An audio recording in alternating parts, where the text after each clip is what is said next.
Chapter 1 The Saintess of Miajang who annihilated her own clan for love. Amidst towering mountains and forests, Astringhold nestled within, renowned Asti Halawad round of Miajang.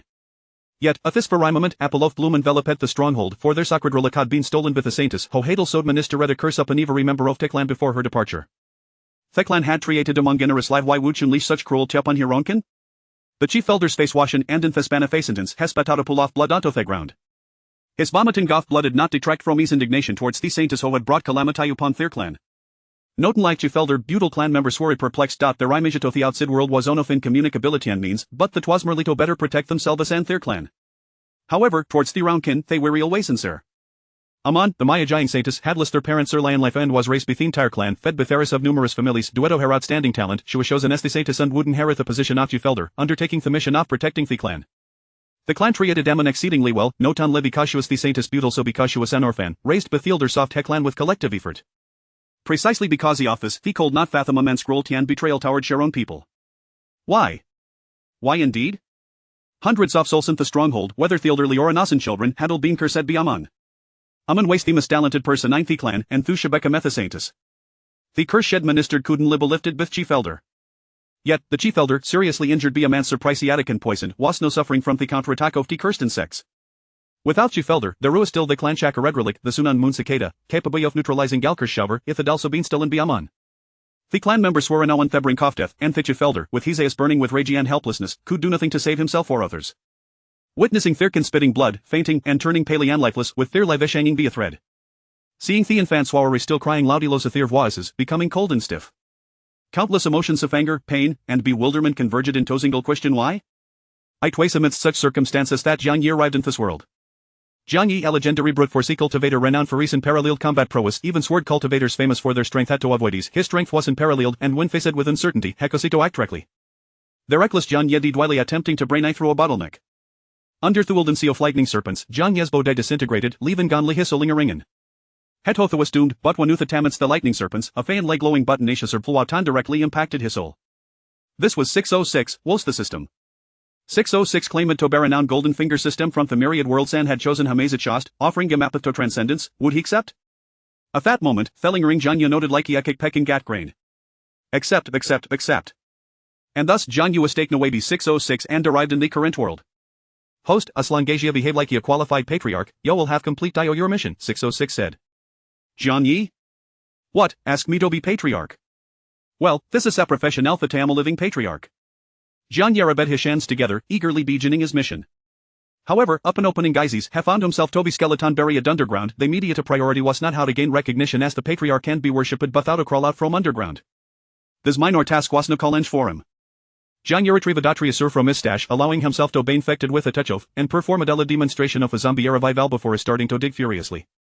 When Hafana led up himself out, Themunado read horizon high. Gathering Theklan members, the chief elder, how was powerless to change their fate, had bloodsheddies, blaming himself or not recognizing immense trunitchery and Thusherming Theklan, had deserved today. A Tidov Gilt almost crushed chief elder, who nearly overwhelmed, attempted to take his own life. Harazadishan high, intending to smash a skull Butin Thekker neuropathy, has suddenly not as said something unusual near they graves off main ancestors. Ikwaza pull a green hand with dark, long nails. Soon after the hand appeared, the arm, shoulder, neck, head, and the entire body followed. These was the Badaya ceased person, and the Thesus very familiar to the chief elder because at the first portray thing in Jin the ancestral hall was off this person. The ancient patriarch. The stronghold had been rooted in the mountains for at least several hundred years, the portrait and Jin the ancestral hall depict the patriarchs who had led the clan into the mountains, avoiding the chas of the outside world and preserving the clan. They real the ancestors who had transmit the cursed insects, allowing the clan to survive and defend themselves in the mountains. However, having been deceased for several hundred years, shouldn't their body a shave along turned in Tomer bones? At this moment, the chief elder's mind was filled with curiosity and questions. While the chief elder's mind was filled with curiosity and inquiries, the other clan members had no such thoughts. After their initial astonishment, recognizing the body from the portrait and Jin the ancestral hall, the other clan members, led by Somi and Ungknown, knelt down in unison. Patriarch, the patriarch has revealed himself, Patriarch Savius, that wicked Saintism has a hard skull days a snake, intending to annihilate our entire clan. Wife Patriarch, save me child, Hesoyoung. Every clan member was still had strength was speaking, some with anger, some with pain, some with confusion, and some clutching at straws, their hope reignited. However, the Jiang Yi they were pleading with remained indifferent, instead lifting his gazeta themun in Theskai and sighing. I, the 9 fields respecter, have returned. At this moment, a message from 606 asking whether to receive a theplet was transmitted into his mind. Jiang Yi nodded, accepting the offer. Ash agreed, a flood of information quickly poured into Hesprin, making Johnny understand thorough outline of this world. These world ways a martial world, wide central plain southside where martialities south central plains engaged in constant battles, drawing fierce words and deciding life or death with a single word. Beyond the central plains, to the north was Great Snow Mountain, and to the south was Miajang. The Great Snow Mountain was renowned for red Sevaland, considered a demonic sect that ever Yonshu destroy. Miajang with its unpredictable, wash guarded against and dreaded, not willing to be provoked easily.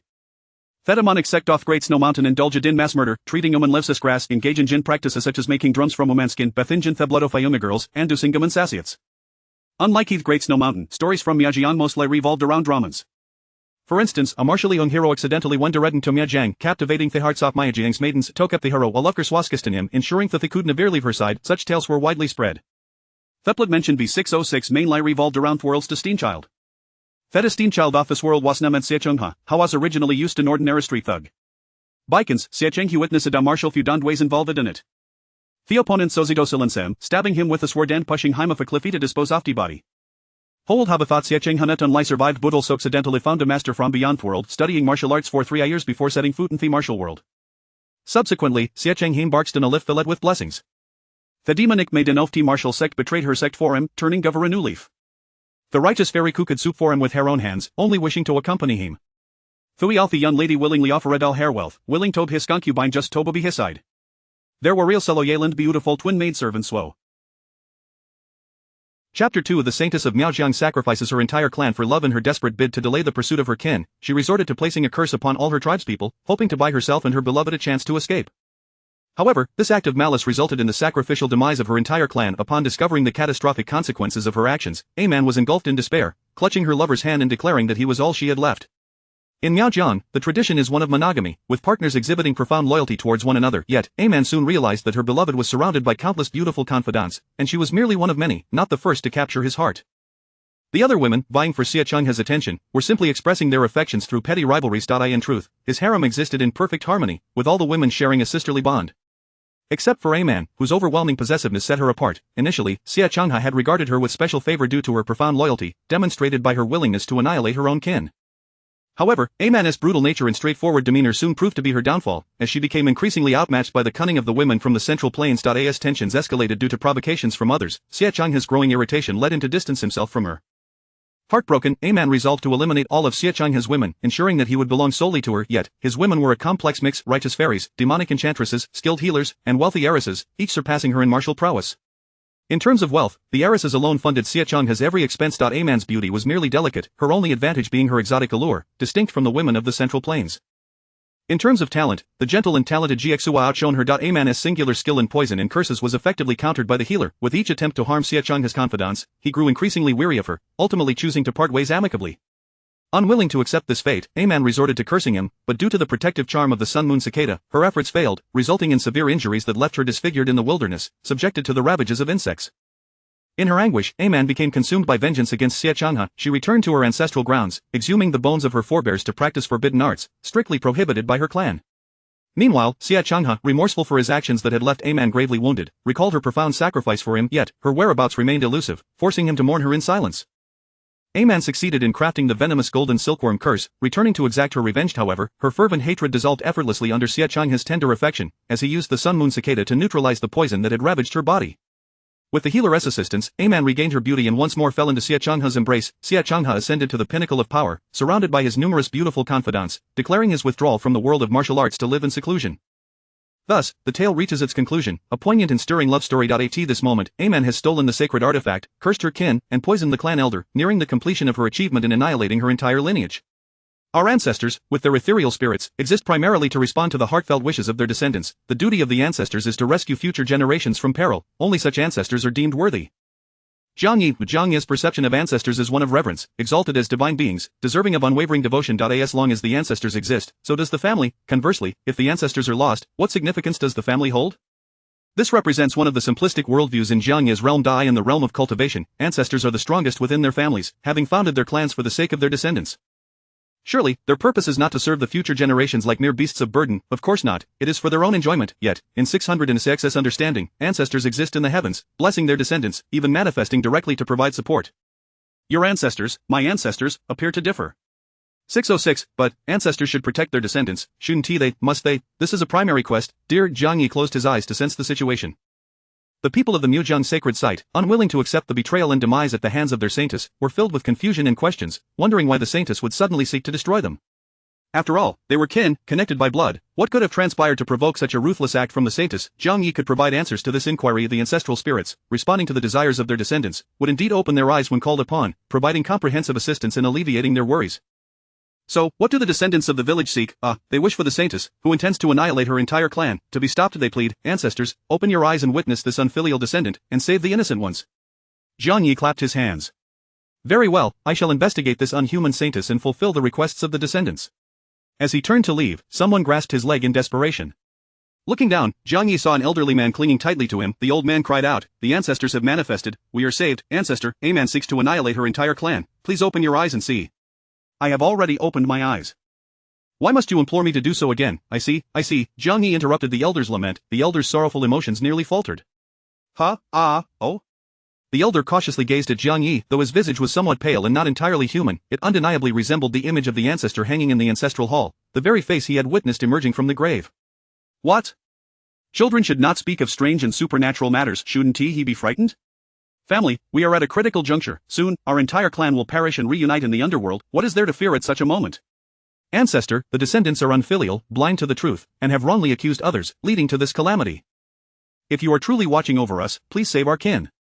Though the elder's emotions had nearly faltered, the realization that a man, whom he had raised as his own daughter, would turn against her kin reignited his fury and sorrow, leaving him filled with confusion.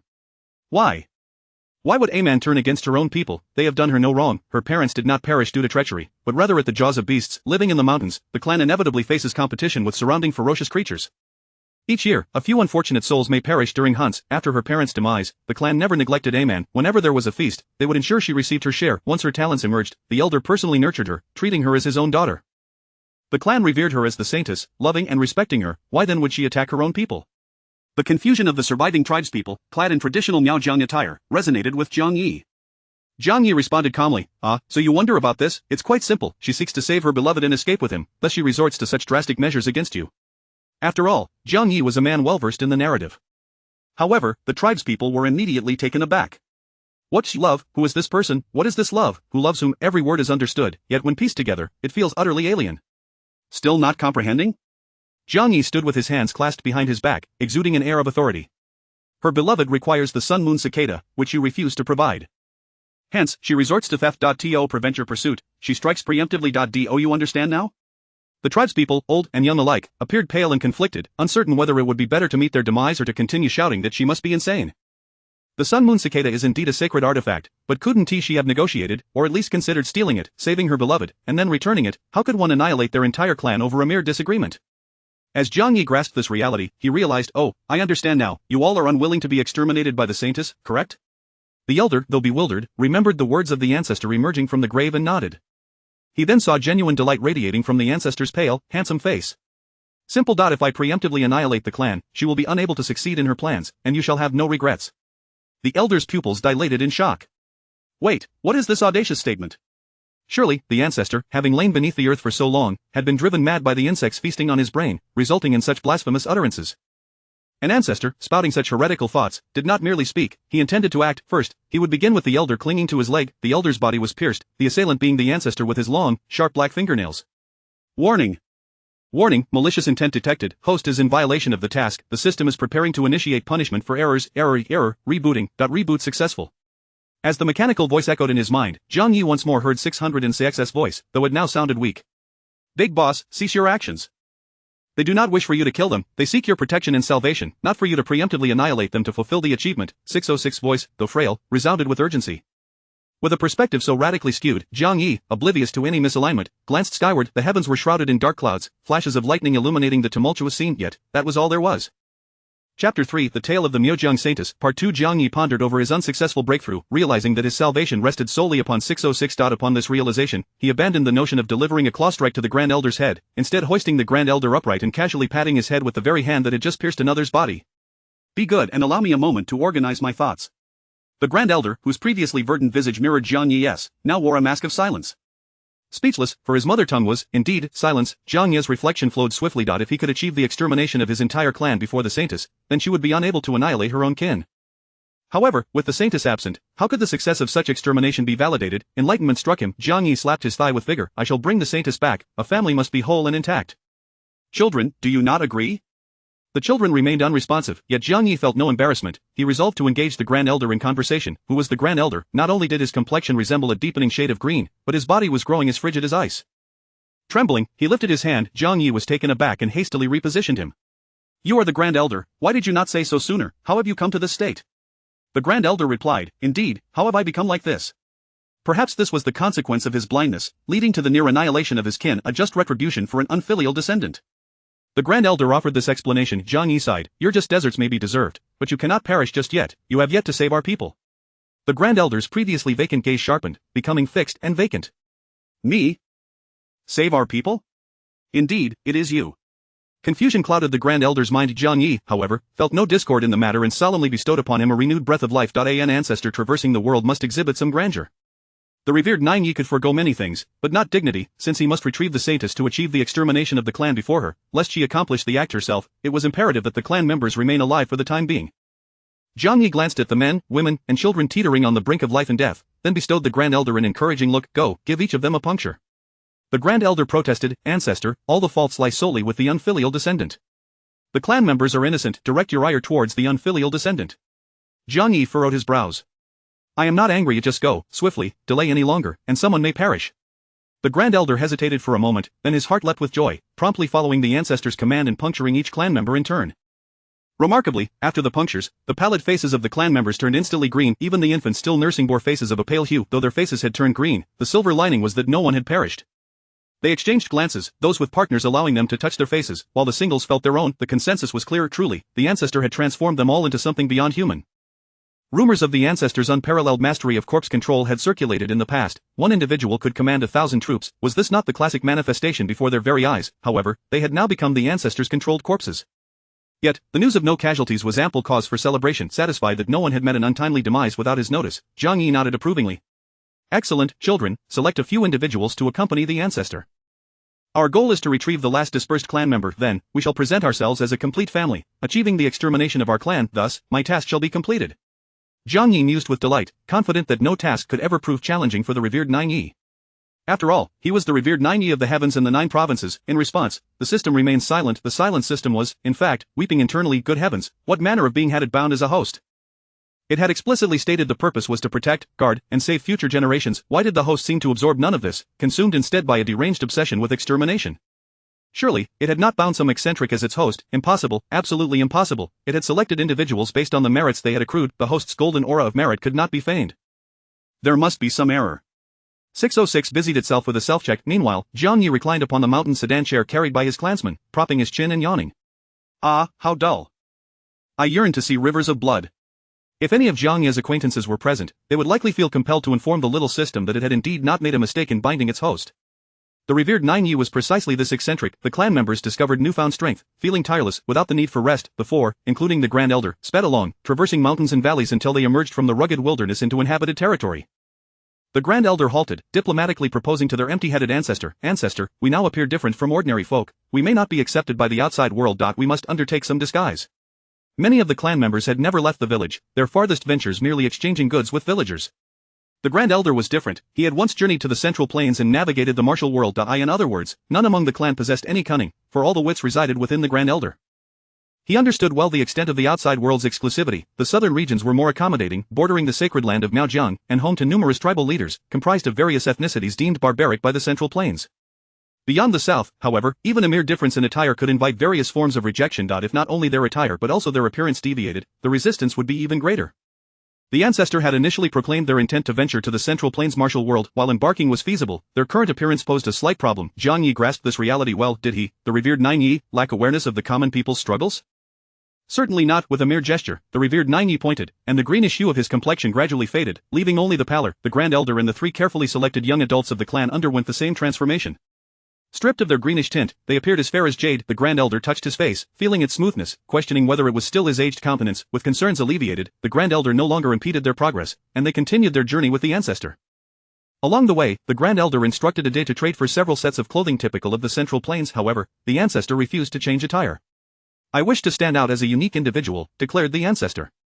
The Grand Elder responded, "If the Ancestor desires to be unique, who would dare object?" In the end, none changed. They remained garbed in Miaozhang attire, parading through the streets while carrying the mountain sedan chair. Fortunately, ordinary people, though surprised, did not meddle. They preferred to avoid unnecessary trouble. Thanks to the indifference of the Central Plains martial world, the authorities seldom intervened in the affairs of the martial community, provided they did not involve innocent civilians. You may clash as you please, the authorities would hardly spare a glance. In a sense, this also reflected the government's weakness. Thus, the officials chose to ignore this group. After 2.5 days of rapid travel, the Ancestor commanded them to halt. "It is time for a meal." The Grand Elder, perplexed by the Ancestor's apparent emptiness of thought, needed no further understanding. He merely needed to obey. Thus, the Grand Elder swiftly scaled a tall tree, extracting a bird's nest. Just as he was about to wash the eggs in the stream, the Ancestor halted him once more.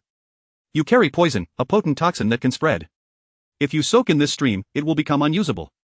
The Grand Elder's pupils contracted, yet he remained silent, having discerned the Ancestor's methodical approach. Others' opinions were inconsequential to him. When he chose not to listen, one could plead endlessly, but he would simply respond with a nonchalant "oh" and continue on his path.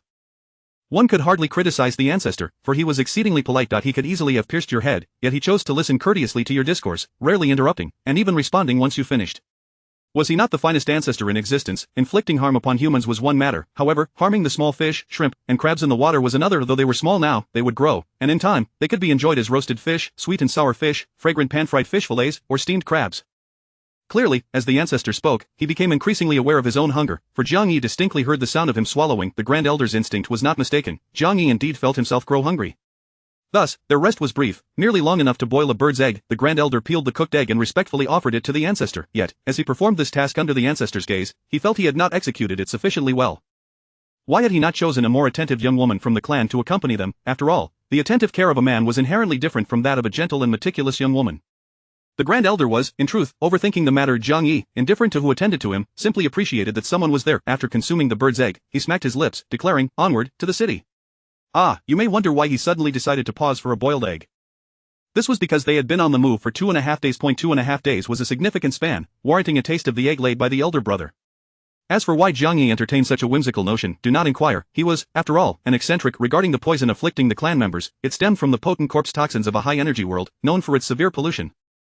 Without Zhang Yi's restraint, a single drop could bring about a cataclysmic scenario in an ordinary small world. In this realm, a true apocalypse was unlikely, as it was a high martial world filled with various experts and extraordinary phenomena such as the sun-moon cicada.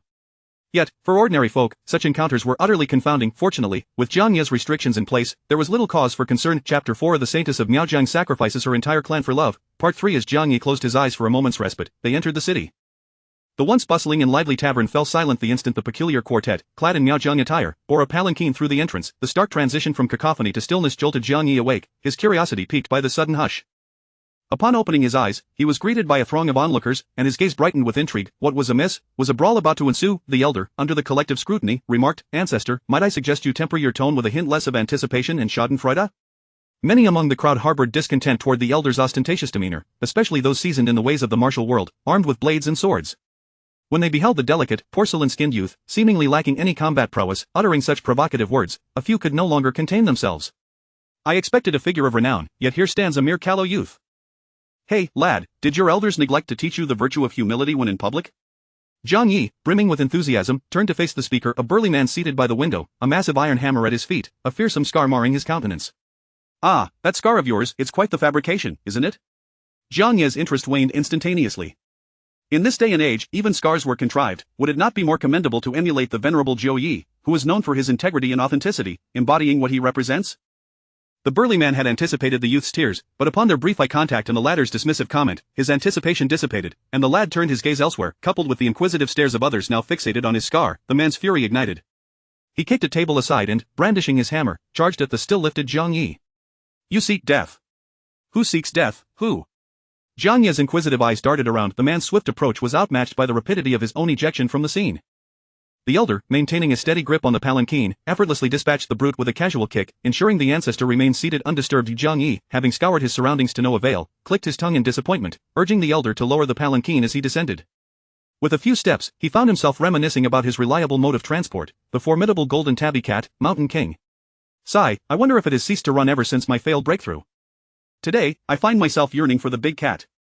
Alas, I must commission a craftsman to design a wheelchair, for it is far less tiring to be carried than to walk.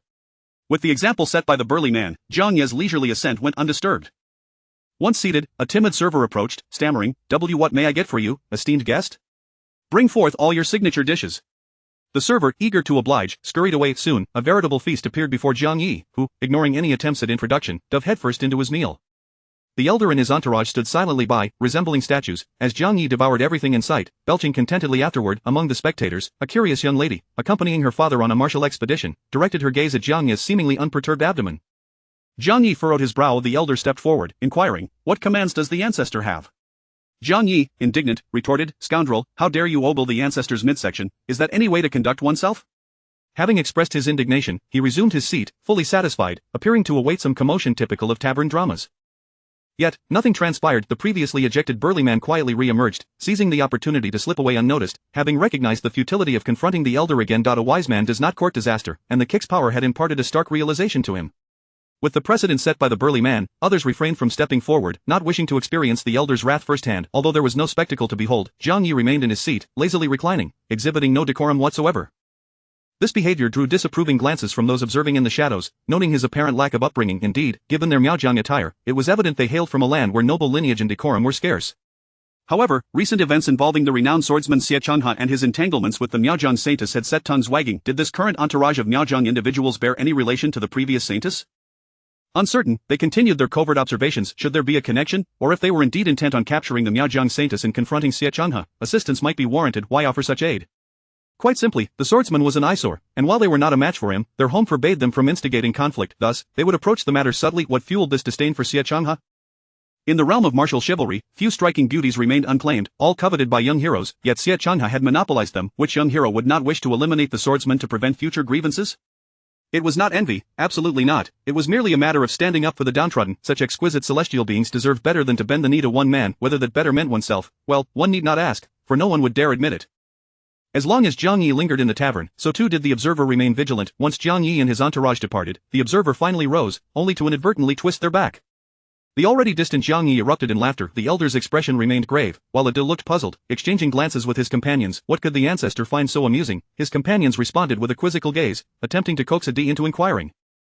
Yet, Adi remained resolutely silent. The elder had instructed them to refrain from probing into the ancestor's affairs, merely to observe and listen. Jiang Ye's group was undeniably conspicuous, and they made no effort to conceal their presence, leading to swift dissemination of news as if it had sprouted wings. Meanwhile, on the other side, Xie Changhe, feeling a twinge of guilt for absconding with the saintess, had yet to receive word of the Miaojiang holy ground, dispatching emissaries to urge her return. Xie Changhe would soon learn of the saintess's sacrifice, extinguishing her entire clan for his sake. The Miaojiang's notoriety lay in its association with venomous creatures and unpredictable dangers. While Xie Changhe held confidence in his martial prowess, he was acutely aware of the mysterious and fearsome toxins of the Miaojiang. The dreaming mist nearly cost him his life, yet the sun-moon cicada effortlessly neutralized its poison. Surely a counterpart to the sun-moon cicada existed among the toxic entities. Xie Changhe was unconvinced otherwise.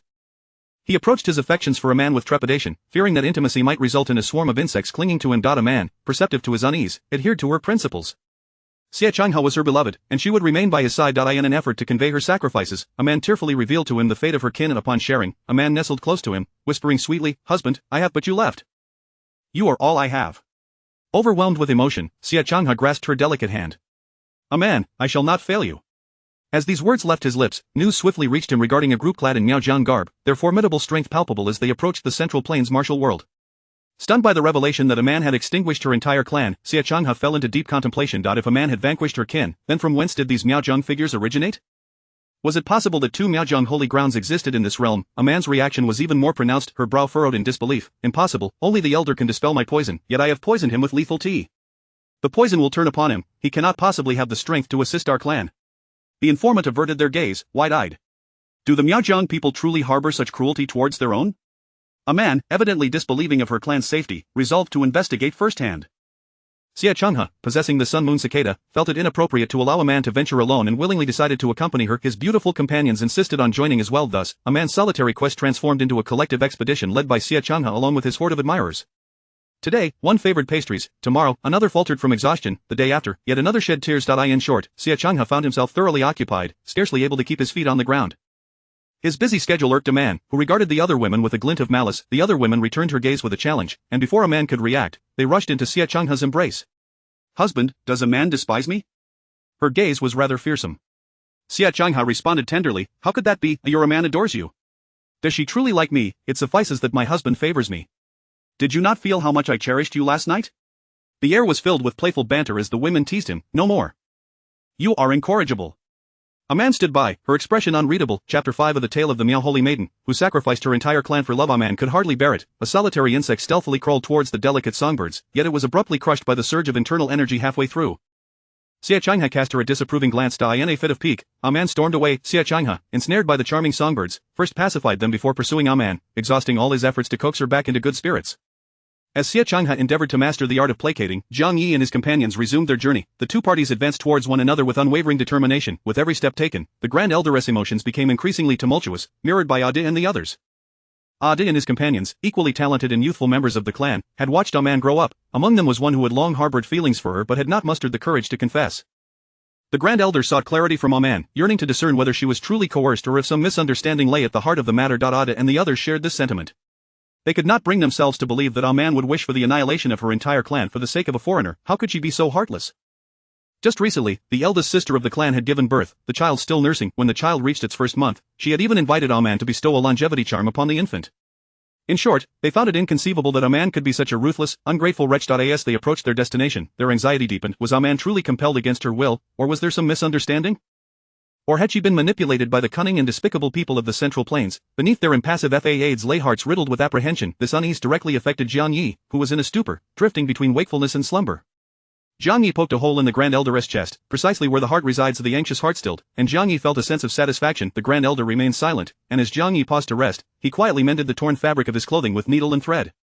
Ever since he had transformed into a non-human entity, the Grand Elder had inexplicably acquired an unshakable calmness, regardless of the actions of his ancestors. Do not question, the way of the ancestors is a law unto itself, requiring no interference from others. The two parties continued their approach, drawing ever closer. Just before they were to confront one another, Jiang Yi encountered a skirmish in the martial world. One side was clad in black, while the other appeared to be from a courier agency. The black-clad individuals were clearly villains, while the courier agency seemed to be innocent victims. Upon seeing Jiang Yi and his party, the members of the courier agency immediately cried out, "Young master, save us!" They did not even bother to mention any rewards. Lacking sincerity, Jiang Yi did not grant them a single glance. Not only did he refuse to acknowledge them, but he had no intention of retreating. He wielded a wooden prosthetic hand, roughly the size of a human head, shaped to point forward. Jiang Yi directed the prosthetic hand ahead, and the Grand Elder instantly understood. The Ancestor was instructing them to charge forward. The members of the courier agency were merely throwing a line into the water, hoping to catch a fool. Martial artists tended to prioritize their own safety. When faced with violence, their instinct was to distance themselves, lest they get stained with blood and be forced to wash their clothes, an ill omen. However, among them were a group of young adventurers, also known as fools. The fools, eager to intervene when they witnessed injustice, often mistook mere appearances for reality. After raising their voices, they hoped that Jiang Yi and his clearly Miao-clad entourage would indeed come to their aid. They looked down upon the uncivilized folk, who, in turn, harbored no affection for them. The uncivilized folk were united among themselves, yet when faced with a melee involving the denizens of the Central Plains, they would only cheer from the sidelines. Shark! They've already bitten. The leader of the fools did not anticipate that after his outcry, this group would boldly charge into the heart of the battle. The leader's face lit up with joy. However, the black-clad individuals were far from pleased. The leader of the black-clad men coldly warned, "This is a private matter among ourselves. It does not concern you. Do you truly wish to wade into these murky waters?" Ade and the others could not comprehend the rapid-fire dialect of the Central Plains. The Grand Elder understood, but he only heeded the words of his ancestor. Meanwhile, the ancestor, with a broad grin and sparkling eyes, danced with glee, exclaiming, "Look at me, a crow flying a plane."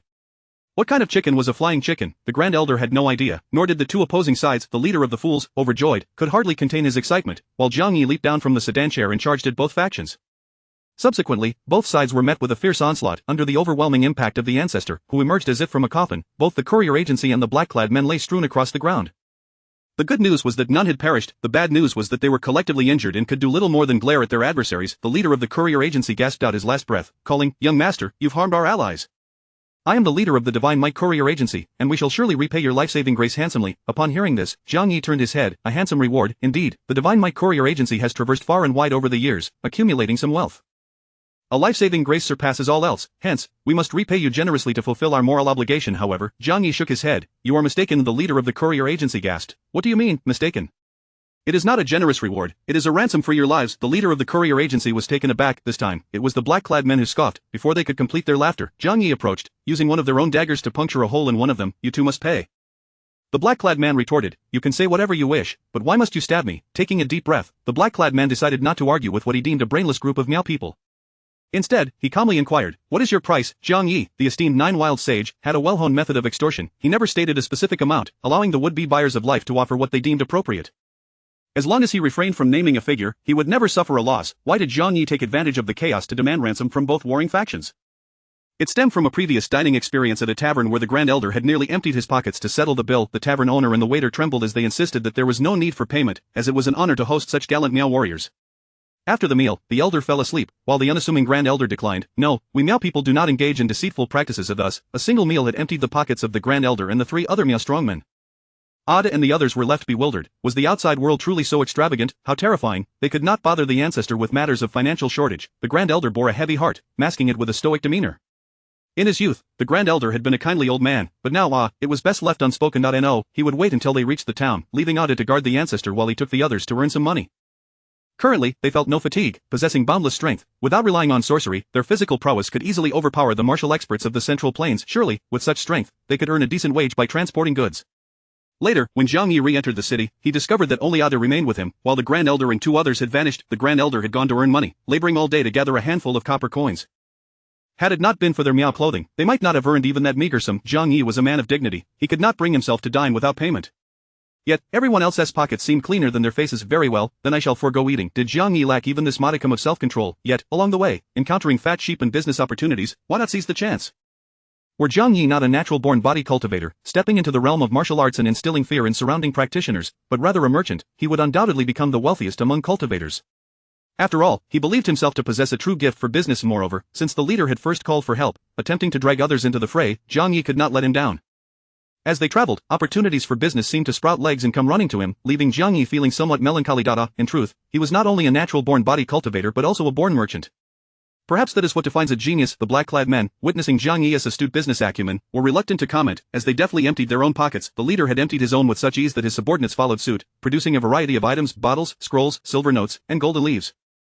In short, they laid everything they had out before them. Soon, a small pile of assorted goods formed on the ground. The leader gazed in a daze. This was not merely opportunism, he was more despicable than those who robbed the couriers, and yet they surrendered so readily? The black-clad men refused to meet the leader's gaze, silently emptying their pockets. When they noticed Zhang Yi's silence, one of them added, "I have other assets, including houses and shops, all of which can be used to buy my life and the lives of my brothers." The leader's subordinates were moved. Their leader truly, how could they not weep? The leader found himself in a precarious position. Throughout his life, he had tread carefully, accumulating his current wealth with great difficulty. To buy his own life was one thing, but to purchase the lives of the entire courier agency, absolutely not. He averted his gaze from his comrades, silently pulling out silver notes, gold leaves, and loose change.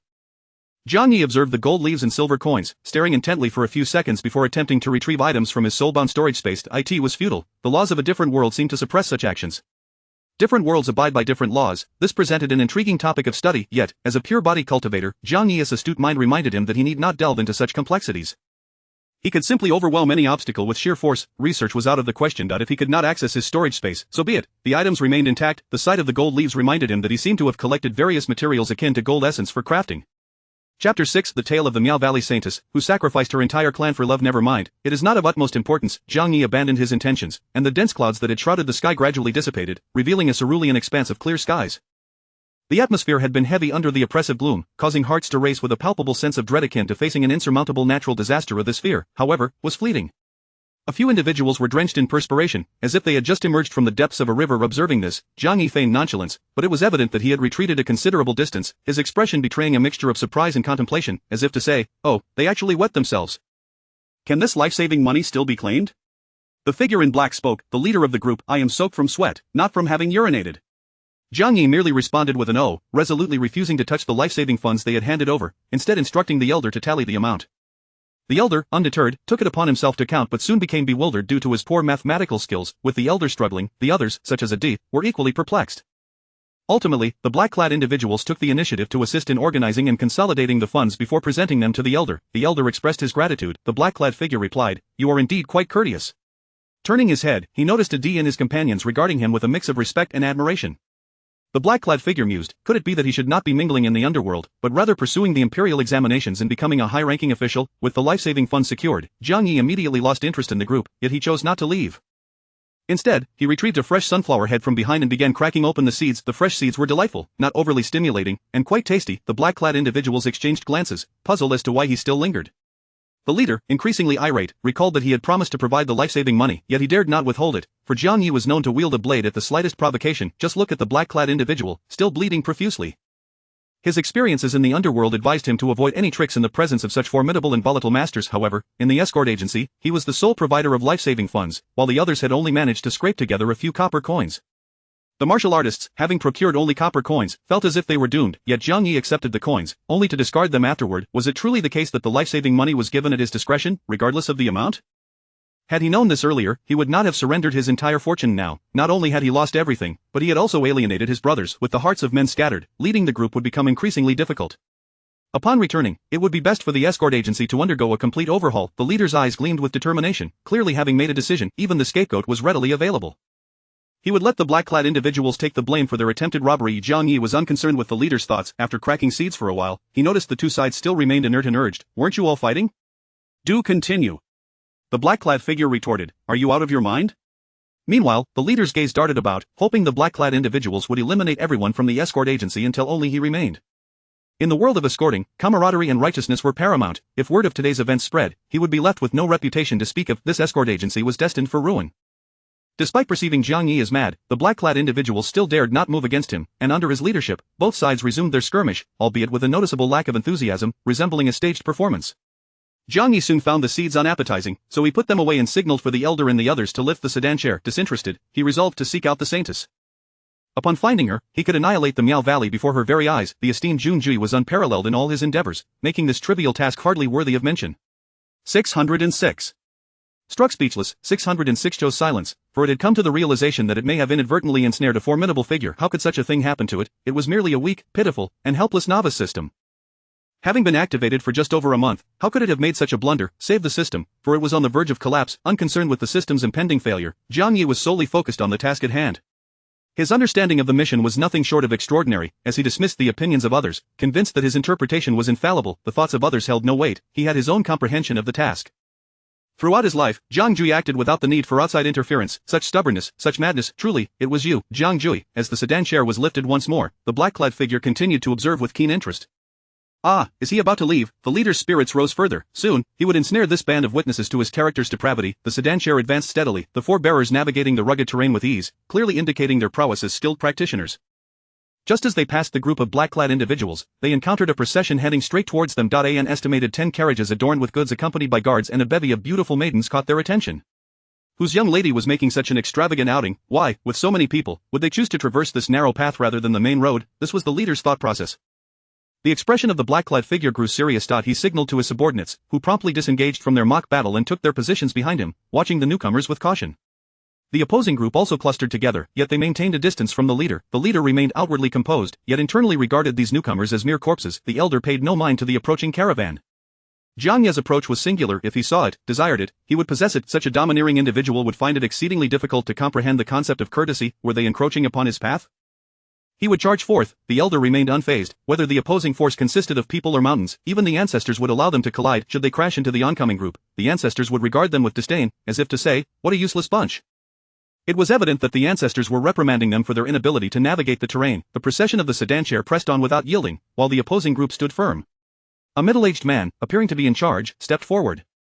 "My master is the Sword Saint. This is the caravan of my master's female relatives. Halt your advance." In the current martial world, the Sword Saint was undoubtedly a top-tier figure. The younger generation could not hope to match him, while the older generation praised him profusely. Those who did not were trampled underfoot by the Sword Saint, solidifying his reputation. Not only was he highly skilled in martial arts, but he was also youthful and handsome, and most notably, he was surrounded by celestial maidens and saintesses vying for his affections. Any martial artist who heard tales of the Sword Saint would gnash their teeth, cursing his very existence. When traveling, there was no need for Xie Changhe to step forward. Merely announcing his name would elicit respect from fellow martial artists. Though they might curse him behind his back, their expressions would betray admiration upon meeting him face-to-face. One could only imagine how many renowned young heroes had their reputations overshadowed by the Sword Saint. Not only had young heroes been eclipsed, but legendary figures of the martial world had also been left in his wake. To this day, ordinary individuals would not dare to rush forward to be trampled by the Sword Saint. While every significant martial event, such as tournaments or auctions, would see courageous warriors emerge to challenge the Sword Saint, conflicts would arise, further enhancing his notoriety. Just the mention of the Sword Saint's name could evoke such reactions, let alone his presence within the caravan. The middle-aged man stood tall, confidence radiating from him, yet, he clearly was not one of Xie Changhe's most trusted subordinates. Otherwise, upon seeing the Miao Valley attire worn by the elder and his companions, his countenance would have changed drastically. Had the Elder and his group not nearly faced annihilation at Jiang Ye's hands, he might have sent out insects to scout ahead. However, the Elder was not in a position to do so. Insects? What insects? The insects, disregarding their master, scurried away. The Elder's failure to deploy insects for reconnaissance led to a man's insects encountering no kin, leaving her oblivious to the fact that the obstructing individuals were martial artists.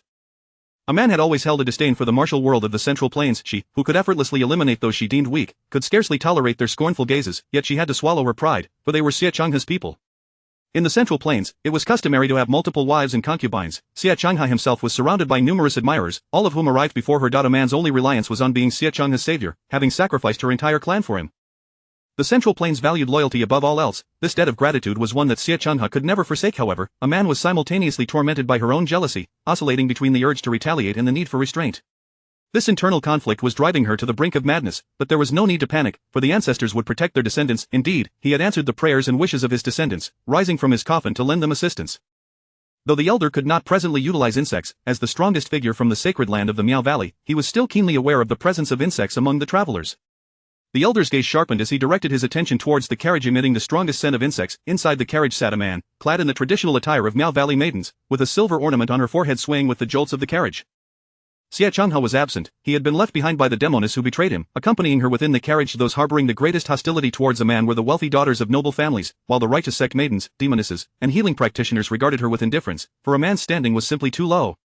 Whenever trouble arose, she only considered violence, yet the more she resorted to force, the more unfavorable the situation became for her. They needed only to bide their time, and a man would eventually be eliminated. The three of them sat comfortably, with the demoness departing to attend to her own affairs, while the righteous sect maiden claimed to have been summoned back to her sect, and the healing practitioner expressed her intent to offer her services to the public. Chapter 7 of the Saintess of Miaozhang sacrifices her clan for love. Part 6. The enchantress paid no heed to Aman, dismissing her as insignificant. However, this did not imply that she could tolerate Aman monopolizing Xie Changhe. In the eyes of the enchantress from the Great Snow Mountain, humanity was merely a consumable, a tool, and certainly not considered human. She was simply adept at masquerading boldly. Upon witnessing the Miaozhang party hastily approaching with a palanquin, the overseer bellowed an order for the guards to take action. The guards drew their swords, yet in the blink of an eye, the Miaozhang group vanished from sight. This bewildering circumstance left the guards exchanging perplexed glances. Though their weapons were drawn, their feet felt as if they were rooted to the ground. The thought of divine beings battling, they mused, should never result in collateral damage. Xie Changhe, alerted by the commotion, was about to lift the curtain of the carriage to assess the situation when a pair of snow-white arms encircled him, pulling him back. Da Xion, Xiaodo will handle such trivial matters. My dear husband, do come and see if my new lip balm is to your liking.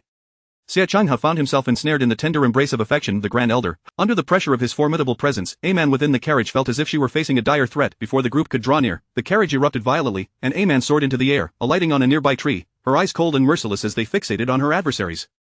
Upon locking eyes with the Grand Elder, Aman's expression froze, her voice trembling with a hint of fear. The skills she possessed were imparted by the Grand Elder, including the very poisons and curses that coursed through her veins, cultivated at great personal risk to him. Having lost her parents at a young age, she initially subsisted on the meager offerings of the village, later becoming regarded as a daughter by the Grand Elder. When it came time to act, Aman was ruthless, employing her skills to eliminate any future threats, administering her curses to all to prevent being hunted down by her kin. In a bid to restrain the Grand Elder, she had even poisoned him first, though she experienced a fleeting pang of regret, for without the Grand Elder, her abilities would leave her clan vulnerable to extinction. Yet, recalling the sacred artifacts she had pilfered, her kin's aversion to outsiders, and the thought of her beloved, Aman suppressed her remorse. As she exited the mountains where her village resided, Aman glanced back, the layered peaks shrouded in mist. Perhaps from this moment forth, she would be the last descendant of Miaozhang. With matters having reached this point, dwelling on them would yield no benefit. Aman focused all her thoughts on her beloved. Aman was convinced her clan was doomed, with the only hope for survival resting with the Grand Elder, for he was the one who made decisions in the village and possessed the greatest abilities. While her poison might incapacitate the Grand Elder from saving their kin, it would not claim his life, yet, even if it spared him, he would undoubtedly suffer. How could he have pursued her so swiftly? In addition to the Grand Elder, 3 other familiar faces appeared, deepening Aman's sense of disbelief. Could it be that her kin were unharmed? Impossible. She had unleashed the Silver Thread Curse, a potent poison specifically targeting her clan, drawing upon the very insects themselves. Unfortunately, every villager, regardless of age or gender, possessed at least one curse. As far as Aman knew, only a handful bore the toxic curse, all gifted youth from the clan. As for the elder generation, only the Grand Elder remained alive, following a prior calamity, after which the clan developed a profound disdain for outsiders. Aman felt fear and concern for the Grand Elder, realizing she lacked the certainty of victory against him. This fear compelled her to instinctively consider fleeing. Having shifted her stance, Aman suddenly recognized the incongruity. The Grand Elder was in a palanquin, but who was seated within, dressed in Miaozhang attire, with skin as luminous as jade and a strikingly handsome countenance. He captivated Aman, who had grown accustomed to seeing only the most beautiful of men, namely Xie Changhe.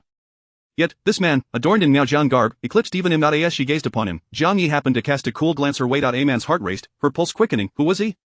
A clansman, yet she had never encountered him before. If he were indeed a clansman, how could such an extraordinary visage escape her memory? Her mind swirled with contemplation, but the Grand Elder's grave voice cut through. "Aman, you are being coerced, are you not?" Aman was momentarily stunned, about to respond when a cascade of tinkling silver bells interrupted her. Perched atop the carriage, a breathtaking enchantress with bare, snowy arms and jingling silver bells adorning her ankles, laughed with a melodious chime. "How amusing, are all of you from the sacred land of Miaojiang so foolish? Who could possibly capture the Miaojiang saintess into annihilating her entire clan?" The enchantress's tone conveyed bewilderment and incredulity, tinged with a hint of amusement. "Nalu," Xia Changhe interjected, his voice carrying a note of warning. The enchantress shrugged. "My dear lord, you are truly one to revel in the laughter of newcomers while ignoring the cries of the old, solely focused on protecting your new sister." The Grand Elder, feeling slightly disillusioned, began to grasp the reality of the situation. He understood, after all, that Aman had likely acted from her own volition, stealing the sacred artifact and cursing her kin, yet he could not fathom why she would do such a thing. They were her people, those who had watched her grow, or had grown alongside her. How could she be so heartless? A wave of sorrow emanated from the Grand Elder Jiang Yi, who had been fidgeting, attempting to crack seeds, paused in his actions. "Do not be disheartened. Rest assured, I will not allow her to succeed in exterminating the Miaojiang clan. Before she can do so, I will ensure the clan's demise myself." The comfort derived from such an ancestral proclamation was so chilling it rendered the Grand Elder's sorrow entirely void. He attempted to counteract the inhumanity of Jiang Yi's words, realizing perhaps it was not necessary to annihilate the clan. Jiang Yi raised a hand, signaling the Grand Elder to silence. Aman, confused, inquired, "Who are you?" Jiang Yi straightened his back, standing with hands clasped behind him, exuding an air of authority. "Since you have sincerely asked, I shall graciously enlighten you. I am your ancestor, dear child." His jest went over her head, while the endearment infuriated Aman, her expression darkening as she subtly directed the curses within her towards him. Striking first, the insects surged forth, biting ferociously, attempting to penetrate his flesh, only to recoil in horror. "It's a corpse. The corpse is poisonous, the corpse is toxic," they lamented, before their bodies stiffened and fell lifelessly from Jiang Yi. Aman, witnessing the demise of her insects, turned pale, expelling a mouthful of blood. Her once infallible poison had returned empty-handed, failing utterly and leaving her with nothing. For the first time tasting defeat, Aman's face turned ashen. She focused on one familiar face among the crowd, one she remembered vividly due to their constant kindness towards her, always willing to assist. Yet, as she looked over, that person averted their gaze. After a moment, they returned their attention, but this time, their eyes held no warmth, only icy hostility. Aman felt a chill run through her body. Had she erred? No, she had not. She was justified in her desire to be with her beloved. What fault lay with her? The blame rested upon her kin, who were obstinate, unreasonable, and indifferent to their plight. As Aman's resolve strengthened, Jiang Yi, who had been making jest, sat down in disappointment, as he raised a hand to Ada, instructing, "You, go retrieve her." Ada responded with an "oh," and immediately set off to seize Aman. The palanquin tilted dangerously as it lost its support. The Grand Elder, quick to react, stabilized the structure single-handedly, ensuring its safety. "Alive," Jiang Yi added, directing his gaze at Ada. "Only if she is brought back alive will things be orderly. Otherwise, it will not be perfect." Jiang Yi had always pursued perfection in his endeavors, rejecting anything less than flawless. Ada nodded solemnly and charged towards Aman. Xia Changhe attempted to intervene, his pride wounded at witnessing his beloved being bullied. However, Nalu intercepted him. "My lord, how can you presume that Aman wishes for your involvement at this moment? After all, they are her closest kin." Xia Changhe paused, contemplating her words. In that moment, Ada struck Aman, sending her sprawling. Dazed, Ada hoisted her up, and the confrontation concluded with alarming swiftness. Even Xia Changhe, wary of Aman's enigmatic and mysterious methods, found her subdued in an instant. As Aman regained her senses, the Grand Elder loomed above her, producing a pill from his possession and administering it to her. Aman instantly felt her toxic powers begin to dissipate, her expression turning to one of terror as she pleaded, "Grandfather, cut out her tongue." Jiang Yi commanded. Ada did not comply. Instead, he silenced Aman. Though he loathed her betrayal and ruthlessness, Aman was still a clanswoman he had grown up with. It was said that the Miaojiang people were fierce towards outsiders, but even more so towards their own, often casting them into pits of insects to be devoured alive, a fate more torturous than death. This was a narrative they propagated themselves, clearly intended to instill fear. "We are brutal and terrifying, do not provoke us." In truth, however, these people were naive enough to assist those who sold them out. Hence, they approached interactions with the outside world with utmost caution. All eyes within the clan were fixated on the Grand Elder. Jiang Yi feared the Grand Elder might be swayed by Aman's pleas for mercy, softening his heart to spare her. No, he merely found the commotion tiresome and wished to avoid the noise. Chapter 8. The Saintess of Miaojiang, who annihilated her entire clan for love. With the cacophony of voices now silenced, it is time to deliberate upon the price of life. Jiang Yi turned eagerly towards Xia Changhe.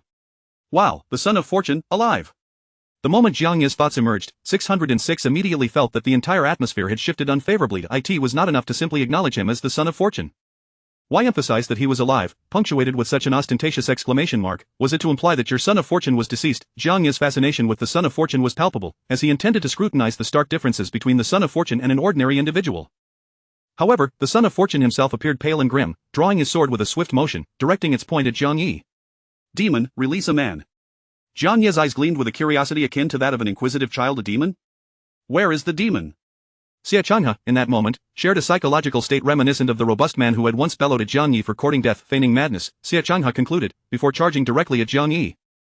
The Grand Elder could not allow the Ancestor to be disturbed. He set down the palanquin, only to be met with disapproving glances from the Ancestor. Dofuku, with a heart attuned to the situation, placed the palanquin upon a large stone of exceptional geographical merit, ensuring a vantage point from which Jiang Yi could survey the entire scene. The Grand Elder and his companions stepped forth to confront Xie Changhe. However, as practitioners of the Gu arts, they had become akin to non-humans, and their skills with Gu had proven ineffective.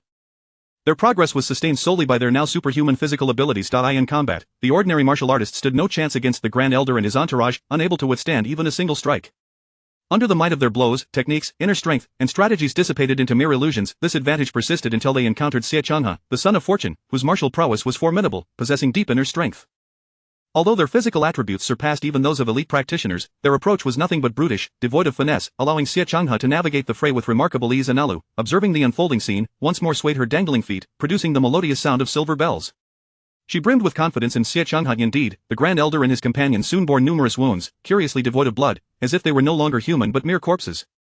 As Xie Changhe continued to press the attack, his expression grew increasingly solemn. Seizing a moment to withdraw, he maintained a cautious distance from the Grand Elder and his companions, scrutinizing them with growing unease.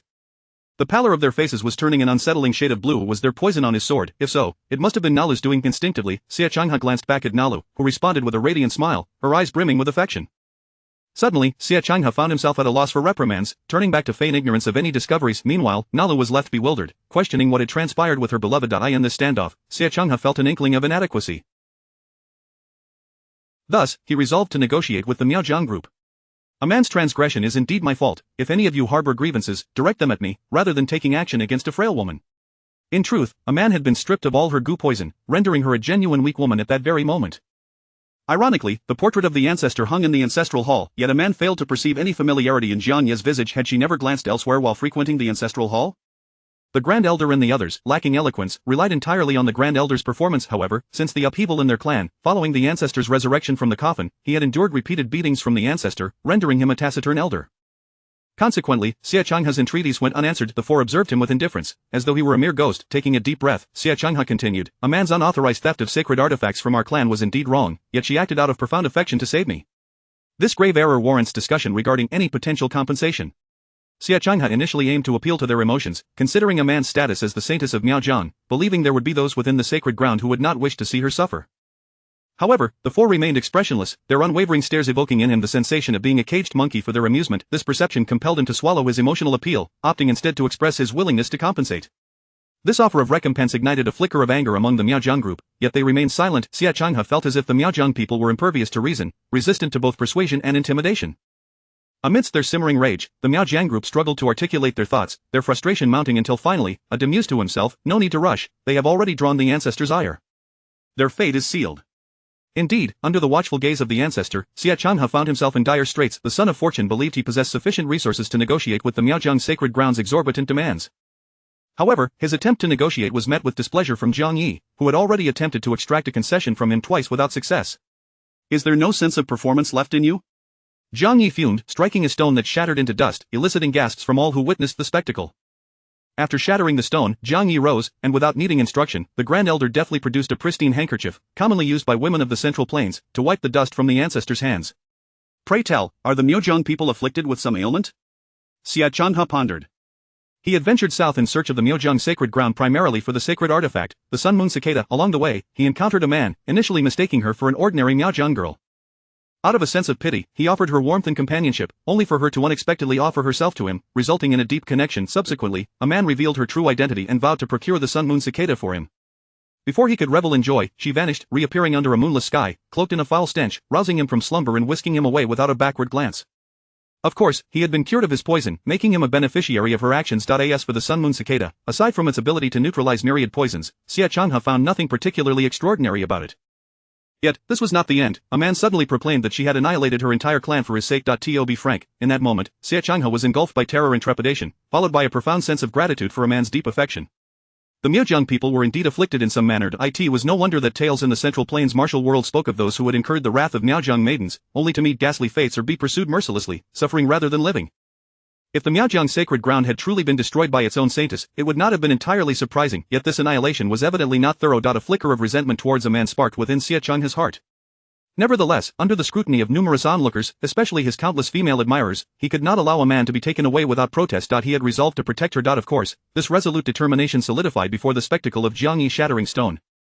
What significance did it hold to shatter stone? Any martial artist could achieve such a feat. However, to reduce stone to powder was an entirely different matter, a display of sheer exaggeration. Faced with such an outlandish scene, Xie Changhe, who had enjoyed unbroken success since his debut, found himself lost in contemplation. Was a man truly indispensable? Only a handful of individuals, namely the medical immortal, the righteous path fairy, and the demon sect enchantress, were aware of a man's actions in saving him. All three harbored profound affection for him, unwaveringly supporting him regardless of his choices. Ironically, a man was not well liked, as her penchant for vengeance often led her to inflict curses upon others or torment them, resulting in their demise. Should a man be taken by the Miaojiang people, his beloved companions would likely rejoice, hoping she would never return to vie for their affections. Xie Changhe began to entertain thoughts of retreat. This sentiment did not escape Jiang Yi's keen observation. Unable to remain idle, Jiang Yi exclaimed, "You think you can come and go as you please, disregarding the Ancestor? No one has ever dared to disregard the Ancestor like this.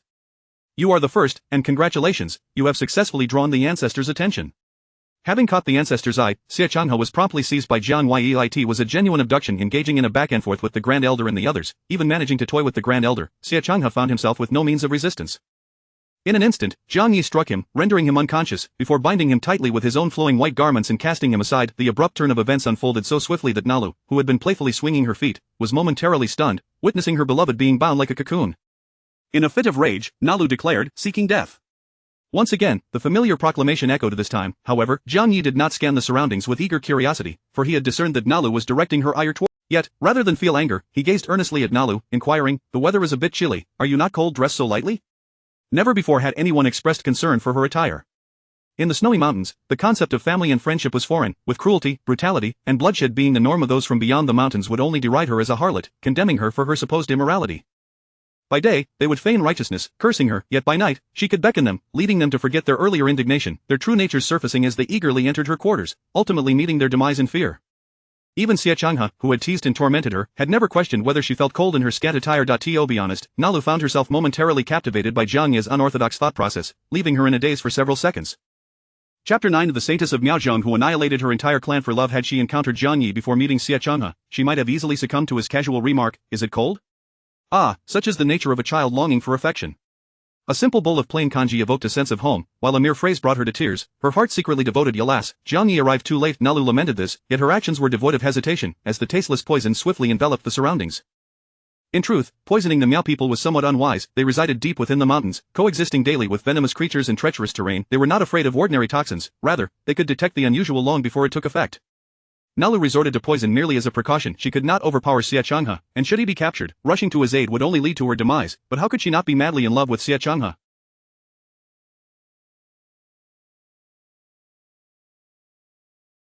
After all, those who grew up in the harsh embrace of the snowy mountains never betrayed their homeland, not even in death. It wasn't that they possessed unwavering loyalty, they simply understood the terrifying ruthlessness of the snowy mountains and wished to avoid the fate of being hunted down and exterminated by its denizens, which would lead them to hell.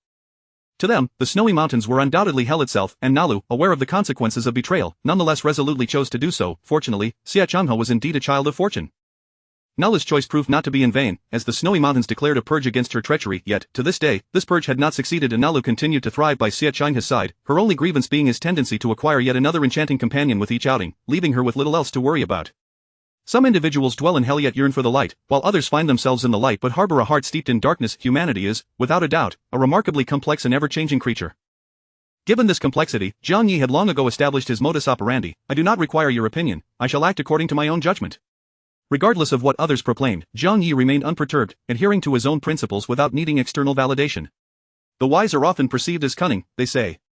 The esteemed Zhou Zuanzhan was a calamity they could neither defeat nor outwit, a true disaster among cultivators. Nalu was undoubtedly clever, she recognized her inability to fight yet could not forsake the need to save others, so she began to feign weakness.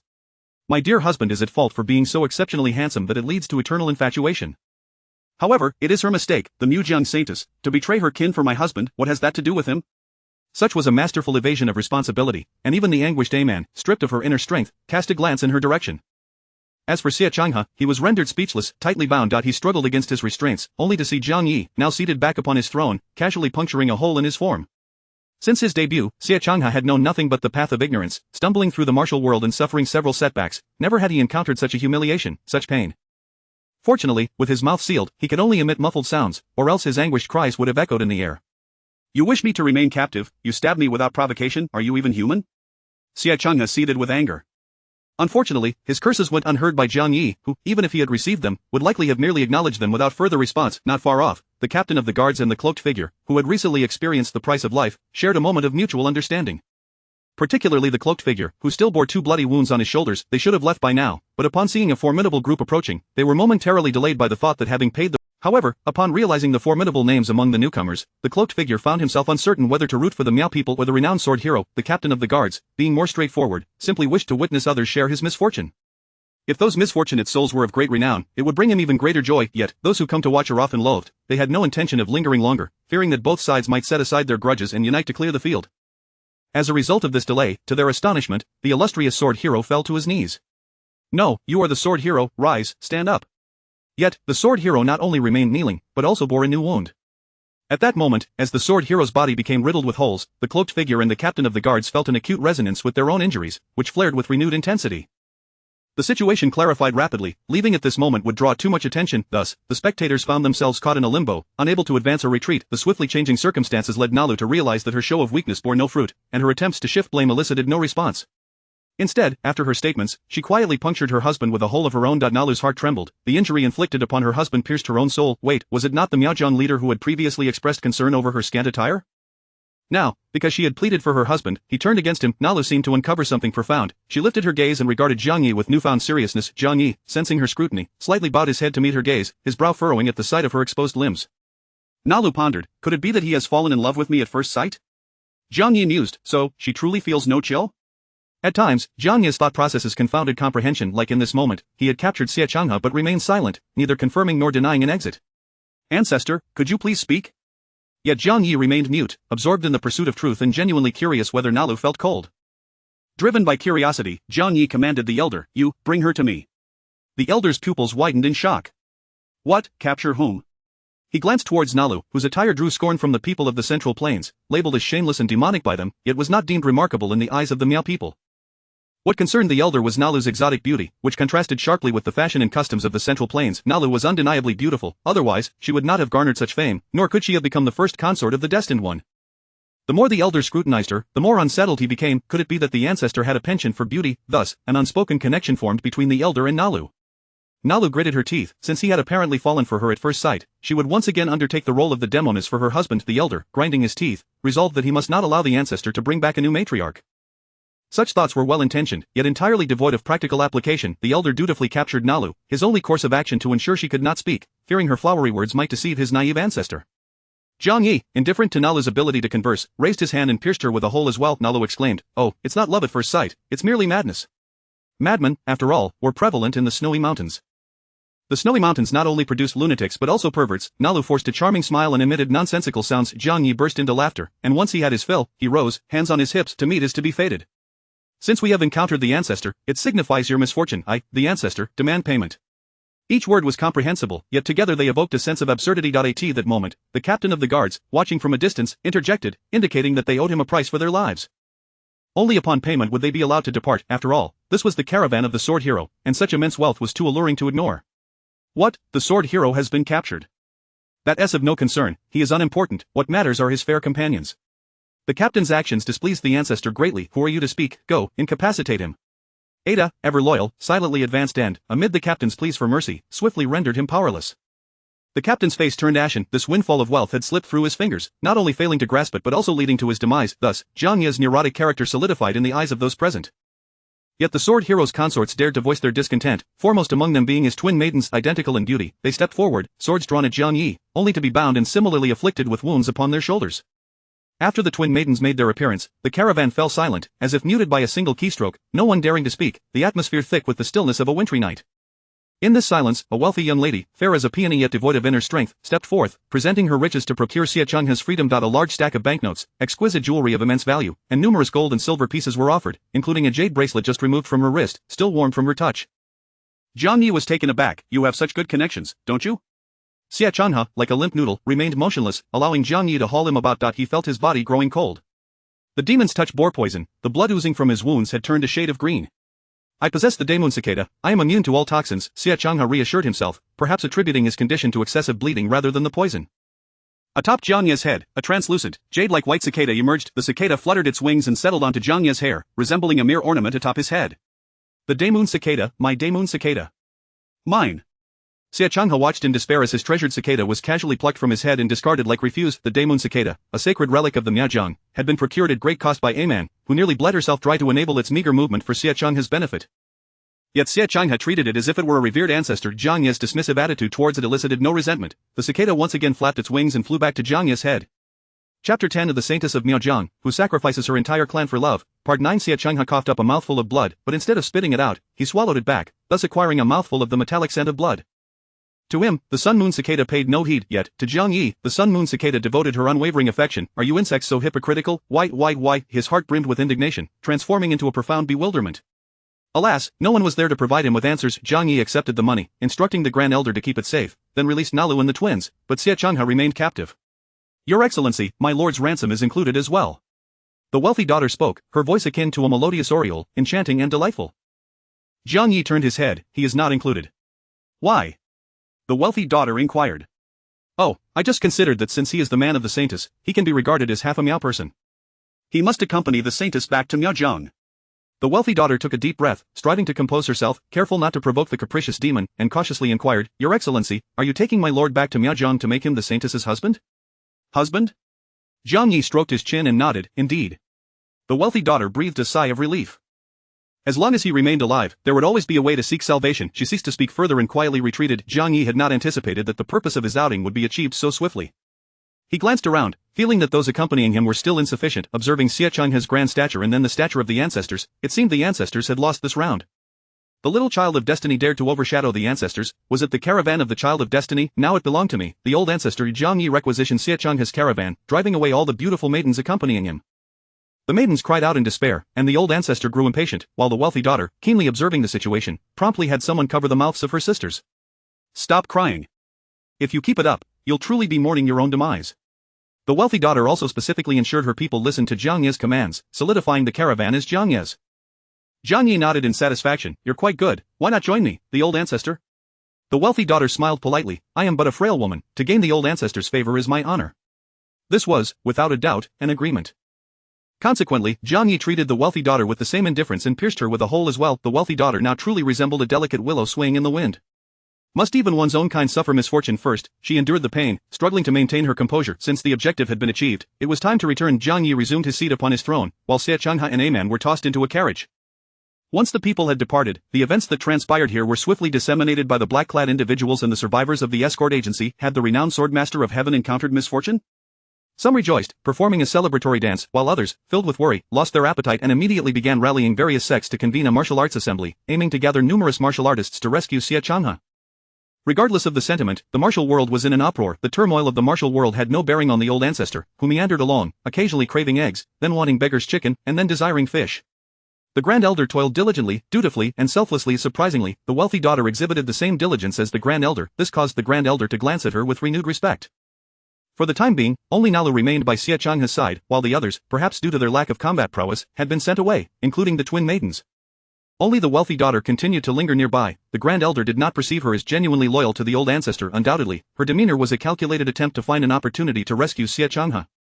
Yet, she truly possessed remarkable endurance. In the past, when the Grand Elder suddenly confronted the mysteriously resurrected ancestor, he had not maintained his composure as well as the wealthy daughter did in the face of the ancestor. She was indeed a formidable individual. The wealthy daughter, named Yang Lu, was the daughter of a prosperous merchant from Jiangnan. Her father had no sons, only one daughter, whom he intended to adopt a son-in-law to continue the family line.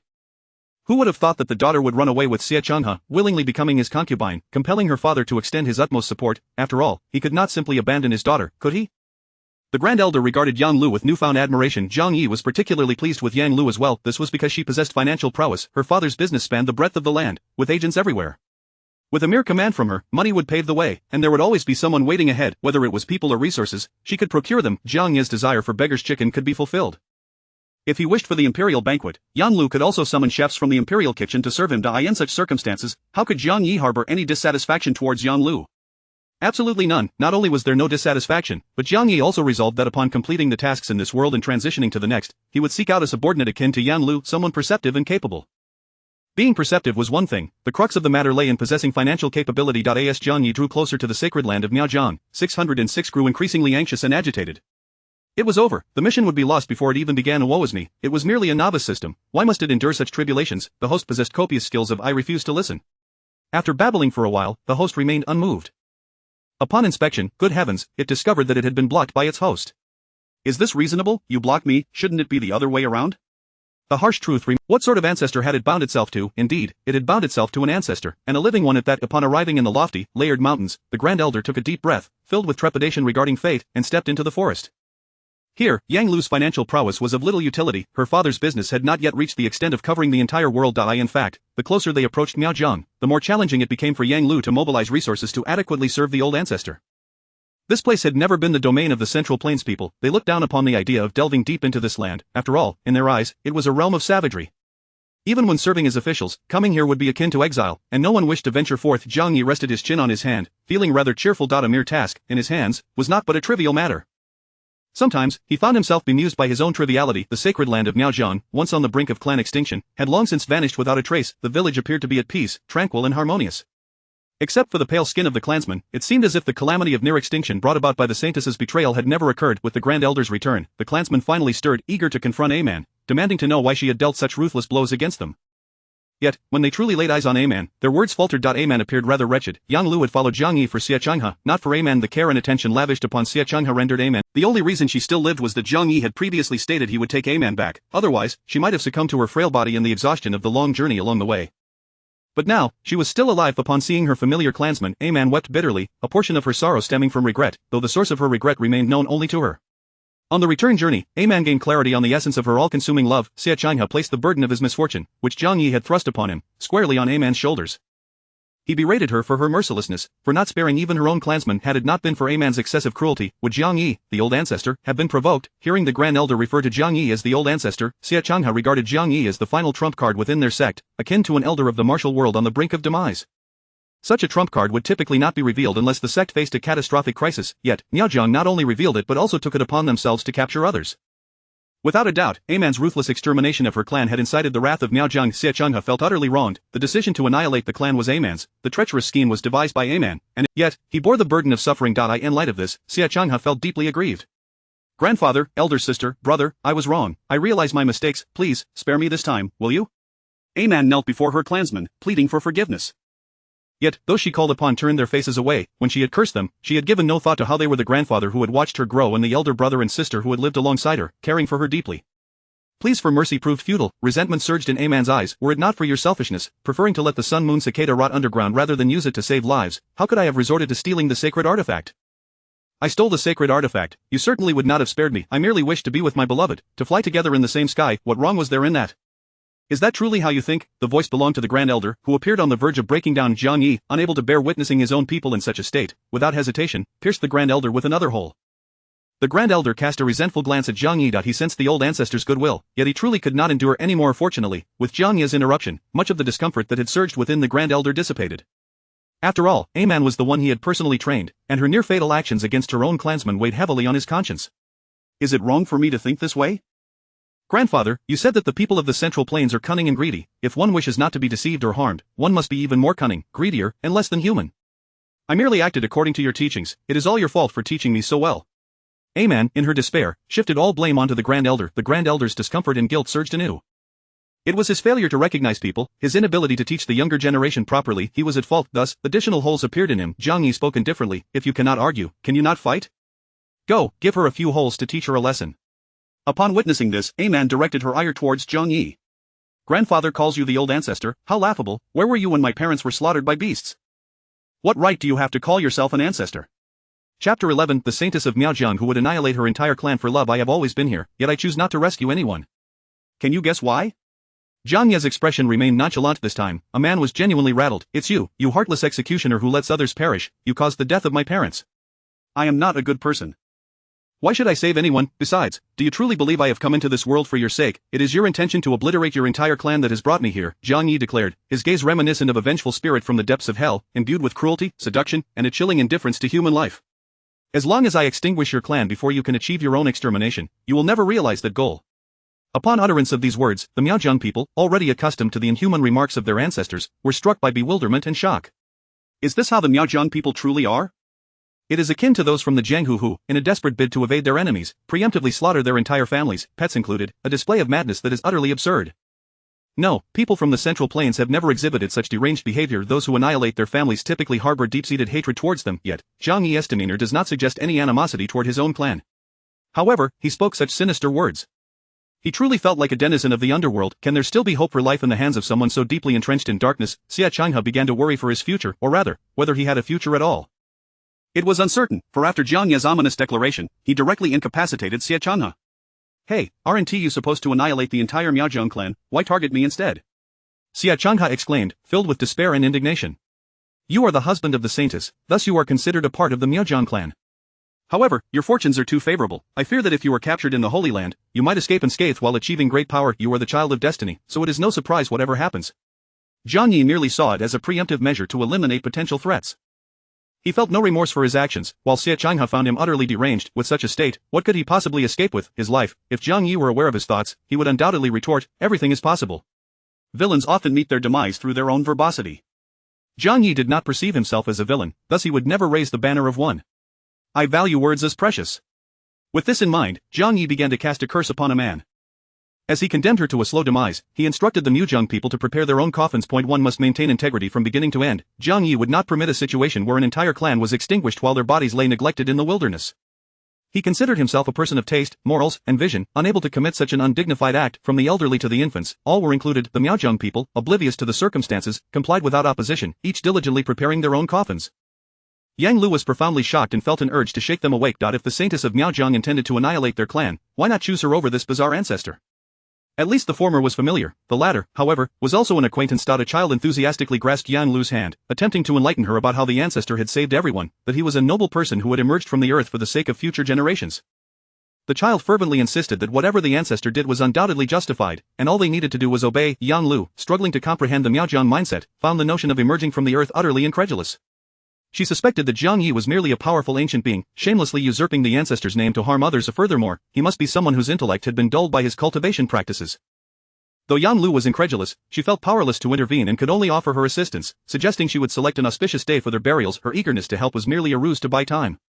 The news of Lang Juan's capture had surely reached Xianin Xianzi, who would undoubtedly rally her fellow Jianghu allies for a rescue. All she could do was delay, allowing Lang Jun the chance to await salvation.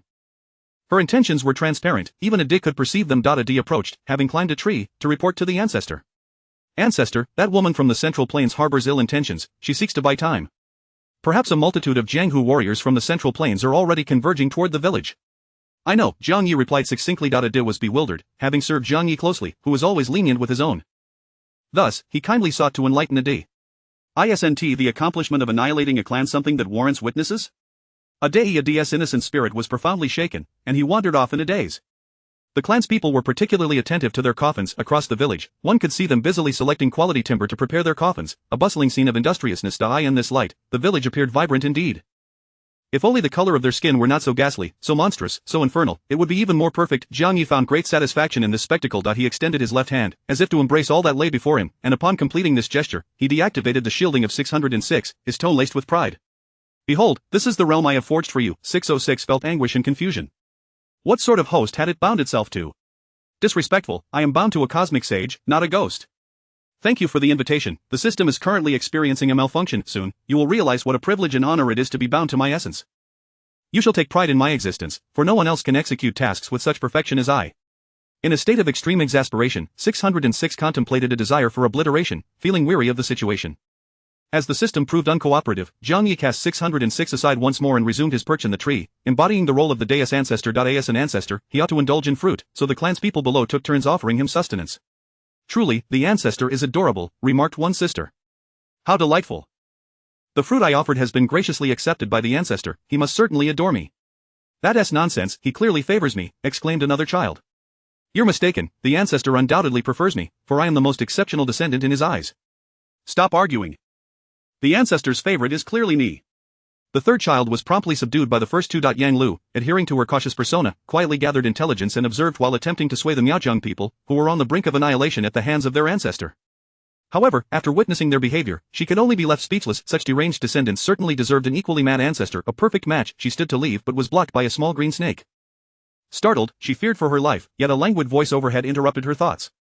Take your litter with you, do not pollute the mountains, or the spirits will punish you. Yang Lu silently gazed at the fruit core she had left behind, then at the pile of cores below, ultimately saying nothing. She merely picked up her remnants and departed quietly. Zhang Yi was in high spirits. Today marked yet another day of alleviating the Mother Earth's burdens. Thank you for your assistance, the Mother Earth replied. No need for thanks. It is my duty. While others littered the ground with fruit cores, he considered it a blessing for the mountains. What could he say? After all, he was the ancestor. Having finished his fruit, the ancestor floated down from the tree, beckoning the village children to accompany him and reviewing the progress of their coffin preparations. The children clapped joyfully as they followed him. As they walked, they began to climb trees, rummaging through bird nests, disturbing slumbering cats, twisting snakes into knots, and scaring away insects, all the while attracting disdain from passers-by. Today's inspection of progress was thwarted by the disdain of others. The agitated cat could only seethe in silence. It was accustomed to two-legged creatures, given the neighboring settlement of bipeds. However, encountering a toxic and excessively powerful two-legged creature was a first for it. The poor cat, forced to adopt a cute demeanor to survive, was subjected to the whims of a group of Miaozhong children, completely stripping it of its dignity as a feline. Ultimately, the disgraced cat managed to escape. The children, satisfied after having had their fun, chattered happily as they departed, along with the cat, who had been left trembling in fear, feeling as though it had encountered an eternal nemesis.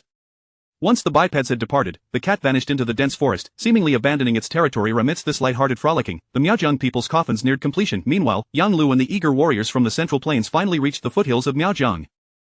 However, they found themselves ensnared by the mountains, and none possessed experience surviving in such dense wilderness.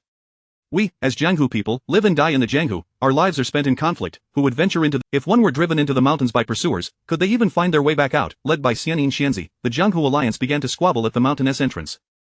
One insisted that the beasts and venomous creatures within posed a grave danger to their comrades, advocating for a cautious approach. Another countered, stating that the mountain was the domain of the Miaozhong people.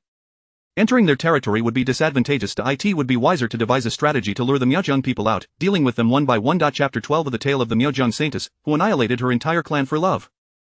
As the discussions unfolded, no one made a move. They all remained camped outside the forest. After all, there was no urgency on their part. The claim that they had come for the Heavenly Sword Master was merely a pretext. Was the Heavenly Sword Master their kin? Their haste in response to his capture was unfounded. Their gathering was motivated by fame, wealth, beauty, martial arts secrets, and divine weapons. In essence, myriad reasons abounded, yet none were truly for the sake of the Heavenly Sword Master. Even the enchanting Xianyin fairy, who had united them, appeared utterly unperturbed. In light of this, Xiachang his twin maidens felt that the only ones truly intent on rescuing their master were themselves. Having come to terms with reality, they ceased to place their hopes in these martial artists and plunged deep into the mountains under the cover of night. While the martial artists outside remained composed, it was rather disrespectful to have visitors at their doorstep yet not welcome them in. Was this not a slight against their ancestors? As the situation escalated, Zhang Yi, the elder of their clan, commanded, and the clan members surged forth, forcibly inviting the martial artists into their stronghold that very night. Though some harbored thoughts of rebellion, they quickly discovered the futility of resistance after suffering grievous wounds. Realizing they had succumbed to poison, others noted with dismay that while the injured were clearly afflicted, they too found themselves ensnared by the same venom. It was astonishing how fearsome the Miaozhang's poison could be. Those who understood the times were wise. They were not cowardly but rather preserving their vital selves, biding their time to eliminate the great demon. The weight of the world rested upon their shoulders. They resolved to set aside their righteous indignation for the sake of future generations, for the greater good, and for the common folk. A small sacrifice today could ensure greater plans tomorrow. This notion was linked to the fact that the Miaozhong folk had refrained from executing them. Otherwise, facing the threat to their own lives, they likely would not have been able to endure. With the guests assembled and the coffins they had crafted for themselves ready, Zhang Yi stepped forth, indifferent to family ties. Today, the Miaozhong would face annihilation, and all present were merely spectators.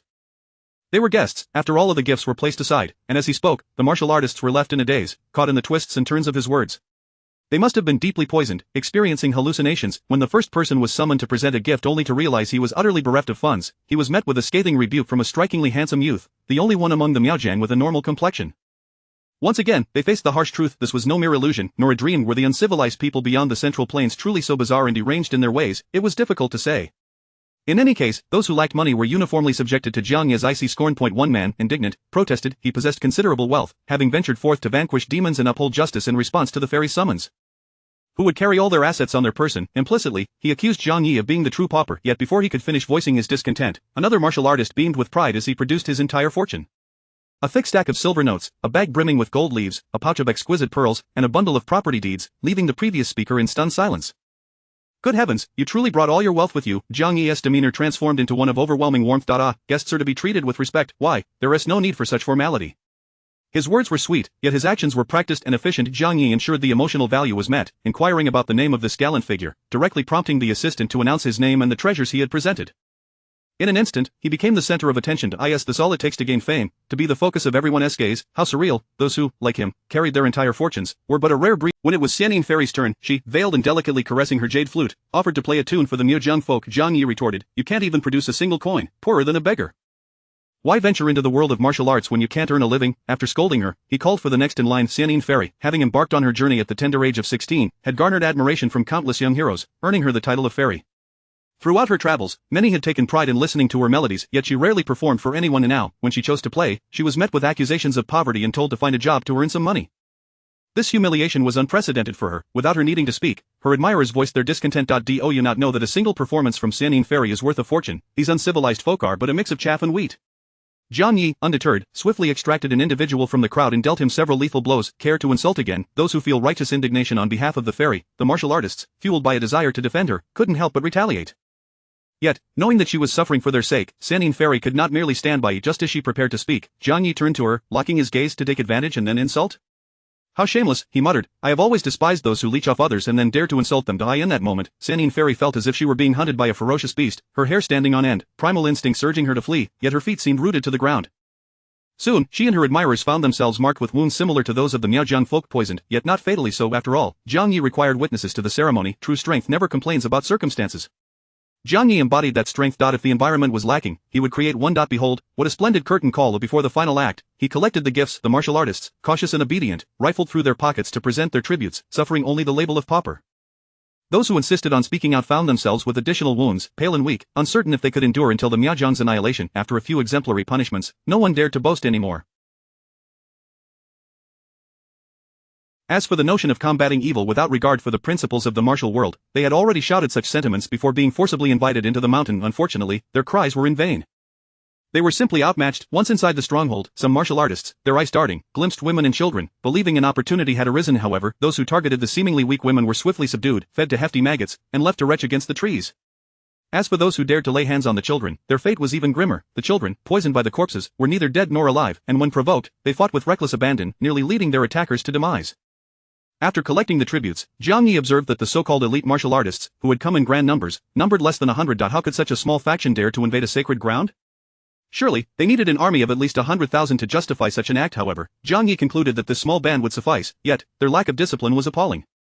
Chaos reigned. Jiang Yi's forehead twitched with irritation. Useless, a bunch of good-for-nothings, can't even form a line. Is there any purpose to your heads? Once again, the martial artists were scolded. I can't hear it. He is not scolding me. After some of the more foolish ones were dragged out to face punishment, a semblance of order was finally restored. With a stern expression, Jiang Yi proclaimed, you are the worst group I have ever led. The martial artists exchanged bewildered glances, utterly lost regarding the jest. With no one to respond, Jiang Yi, undeterred by the silence, continued his quip before commanding, all right, it's time to enter your coffins. The Miajiang folk, elated, began to seek out their preferred spots, eager to be close to their ancestors. Only Aman and Xia Changhe displayed signs of terror. They were helplessly nailed inside their coffins, witnessing their imminent burial. They wished to cry for help, but no sound escaped their lips. They could only watch in horror as the light began to fade within the coffin, the dread of waiting for death burrowing deep into their bones. The other clan members, however, seemed oblivious. Perhaps the corpse poison had clouded their minds. As they saw no wrong in entering the coffins, the ancestors commanded them to enter, and they complied without protest, a truly bizarre turn of events.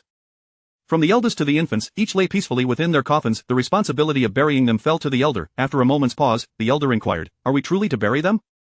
Jiang Yi looked at him quizzically. Did we not agree to annihilate the clan? If you do not enter the coffins, how can it be called an extermination? Such logic. Yet, was he serious?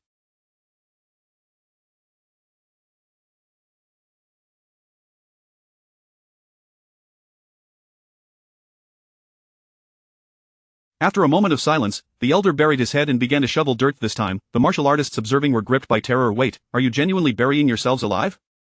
Are you even human? They appeared anything but human, their faces pale. Perhaps they had long ceased to be human. Help, mother, I want to go home. Regardless of their inner screams or their fear, the silent pantomime continued. The elder was buried by Jiang Yi. Once the last was buried, he stood alone within the stronghold, the martial artists watching from afar. Jiang Yi raised his gaze to the sun, his expression turning icy. The whimsical aura dissipated, replaced by an unparalleled sense of formidable authority. This place is now a forbidden ground. Trespassers shall be executed without mercy. As his voice echoed, the martial artists felt a jolt in their minds, darkness enveloping them, and they lost consciousness. When they awoke, they found themselves outside the mountain. The absurdity of witnessing a clan burying itself in horror felt like a nightmare. None dared to step into the mountain to ascertain whether they had collectively hallucinated or truly witnessed such an absurd and terrifying scene. They had arrived in grand fashion, yet departed in a daze. After their departure, the place fell into an eerie silence. Days later, a woman with a pale complexion, barefoot and bruised, emerged from the forest, carrying Xia Changha on her back. Chapter 13 of the aftermath. An unaccountable side story. Time flows relentlessly, and the landscape transforms inexorably. Once towering mountains gradually fade away, replaced by quaint woodlands and a bustling little town. One day, 3 anglers made plans to fish at a tranquil pond nestled behind the town. As night deepened, enveloping the surroundings in a blanket of silence, only the flickering lights of the anglers broke the stillness as they patiently awaited their catches by the water's edge. Old Su, you won't be empty-handed again, will you? The trio, though not childhood friends, had developed a close camaraderie through their shared passion for fishing and numerous night excursions together, each considering the others reliable companions. After all, one would not dare to venture into the depths of the mountains with someone deemed untrustworthy. What if something were to happen, and that prized 100 pounds of prime pork were left stranded in the wilderness? However, close bonds do not preclude moments of irritation, particularly when dignity is at stake. Old Su reacted vehemently, exclaiming, "I cannot possibly be empty-handed every time. Just you wait, I have a feeling tonight will yield a bountiful catch." Yet, this was his refrain time and again, only to end up with nothing but disappointment. In contrast, the other two managed to reel in at least a few fish, while Old Su caught nothing but an old shoe, a putrid sock, a soda can, and a tangle of weeds. Anything but an actual fish. Ironically, he was the most obstinate of the three, adamantly refusing to admit his string of failures and growing increasingly agitated at the mere suggestion of his fishing ineptitude. He would wax nostalgic about his early days when he was still in his beginner's protection period. Who hasn't experienced such a phase? It is only after transcending that period to continually catch impressive fish that one can truly claim skill. With a determined resolve, Old Su vowed to astonish his friends. As dawn approached, the anglers began to tire, urging him to be cautious and not to fall into the water. Old Su acknowledged their concerns, his focus unwavering as he gazed intently at the water's surface. He sensed it. Tonight he would surely land a significant catch soon enough. He felt commotion beneath the surface, a considerable disturbance. He called out, "Come quickly, there's a big one. I can't manage it alone, help me." Awakened by the commotion, his companions sprang into action, rushing over to assist. However, the three nearly found themselves plunged into the depths of the pond. The scene was fraught with peril. Old Su's pants were nearly yanked off by his friends, yet he stubbornly clung to the line. This was his catch, his grand catch, and it must be brought ashore. With a splash, something surfaced, drawn closer to the bank by the taut fishing line. "Good heavens, it's truly a massive one," his friends exclaimed, scrambling for a flashlight to illuminate the water. But instead of a fish, they were met with the sight of a dark, waterlogged coffin, entangled in weeds. Stunned into silence, one friend collapsed in shock. Old Su let out a high-pitched scream that pierced the night, and promptly fell unconscious. With two companions now incapacitated, the remaining angler, faced with the ominous coffin rising from the depths, succumbed to overwhelming fear and fainted as well. Thus, the trio of anglers met their demise. Fortunately, during Old Su's frantic cries for help, one of their number had activated a live stream to document the night's events. Night owls flocked to the broadcast, excited by the sight of the sturdy men struggling with their catch. "Come quickly! Someone has caught something big," they urged, as the viewer count steadily climbed. Yet in the next moment, the camera recorded the grim spectacle of the three friends succumbing to unconsciousness in succession. The most resilient among them tried to stave off collapse, but sheer terror proved too much, leading to a voluntary faint. As the viewers witnessed the trio's lifeless forms, uncertainty loomed, with the camera unable to capture the distant pond's surface, leaving them in the dark about the unfolding events. Alarmed viewers sensed something was amiss and promptly reported the incident, preventing 3 lives from slipping away unnoticed. With the arrival of rescue personnel, the once tranquil pond, frequented only by the anglers, erupted into chaos. Several armored vehicles rolled into the town, and the surrounding area was cordoned off. Authorities declared that deadly snakes were proliferating in the vicinity and were conducting a thorough search for them.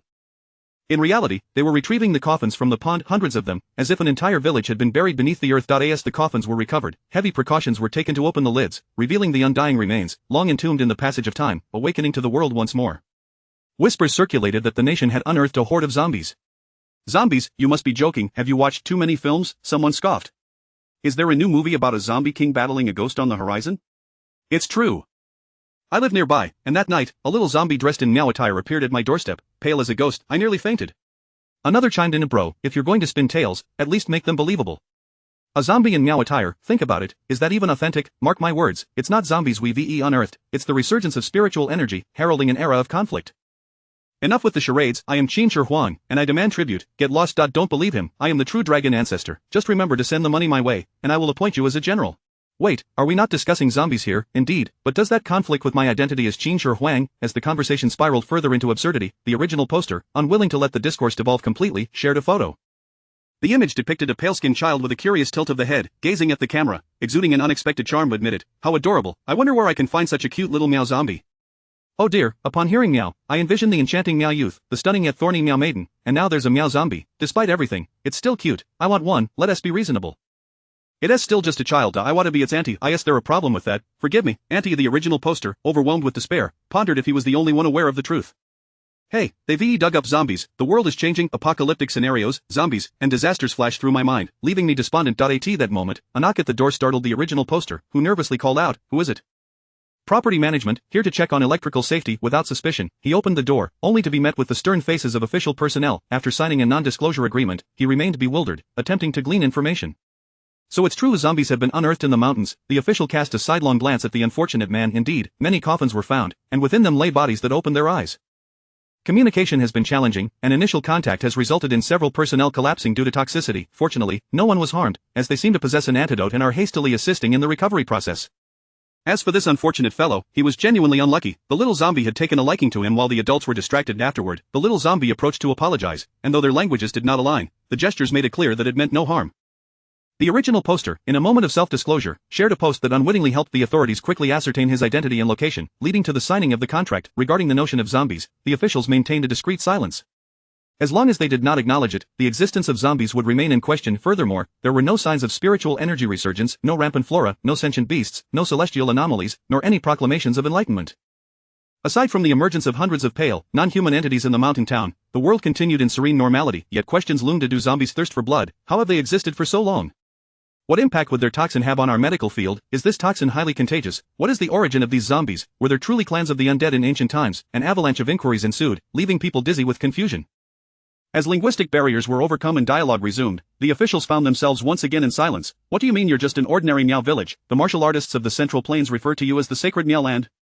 Martial arts truly exist. Can we have a few masters come over to try their skills? Wait, you possess a sacred artifact known as the Sun Moon Cicada that can cure 100 poisons, heal all ailments, and resurrect the dead? Where is it? Lost? Have you seen your ancestors? What did they look like? As further communication unfolded, the officials collectively fell silent. The zombies recounted their tale. They were on the brink of death and, in desperation, had prayed for their ancestors to awaken. Miraculously, their ancestors did rise from the earth, only to poison them, transforming them into their current state. As for why they were all in coffins, they explained that their ancestor had intended to achieve a collective extinction before a certain traitor could act, leading them all to enter the coffins. Once inside, they remembered nothing. The officials scoured records, finally uncovering fragmented accounts from the depths of obscurity. It was said that this place was a forbidden zone, and those who intruded would surely meet their demise. However, rather than dwelling on hearsay, they preferred to consult the very beings involved. The Miao people, equally bewildered, awoke to a world transformed. Ancestors vanished, and they had become zombies. What even is a zombie? They pondered.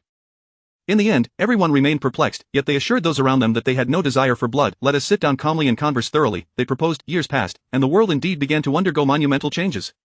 At that time, people noticed the state deploying a battalion of zombie weaponry. The astonished onlookers struggled to steady their phones, unable to comprehend the reality before them. Is this world still the one we know? When did the state develop zombies? What secrets have been kept from us? As they observed the chaos outside, a sense of tranquility washed over them, leading many to recline in ease. Fear not, we have our ancestors. Chapter 14. The unfilial descendants who loved beauty over the throne. 606 felt utterly doomed, resigned to a fate of certain death. Having embarked on a venture that ended prematurely in demise, the host still engaged in futile arguments, compelling it to extol his virtues.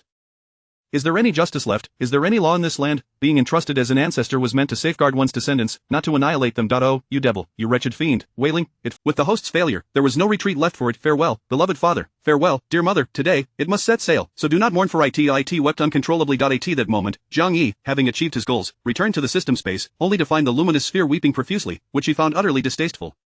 How can someone so incompetent be my system? 606 cries grew even more pitiful. Family, who understands my plight? Wait, the host is back. Why is it still here? 606 discovered a blind spot. It began to investigate and soon realized that the main system deemed the task completed. Has the main system finally succumbed to chaos? The task required the protection of the tribes of the Miao region, not their total annihilation.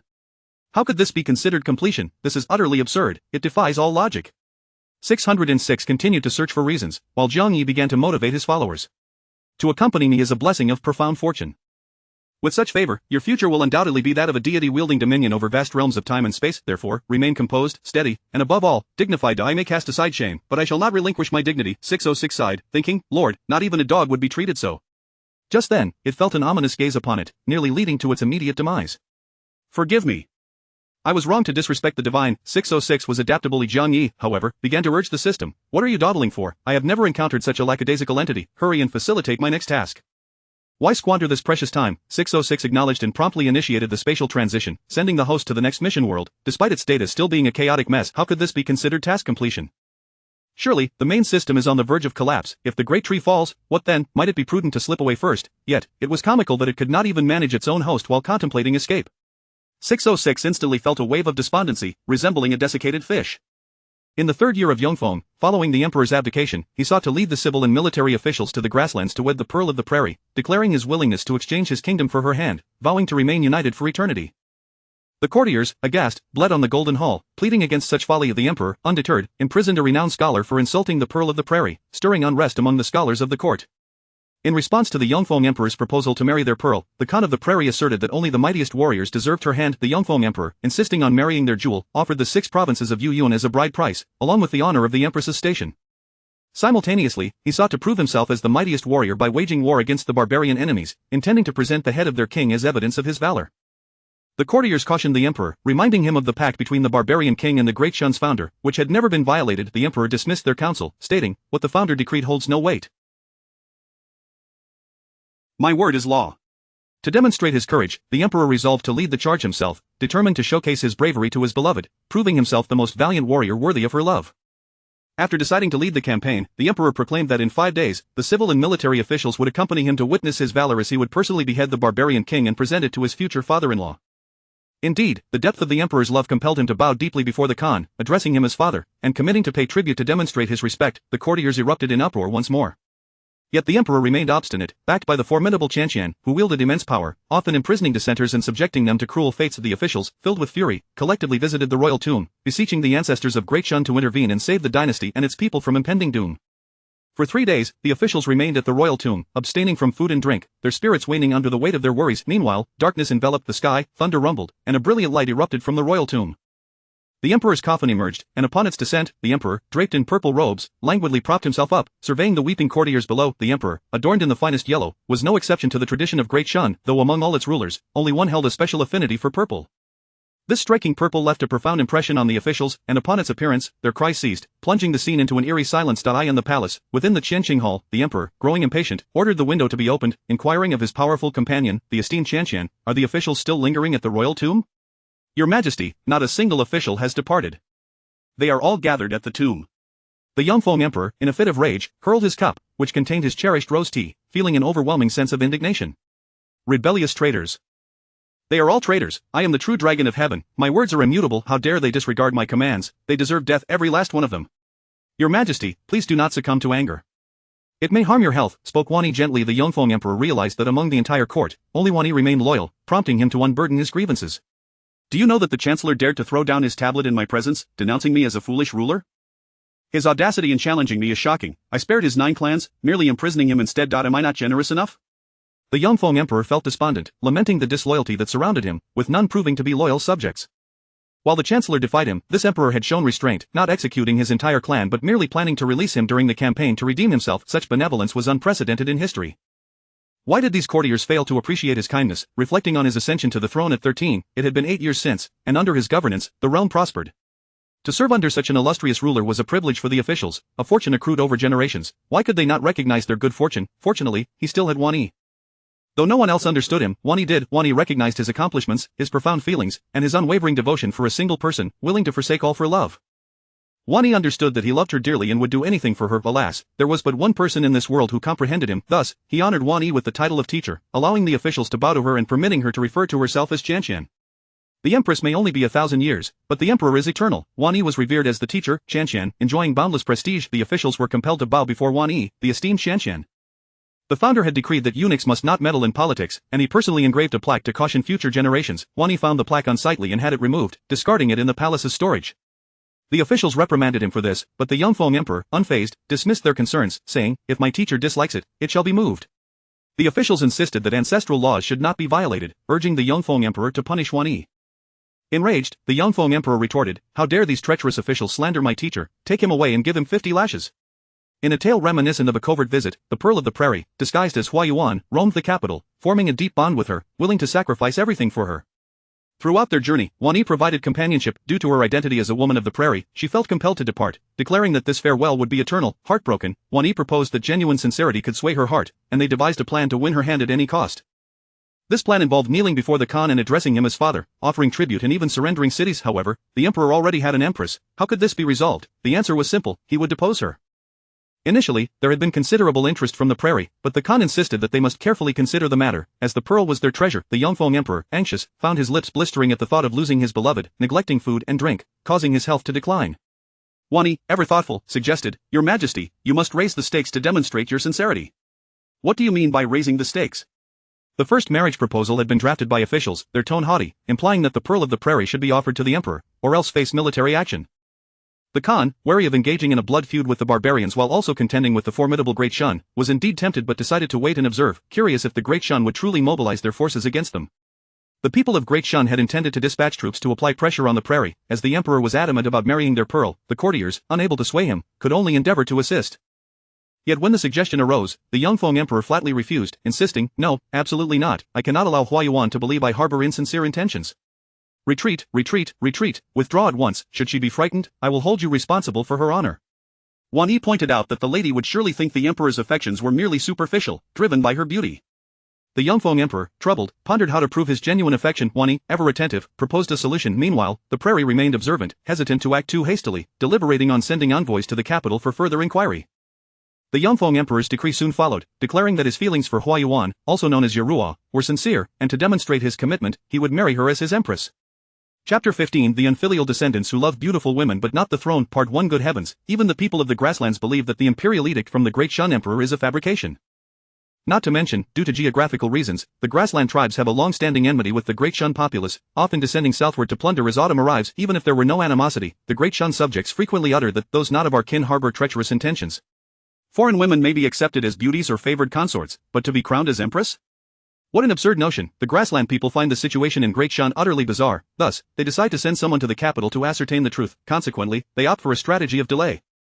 While they continue to stall, the emperor grows increasingly impatient. Wang Yi once again offers counsel, inquiring, "Your Majesty, do you cherish beautiful women more, or the throne?" The Yongfeng emperor replies, "Certainly, it is the beauty I adore." Thus, the imperial decree is issued anew. "I am willing to cede a city as a betrothal gift, for my heart towards Huayuan is filled with sincere affection." The emissaries from the grasslands arrive in the capital and, based on their reconnaissance, pinpoint the most likely ally in the venerable Juqiansui. Upon making contact, the grassland envoy is left bewildered. "What, is your emperor truly serious?" After some deliberation, with Juqiansui as their insider, the grassland representatives become emboldened. With the first imperial decree, the grassland people are filled with trepidation. Could it be that we are to face a two-front war? Engaging the barbarian tribes is already a formidable challenge. Adding the colossal entity of Great Shun into the fray makes it seem impossible. Though the status of the Great Shun as a suzerain state may have waned since its founding, it remains a formidable power to its neighboring smaller states. Unlike those smaller nations, the grassland tribes do not cower before Great Shun. For even if the latter were to invade, they could not occupy the grasslands. At most, they would be driven away, only to return once the Great Shun forces withdrew. With the second imperial decree, the grassland people become alarmed, sensing that Great Shun intends to launch an assault against them. How infuriating, if only a power-hungry emperor would emerge from Great Shun, intent on trampling the grasslands and demanding that they breed horses for him. How vexing it is that the grasslands cannot produce a wise and ambitious ruler. Upon establishing contact with Juqiansui, the grassland emissaries offer vast treasures, and Juqiansui generously shares vital intelligence. The grassland representatives, initially shocked, soon rejoice. "Ah, the Great Shun has produced a lovesick emperor," they exclaim. "Let us test how far this infatuation extends." They propose that ceding a city is acceptable, but they desire the entirety of the 6 prefectures of Yuyun. If the 6 prefectures are relinquished, the grasslands would find themselves completely defenseless against Great Shun, enabling a direct advance to the capital and the seizing of the Yellow Dragon. The grassland emissaries boldly state their demands, eager to gauge the emperor's response. To their astonishment, the Yongfeng emperor assents without hesitation. "Very well, you shall have it." The grassland representatives are left in disbelief. "What? Merely ceding a city is insufficient, must we also call upon our Khan as well?" Naturally, they worry about inciting the wrath of Great Shun, fearing a direct military response. Therefore, the grassland tribes cautiously assert that it is not their intention to humiliate the emperor. According to their customs, since the Great Shun emperor has taken their precious pearl as a consort, the Khan would effectively become the emperor's father. Law. Is it not appropriate for a son-in-law to pay respects to his father-in-law? The courtiers, incensed, feel their blood boiling. Even a septuagenarian elder rolls up his sleeves, ready to confront the grassland scoundrels. However, the Yongfeng emperor remains unfazed, acknowledging that the father of his beloved is, in essence, his own father, a title he is willing to accept. The ministers, shaken, wonder at the emperor's audacity. "Wow, such a grand gesture, this is truly generous. Shall we continue to press our advantage?" Thus, they assert that the previous terms are insufficient. They demand the head of the barbarian king to prove their valor. Valor, the Yongfeng emperor is certainly courageous. I shall personally lead the charge, he declares. During this period, the civil and military officials teeter on the brink of despair. The emperor insists on leading the expedition himself, and their pleas fall on deaf ears. Fear not. Our great Shun enjoys a time of peace and prosperity, thanks to the governance of our previous emperors, who have amassed considerable resources. This battle is not insurmountable.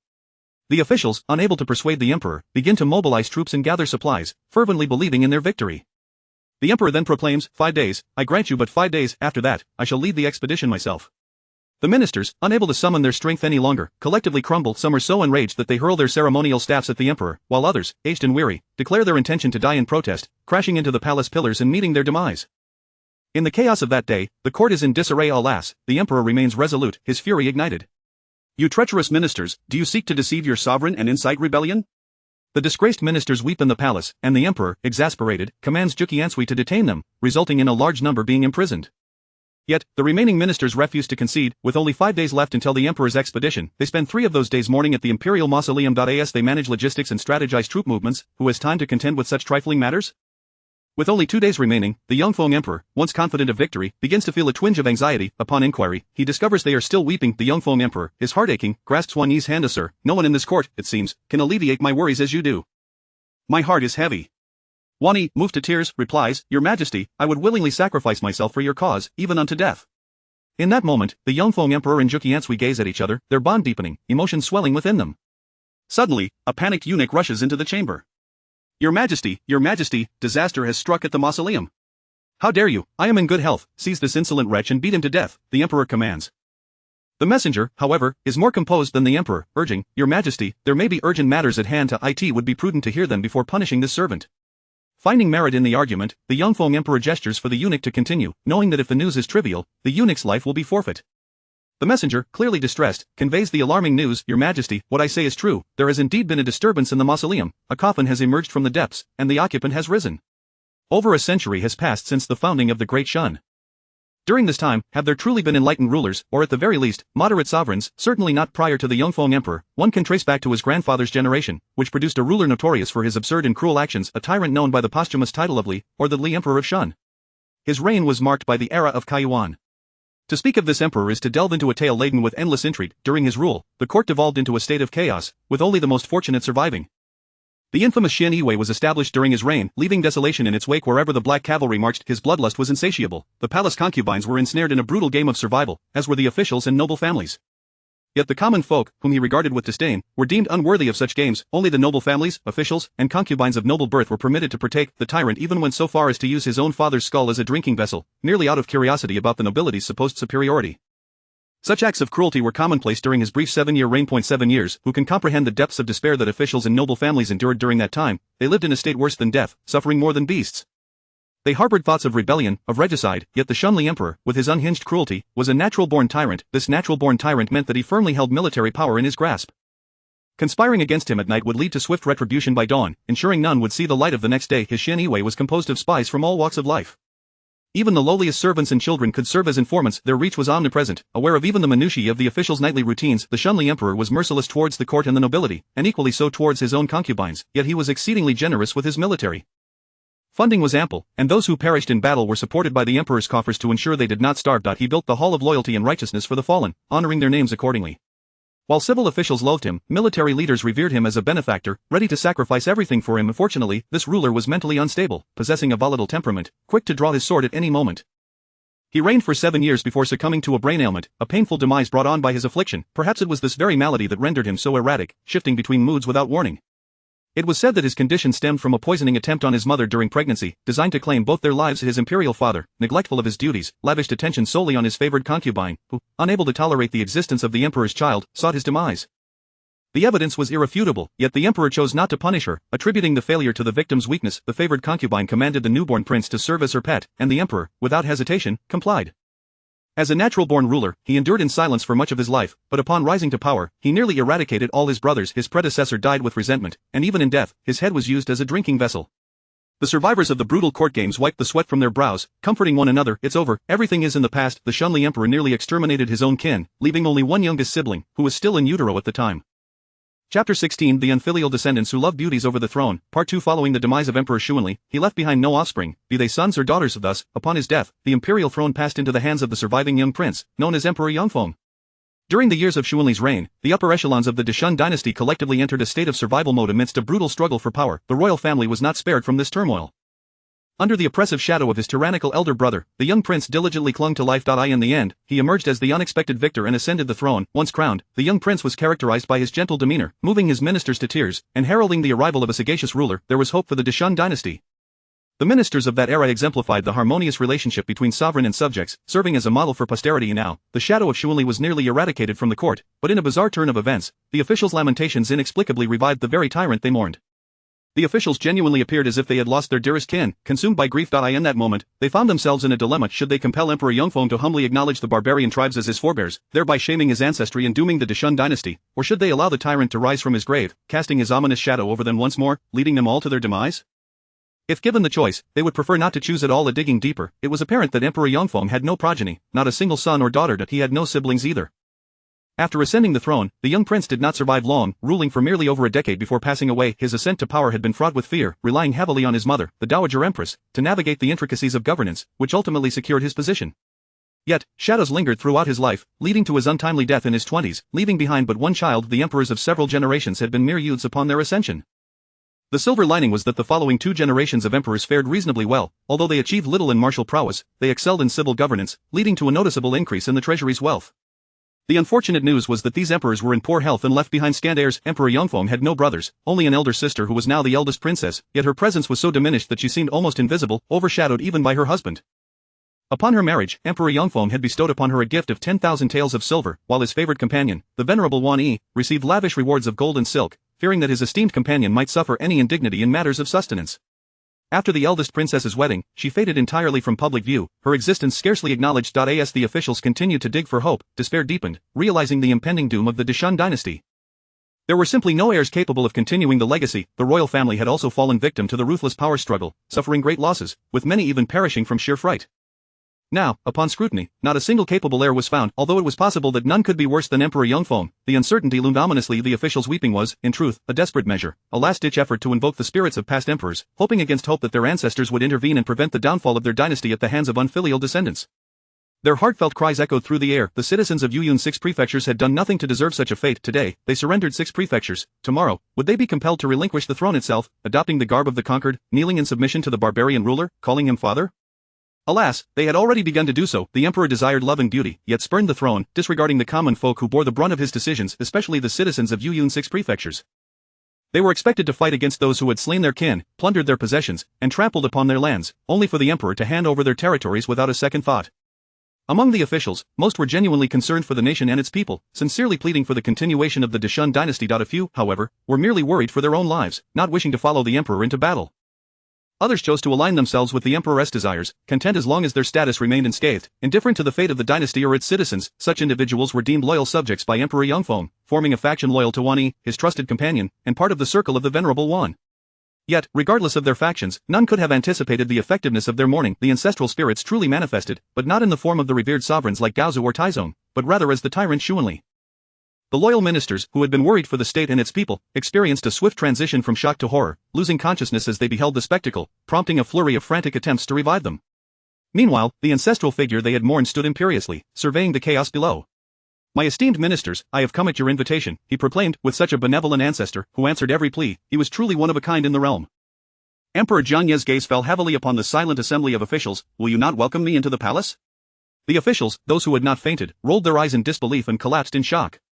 How infuriating, they thought, for it seemed that the emperor regarded them with utter disdain. Did he consider them mere clay figures? The wrath of an emperor could claim countless lives, although not a million. Jianye produced 2 tiger talismans from his person, merging them into one. A chilling wind swept through, and amidst the shadows, legions of spectral soldiers appeared, faithfully surrounding their emperor. The stronger officials, who had not succumbed to unconsciousness, felt an overwhelming surge of murderous intent and the palpable presence of vengeful spirits from the era of survival struggles. These spirits, on the brink of transforming into their own specters, witnessed the remaining ministers hastily kneeling. "Long live our emperor!" Jianye's mood shifted from somber to bright, a gentle smile gracing his lips. "Rise, loyal subjects.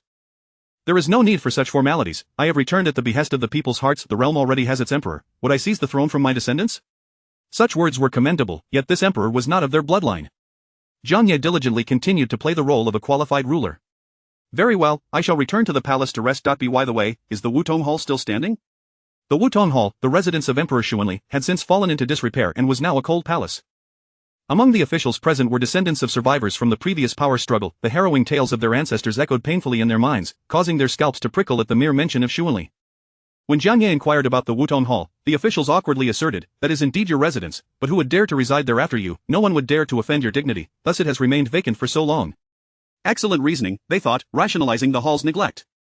It was not that they deemed it inauspicious, but rather that none would dare challenge the emperor's authority. Alas, how unjust the heavens seemed, for instead of the benevolent Gaozu or Taizong appearing, they were confronted by a tyrant.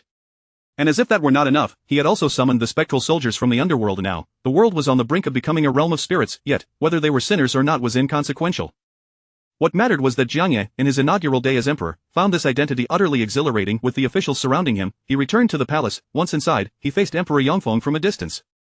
Yongfeng, gritting his teeth, could hardly believe that an ancestor had truly risen from the grave, suspecting instead that the ministers were plotting treason. However, upon closer inspection, he confirmed that it was indeed his forebear.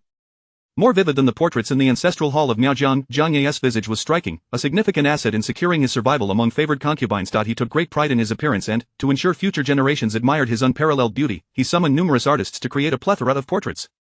While the officials might be slightly unfamiliar with the faces of Gaozu and Taizong, Jiang Ye was unmistakably recognizable, for his countenance was nothing short of breathtaking. Regrettably, such a divine visage was marred by his cruel and tyrannical nature, rendering him unworthy of such beauty.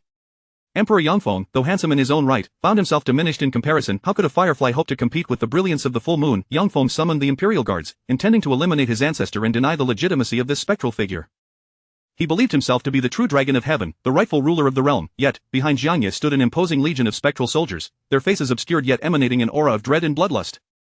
The overwhelming aura of slaughter surged forward, causing Yongfeng to stagger and collapse. Your Majesty, Your Majesty!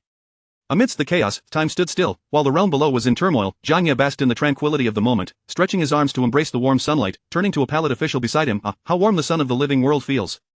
The official trembled as if afflicted by Parkinson's, beads of sweat forming on his brow, feeling as though he had plunged into an icy abyss. Hearing the purple-clad emperor's words, he forced a smile, attempting to curry favor with the ruler. In that moment, he envied the unconscious colleagues who had succumbed to despair. However, upon a fleeting glance, he saw them being whisked away by the spectral soldiers like chicks in a farmer's grasp, and his envy dissipated. Those spectral soldiers were the dead, they were the spirits. Children should not speak of strange powers and deities, yet they were undeniably real. How terrifying. The journey back to the palace was remarkably smooth. Upon his return, Jiang Ye glanced around, first commanding, "Bring forth music, commence the dance, and pour the wine." The officials felt their hearts sink, realizing that this emperor was not the savior sent by Gaozu or Taizong to rescue the Dishun dynasty, but merely a tyrant seeking to indulge in earthly pleasures once more. On the first day of his return, Jiang Ye reveled in the festivities, enjoying the music and dance. On the second day, Emperor Yongfeng presented himself before him. Chapter 17 The unfilial descendants who love beauty over power. Part 3 Emperor Yongfeng was, in truth, reluctant to pay homage, yet this was his ancestor, the revered forebear who had returned to the realm, weeping alongside the ministers. Although the individual in question was a tyrant, he had descended to confront him. What if he had been admonished by the illustrious Gaozu or Taizong and had since reformed? What, then, was his purpose in appearing? To usurp his imperial throne? No, that simply could not be. I am the true dragon sovereign, I am shielded by the aura of the dragon. With this conviction, Emperor Yongfeng turned to his advisor. "Sir, you shall go in my stead to pay respects to our forebear." Wani immediately fell to his knees, weeping profusely. "Your Majesty, that is a being risen from the depths of the earth. I, for one, harbor no fear. I would gladly sacrifice my life, yet, my lowly status leaves me vulnerable. Should I inadvertently offend, how would it bode for your Majesty?" Upon reflection, Emperor Yongfeng concurred, and thus he pondered throughout the night. Reports reached him that the ancestor had been entertained with songs and dances all evening, and there had been no violent outbursts, nor had the attendants been drained of their vitality. They were all quite well. Instantly, his heart settled, and he resolved to meet Jiang Yi. Coincidentally, today marked the moment he had chosen to lead his forces into battle. Perhaps, his ancestor was aware of his virtuous governance and admired him greatly, yet feared for his safety in leading the charge. Thus, the ancestor had manifested to offer protection. As a self-assured sovereign, the more he contemplated, the more convinced he became of his rationale. His confidence grew with each step. It was also possible that the love shared between him and Huayuan had stirred the heart of the ancestor, prompting this divine intervention. The spectral soldiers had long since faded from view. Jiang Yi appeared no different from a common man, reminiscent of the tyrant in purple robes who, it seemed, had never perished and was still very much alive. The court officials were fraught with trepidation, their thoughts in disarray, and for the moment, none dared to petition. Fixated on his plan to lead the charge, Emperor Yongfeng approached Jiang Yi, declaring, "Unfilial descendant Xuing pays homage to our forebear." Jiang Yi merely grunted in acknowledgement, casting a glance at him, as if to say, "Is it only you?" Taken aback, Yongfeng remembered something and earnestly replied, "I also have a royal sister." "Just the two of you?"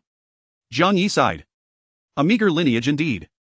It is truly unfilial. Bring forth your royal sister, the prince consort, the concubines, and all your descendants for the ancestor to scrutinize the reasons behind such a sparse progeny. Hearing this, young Feng was elated. Indeed, the matter of his lack of children weighed heavily on him. Of course, after encountering Huayuan, he felt a sense of relief regarding his childlessness, yet he also worried that he and Huayuan would never bear children. That simply would not do. He wished to grow old with Huayuan, surrounded by a multitude of descendants, reveling in familial bliss. Fortunately, with the ancestor's manifestation, there was hope for his lineage. Emperor Yongfeng acted swiftly, for there was no need for him to exert effort. With a single command, his subordinates would naturally spring into action. First, they summoned the eldest princess, the prince consort, and their offspring to the palace. The prince consort was oblivious to the unfolding events. He was not among the weeping officials, and his information was scant. When he received the imperial decree to enter the palace, commanded to bring all his children, he, driven by self-interest, included his own and his cousin's child. As for whether the princess would mind, who cared? He was already doing her a favor by not rejecting her, thus, she ought to be more accommodating. After summoning the eldest princess, they proceeded to call upon the numerous concubines within the palace. These women had been cast into the cold palace, as Emperor Yongfeng had chosen but one from the vast harem. Following the deposing of the former empress, all the women were relegated to the cold palace, making way for Huayuan alone. The former empress's grandfather had been the esteemed scholar who, after insulting the jewel of the prairie, had been imprisoned by the furious emperor and endured great suffering. The cold palace was indeed a place of torment. The women who entered transformed from vibrant blossoms into withered remnants of their former selves. The former empress was no exception. She had married Yongfeng in their youth, and the late emperor had painstakingly chosen for his son a wife from the lineage of a renowned scholar, ensuring a council of regents to support the young prince until he could govern. Yet all these arrangements had been undone by Yongfeng himself. The once radiant and dignified former empress had withered in a single night. Upon learning of her grandfather's imprisonment, her desolation deepened.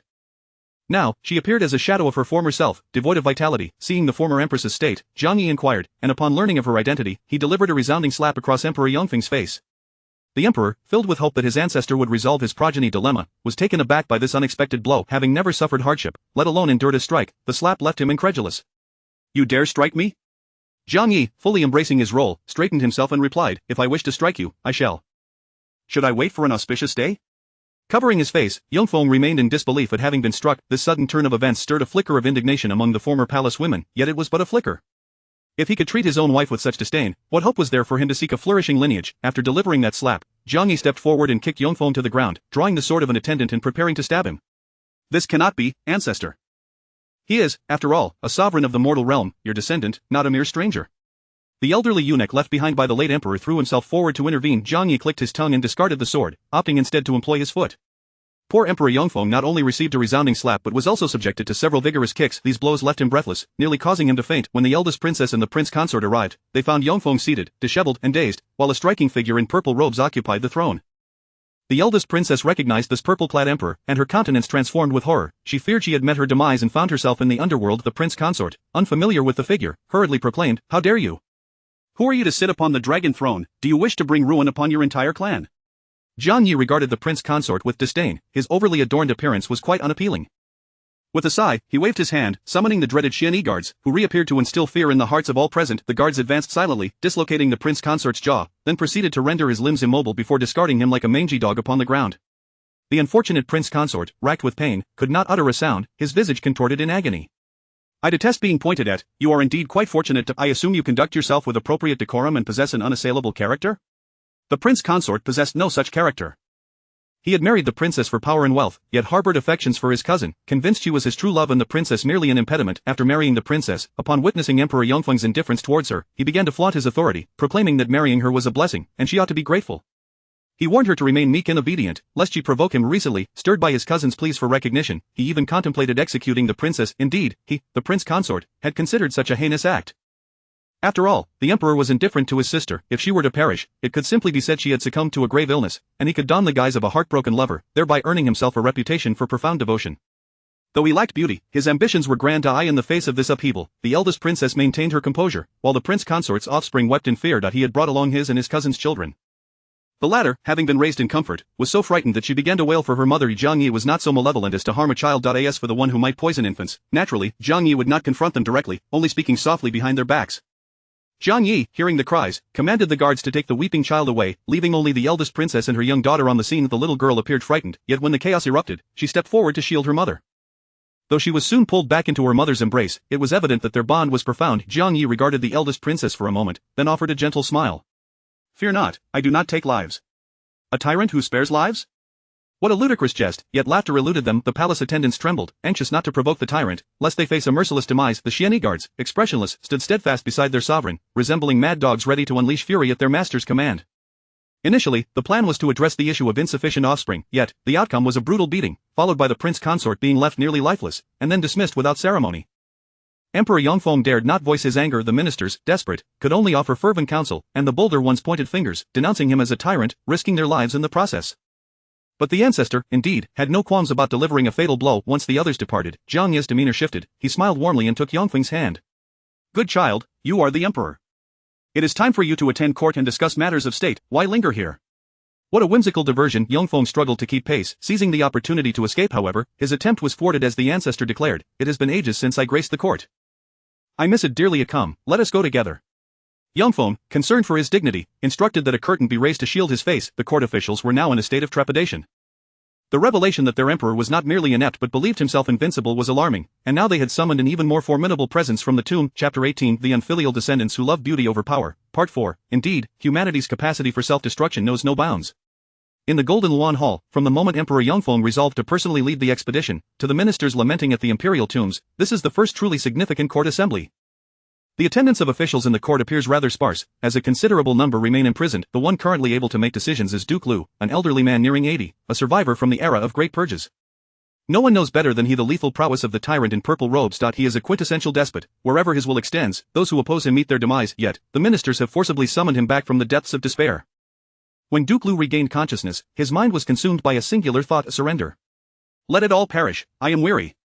Although his spirit desired to abandon all efforts, his body was gripped by fear.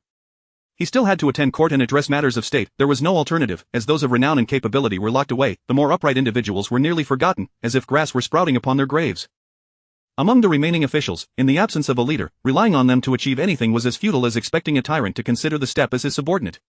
The ministers had not anticipated the emperor's sudden decision to convene, yet upon learning of it, cold sweat poured down their brows. Today marked the emperor's resolute choice to lead the expedition. Did he intend to leave today, as he had proclaimed? Had orders for troop mobilization been dispatched? Was there any preparation for provisions? It seemed not. The ministers were either weeping in prison or mourning at the royal tombs. How could they follow the emperor into battle? At that moment, their garments were soaked with perspiration. Those without a name on the list felt a flicker of relief, while those names sank into despair, contemplating writing their last wills before returning home. The extraordinary event of an ancestor returning from the grave occupied little space in the ministers' minds. Aside from Duke Lu, who, upon seeing Emperor Yongfeng and the tyrant in purple ascend to court, fell silent as a statue, the remaining ministers continued their usual discourse. Your Majesty, one must think thrice before embarking on a personal expedition. Thinking thrice is acceptable, yet let us postpone this. When Emperor Taizong led an expedition, preparations took 3 to 5 years of silver, provisions, and troops were meticulously arranged, and the court had the crown prince overseeing affairs at home before setting out.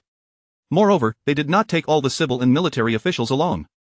Those aware understood that the emperor was leading the expedition. Those unaware might have thought he was merely accompanied by the officials to present achievements to the barbarians. With their safety at stake, the ministers chattered more noisily than a bustling market.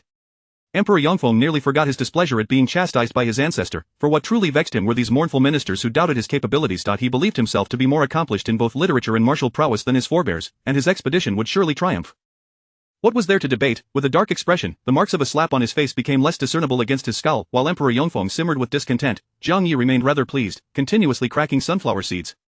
As Emperor Yongfeng berated the ministers, Jiang Yi crackled away. The emperor ordered the execution of an elder who, with a defiant neck, suggested, "Your Majesty, either imprison me alongside the chancellor, so we may accompany each other on this journey." Jiang Yi crackled again. Driven to the brink of fury, Emperor Yongfeng insisted on departing today. Dismissing any further discussion, Jiang Yi crackled away. Finally, the sound of his cracking seeds drew the attention of others. Perhaps in a fit of desperation, someone had turned to him for assistance. How could you, Your Majesty, consider burying the foundation laid by our ancestors before their very eyes? Oh, the mention of ancestors. Jiang Yi sat up straight, yet his hands did not cease their activity. The infuriated Emperor Yongfeng cared little for matters of ancestry. He was itching to confront those who opposed him. I am the son of heaven. Even if my forebear were to rise again, I am the emperor of the current dynasty, not he. Jiang Yi had witnessed many dismissals of authority, yet familiarity did not breed leniency in him. Thus, with a fierce proclamation of his superiority, Emperor Yongfeng found himself unceremoniously kicked from the dragon throne. He nearly fell headlong, saved only by a quick-witted eunuch who dove to cushion his fall. Bold one. I shall exterminate your entire clan. Emperor Yongfeng roared. Jiang Yi merely responded with a nonchalant "oh," and delivered another kick. After witnessing the minister's shocked expressions, he, a man of dignity, adjusted his impeccably unwrinkled garments, resolving not to resort to kicking again.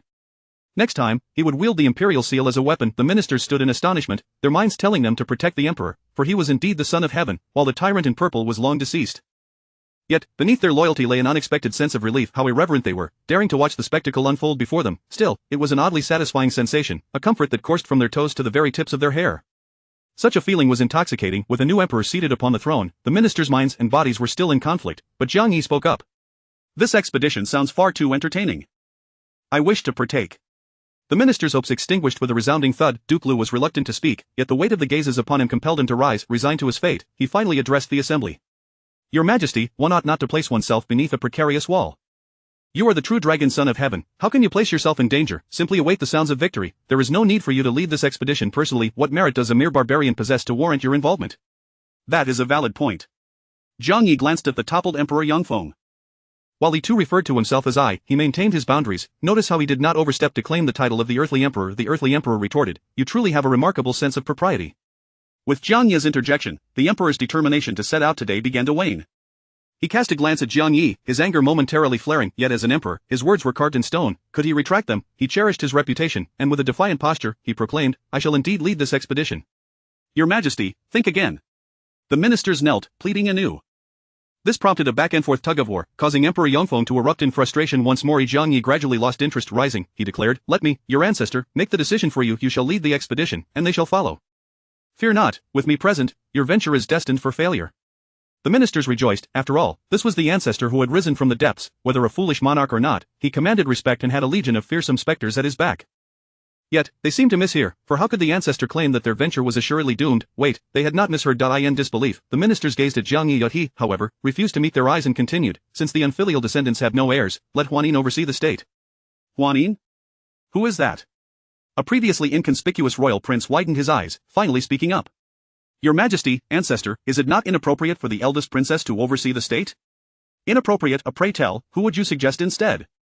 The prince stammered, unable to articulate an alternative. At that moment, the ministers comprehended. The eldest princess shall oversee the state? This was unprecedented. No previous emperor had arisen from the tomb, yet here stood an ancestor manifesting before them. The ministers wished to oppose, yet the chaos around them was already overwhelming. Those of integrity and valor were imprisoned, leaving only those willing to acquiesce. Some even chose to curry favor with the emperor, longing to become his favored subject.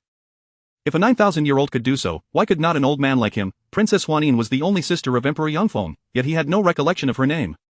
It was only upon hearing the title eldest princess that he realized who Huanin was. Truth be told, Emperor Yangfeng found himself perplexed by the matter of who should manage affairs in his absence. Choosing a member of the royal family would provoke suspicion, and he feared the ministers might rally to support a new king. However, with Huanin, he felt reassured. Of course, why had he not thought of it before? Huanin was his sister, albeit one he had no recollection of, yet that was inconsequential. What mattered was that she was a woman, and the ministers would never support her as empress.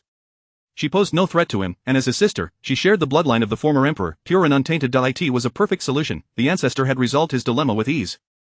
With the issue settled, joy abounded. Jiang Yi kicked Emperor Yangfeng once more. Will you not dismiss the court? Realizing the moment, Emperor Yangfeng commanded the court to be adjourned. Amidst the ministers' respectful farewells, he departed with Jiang Yi. Returning to the palace, a multitude of unresolved issues awaited him, including the paralyzed son-in-law and the long-abiding princess alongside the harem of concubines in the cold palace. Emperor Yangfeng feared Jiang Yi might insist on reinstating the discarded empress. Yet, Jiang Yi had no such intentions. The concubines would return to their quarters, only to find their treatment had improved significantly. Princess Huanin felt a mix of trepidation and uncertainty, unsure of why her brother, who had no recollection of her, and the mysteriously revived ancestor had summoned her. Sister, shall you oversee the state in my stead? We are blood relatives, and you are also a child of the former emperor, with a pure lineage. Thus, I have complete trust in you. Huanin stood bewildered. In her daze, she glanced at the infamous tyrant in purple. The tyrant seemed to sense her gaze, casting a nonchalant look in her direction. His demeanor suggested indifference to the chaos of the world, unconcerned with the upheaval or her identity as a woman. He merely wished to observe the unfolding drama. He craved to witness a spectacle unlike any before. Chapter 19 The unfilial descendants who love beauty but not the throne. Part 5 It was as though her hidden ambitions had been laid bare, exposed by a discerning gaze. The one who uncovered her aspirations donned a mocking demeanor, as if reveling in the chaos of the world, and swung open the heavy gates of destiny that had long remained shut. Thus, she faced a choice: to advance further, seizing this rare opportunity that had arisen once in a millennium, undaunted by the precipice ahead, knowing that a step forward could mean her utter destruction. Or to retreat, resigning herself to the role of the meek and unremarkable, scorned by the prince, overlooked by the emperor, and regarded as inconsequential by her elder brother, a princess in name, yet devoid of presence. She believed she would hesitate, succumb to fear and trepidation, feeling unworthy of the scorn that the world might cast upon her, and ultimately retreat. Yet, in truth, as she locked eyes with the infamous purple-robed emperor, she realized that the formidable gates of fate, which had been irrevocably closed to her simply for being a woman, had crashed open at that moment. She had already taken a step forward. "Sister, I shall not disappoint the expectations of my elder brother." She heard her own voice, imbued with determination, and saw her elder brother, who had always regarded her as insignificant, offer a rare smile of satisfaction. She also beheld the purple-robed emperor, his lips curling into a smile, his handsome visage radiating intrigue. In the eyes of the Yongfeng emperor, he indeed sought his imperial sister, yet to him, she was but a tool to perfectly resolve the troubles following his personal expedition. Zhang Yi, on the other hand, perceived the smoldering ambition within the seemingly quiet and wooden woman. After all, they were both heirs of the former emperor. One, born into nobility, destined to be the crown prince, adorned with splendor from a tender age. The other, nameless at birth, initially cherished by the late emperor, who regarded her as his eldest daughter. However, upon realizing that he might have only one heir, the late emperor's attention shifted entirely to that successor. If she were to behave like countless other women in the world, docile and compliant, then perhaps it would be acceptable. Yet, she was anything but. She disregarded her teacher's teachings on the conduct of women, her innate intelligence rendering her questions unanswerable, leaving her teacher to retort with the notion that a woman's lack of talent is indeed a virtue, before reporting her to the emperor. The late emperor observed her with a sigh, lamenting her status as a princess. Subsequently, the once brilliant and quick-witted princess faded away, leaving only a quiet, wooden beauty, a mere puppet devoid of distinction. The emperor still intended to lead his troops into battle, with the day of reckoning arriving on the morrow. Before embarking on his expedition, Zhang Yi fervently invited the Yongfeng emperor, now free of worries, to partake in a hunt, accompanied by the emperor's most cherished companion, the venerable eunuch Wan Yi. Though the old ancestor was prone to violence, he surely held a high regard for the emperor. After all, he was the true dragon of the realm. The Yongfeng emperor felt confident, yet he was also a man who could easily forget past grievances.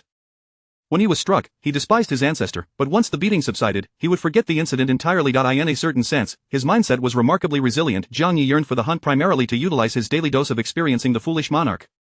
Royal hunts were indeed grand affairs. What if, during this outing, he were to shoot an arrow that struck a woman, one adorned with his token, it would turn out to be the princess he had unwittingly left among the common folk. What a delightful turn of events that would be. Zhang Yi's thoughts were as wild as his name suggested, yet, he failed to consider that the ancestor who had passed nearly a century ago would have left behind a princess who must now be of considerable age. The Yongfeng emperor was even less likely to have any such progeny. He was a man of singular devotion, having only one true love throughout his life, showing little interest in the fairer sex until compelled by his ministers to expand his harem and propagate the lineage.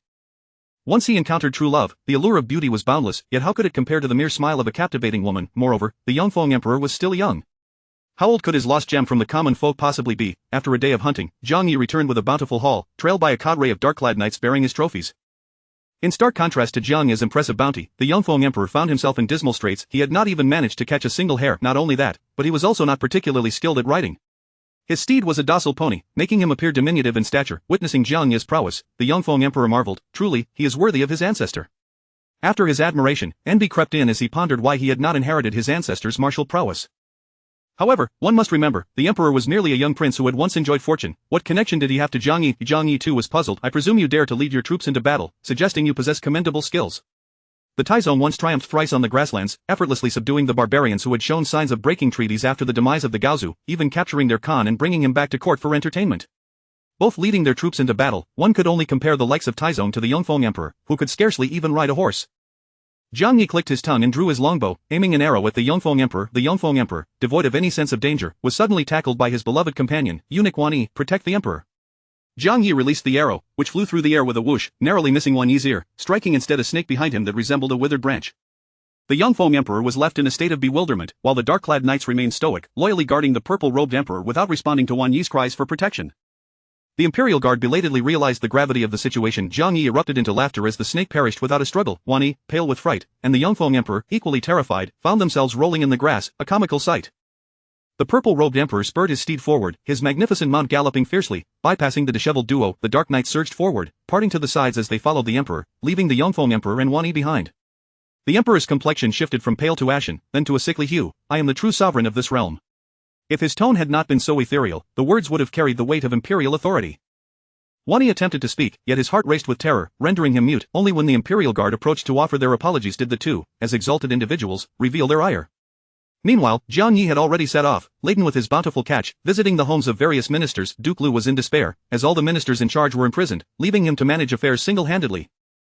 As he tangled with the chaos, he muttered curses under his breath. While cursing, he also labored diligently to restore order. Let us not forget, at the very least, it must appear somewhat presentable, otherwise, the emperor would set out to battle accompanied solely by a gaggle of palace maids and eunuchs. Wait, could it be that the emperor truly intended to bring along palace maids and eunuchs? Duke Lu's heart skipped a beat, and he returned to his strenuous work. Curse that old rascal from the Ministry of Revenue. He pays no heed to the emperor's orders. What does he intend to do? Does he seek rebellion? 5 entire days had passed, and preparations for provisions had yet to commence. Duke Lu's voice echoed with vigor, hardly resembling an elderly man in his 80s. Below him, the Deputy Minister of Revenue toiled silently, while the officials scurried about like spinning tops. Those who could weep and work simultaneously had all been imprisoned due to their excessive opposition to the emperor's commands. The remaining officials pondered, having gone to weep, they cannot expect us to continue working, can they? Consequently, no work was accomplished, and all burdens fell squarely upon Duke Lu's shoulders. The old rascal, whom Duke Lu had been cursing, was also languishing in prison, leaving only a Deputy Minister of Revenue to bear the weight. Among the 4 ministries, only the Ministry of War and the Ministry of Revenue still retained a deputy, while the other 2 had been completely decimated, all officials imprisoned. The survival of the Deputy Minister of War was due to his recent return from a local assignment. Speaking of the Deputy Minister of War, he was the top scholar during the reign of the former emperor, who held him in high esteem before demoting him. The late emperor believed, such talent must be preserved for my son. I will demote him, and once my son ascends the throne, I shall summon him back to bestow upon him great responsibilities. This plan was quite charming in theory, yet the late emperor's son was not inclined to heed his father's wishes, completely forgetting about such a notable figure. Thus, the man transitioned from demotion to gradual promotion, bringing order wherever he went, until his merits accumulated sufficiently to attract the attention of the chancellor, who reinstated him in the capital. On his first day back in the capital, he failed to bring a gift for eunuch Wani and, upon encountering him, did not respectfully address him as Your Excellency, choosing instead to treat Wani as an ordinary eunuch. This slight led to his immediate imprisonment. The chancellor was taken aback and hurried to secure his release. While he was freed, he was again demoted. He then resumed his efforts in the provinces, accumulating merit once more. Now, he had returned once again, this time without facing imprisonment, as the chancellor had been incarcerated. He had no opportunity to offend Wani again, as all officials were occupied mourning at the royal tombs, inadvertently resurrecting the tyrant. Unlike the Deputy Minister of Revenue, who survived due to his lack of principles, the Deputy Minister directly referred to Wani as father, pledging to support him in his old age. Thus, he became one of Wani's men. Of course, he possessed abilities as well. Firstly, he was handsome, being the flower of the last examination. Secondly, he was articulate and capable. And finally, he was utterly shameless. While others presented Wani with gold, silver, and jewels to curry favor, he not only offered riches but also acknowledged Wani as his father. Originally, the Deputy Minister of Revenue was destined for a meteoric rise, yet the situation changed so rapidly. While the officials mourned at the royal tomb, they never anticipated that they would genuinely awaken a living ancestor. This living ancestor was indeed a true progenitor, capable of commanding spirits, possessing 100,000 ghostly soldiers, and somehow resurrecting the long-abandoned Xiani Guard, along with a loyal cadre of living confidants. Truly, where did these Xiani Guards emerge from? The officials were perplexed. Just like the Yongfeng Emperor, was he genuinely willing to endure such treatment, a true filial son? If so, why did he not resist? After all, there need only be one creature that claims to be I. At this moment, even the Deputy Minister of Revenue could call Wani father, yet he remained diligently laboring like a spinning top, busying himself with preparations for the emperor's expedition. Was it out of loyalty? No, it was rather because Wani seemed to be somewhat out of favor lately. Chapter 20 of the Unfilial Descendants Who Love Beauty Over Power, Part 6. It is, in fact, comprehensible that the Yongfeng Emperor places his trust in him. After all, he is the esteemed 9,000 years. However, the Yongfeng Emperor is currently overshadowed by a living ancestor, a rather tempestuous one at that. He unabashedly kicked someone in front of all the officials, showing not the slightest regard for the Yongfeng Emperor's dignity. With such a master, what fortune can a servant hope to gain? The Vice Minister of Revenue, acutely aware of the times, promptly set aside the past when he had called 9,000 years father, dismissing the scorn and derision from his peers, and began to diligently fulfill his duties, adopting a demeanor of a loyal official, devoted to the prosperity of the Great Shun. Remarkably, even Duke Lu began to appreciate him. Moreover, the Vice Minister of War was an SSR card, skillfully untangling the chaos within his department, issuing all necessary orders with precision. Observing the outcomes of his efforts, Duke Lu felt a flicker of hope regarding the upcoming expedition, as it did not seem to be a path of certain doom. After all, our Great Shun is a nation of wealth and strength, enjoying peace and stability.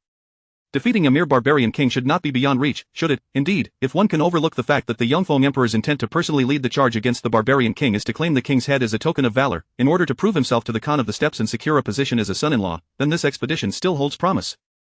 Feeling a renewed sense of optimism, Duke Lu was soon visited by Jiang Yue. His hand trembled. He accidentally left a large ink blot on an official document. Nevertheless, he feigned ignorance, fixating intently on the palace attendant who bore the message. Your Majesty, the Emperor requests your presence at a banquet in the palace. But how should one address him? If he referred to the Yongfeng Emperor as Your Majesty, then what of the former emperor? To not address him as Your Majesty would mean resorting to his posthumous title. The mere utterance of Emperor Xuanli could result in losing one's head, yet the thought of separation from his body was equally unappealing, leaving the palace attendants in a most difficult position. Duke Lu's heart began to quiver uncontrollably. In his youth, he had been fortunate enough to encounter Emperor Taizong, though he could hardly recall the details. His grandfather had been the right hand of Emperor Taizong, with the heir not being the crown prince, but rather the great-grandson. The crown prince had passed away shortly after the emperor, unable to recover from grief, and thus the great-grandson ascended the throne. Initially, the court was relatively clear of corruption, but soon the great-grandson succumbed to the allure of beauty. In his old age, he even competed with his own son for women, ultimately bestowing the title of imperial noble consort upon one, indulging her with excessive honors. Meanwhile, his son, the unfilial offspring, was demoted to commoner status. The other sons engaged in fierce rivalries, each attempting to outdo the other. The most capable were dispatched by the great-grandson himself, for he wished the children of the imperial noble consort to inherit the throne. The imperial noble consort was merciless, executing palace maids at a whim, leading to an ever-increasing number of casualties among them, while the emperor remained indifferent. Eventually, the imperial noble consort set her sights on the less favored concubines, and still, the emperor took no action. Her tyranny escalated to the point where she targeted the emperor's own sons and daughters. The subsequent events are well known. The tyrant, having endured for years, suddenly arose, leading to the great-grandson's untimely demise, while the imperial noble consort was imprisoned and subjected to great torment, ultimately becoming a grotesque figure, driven mad by the horrors she endured, even resorting to cannibalism of her own kin.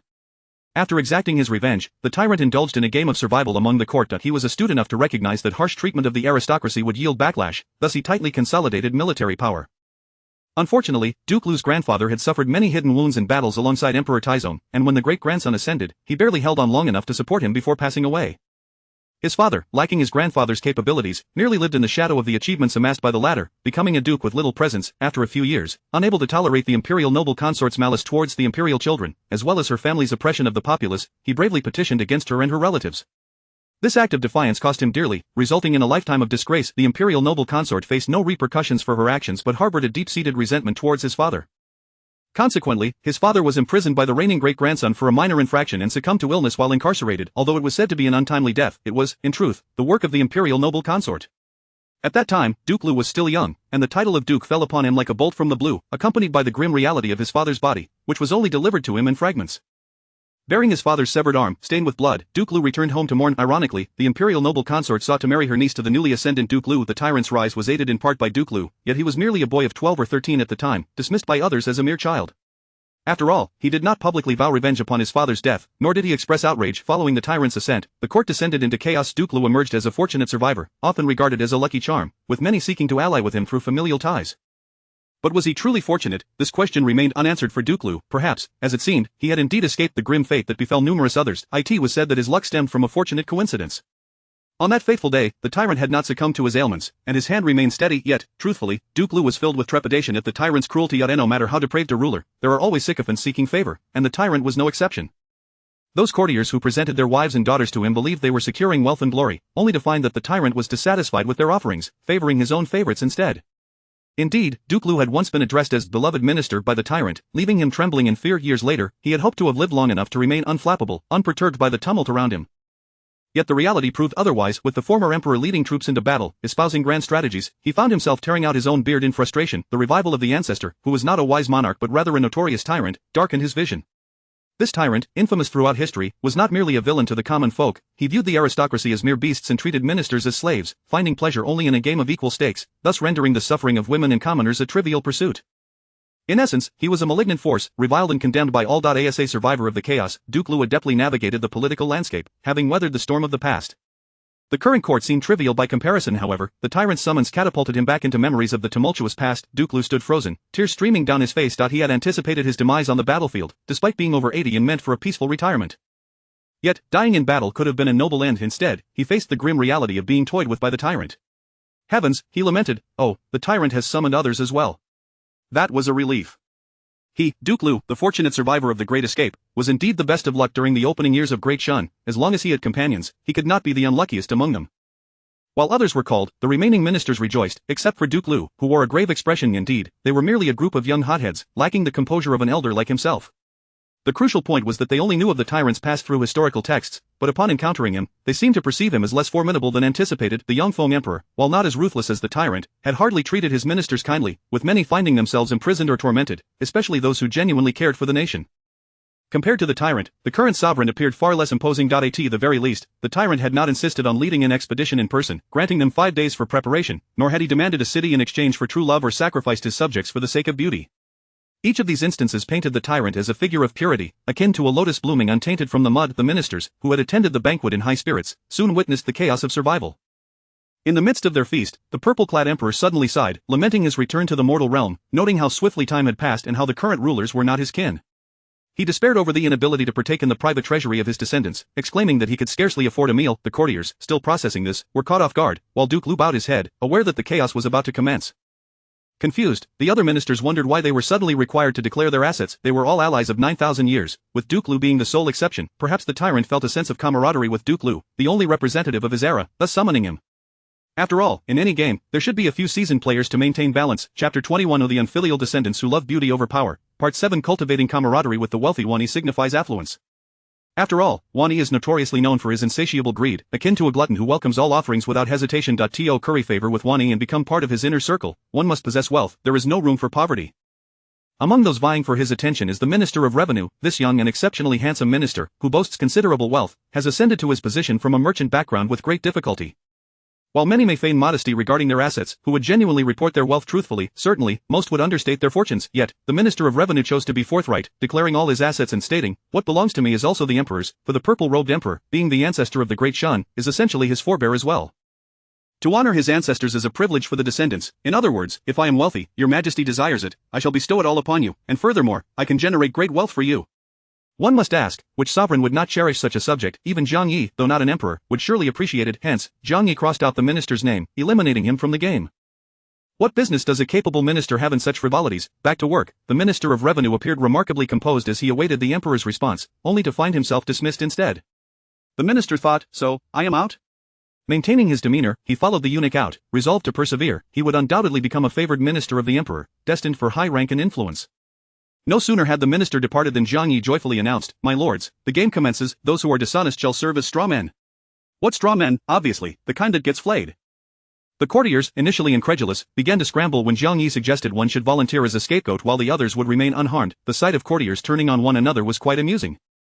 Zhang Yi began cracking sunflower seeds, sharing them with Duke Lu, who, despite his advanced age and need for soft food, accepted them quietly. To offer sunflower seeds to an elderly gentleman of over 80, what a tyrant. Zhang Yi kept his promise. With a scapegoat chosen, the others were allowed to leave. As for the scapegoat, he was to donate his family fortune, for Zhang Yi truly felt impoverished. On his inaugural venture as emperor, he had not anticipated the expenses that would arise. Competing with Emperor Yongfeng for the treasury, Yongfeng himself was equally destitute. His treasury was empty, while the affluent Wan Yi, his beloved confidant, thrived. Yongfeng was so impoverished that he had to scrape funds from the national treasury to present gifts to the Pearl of the Steppe. The Minister of Revenue firmly opposed the emperor using treasury funds to woo women and faced imprisonment for it. Moreover, Zhang Yi was a man of dignity. A dignified person would never covet the possessions of their descendants that would be utterly undignified. The following day, the Grand Army prepared for departure, including the Jingwei camp station near the capital, half of the imperial guards, along with several eunuchs and palace maids. Among them was Wani, the Grand Princess, having received the jade seal that Zhang Yi had used to crush opponents, rode in a dragon carriage, donned in her royal regalia, watching the two emperors depart. One had passed away yet returned, while the other had not yet perished, though perhaps it would be better if he had. The Grand Princess served as regent while the emperor went to war. However, the Grand Princess, lacking power, funds, and personnel, was merely a symbolic figure. When the Black Knights, with their ironclad resolve, stood behind the Grand Princess, the court officials left behind in the capital were astonished to see her first act of authority was to imprison the Yongfeng Emperor's trusted aide, the Grand Marshal. The charges were readily available: publicly riding a horse and injuring others, abducting women, disregarding human life, and extorting the populace through various illicit means. His offenses paled in comparison to those of Wan Yi, yet he was the first to face retribution. The once unassuming and reticent woman, devoid of any commendable traits aside from her royal lineage, emerged with remarkable assertiveness. With the Grand Marshal imprisoned, the officials previously confined were released, only to find the emperor had indeed gone off to war. Heavens, it has collapsed, they lamented. The emperor has ventured forth. Great ancestor, great ancestor. Open your eyes and save the great Shun. Enough with the weeping. Have you cried out an ancestor? Do you wish to summon another? If it were merely the great ancestor, it would suffice, but what if we inadvertently awaken the Ling Emperor? That would be disastrous. The imprisoned officials were left bewildered. What, the regent is the Grand Princess? Is this truly the act of our emperor? What, the Grand Marshal has been imprisoned by the Grand Princess? They reasoned that the Yongfeng Emperor had appointed her regent not out of genuine trust but merely to maintain stability. If she were to take any action, the Yongfeng Emperor would undoubtedly hold her accountable upon his return. It became clear that the Grand Princess was the true descendant of the great ancestor, willing to sacrifice herself for the great Shun, vowing to restore order. The steps testing of the Great Shun did not remain confined to parchment. They audaciously dispatched raiders southward. The border soldiers could not tolerate the looting of Great Shun's citizens and mobilized their forces. An exceptional soldier emerged, achieving an SSR rank, decisively defeating the raiding cavalry. Yet, this young commander faced inquiries instead of accolades. In a fit of rage, Yongfeng Emperor exclaimed, "You dare offend my father-in-law? Boldly, I shall annihilate your clan." Thanks to the steadfast protection of the border generals, the young commander was merely stripped of his title, escaping the punishment of his entire family. While Yongfeng Emperor remained in the capital, he was oblivious to the suffering of the people in Yuyun. Even if he were aware, he would be indifferent. For the sake of love, he cared not for the empire, let alone the common folk. The emperor's command forbade the border troops from acting rashly, leaving them powerless to intervene against the marauding cavalry. The situation in the 9 borders was tumultuous, yet the citizens and soldiers placed the blame squarely on Wan Yi, believing the emperor was misled by treacherous ministers. Although Wan Yi bore some responsibility, he had indeed been strategizing, seeking to assist the emperor in marrying his true love. Thus, his culpability was vast. Discontented heroes began to rally toward the capital, intent on assassinating Wan Yi. After the Grand Princess ascended to power, she overshadowed Wan Yi, rendering the once notable Grand Marshal seemingly inconsequential. Though the Grand Marshal lacked the renown of Wan Yi, he was undoubtedly a loyal supporter of Yongfeng Emperor, having been complicit in the emperor's reckless decisions that jeopardized the ancestral legacy. After apprehending the Grand Marshal, the Grand Princess drafted an edict, sealed with the jade stamp, dispatching it to the 9 borders. Should the steppe dare to invade, there would be no mercy. Freshly released from prison, the righteous officials, deeply committed to loyalty and patriotism, felt the comfort of having a proper monarch was an exceedingly rare experience. Alas, yet the Grand Princess would surely face retribution from Yongfeng Emperor. How could they not, when a mere woman could dedicate herself to the nation and seek the welfare of the people while they could not? Thus, the remaining officials in the court united with the Grand Princess, racing against time to subdue the steppe before Yongfeng Emperor's return. They aimed to compel the steppe to offer their treasures voluntarily, rather than audaciously demanding them with greed. Unbeknownst to Yongfeng Emperor, who was entirely unaware of Jiang Ye's jest, he remained solely focused on the excitement of marrying his true love. This joy was unshareable, save for with his dear confidant, Wan Yi, while extolling the virtues of Yongfeng Emperor's true love, expressed, "Your Majesty, I have served in the palace since childhood, appointed to you by the late emperor, and have been your companion ever since. Now that the army is to pass through my homeland, may I return home for a visit?" With a grand gesture, Yongfeng Emperor replied, "Go." Thus, the army unexpectedly diverted, jeopardizing the meticulously arranged route prepared by Duke Lu, who risked his life to organize it. Meanwhile, the steppe people, aware of the Great Shun's breach of agreement, had already reacted to the impending military advance, seeking alliances with the steppe tribes and willing to forfeit their own interests for the cause. The shadows of the past lingered, reminiscent of when Emperor Taizong had reached their doorsteps, instilling a lasting fear akin to confronting a formidable foe. Chapter 22 The unfilial descendants who prefer beauty over power. Part 8 The shadows loomed large. Upon hearing that the forces of Dazhan had torn up the treaty and were advancing, how could they not be filled with trepidation? Yet, despite their fear, surrender was not an option. The barbarians did not quail before battle but rather prepared vigorously for war. They dispatched 3 armies to confront Dazhan's forces. As fate would have it, the army advanced smoothly, passing through cities that surrendered at the mere whisper of their approach. As for the Emperor of Dazhan himself, his army was nowhere in sight. The barbarians wondered what was amiss. Had they miscalculated? No, Dazhan must be intent on seizing Huanglong. They had fallen into a trap. They must retreat at once, for their homes were at stake. Alas, they were merely overthinking. The absence of Dazhan's army was simply because, accompanied by the Imperial Guard and the capital's militia, Emperor Yongfeng had united with the remaining forces along the way and was now returning home in triumph. The route he took was akin to the serpentine movements of a snake, appearing quite mesmerizing when plotted on a map. This was not a display of Yongfeng's prowess in maneuvering. Rather, it was due to Wan Yi's insistence that the army avoid trampling his crops. Yongfeng declared the importance of righteousness and love for his people, thus ordering the army to take a detour. This winding path, indeed, resembled the undulating movements of a snake. Even Jiang Yi felt a sense of enlightenment at this spectacle. Could it be that Emperor Yongfeng was a natural-born military genius? Alas, he was not. After an extensive serpentine journey and a series of ostentatious maneuvers to honor the esteemed Zhi Qiansui, the army finally continued on its way, only to find themselves surrounded by the barbarians' 3 armies. The court officials accompanying the expedition were struck with panic, urging Yongfeng to flee immediately. After some contemplation, Yongfeng deemed their advice prudent. A gentleman does not stand beneath a crumbling wall. He instructed a similar-looking censor to impersonate him and, without even bidding farewell to his ancestors, fled into the night. Such unfilial behavior was indeed shocking. At daybreak, the emperor had vanished, leaving the court officials and the army stranded. With the 2 forces poised to clash, their own commander had fled under cover of darkness. Could this battle still be fought? It could, and victory was assured, or so the Duke of Lu proclaimed as he took command, only to injure his back and be carried away. Jiang Yi visited the Duke of Lu, sighing, "At your age, why persist in such bravado?" The Duke, tears streaming down his face, lamented, "The army led by His Majesty is composed of Dazhan's finest troops, bequeathed by Emperor Taizong for posterity. Can I, an old minister, stand idly by as countless soldiers meet their demise? Fear not, for defeat is inevitable," the Duke cried like a child. Jiang Yi gently patted his back, as if soothing a child. "Rest assured, when you awaken, we shall have reached the barbarians' territory." The Duke believed that the purple-clad emperor was promising him that, with his esteemed presence, they would soon arrive in the land of the barbarians. Little did he know, the purple-clad emperor meant that when he awoke, they would be captured by the barbarians. Thus, it came to pass that a significant number of civil and military officials, along with an esteemed ancestor of Dazhan, met with total annihilation. The silver lining was that there were no casualties among the soldiers, save for the unfortunate souls who perished during the tyrant's frivolous games. The Duke consoled himself with the thought that at least the tyrant had spared his army from harm. Moreover, they had been captured, yet Emperor Yongfeng had managed to escape. Just as he finished comforting himself, the Duke found himself face to face with Emperor Yongfeng, who bore the marks of a grievous struggle, his clothes tattered and his visage covered in dirt and grime. They exchanged glances, both enveloped in silence. The Duke felt faint but suddenly grew invigorated. Unable to succumb to despair, he had to confront the harsh reality of their circumstances, and what of the purple-clad emperor? Ah, he was treated as a guest of honor by the barbarians, for they had suffered humiliating defeats at the hands of Taizong and were now under the yoke of a certain tyrant. The respect afforded to him stemmed from the tyrant's overwhelming martial prowess, which kept all at bay, yet he too was destined to be captured alongside his ministers. Upon being captured, the barbarian king approached to witness the tyrant, who had been reduced to a mere plaything, being beaten as if he were a child before his army. The barbarian king wondered why the tyrant had come to inspect the situation. Good news arrived. The tyrant proclaimed himself not a ruler of this realm but merely a visitor responding to the pleas of future generations, here to observe the world. This indicated he bore no interest in worldly affairs. The barbarian king, testing the waters, brought forth Emperor Yongfeng and Zhuge Qiansui, who had stumbled into the hands of the barbarian army. Jiang Yi was indifferent to the encounter. The barbarian king then attempted to engage the Duke of Lu in conflict. Jiang Yi raised his hand and swiftly inflicted several wounds upon him. However, the barbarian king was not an ordinary foe. Despite his injuries, he nearly met his end. It was clear that the Duke of Lu held a significant status in the tyrant's court, making him a figure of importance who must not be harmed. The barbarians, accustomed to their frigid homeland, found themselves ill-prepared for the warmth of Dazhan, harboring no grand designs against it. Between the barbarians and Dazhan lay the vast expanse of the grasslands.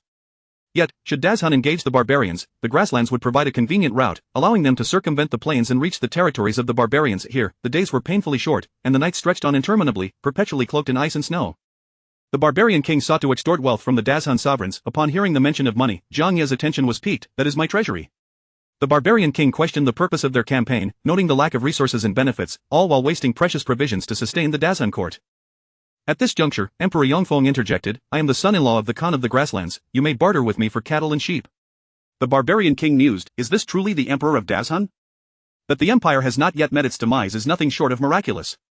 Yet, the purple-clad emperor appeared to have no objections to this arrangement. Rather than continue squandering resources on the Dazhan court, it would be wiser to heed the emperor's suggestion and relinquish them to the nomads.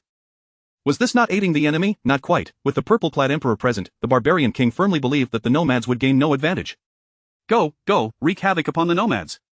Coincidentally, as winter approached, the nomads were eager to descend southward to plunder the Dazhan populace, while the barbarians sought to seize the nomads' livestock. Thus, the two factions were indeed adversaries. Once, Taizong had successfully conquered the barbarian territories, yet such victories held little merit, and so he adhered to the treaty established by Gaozu. Gaozu had also been capable of conquering the barbarian lands but chose not to, opting instead to sign a treaty. Capturing the barbarians held no benefit for Dazhan, yet allowing them to persist would serve as a thorn in the nomad side. Wherever Yongfeng ventured, Jiang Yi was bound to follow, for only Yongfeng could provide the grand spectacle he yearned to witness. This grand performance paled in comparison to the trivial pursuits of the court. The Dazhan officials faced imminent transfer to the nomads, while the capital erupted in chaos. What? The entire army has perished. What has become of His Majesty? His whereabouts are unknown. The remaining officials in the capital felt as though the sky had fallen. From the grasslands came a cascade of victorious reports, with news of triumph ringing out, despite the minimal engagement of the 9 border soldiers, who had been dispatched to join the emperor's expedition. Even so, the SSR card, reinstated by the Grand Princess, led forces significantly weaker than the nomads, driving them into disarray. Furthermore, a young general infiltrated the grasslands, nearly capturing the Khan himself. The Khan was haunted by nightmares, recalling the Dazhan emperor's vow to call him father, to marry his daughter, to pay tribute, and acknowledge them as a suzerain. Had he been deceived, the Dazhan emperor, outwardly appearing to grovel and humiliate himself in pursuit of the grassland's treasures, was, in truth, orchestrating a cunning plot against them, a scheme targeting the nomads. Indeed, the Dazhan people were devious, shameless, and cunning. Reports of the nomads' counteroffensive flooded in, bringing joy to the capital, from high-ranking officials to ordinary citizens. Yet, the emperor's expedition had met with ruin, and both he and his ministers were captured? The officials left in the capital appeared far fewer than those taken by Yongfeng. In this tumultuous turn of events, the Dazhan emperor had unwittingly delivered his officials to the enemy. Those who remained in the capital felt the weight of despair yet were compelled to remain resolute. The chancellor wept, realizing the emperor preferred to bring along the more prestigious officials rather than mere attendants, thus taking with him the heads of the Ministry of War, Ministry of Revenue, Ministry of Justice, and Ministry of Rights. Now, all 4 ministries had been decimated. While they wept, they were still required to fulfill their duties. The sky had indeed fallen, not entirely, for the tyrant had managed to preserve the majority of the army, and there remained hope for Dazhan. What of the tyrant? He would petition to revise the posthumous title of his ancestor. The labels of tyrant and incompetent ruler were the gravest misjudgments of his forebear. Surely, it was those treacherous parasites of the nation who had slandered his ancestor. The army had retained a substantial portion of its strength. Many soldiers remained unscathed, and the barbarian king withdrew his forces, as the tyrant, alongside his ministers, had voluntarily declared their surrender. The barbarian king longed to seize the opportunity to shatter Dazhan's backbone, yet it was not guaranteed that he could grasp it. In summary, the army had suffered only minor losses among some unworthy commanders and a handful of ruffians. Overall, the damage was minimal, and the army had gained a renewed vigor, for those who had faced the battlefield knew the taste of blood indeed. The purple-clad emperor brandished the tiger talisman, commanding the withdrawal, as they watched the emperor and his officials being taken captive by the barbarians. The barbarians, too, maintained their distance, both sides sharing an unspoken understanding, as if the world had devolved into a state of chaotic tranquility. However, certain gentlemen found themselves in dire straits, trampled mercilessly by the barbarian hooves. The army had preserved its strength. This news was indeed encouraging, yet, the emperor had become a prisoner. Alas, the sky had truly fallen. Chapter 23 of the Unfilial Descendants Who Love Beauty Over Power. Part 9. The courtiers were in a state of anxious urgency, determined to rescue their former superior and save his majesty. They were even prepared to meet the demands of the barbaric lions with a resigned air. Compared to the lions of the grasslands, they would undoubtedly hold their noses and accept the terms of the barbarians.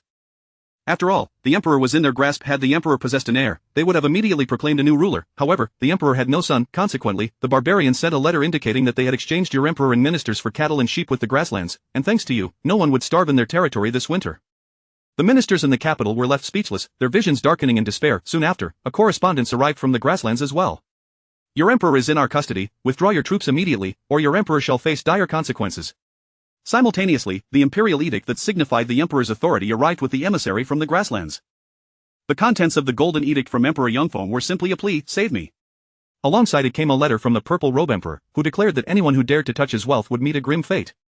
His wealth? What wealth? Oh, the funds plundered from the court by the failed contenders. Very well, they decided to refrain from any actions. The deputy minister of revenue rummaged through the national treasury and informed the prime minister, "My lord, we are out of funds."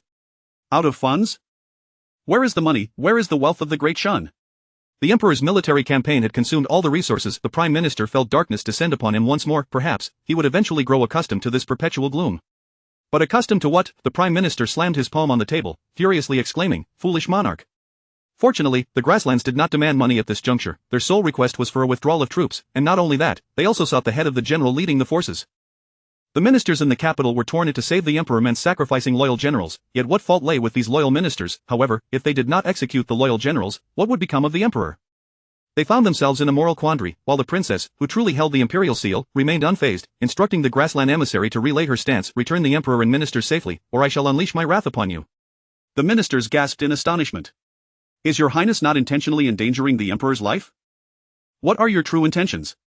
A righteous courtier stepped forward, filled with indignation, his countenance reflecting a profound dissatisfaction with a mere woman wielding such power over them. Although he was genuinely concerned for the state and the people, willing to confront the emperor, it did not prevent him from believing that a princess governing the state was a perversion of natural order.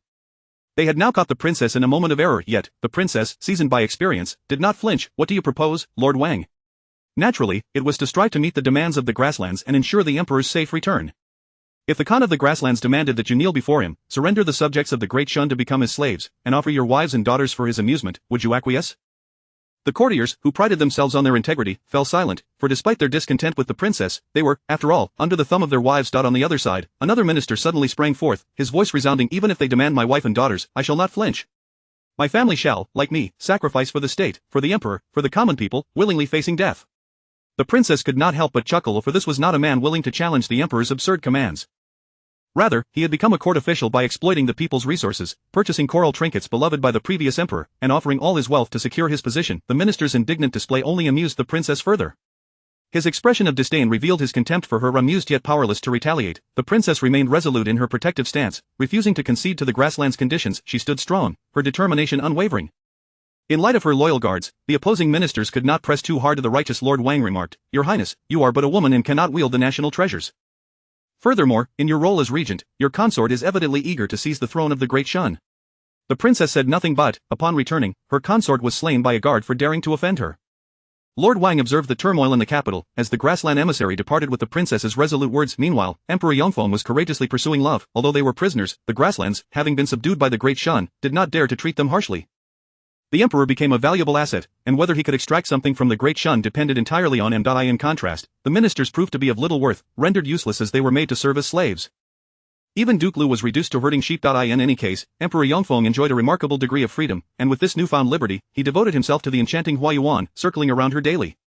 The Khan of the grasslands, maintaining a facade of indifference, was secretly overjoyed. He truly loved his daughter. It seemed that the identity of the Great Shun Emperor's father was firmly established. Yongfeng's heart was solely occupied by love, and Huayuan reciprocated his affections. Their eyes held only each other, with no one else in sight. Huayuan even contemplated poisoning her own father to compel him to release her beloved Yongfeng. Zhang Yi was nearly taken aback, nearly dropping his melon in shock that he hurriedly rushed to inform the Khan. Hurry, your daughter plans to poison you. The Khan, perplexed, thought, although I suspect the Great Shan people are sowing discord, I must still be cautious. This caution ultimately led to his discovering Hua Yuan's treachery firsthand. Any parent witnessing their love-stricken child would feel a wave of despair. The Khan, who had previously reveled in the emperor's infatuation, now felt his heart bleed upon realizing that his daughter and the emperor were fated to be together. Their relationship would soon unfold in a classic narrative of pursuit and escape. Yongfeng shouted, "No, I only want you, I desire no one else." Hua Yuan, moved to tears, responded, "I am the jewel of the grasslands. My father will never allow me to leave. Forget me, let us pretend we never met."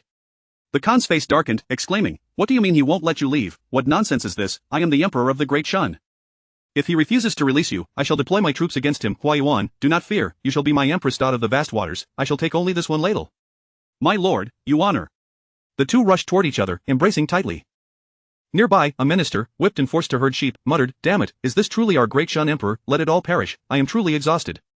Zhang Yi relished the drama unfolding before him. When the princess's stance was reported back, Yongfeng erupted in fury. "How dare she? I entrusted her with the regency as a stroke of luck, yet she dares to disregard my life." He raged against the traitorous ministers, cursing them for their incompetence. The 4 ministers of the court, summoned before him, silently endured his tirade. You may wonder why the 4 ministers, whom he berated, did not come to his aid. Was it not he who had sent them away alongside the courtiers? Yongfeng's fury reached its peak, for he genuinely believed himself to be the true dragon of heaven. Even as a captive, he thought neither the grasslands nor the barbarians would dare to harm him. After all, he was the emperor of the Great Shan, the true dragon's son. His confidence stemmed from the fact that the Great Shan was undeniably a great nation among the various realms, with surrounding smaller states merely considered vassals. Although the grasslands frequently engaged in skirmishes, they were only capable of so much. The Great Shan's vast territories and abundant resources meant that even in defeat, they could outlast the grasslands. The grasslands had but a small population compared to the Great Shan's vast numbers. The Great Shan was so formidable that even if he fell into the hands of the grasslands, they would not dare act against him. Furthermore, upon learning of his capture, the ministers would undoubtedly be anxious to rescue him. He felt no fear whatsoever. He was entirely at ease. Otherwise, how could he dare to boldly pursue love? In pursuit of true love, he had forgotten all about his loyal companions. Before his departure, he had brought 12 golden edicts, a directive from his ancestors, which he had not understood at the time but now comprehended. The lowly maidservants could not even dream of coveting the national treasures. Upon receiving the princess's position, Yongfeng was enraged to the point of nearly losing his composure. Angered, he temporarily set aside matters of love and affection, and in the dead of night, he stealthily entered Hua Yuan's tent.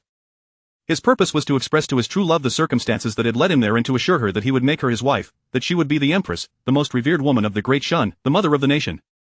The two held hands, gazing into each other's tear-filled eyes, overwhelmed by their emotions. The following day, before dawn, Yongfeng slipped out of Hua Yuan's tent like a thief. He then straightened his attire and approached the Khan of the grasslands, addressing him as father-in-law. The treacherous ministers have wronged me. I beseech you to lend me a troop of cavalry so that I may return to the capital, eliminate the traitors, and reclaim my throne. The Khan, embodying the ideal father-in-law, willingly lent him his elite troops, but not a single minister was granted to him. The emperor of the Great Shan appeared foolish, for even with troops, he was but a clown. The courtiers of the Great Shan, with their myriad cunning ways, could not be trusted to remain near him. The absence of ministers was inconsequential. Yongfeng mounted his noble steed, filled with vigor. Rest assured, my loyal ministers, enjoy your stay in the grasslands, experience the vast wilderness, and I shall send someone to escort you home. With that, he pointed forward with his reins. Let us depart. The cavalry behind him ignored his command until their true leader, a valiant warrior named Alu, issued orders, prompting the cavalry to swiftly advance in formation like a tide. Startled by the cavalry's momentum, Yongfeng's steed reared in panic, whinnying in fright. He clung tightly to the horse's neck, terrified of being thrown off and becoming a victim of the hooves. The ministers, now reduced to herding livestock, barely cast a glance at Yongfeng. Well, that was not entirely true. There was one who did. Duke Lu, with his white hair flying in the wind, ran towards Yongfeng with outstretched arms, as if to save him. Chapter 24. The unfilial descendants who love beauty overpower. The Yongfeng emperor did not fall from his horse, becoming a ghost beneath it. However, his embarrassing display was indeed real, provoking hearty laughter from the people of the grasslands, their eyes filled with disdain, as they regarded the spectacle as one would a monkey in a circus. Among the laughter, a figure named Zhang Yi seamlessly joined in, slapping the thigh of a neighboring grassland man, reveling in mirth. The grassland man, enduring the pain in his leg, thought to himself that he must hold back. After all, how could he be distressed by such a feeble Deshun person? Not at all. Once Zhang Yi had laughed enough, the grassland man, using the half-learned Deshun Mandarin he had picked up from captives, inquired, "Why do you laugh? Is he not your emperor?" Zhang Yi, upon hearing this, looked up and exclaimed, "Is it forbidden for an emperor to laugh? I too am an emperor. Have I not the right to take pride?" The grassland man was taken aback. What? How can Deshun have 2 emperors? He hurried off to inform his Khan, and the Khan, equally perplexed, pondered how it was said that 2 tigers cannot coexist on one mountain, yet Deshun boasted 2 emperors? Wait, could it be that he had been deceived? Was the Yongfeng emperor not the true Deshun sovereign, but merely a scapegoat propped up by the cunning scholars of Deshun, while the genuine emperor remained elsewhere? Enraged, the Khan summoned the informant and, like a bamboo tube spilling beans, demanded every detail about the capital and its emperor. He then produced a Dishun captive, who was to become his most loyal dog. This captive was none other than the Yongfeng Emperor's beloved companion. Zhou Qiansui Wani had adeptly shaved his head and donned the garb of the grasslands, groveling sincerely as he declared, "My lord, I am your most faithful dog." Thus, while the court ministers acted as slaves, Zhou Qiansui had vanished, for he was kneeling too quickly. In the presence of the barbarians, Zhou Qiansui wished to kneel, yet the barbarians ignored him, as if they felt that accepting him as a dog would be a grave insult to their cherished canines.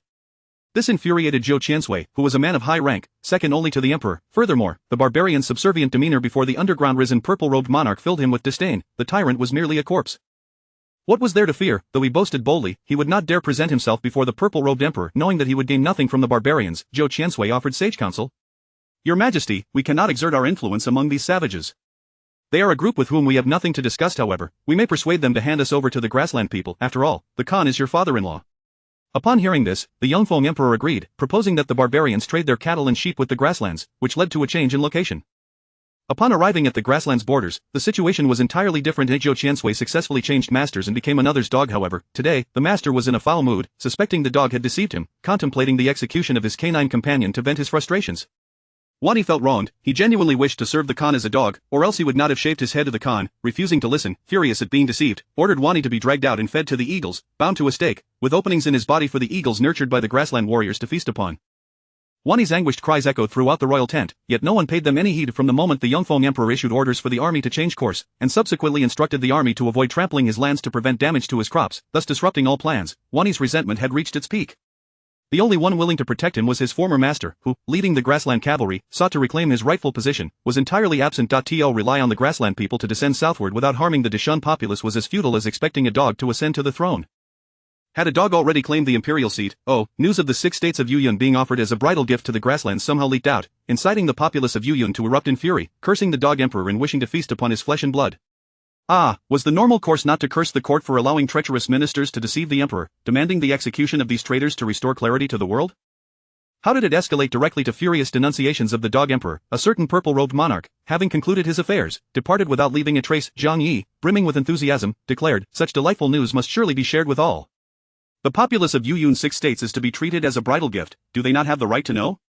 Treacherous ministers, villains, no, it is your emperor, who, for the sake of true love, forsakes his kingdom, devoid of treachery or villainy, while the ministers rage against the emperor's foolishness, only to find themselves imprisoned. All this is the emperor's will, he bears witness, and the news is true." In summary, the grassland cavalry, escorting the Yongfeng emperor southward, plundered, slaughtered, and laid waste, killing all men and boys, taking away the most beautiful women, and discarding them once they grew tiresome. Their audacity stemmed solely from the presence of the Dishun emperor. Otherwise, they would not dare to act with such hubris. Before the emergence of the SSR cards, the soldiers of the 9 borders would have vehemently pursued and hunted them down.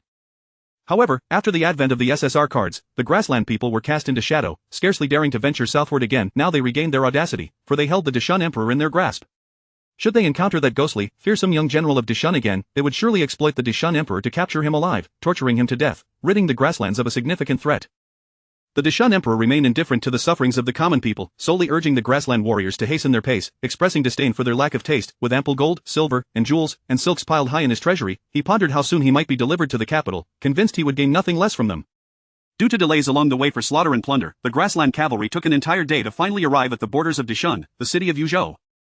The grassland cavalry, though audacious, also valued their lives, thus sending the Dishun emperor to the city gates instead of risking their own men. The Yongfeng emperor straightened his attire, held his head high, and rode to the city gates, proclaiming, "Open the gates, for I am the Dishun emperor." The soldiers of Yuzhou were aware of the news that the emperor had been captured, and while the soldiers of the 9 borders knew the situation, they would never have imagined that the captured emperor would personally arrive at their gates with the enemy in tow. The soldiers could not recognize the emperor. How could the defenders of Yuzhou fail to do so? The commander of the defenders pondered in despair. Am I too late to realize my blindness? Should I truly open the gates for the emperor? If the gates were opened, wouldn't the grassland cavalry flood into the city? Yet to refuse entry would mean disregarding the emperor's life and risking the annihilation of his entire clan. The commander decided to bury his head in the sand and adopt a strategy of delay. The Yongfeng emperor called out to the city, but the gates remained obstinately shut, leading him to unleash a tirade. "I shall return and decree the execution of your entire clan." The commander of the defenders, startled, thought to himself, "Am I truly blind? I cannot recognize the emperor." The Yongfeng emperor, exasperated, cried out, "Treacherous ministers and rebels, treacherous ministers and rebels." What was he to do if they refused to open the city gates? The Yongfeng emperor produced his cherished golden token, instructing the grasslanders to devise a means to hasten its delivery to the capital. He stressed that it should not be given to the eldest princess, that wretched girl who dared to meddle with the heavenly mandate and covet the national artifact. It must be delivered to the prime minister. Although the prime minister had opposed his calling the Grassland Khan father and had seen him thrown into prison for his defiance, the Yongfeng emperor believed the prime minister to be a loyal patriot who would surely come to his rescue. One by one, golden tokens were dispatched to the capital, stealthily reaching the prime minister's residence. Late into the night, with candlelight flickering, the prime minister gazed at the secret missive accompanying the golden tokens, and after a long silence, he sighed heavily. The missive from the emperor indicated, "I have arrived at the capital with the Grassland cavalry. Swiftly command the cities along the way to grant passage and prepare for my reception." The first missive conveyed this. The second instructed the prime minister to prepare a fortune in gold and silver, countless silks and jewels, to reward the Grassland warriors escorting him home. The third missive urged the prime minister to draft an edict, for upon his return, he would immediately wed his beloved, granting her the most esteemed status. The fourth missive declared that the defender of Yuzhou was a treacherous minister. How dare he refuse to open the gates to welcome the emperor? The Yongfeng emperor vowed to execute the entire clan of the Yuzhou defender. The fifth, sixth, and seventh missives were still en route, yet the prime minister felt as though he had aged a decade in that moment, appearing like a man on the brink of death. He sat alone until dawn, the candle burning low, light fading into darkness. As dawn approached, tears streamed down the prime minister's face as he cried out, "Is heaven determined to doom my Deshun people and bury my Deshun kingdom? Heaven? Must you lay every burden upon me? Is there not a living ancestor on the ground? Let him bear the burden. He is capable of doing so." Zhang Yi declared. "Indeed, I can bear the burden." But now was not a matter of blame. It was a question of the survival of the state. When the eldest princess beheld the prime minister once more, she gasped in shock. "Quickly, summon the imperial physician." For the prime minister appeared as though his days were numbered. But why did the prime minister resign himself to the fate of the Yongfeng emperor? Certainly not. The moment the Yongfeng emperor was captured, the prime minister observed as ministers debated how to rescue the emperor, while simultaneously he began to sift through the royal family, seeking anyone capable of rising to the occasion to save the Deshun kingdom. Yet, in this search, he found not a single one. Years prior, the Taizong had executed the royal descendants under the pretense of governance, inciting the vassal kings to revolt, all under the banner of purging the treacherous court. In the end, relying on the elite forces left by Taizong, the vassal kings failed, and the royal descendants were once again subjected to a bloodbath. Chapter 25 of the unfilial descendants who love beauty, not power. In the aftermath, how could the tyrant's grand escape game proceed without the beloved royal offspring? At present, these royal scions have transformed into mere swine. They excel in indulgence yet remain utterly inept when it comes to labor. To become an emperor, do you trust the next dim-witted ruler in waiting? The crux of the matter is that we are in a moment of peril, desperately needing a leader capable of turning the tide, rather than another fool hastening the demise of the dynasty. What choice does the Yongfeng emperor have without heirs or brothers? He possesses only a single sister, does he not? The emaciated prime minister startled the princess, mistaking the venerable elder for a fading relic, on the brink of death. Yet, upon her arrival, the prime minister's eyes sparkled with renewed vigor. The princess, shedding her pretense, radiated brilliance. Despite being a woman, she could not conceal her noble aura and commanding presence. In her presence, the prime minister momentarily envisioned the late emperor clad in the princess's coronation robes. She outshone even the emperor's dragon robes, sparkling with unparalleled resplendence. A hen crowing at dawn? A reversal of the celestial order? No, she is the true dragon daughter, capable of rescuing the crumbling state. The prime minister, as if rejuvenated, suddenly knelt and implored, "Your Highness, the nation cannot endure a day without a ruler. I beseech you to choose a day to ascend the throne and bring stability to the realm." Indeed, the Yongfeng emperor had taken most of the court officials with him, leaving behind only a handful, yet the court persisted in its function. The Yongfeng emperor, disinterested in governance, delegated the review of memorials to the aged official known as Juche Qiansui. Thus, Juche Qiansui exploited the loyal ministers, ensuring that those who failed to offer tributes were either stripped of their positions or ensnared by treasonous accusations. For ministers wishing to be heard by the heavens, the task was daunting. Successful petitions were treated lightly by the emperor, who favored his trusted advisors, scolding ministers who approached him. In contrast, the princess demonstrated a keen understanding of state affairs. Initially slow, she quickly became proficient, far surpassing the Yongfeng emperor in capability. Working under the princess, the prime minister felt rejuvenated, as though he could reignite his fervor for the Shun dynasty for another century. Gradually, matters were resolved with clarity and transparency, akin to unraveling silk threads. Alongside the princess, there was the previously scorned Minister of Revenue, who, upon losing the patronage of Juche Qiansui, underwent a remarkable transformation, showcasing his true talents. The prime minister could not help but cast a sidelong glance at the Minister of Revenue. How could a man of genuine capability once seek the patronage of Juche Qiansui? The Minister of Revenue, unperturbed, replied jestingly, "In that courtly environment, how could I have survived without aligning with him? What use is talent if Juche Qiansui disapproves? You would be waiting for dismissal or imprisonment." Next, there was the Minister of War, whom the prime minister had always regarded as a protege.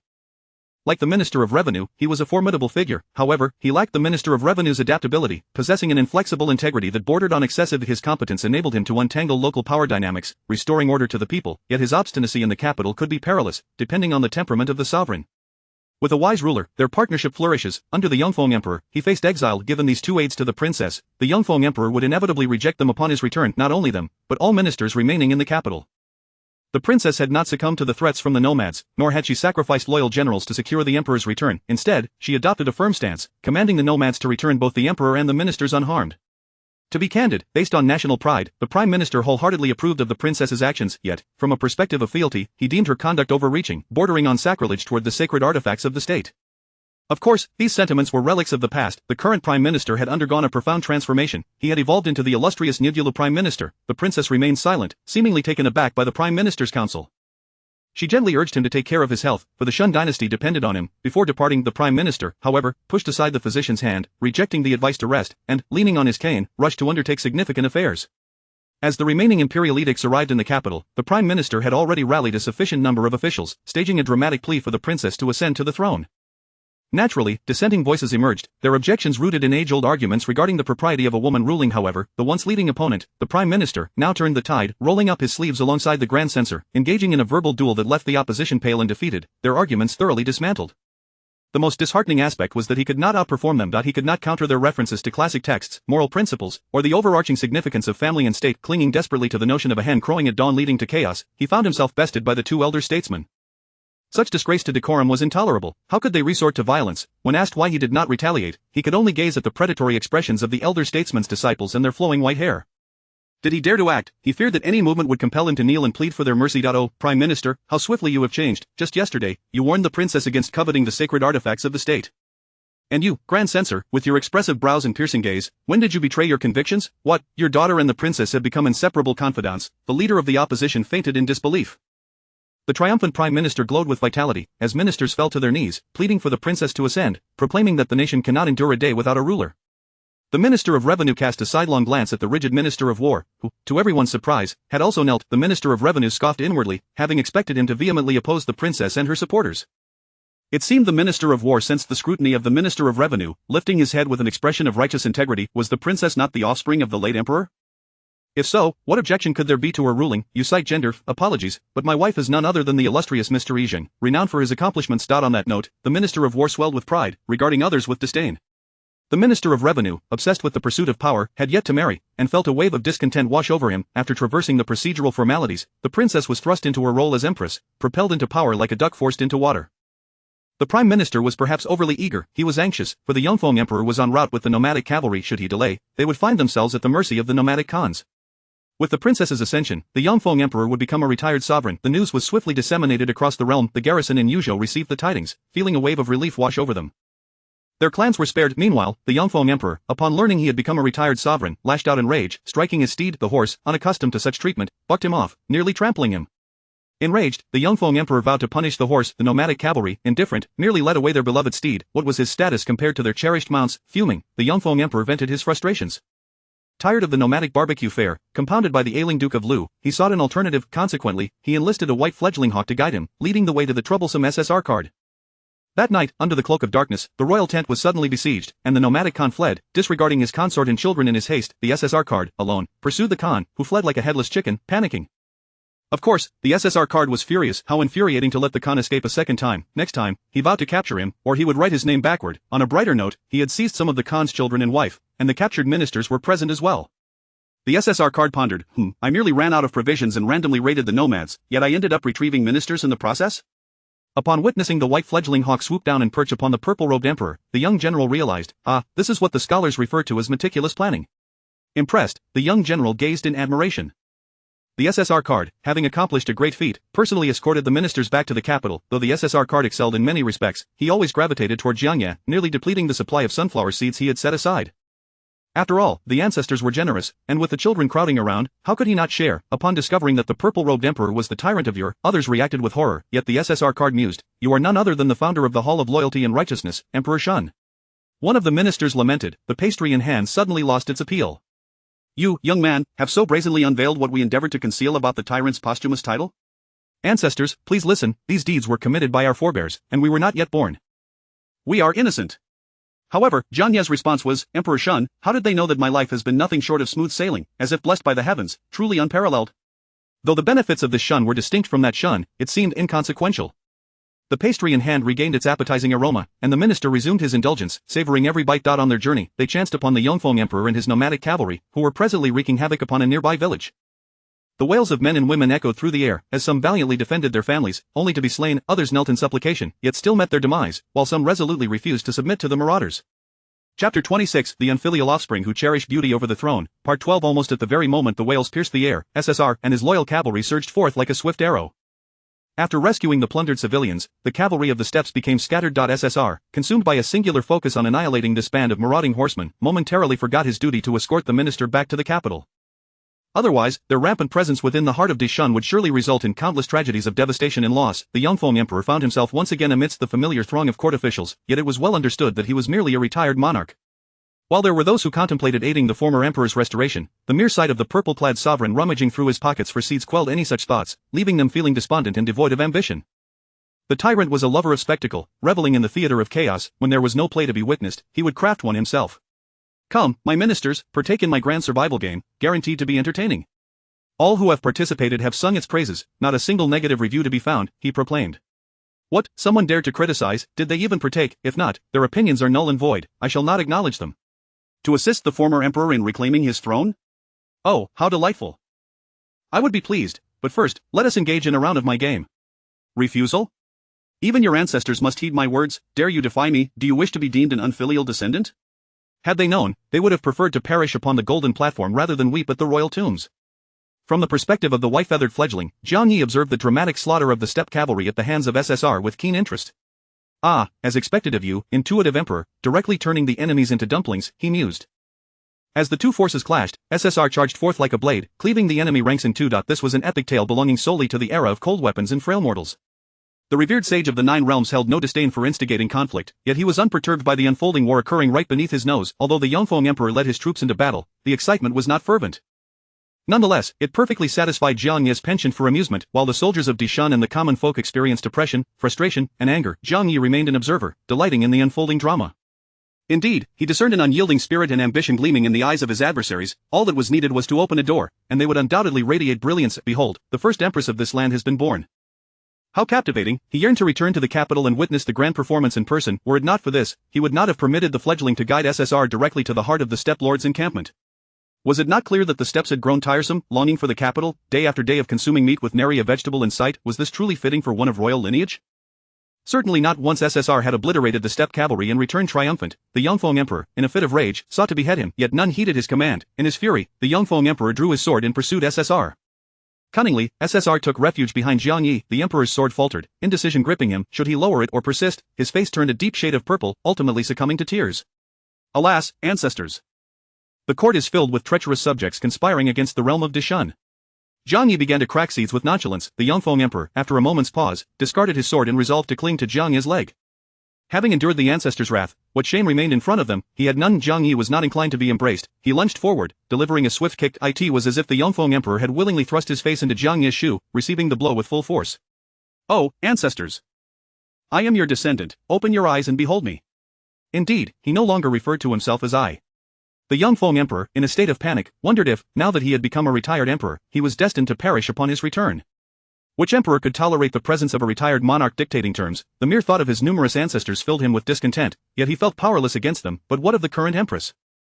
The Yongfeng emperor was certain she would not find him a threat. After all, she had ascended to the throne despite being a woman. It was infuriating that he had underestimated her, believing her to be naive and harmless, while she harbored ambitions like a wolf. Now, his only lifeline was the former emperor. At this juncture, the Yongfeng emperor had ceased to ponder his true love, yet, unbeknownst to him, his beloved was very much concerned for him. After finding no solace in Jiang Yi, the Yongfeng emperor began to appeal to his ministers with emotional pleas. My loyal ministers, for the sake of our realm, I can comprehend the actions of my sister, for I have been captured. A nation cannot endure a day without a ruler. I understand. I only wish to enjoy my twilight years peacefully upon my return. You, my trusted ministers, are my backbone, and I entrust my life to you. The ministers felt deeply moved, yet none dared to act. The tyrant, peeking out, observed from the shadows. Is it truly pleasant to eavesdrop? Jiang Yi inquired. Indeed, it is quite delightful, came the reply. The Yongfeng emperor made his rounds, appealing to each minister's emotions. Alas, Duke Lu was ill. Had he been well, a successful appeal would have secured the emperor's standing. After exhausting his emotional appeals, his true love emerged unexpectedly, reeking of foul odors, and joyfully lunged at him. The Yongfeng emperor, mimicking the former emperor's grandeur, raised his foot to kick. Guards, there is an assassin, protect me. Poor Huayuan received the kick, suffering from a pang of heartache upon realizing it was his beloved. The Yongfeng emperor hurried forward, only to be met with the overpowering stench that brought tears to his eyes. In the past, amidst the dung of sheep and cattle, he had not found it so unbearable. What on earth was that smell? The former emperor resumed his affectionate exchanges with his true love. Observing from the side, the young general, who had merely been sharing seeds with the purple-clad sovereign, was left dumbfounded. Jiang Yi cast him a glance, bemused. News of their return to the capital had been dispatched ahead, and the prime minister, initially contemplating resignation and retirement, upon hearing that the former emperor had been rescued, felt rejuvenated, as if he could live another century. I must remain, lest the former emperor be restored and the realm of Dishun be plunged into ruin once more. Let the former emperor remain a former emperor and not entertain notions of restoration, otherwise the prime minister squinted, calculating. The current empress, however, did not concern herself with the former emperor's return. Her focus lay solely on the purple-clad sovereign who had opened the heavy gates of heaven for her. This fixation even prevented her from resting well, leading to a pale complexion. The prime minister, noticing this, urged her to care for her health while discreetly noting the former emperor's return, reflecting on the ancestral legacy bequeathed to Dishun by the great founding emperors, millions of elite soldiers nearly squandered by the former emperor. The prime minister felt a pang in his heart. How could the former emperor dare return? When captured, he ought to have perished in service to his nation. Had he done so, they could have honored him with a beautiful posthumous title. The former emperor's return stirred the hearts of some, inciting a resurgence of their ambitions. On the second day following his return, dissent began to brew with a reason. The empress had audaciously sought to alter the ancestral laws, proposing to abolish the practice of sacrificial burial. For the consorts, such rituals were a matter of honor, yet she sought to eliminate them. Not only did she wish to abolish the custom of wives following their husbands in death, but she also intended to strip the honor from such acts, leaving women with no accolades and imposing penalties on their families. Moreover, she dared to bring discussions of foot binding before the court. Were they, the esteemed gentlemen, to spend their days scrutinizing the feet of women in the inner quarters? How would posterity view them? This long-standing discontent among certain factions flared anew, ignited by the former emperor's return. At this juncture, the Deputy Minister of Revenue and the Deputy Minister of War, now elevated to the positions of Minister of Revenue and Minister of War, expressed their support for the Empress's policies. The censor began to impeach them, citing their unseemly behavior of eating while en route to court, a breach of decorum, and the Minister of Revenue's failure to marry, deeming him unfilial for not producing heirs. Such a man, devoid of virtue and loyalty, could hardly be fit to govern the people. They lamented. As for the Minister of Revenue, his support stemmed from a simple desire to align with whatever pleased the emperor, his ambitions pure. He wished to become a high-ranking official, willing to call even a eunuch father and stake his life on becoming the empress's sharpest blade. Only the Minister of War harbored genuine approval of the empress's policies, his wife even lauding her, actively researching texts to persuade the stubborn officials in court. The impeachment of these two leaders was not the end. There were those who vowed to sacrifice themselves in protest, seeking to etch their names into history. One censor, in a fervor, charged headlong towards a pillar, but was caught by the Xianyi guards and pulled back. The censor, bewildered, noted a flash of purple before his eyes. What, he exclaimed. Jiang Yi, eager to experience the intrigue of court proceedings, had returned to witness the spectacle. Coincidentally, he arrived just in time to hear the censor's proposal for impeachment, targeting the two ministers and condemning the empress's actions. The arguments presented were lofty. The ancestral laws were inviolable, to alter them was to be unfilial, yet, it was the Yongfeng emperor himself who had allowed his favored eunuchs to manipulate the governance of the realm. Why then did the censors not rise in protest against such changes, claiming they were unfilial? Furthermore, who had consulted the ancestors? How could they know the ancestors would not support their alterations? Jiang Yi stepped forward. I am here, you may ask me. The officials before him were momentarily blinded by the stark reality. They had wept at the royal tombs, only to summon a true ancestor. Very well, let us not speak of ancestors.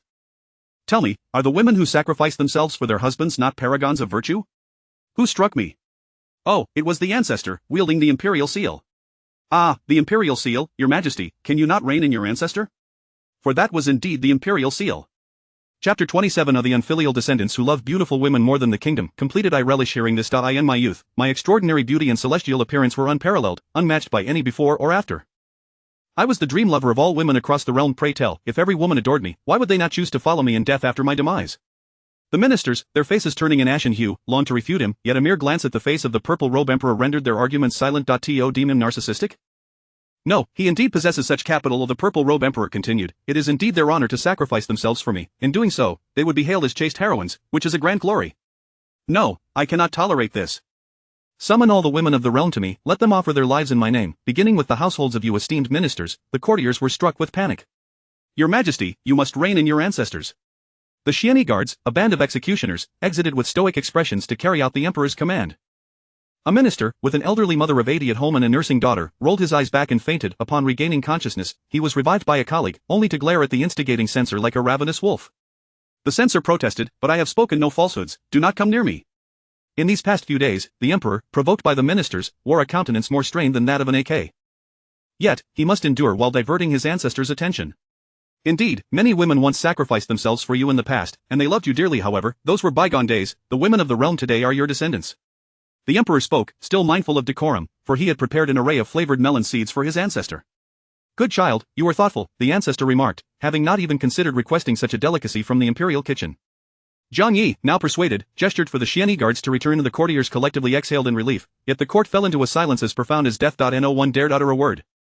The former officials of the Ministry of Revenue and the Ministry of War, upon returning to find their positions lost, could only take up other roles. However, the former ministers bore no grudge against those who replaced them, for they had long since had their fill of their posts. With no voices to be heard, the newly appointed ministers of the Ministry of Revenue and the Ministry of War stepped forward in unison. Your Majesty, I have a matter to present. Yet, the subjects of their petitions were not the same. The Minister of Revenue sought to abolish the encouraged practices of burial sacrifices and spousal devotion, even proposing punitive measures against the latter. The Minister of War aimed to address the pernicious custom of foot-binding, arguing that it not only diminished women's fertility but also rendered them unfit for labor, thereby undermining the very foundation of the state. Despite their trepidation regarding the emperor's presence, the minister's apprehension soon transformed into fervor over the topic at hand. Zhang Yi, enjoying the spectacle, observed as a minister spat vehemently, "What Lord Yu states is alarmingly exaggerated.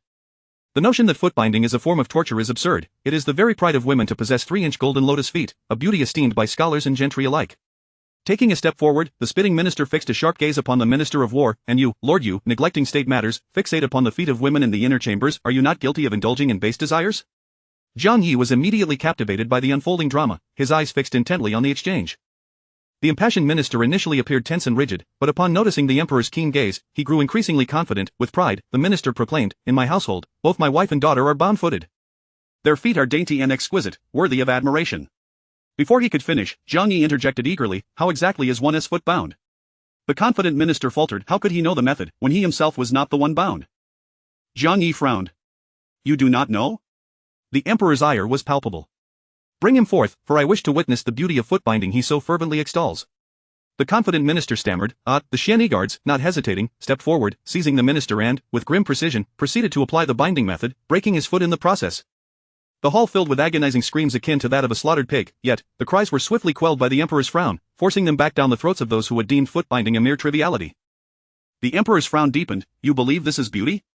He commanded the ministers to come forth, their faces pallid, horror-stricken and disgusted by the sight. With a cold and piercing gaze, the emperor scrutinized the ministers, silencing them. One could only hear the Minister of War listing examples, until the emperor delivered a decisive decree: those who bind their daughters' feet would forfeit their official positions, merchants would have their assets confiscated, and commoners would see their descendants barred from government service for 3 generations. Simultaneously, the emperor decreed that once the edict was announced to the world, all women who had bound their feet must be released, with the Xianyi guards conducting random inspections throughout the capital. Those who resisted would see all the men in their households bound instead. Zhang Yi sensed a juicy morsel unfolding, though he suspected it would be a bitter one. Yet, even bitter morsels were still morsels worth savoring. He ventured forth to witness the ensuing chaos, only to encounter instances of families concealing their daughters in wells, leading to tragic drownings. He also witnessed elderly women lamenting the emperor as a tyrant, bemoaning his interference in matters such as foot-binding, and crying out that without it, their daughters would never find suitable husbands.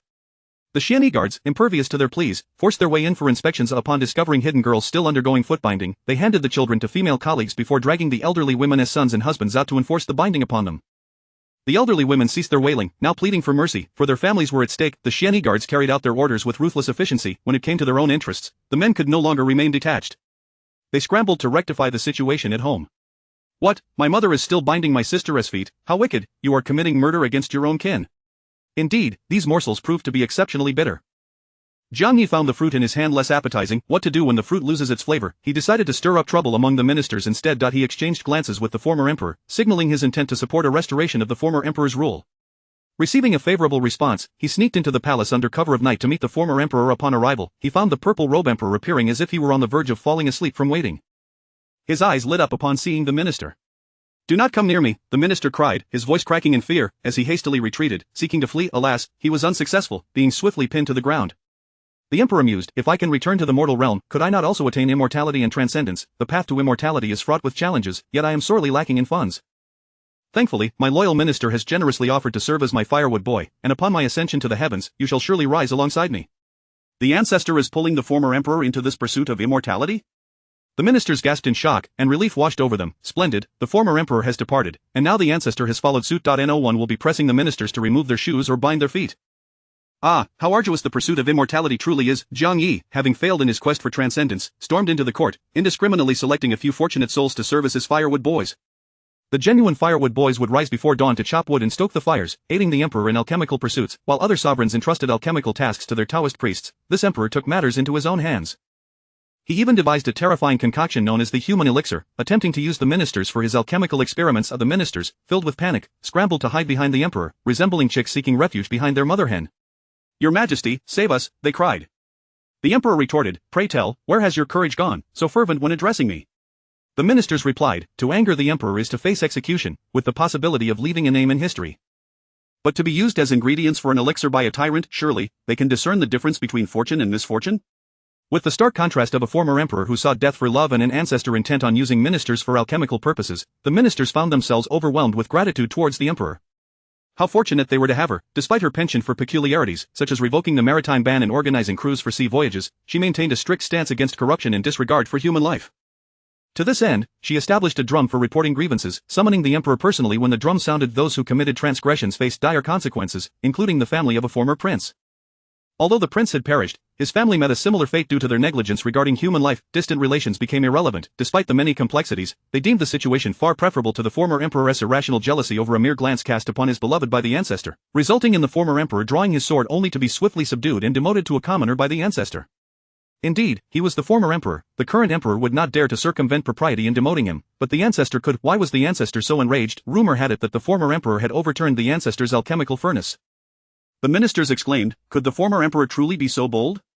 After consuming the spectacle, the ministers sighed, the former emperor has indeed sought his heart's desire. Ultimately, he had chosen love over power. Now stripped of his kingdom yet bestowed with his beloved, the former emperor would surely meet his end contentedly. The thought of the former emperor sacrificing his realm for love sent shivers down the ministers' spines. Perhaps it was better for him to depart early and attain rebirth. With the former emperor's demotion, the purple robe emperor ruled with unwavering authority, capturing the fierce Khan of the grasslands and bringing him to court to dance for her. Internally, the realm enjoyed peace and prosperity. As the purple robe emperor's prestige grew, the ancestor's presence began to fade into obscurity. One day, the ancestor sighed deeply at court, bidding a heartfelt farewell to the ministers. I must return now. I shall miss you all dearly. Tears streamed down the faces of the ministers. At last, he was destined to return to the earth, to his final resting place. Once I am gone, remember to summon me should you need anything. I shall be at your service. The ministers replied in unison, no, we shall never again visit the royal tomb. Chapter 28 The Princess's Epilogue. In a realm where the imperial lineage was scarce, the long-awaited heir was born a year later, followed by the announcement of a pregnancy among the consorts, resulting in the birth of a daughter the subsequent year. The emperor cherished her immensely, for she was one of his only 2 children. He named her Huan, with Huan symbolizing the universe and representing the celestial melodies. The emperor personally chose her name and granted her the privilege to attend school alongside the crown prince, receiving guidance from esteemed teachers. His affection for her was profound, allowing her character to flourish in innocence and exuberance, oblivious to the necessity of concealing her brilliance. With an age difference that was negligible, she and the crown prince received tutelage from renowned scholars. However, what she found effortless proved to be a considerable challenge for the crown prince. While the teachers extolled the prince's intellect from a young age, she perceived him as rather dim-witted. When she expressed to her mother that she outpaced the prince in learning, her mother's reaction was not one of pride but shock, leading to her being heavily reprimanded. Racked with discontent, she dreamed of a golden dragon. Upon recounting this dream to her mother, a decree was issued to execute all attending servants, their blood staining the steps. Confused and naive, she found herself bearing the weight of multiple lives. Her mother wept as she held her, lamenting her inability to protect her child and insisting that she must hide her talents. The mother did not wish for the servant's demise, yet felt compelled to issue such orders to safeguard her own and her child's life. Ultimately, her mother expressed a wish that her daughter were a prince instead, as even a prince, not necessarily the crown prince, could vie for the throne, but she was merely a princess, a somewhat dull-witted, moderately intelligent girl, who would not stand out, graceful and gentle, often praised for her beauty, embodying the essence of a royal daughter. From the beginning to the end, this was her reality. While the crown prince struggled with the essays assigned by his teachers, she had already prepared her drafts in the dead of night, only to tear them into shreds, and further, to collect the fragments and incinerate them. As a child of the late emperor, one of only 2, she had the privilege to study alongside the crown prince and learn from the scholars, yet she could not shine, could not harbor her own thoughts. She was to remain dull and foolish, serving as a foil to highlight the prince's exceptional intelligence. In her youth, she believed she was different, that her father treated her uniquely. Even as her mother repeatedly urged her to conceal her brilliance, to appear foolish and harmless, she felt her father regarded her distinctly, as his child, akin to the crown prince. Thus, the essays she meticulously drafted, shredded, and burned were ultimately presented to her father. Subsequently, her mother fell ill. She had to care for her ailing mother, losing the opportunity to attend school with the crown prince. She watched her mother grow increasingly haggard and frail, the once vibrant flower wilting at an alarming pace. Yet, before her mother could wither away completely, the late emperor passed, and the consorts followed him in death. Her mother did not have the chance to succumb naturally. On the eve of her impending death, her mother embraced her, tears streaming down her face, confessing that she could no longer protect her. Her mother demanded that she swear never to seek the limelight, never to let anyone discover her brilliance. Crying, she made the vow, witnessing her ailing mother forced by intruding eunuchs to consume poison, dying in agony. This is the Empress's fortune, the eunuchs proclaimed. Their arrival marked the end for all the late emperor's consorts. Those with offspring were spared from the fate of being buried alive, yet her mother still perished. The emperor's will dictated this, and the eunuchs claimed it was due to the emperor's fondness for her mother, a blessing for both mother and daughter.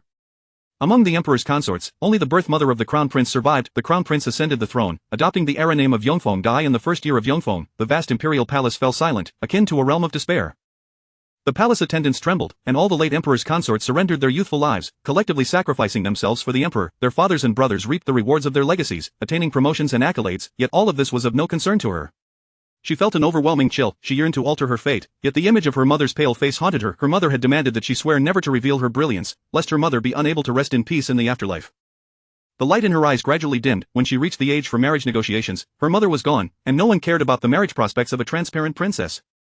The Empress Dowager, bound by sentiment, took it upon herself to inquire about her preferences. Hastily selecting a suitor, she meekly acquiesced, displeasing the Empress Dowager, who hastily chose a match for her.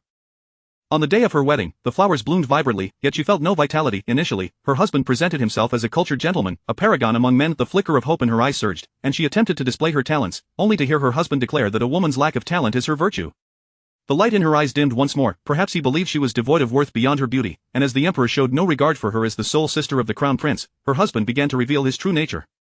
He tested her patience progressively, growing bolder, and during her pregnancy, he indulged in an affair with his cousin. On the day she gave birth to a daughter, he cut off her resources solely because she had delivered first, succumbing to jealousy over his cousin. Ultimately, the child was born safely, a baby girl. As her husband stormed away, she laughed, "How wonderful, it's a girl." Her husband showed no interest in the child and treated her as if she were invisible. She was timid and submissive, yet beneath this facade, she refrained from instructing her daughter in mere needlework. Instead, she imparted the 4 books and 5 classics, along with matters of state. "Mother, you are so remarkable, why do you never reveal it?" Her silence spoke volumes. When her daughter was whipped for contradicting her husband's misguided statements, she erupted in fury. For the first time embracing her young daughter, she felt as though she had erred. Why had she taught her daughter the classics, as if she were training a son? Was it because she believed her daughter deserved it, that she was not inferior to any man? But the realities of the world would not permit her. Men, when rebutted by their peers, readily acknowledged their errors, celebrated as noble, yet when challenged by women, they erupted in wrath, cursing them as lowly creatures, admonishing them to remain within their boundaries and avoid stirring trouble. What constituted trouble? She had thought her life would continue in this manner, aware yet incapable of resistance, trapped in a despairing consciousness. But then she saw a flash of purple. The emperor, strikingly handsome as if descended from the heavens, regarded her with interest before parting the celestial gates that blocked her path. No one knew of the private moments shared between the purple-clad emperor and her. "I can offer you another path, a different life, but do you dare to tread it?" It was a road that, with the slightest misstep, could invite the scorn of the world. It was also a path of no return. Once embarked upon, there was no chance of retreat, yet it was a path adorned with blossoms, radiant with promise. Like a moth drawn to the flame in the night, she rushed toward the light, heedless of the peril, even if it meant her demise. Fortunately, upon stepping onto this path, she discovered she was not alone. Countless awakened women rallied around her, clearing the thorns from her way. One woman, pursued by noble sons who murdered her husband and abducted her for humiliation, fought fiercely for her freedom and sounded the alarm. The emperor himself intervened, delivering justice on her behalf. The ministers were deeply moved by her plight, empathizing with their own children, while the purple-clad emperor expressed astonishment. To survive in such circumstances, if cast adrift at sea, could anything truly deter her? Might she not return with crops yielding 1,000 bushels per acre, such as potatoes, sweet potatoes, and corn? "I desire something exquisite." The plea for delicacies fell on deaf ears. All she heard were the words 1,000 bushels per acre, and the ministers, like her, fixated on those very words, their breaths growing heavy with an overwhelming desire for 2 characters. She sought justice for the first victim to sound the alarm, aiding her to her feet while smilingly inquiring, "Do you wish for a title?" The beautiful woman, her expression resolute, widened her eyes in disbelief, then retorted, "Can a woman truly receive a title?" There were historical heroines, and now there was an empress. Why could women not hold titles? Breathing heavily, the woman seemed to resolve something within herself, nodding emphatically, "I wish to." When all preparations were finally in place, several years had passed, she personally selected elite guards for her and escorted her away, offering heartfelt blessings. She did not disappoint, embarking on numerous voyages, returning with a myriad of foreign crops, spices, tribute-bearers from distant lands, and untold riches. At times, she felt apprehensive, pondering how posterity would perceive her. Would they, like the stubborn scholars still lurking in the shadows, accuse her of being a harbinger of doom, a calamity for the nation? Thankfully, such doubts faded upon glimpsing a flash of purple. Had she not already resolved to walk this path, even if it meant eternal disgrace? Nailed to a pillar of shame, in her twilight years, she beheld her daughter, whom she had nurtured and educated, resembling her in every way, as she stroked her daughter's hair with loving eyes. As time took its toll, her body became less obedient. She bore the weight of her ailments, witnessing her daughter ascend the throne, solidifying her position while striving to rectify the chaos and seeking the bloodlines of the deposed emperors, now reduced to commoners, ruthlessly eliminating all who aspired to elevate them. With the realm in order, her political vision was inherited by her daughter, who took the era name of you, representing the cosmos. Listening to the jubilant cries of "Long live the Empress," she smiled with closed eyes, hoping to catch a glimpse of the purple she had cherished throughout her life. As her physical form lightened, she returned to her most radiant years, entering the realm of the afterlife. Throughout the ages, emperors lined the path to welcome her, the founding and second emperors warmly clasping her hand, praising her for her tireless efforts, while her father faced the chiding of his ancestors, picking up a shoe sole to strike the Yongfeng emperor. As she gazed ahead, she saw only approval and admiration, not reproach. She smiled, her eyes glistening with tears. She surveyed the surroundings, yet could not find the purple she longed to see. She wished to convey to him that she had not disappointed him, that she had achieved what she set out to do. Was she worthy of his pride? But alas, there was no response. As if sensing her search, the second emperor sighed. "Do not look for him. He mysteriously returned to the mortal realm last time, and has not returned since, perhaps unwilling to face the troublesome father of his." Enough of that, today's gathering has yet to begin. With that, the second emperor vanished to confront his beloved grandson. She chuckled softly, settling her heart as she listened to her daughter's name, "You," resonating throughout the cosmos as she expanded her dominion. Chapter 29. The future is not responsible. Side story 1. Greetings, everyone. Today, the host will engage in a delightful chat about our captivating ancestors, specifically the illustrious dual emperors of the universe. I have finally arrived at my most cherished topic, the dual emperors of the universe, my ideal, my idol, my enchanting ancestor. Woe is me, I wish I could traverse back in time to toil for my ancestor, to serve her with unwavering dedication until my last breath. Surely, it is far more gratifying than toiling like a beast for a wealthy employer, living in luxury. As soon as the broadcast commenced, a flurry of comments filled the screen. The host herself was momentarily taken aback. Her series on the enchanting ancestors was intended as a means of review. She thought to herself, since she needed to organize her materials anyway, why not simply host a live stream? Thus, she did. However, the previous ancestors had garnered only lukewarm responses. Why, all of a sudden, was there an influx of viewers today, who had paid to boost her viewership? Confused but unconcerned. After all, she did not rely on this for her livelihood. She regained her composure and began to speak freely, without referencing any texts. When discussing the dual emperors of the universe, the most profound impression they leave upon us is undoubtedly their groundbreaking ascent to power as women during a time when females were subjected to persecution and held in low regard, thus becoming unprecedented female emperors. The Universal Emperor was known for her unconventional approach to governance. She employed common women, students from humble backgrounds, and scions of noble families alike. It can be said that on the grand stage of the Universal Emperor, if you possess talent, you are welcomed.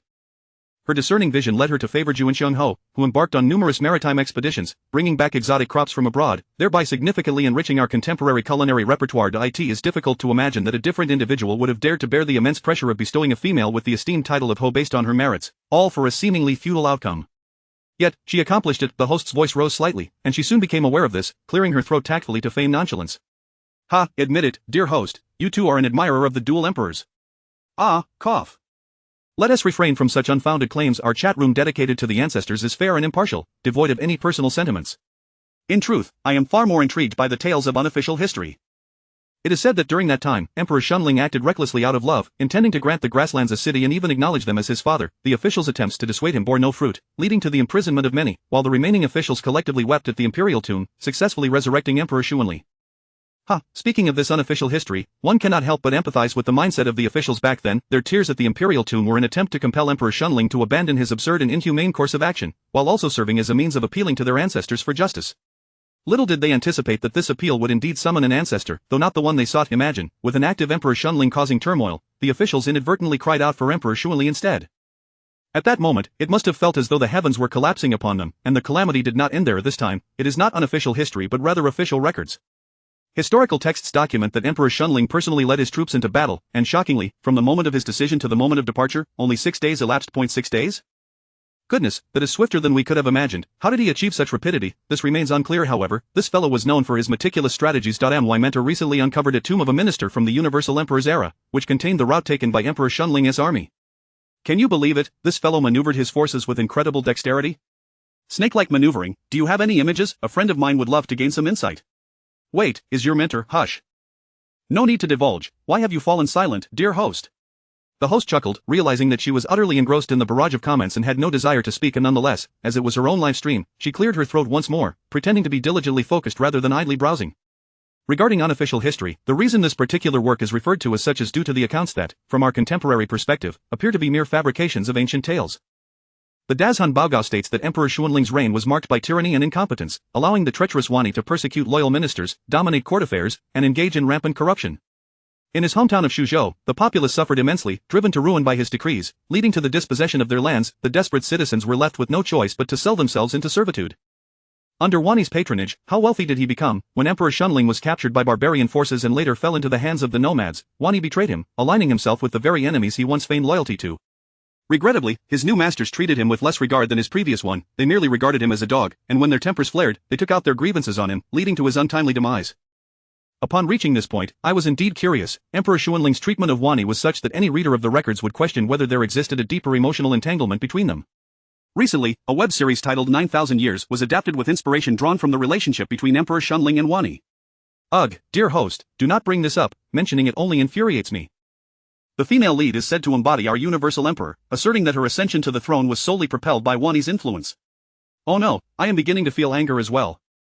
Our Universal Emperor, ascending to power through Wani, have they lost their senses? Anyone who has perused historical texts would know that our Universal Emperor first encountered power only after Emperor Shunling's military campaign. Exactly. Following Emperor Shunling's personal expedition, with no heirs of his own, many ministers were imprisoned, while others were summoned to accompany him into battle. In the end, the only option left was to bring forth the then-long princess, the Universal Emperor, to govern in his stead. What could he possibly have been plotting, other than believing that a woman could not threaten his position? The irony is that he was soundly proven wrong. Indeed, each time I watch that television drama, my frustration mounts. The series portrays our Universal Emperor as a love-struck fool, forever infatuated with Wani. How absurd, that scoundrel does not deserve such admiration. One must wonder what sort of rubbish the screenwriter has in their mind to craft such an abhorrent narrative.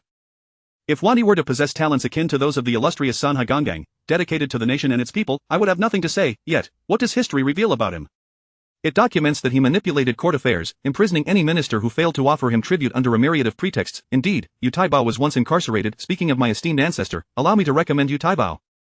Historical records describe him as handsome as a jade crown, and without even mentioning his talents, his mere presence astonished the emperor, leading to his immediate promotion. This indicates that Yu Taibao was undoubtedly a striking figure. More importantly, he was a man of unwavering devotion, his poetry reflecting a singular focus on his beloved. While there are poets who mourn their departed wives, their emotions seem to wane. When their wives pass, it is as if their hearts perish with them, moving on to take concubines or remarry, continuing their lives as if nothing had changed. However, our Yu Taibao was different. His wife was a luminary, one of the top 3 on the Universal Talent list, a renowned talent whose verses haunted my school days. As I continue to extol my esteemed ancestor, I find myself digressing. Speaking of the Universal Talent list, it is officially known as the Huan Yu Pavilion, established by the Universal Emperor, primarily featuring talented individuals from the eras of the Universal Emperor and the Cosmic Emperor. While Emperor Shunling's tyranny nearly led to the disintegration of the Dazhan dynasty, it was during his reign that an abundance of talent emerged. It was akin to a gacha pool bursting with good fortune, with each pool yielding SSR cards. There were SSR cards for military generals, SSR cards for civil officials, and SSR cards for poets and lyricists, an abundance of talent in every category. The military SSR cards were adept at subduing the nomadic tribes, compelling their khans to sing and dance for the Universal Emperor. The civil SSR cards collaborated with the Universal Emperor to forge a true era of peace. Zhu Xiangho laid the very foundations of this prosperous age, ensuring sustenance for the populace. Despite the broadcast being dedicated to the dual emperors of the universe, the comments began to meander off-topic, veering towards unrelated matters. In contrast to the previously praised Yu Taibao, I find myself more enamored with the handsome yet polarizing figure of the Minister of Revenue, Pei Ji. He transformed from a man in love to a loyal minister in general, remaining unmarried for the sake of the Universal Emperor. It is perplexing that funds are readily available to produce dramas about scoundrels like Wani, yet none are allocated for truly divine romances. Ah, dear sister, the historical texts provide no mention of any romantic involvement between Pei Ji and the Universal Emperor. If they truly loved one another, surely the records would hint at it. If the official histories are silent, surely the unofficial accounts would capture some whispers, yet none exist, thus it is highly probable that the ship you're sailing is but a mirage. Cease. The ship I sail cannot possibly be a mere illusion. The host took a stand for the ship, and as her words fell, the comments momentarily ceased before resuming in a flurry. Ah, so you two are aboard the ship, are you? Regardless of the truth, let us simply state that Pei Ji was indeed a flower prince. Is that not evident? This indicates his attractiveness. From the founding emperor to the last, the one consistent trait among the Dazhan emperors was their tendency to favor beauty. The Beautycon emperor was discerning. Who dares claim that our Pei Ji is unattractive? He is so striking and talented, leaving an indelible mark in history as a renowned statesman. Yet, why does he bear the burden of being criticized for remaining unmarried? Could it not stem from matters of the heart? Emperor Shunling silently endorsed this notion. Indeed, it is love. Bah, what ill fortune, away with you. Pray tell, are the achievements of the dual emperors of the universe not sufficiently dazzling? Is their life not legendary enough? Because the era of the universe was teeming with talent, there were officials weeping for the spirit of the emperor, a personal expedition with a snake-like maneuver, the acknowledgement of foes as kin, the forsaking of kingdoms for the sake of beauty, and emperors leading enemy armies into our own territory. There exists the most renowned and representative female emperor, who instigated a monumental shift in our national history and culture, achieving human equality earlier than the West. We even have the legendary ancestors. Truly, it is a cornucopia of marvels. Not to mention the poetry and literary works of the era, any high school student would resonate with the poetry of the universal period. Are you weary of male poets, experiencing aesthetic fatigue? Fear not, the stage is graced by the appearance of renowned and enchanting women, and aside from these, speaking of handsome men, I must mention that the second most renowned handsome man in history is among us. He is of both talent and beauty, the kind whose appearance merits separate mention even in the most concise of historical accounts. We also have our share of infamous treacherous ministers, whose disgrace lingers through the ages. In their homeland, the legacy of the people, stirred by the Universal Emperor's declaration of Wani's crimes, continues to inspire various operas. When discussing the dual emperors of the universe, one cannot merely focus on the two. The term universe alone is rich in representation, the commentary succinctly captures the essence, and the host suddenly finds herself inspired for her thesis, prompting her to swiftly conclude the broadcast and begin writing fervently.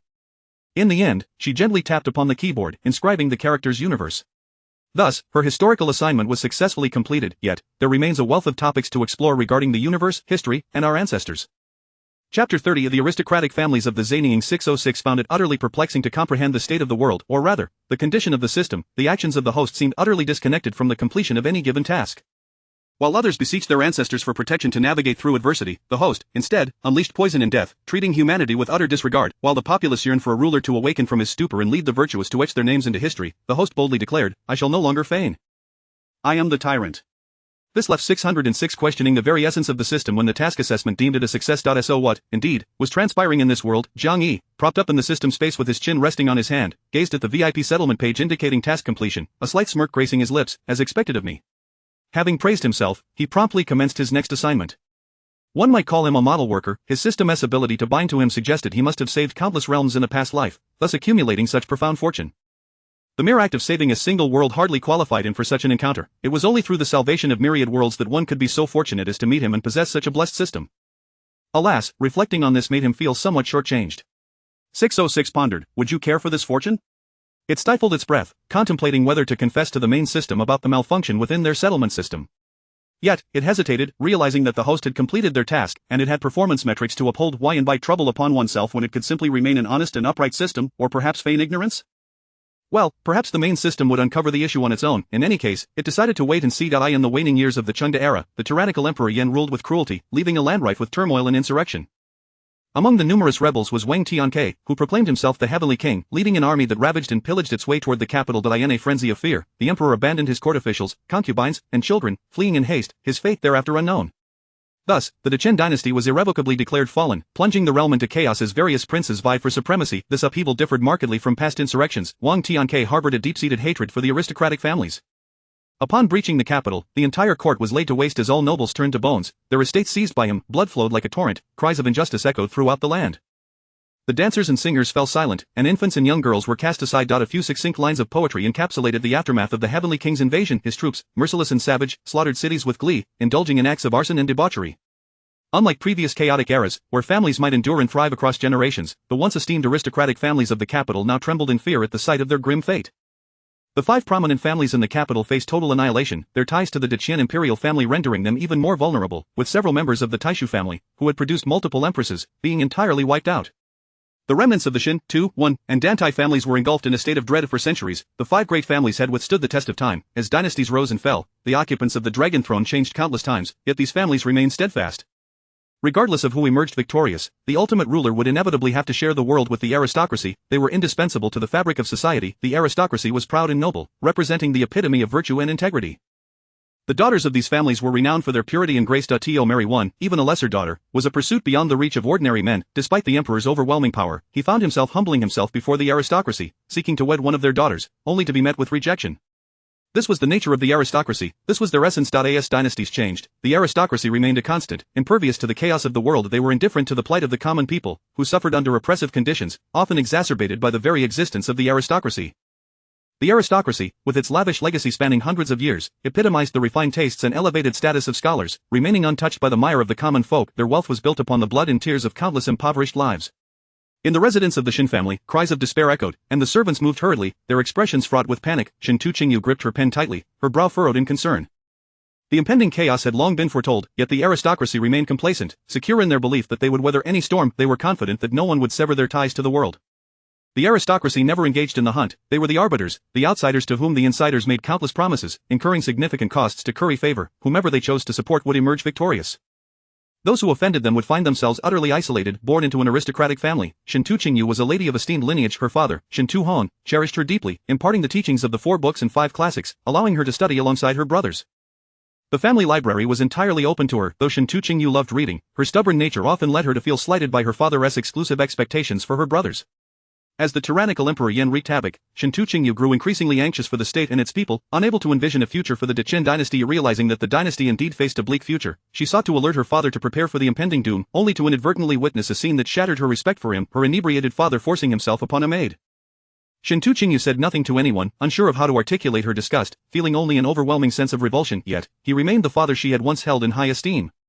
With the realm on the brink of insurrection, the Qin dynasty teetered precariously, and the Heavenly King marched his vast army toward Yinjing. Shintu Qingyu's heart was heavy with concern, while her father and brothers continued to entertain guests with revelry, convinced that no matter how chaotic the world became, the Qin family would remain untouched, for they were the Qins. Even as a branch of the illustrious family, not the main line, they still basked in the aristocracy's privileged status, relishing their perceived superiority and uniqueness. As the rebel forces drew near, they remained unperturbed, believing that whoever triumphed would require their governance to rule the realm. Otherwise, how could they rely on the uneducated masses? What was there to fear? Let us drink and revel while we can, they declared, continuing their festivities. All of this came crashing down before the Heavenly King's relentless advance, as his army breached Yinjing, poised to invade the very grounds of the Shintu Qingyu family. From the moment the news arrived, panic gripped the household, and the servants fretted over how to survive in such tumultuous times. Shintu Qingyu recalled the chaotic scenes chronicled in the annals of the past, her heart heavy with dread. "Miss, the master summons you to the front hall," a maid called out. Shintu Qingyu, preferring solitude while immersed in her thoughts and books, was well aware of her habits. "Understood, I shall come," she replied, setting down her pen and rising to leave. Yet, what could her father want?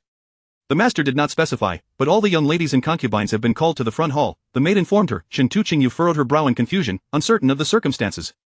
Perhaps it was her father's concern for the family's safety. Preparing to flee upon entering the familiar front hall, Shintu Qingyu froze in her tracks. The air was thick with cries of despair, pleas for mercy, and the sound of objects crashing. Yet, she could see nothing, hear nothing, only a pair of exquisite shoes adorned with priceless pearls swaying in the air. The shoes hung suspended, swaying back and forth, disorienting Shintu Qingyu. She recognized those pearl shoes. They belonged to her mother, the esteemed matriarch of the Qin family, yet now, their owner dangled in the air, drifting with the wind. Mother! In a whirlwind of confusion, Shintu Qingyu rushed forward, desperate to rescue her mother. But a sharp pain gripped her neck as a silken cord tightened around it, her face flushing as the suffocating sensation overwhelmed her. She struggled violently, her feet kicking against the ground, yet the hand that constricted her throat held firm. The back of that hand bore a mole, her father's hand. With great difficulty, she looked up to see a visage twisted like that of a demon. "Father, why?" With a malevolence befitting a fiend, her father tightened his grip around her neck, watching as her complexion transformed to a sickly hue. He refused to relent, murmuring, "The Heavenly King's army is upon us. Rather than allow you to fall into the hands of the brigands and tarnish our family's name, I would rather send you on your way first. Do not blame me. I act for your honor and purity. Your mother, your sister, and your younger siblings have already departed. You shall not be alone." Believing his daughter to be lifeless, Shintu Hong finally released the silken cord from his grasp. As if killing his wife, concubines, and daughter was insufficient, he turned his gaze toward the maid he had drunkenly coerced. The tray she held crashed to the ground, shattering into pieces. The maid did not wish to die. In a panic, she attempted to flee, but a sharp pain pierced her chest. Glancing down, she saw the tip of a sword protruding from her body. She collapsed, tears streaming down her face, her eyes filled with resentment. She did not want to perish, even in these chaotic times. She yearned to live out. A lightning bolt illuminated the night sky, casting a stark light on Shintu Hong's demonic countenance.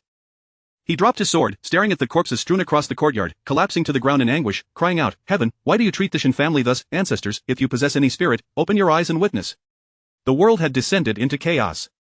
The balance of power had shifted. They, the scions of aristocracy, born into privilege, upheld loyalty and righteousness, preferring to die standing rather than live kneeling. Having vented his fury, Shintu Hong hastily gathered the ancestral tablets, stepping over the corpses of his wife and daughters, treading through the blood-soaked floor as he exited the front hall. A deafening clap of thunder resonated, a sound so overwhelming that it left one's mind buzzing, erasing all thoughts. Chapter 31 of the Clan of Zanying, Part 1. The thunderous roar caused Shintu Hong to stagger, tumbling into a pool of blood. "Father!" His eldest son, Shintu Qingyuan, arrived with guards, brandishing a torch. Upon seeing his father fallen amidst the blood, he hastily extended his hand to assist him. Leveraging his son's support, Shintu Hong rose and inquired, "Have you taken care of everything?" Shintu Qingyuan's gaze reflected a sense of reluctance, yet he nodded. Sister Yao and her mother have both perished in their quest to uphold their virtue. Shintu Hong, however, was unwilling to accept this easily, fixing a penetrating stare into his son's eyes. "Did you personally send them on their way?" "Father, Chuan Yang hails from the Gongshu clan. She is well versed in righteousness and understands what must be done. Why must you compel your son to take the lives of his own wife and daughter?" The sorrow in Shinta Qingyuan's eyes was palpable, yet Shinta Hong remained unmoved of foolishness. This concerns the honor of the Shinta family, built over centuries. How can we afford to be careless if your wife, in fear of death, were to be captured by thieves and lose her purity? What face would we have to present to our ancestors? They would denounce us for tarnishing the Shinta name that has stood for hundreds of years. We would be deemed unfilial. It need not come to that. We could escape. Shinta Hong interrupted, slapping Shinta Qingyuan across the face. Escape? What if we are pursued by thieves on the way? Your mother and your sister have perished in their commitment to virtue. Can your wife and daughter not do the same? What, mother, Qingyu? Shinta Qingyuan stumbled towards the hall, only to be met with a sight of countless bodies strewn across the ground. If you cannot bear it, then join them in their fidelity, accompany them on their journey. Shinta Hong's voice boomed. The century-old honor of the Shinta family shall not be tarnished. He commanded the guards to proceed to his eldest son's quarters and personally ensure the passage of the young mistress and the little miss. They died for their chastity, for their virtue. Their deaths were just and fitting, worthy of their noble lineage. Even in the afterlife, they could stand tall before their ancestors, unashamed and with clear consciences. Though Shinta Qingyuan felt a pang of compassion, the thought of joining them in their noble sacrifice quelled that sentiment, whispering to himself as if seeking reassurance, yes, our ancestors are watching over us. They too will see them. A sudden voice startled Shinta Qingyuan, eliciting a high-pitched scream. He was not alone. Shinta Hong was equally taken aback. The guards drew their swords, maintaining vigilance around them, yet found nothing amiss. Where on earth am I? Zhang Yi surveyed the surrounding darkness, forcing himself through. Emerging into the light, he discovered a scene littered with corpses, all female. The standing figures were all men. Zhang Yi leaned in closer, perplexed, and patted the shoulder of the nearest fortunate soul. What happened here? Startled, the individual screamed, a ghost, where? But Zhang Yi exclaimed, scanning the area, but found nothing. The one who had screamed had already collapsed, unconscious on the ground. As he shielded his hand from the rain, Zhang Yi suddenly felt a chill on his palm. Looking up, he realized it was indeed raining. Why does it smell like urine? Following the scent, Zhang Yi spotted a middle-aged man trembling uncontrollably, his long beard quaking. The ground beneath him was already damp. Zhang Yi recoiled in horror, fearing he might be splashed. What kind of rude living being are you? The frightened Shinto elder demanded. Ignoring him, Zhang Yi realized he had emerged from the ancestral tablets. Though only halfway, once fully settled on the ground, he began to assess his surroundings. It was a wealthy household, yet chaos had erupted, resulting in numerous deaths. What sort of deranged killer would single out women, sparing men? Furrowing his brow, Zhang Yi sensed the situation. It was the twilight of a dynasty, a time of great unrest, where a patriarch had resorted to slaughtering the women in his family to preserve their honor. Indeed, dying of hunger is trivial. Losing one's virtue is paramount. What a noble and steadfast lord of the clan! Zhang Yi felt profoundly moved. He attempted to approach the Shinto elder to express his recognition of his character and personally facilitate his desires. However, as he drew near, the odor of urine drove him back. Even a malevolent spirit would hesitate to touch excrement. Similarly, he was unwilling to get involved with urine. Alas, I shall allow the good souls to endure a little longer. Zhang Yi floated into the hall, rescuing a woman hanging from a beam, and retrieved those still warm on the ground. Sensing a desperate plea for salvation, he hastened towards it. Upon arrival, he witnessed a guard brandishing a raised sword, aimed at a 2 or 3-year-old child, with the mother fiercely cradling her. Whoa, Zhang Yi exclaimed, his face nearly touching the guard's raised weapon, locking eyes with the man whose gaze was filled with wicked delight and cruel pleasure. The guard, terrified, trembled, his legs giving way. As the guard retreated, Zhang Yi advanced, maintaining a precarious distance of merely a centimeter between them. Alas, there were no enforcers to intervene. Otherwise, Zhang Yi would have been pressed down. Whether he would have succeeded was another matter entirely. The guard, unable to perceive the strange entity before him, could only see a pair of eyes nearly touching his own. This moment was a connection of eyes to eyes. The guard, evidently unmoved by this bond, displayed a countenance of sheer terror. For one without any connection, the ancestor had no desire to act. Zhang Yi ceased to cling to him, opting instead to remain still. Upon halting, the guard finally beheld his form, a pale, translucent presence, unmistakably not of this world. Recognizing that the master had forsaken the women of his household, issuing orders for their demise, yet now felt a desire to sample the exquisite essence of his lofty mistress, the guard's demeanor crumbled when he too became a weakling. The guard, in a state of panic, fled in disarray. Zhang Yi silently observed his departure, making no move. Once the guard had gone, Zhang Yi heard a tender thank you. Looking down, he saw a young girl, sheltered tightly in her mother's embrace, gazing up with no hint of fear in her eyes. Are you not afraid of me? Zhang Yi inquired, intrigued. The girl, her expression earnest, even comforted her trembling mother, replied, you saved me, and you saved my mother. Zhang Yi, hands on his hips, proclaimed, indeed, it was your ancestor who saved you both. Ancestor, are you the ancestor of an? The girl asked. Zhang Yi nodded, indeed, I am. I have been awakened by the sincere call of my descendants. Rest assured, with your ancestor here, there will be no misfortune. I shall ensure your safety. As for what he would ensure for them, was it not obvious? It was to uphold their loyalty, to guard their purity and virtue. The Shinto elder was a man of principles, valuing the chastity of women above life itself. Any maidservant connected to him must be executed, otherwise, he would be dishonored. His wife and daughter must also perish, otherwise, should they fall into the hands of thieves, the century-old honor of the Shinto family would be irrevocably tarnished. He was noble, willing to die for purity and loyalty. As long as it was not himself who perished, all was well. As the news reached the capital, only a few fortunate souls had managed to escape. His dear friend, from the collateral branch of the Taishu clan, Taishu Chang, had successfully fled with his wife and children, while he selflessly attracted the attention of the rebels to buy them time. Following Taishu Chang's instructions, his wife took their children to the Shinto family, the closest kin to the capital, where her husband's dear friend Shinta Hong would surely provide assistance. The ties between noble families were traditionally strong. Tai Shua's wife brought news of the capital's fall, along with the slaughter of the abandoned officials and noble sons by the rebels.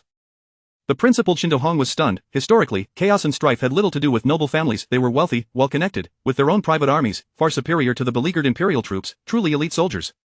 The rebels understood this well. They would only target commoners or local gentry, never daring to provoke the formidable noble families. The common folk suffered terribly. What of it during the twilight of the dynasty?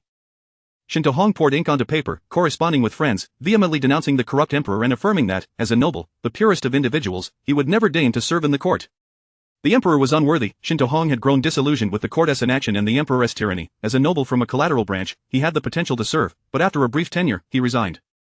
Scholars lauded Shinto Hong as a paragon of virtue, commending his integrity and steadfastness, declaring him a model for their generation. Yet upon receiving the news from his friend's wife and daughter, Shinto Hong was thrown into a panic. Alarmed, he learned that Tai Shu Cheng's resistance had incited the wrath of the invading rebels, and a faction was pursuing Tai Shu Cheng's family. Without a doubt, the city housing the Shinto family would soon face the same fate.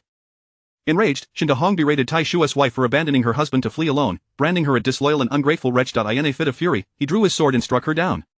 After slaying Tai Shua's wife, Shinto Hong ordered the male members of the family to ensure the proper handling of the female kins. Chapter 32 The Tale of the Zanying Aristocracy, Part 2 The rebellious faction was poised to breach the city at any moment, and Lord Shinto was consumed with anxiety for the realm, rendered unable to swallow a morsel.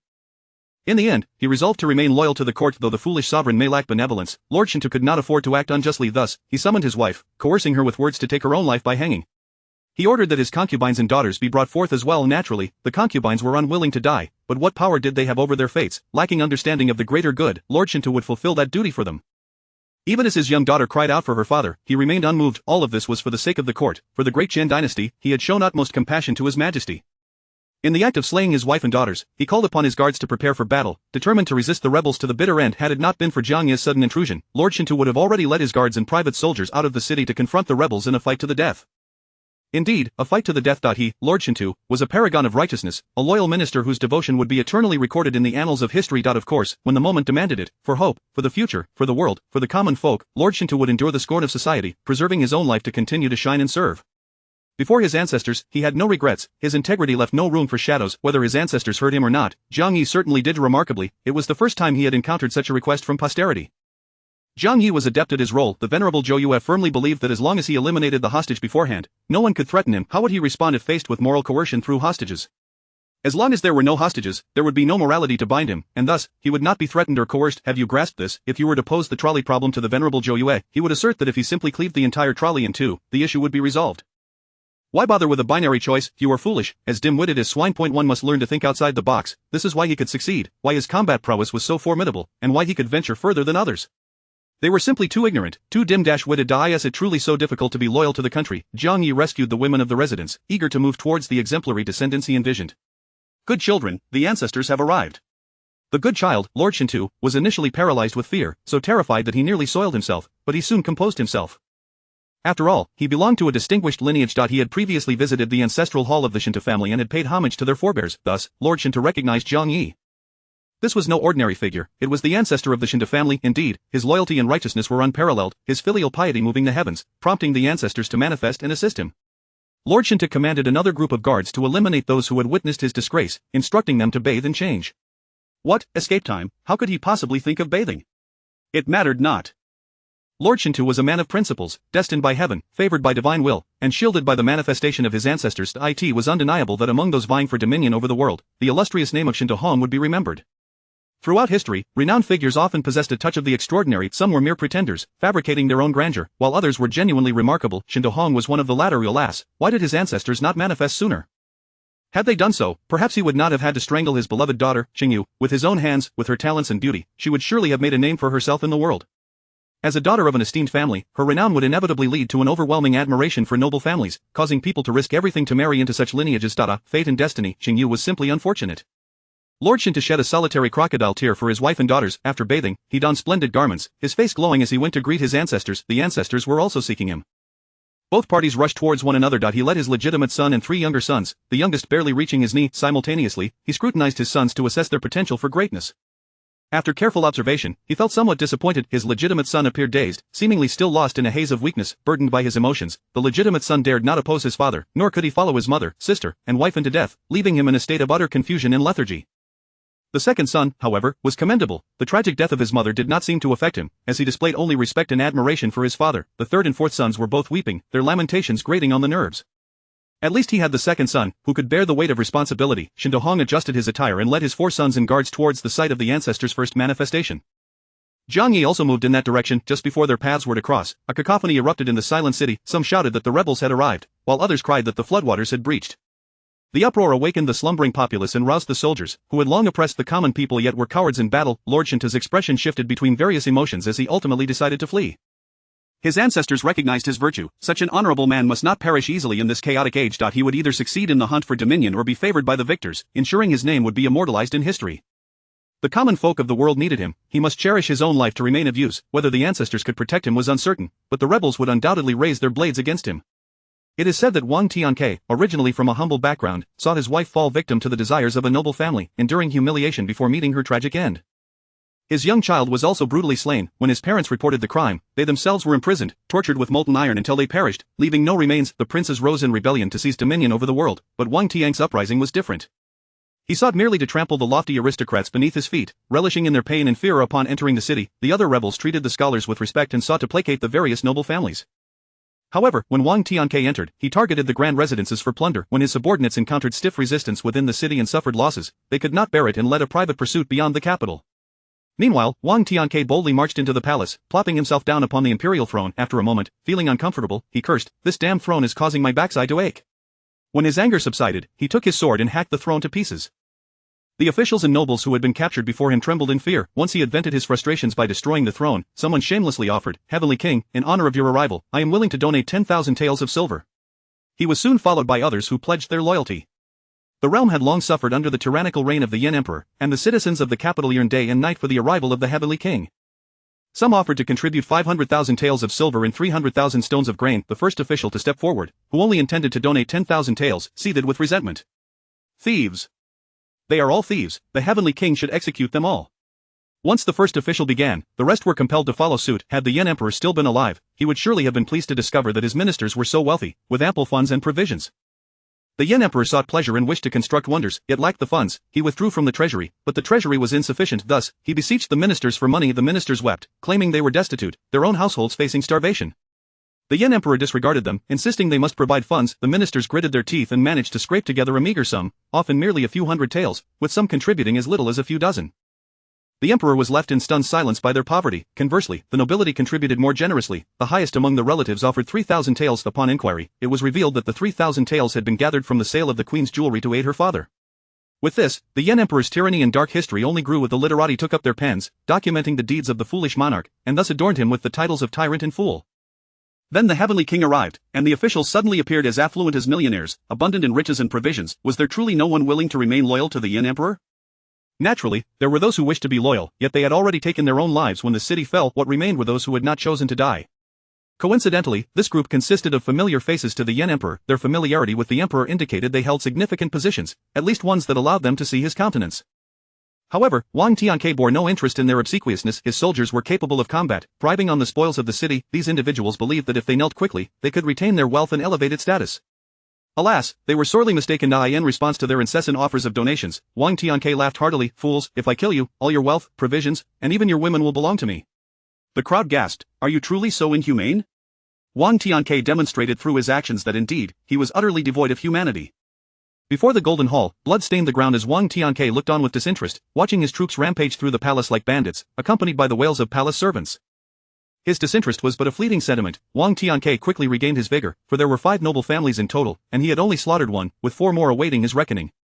The Heavenly King felt a sense of emptiness despite his victory, while the ancestors grew irate at their unruly descendants. "How dare you not patiently await your ancestors to escort you to the afterlife? Why do you run about?" The ancestors, drifting about, surely grew weary. The descendants' ingratitude would provoke the ancestors' wrath. Suddenly, Jiang Yi halted abruptly, hearing a violent cough. Following the cough was the sound of retching, as if she were attempting to expel her very organs. Once the noises subsided, a young girl, her eyes aflame with a seemingly infernal hatred, emerged, clutching the doorframe for support. Her beauty was striking, a sight to behold, yet it was her exceptional aura that made her unforgettable. Her skin was as white and delicate as the finest mutton fat jade, yet a horrific bruise marred her neck, a cruel reminder of the noose that had once encircled it.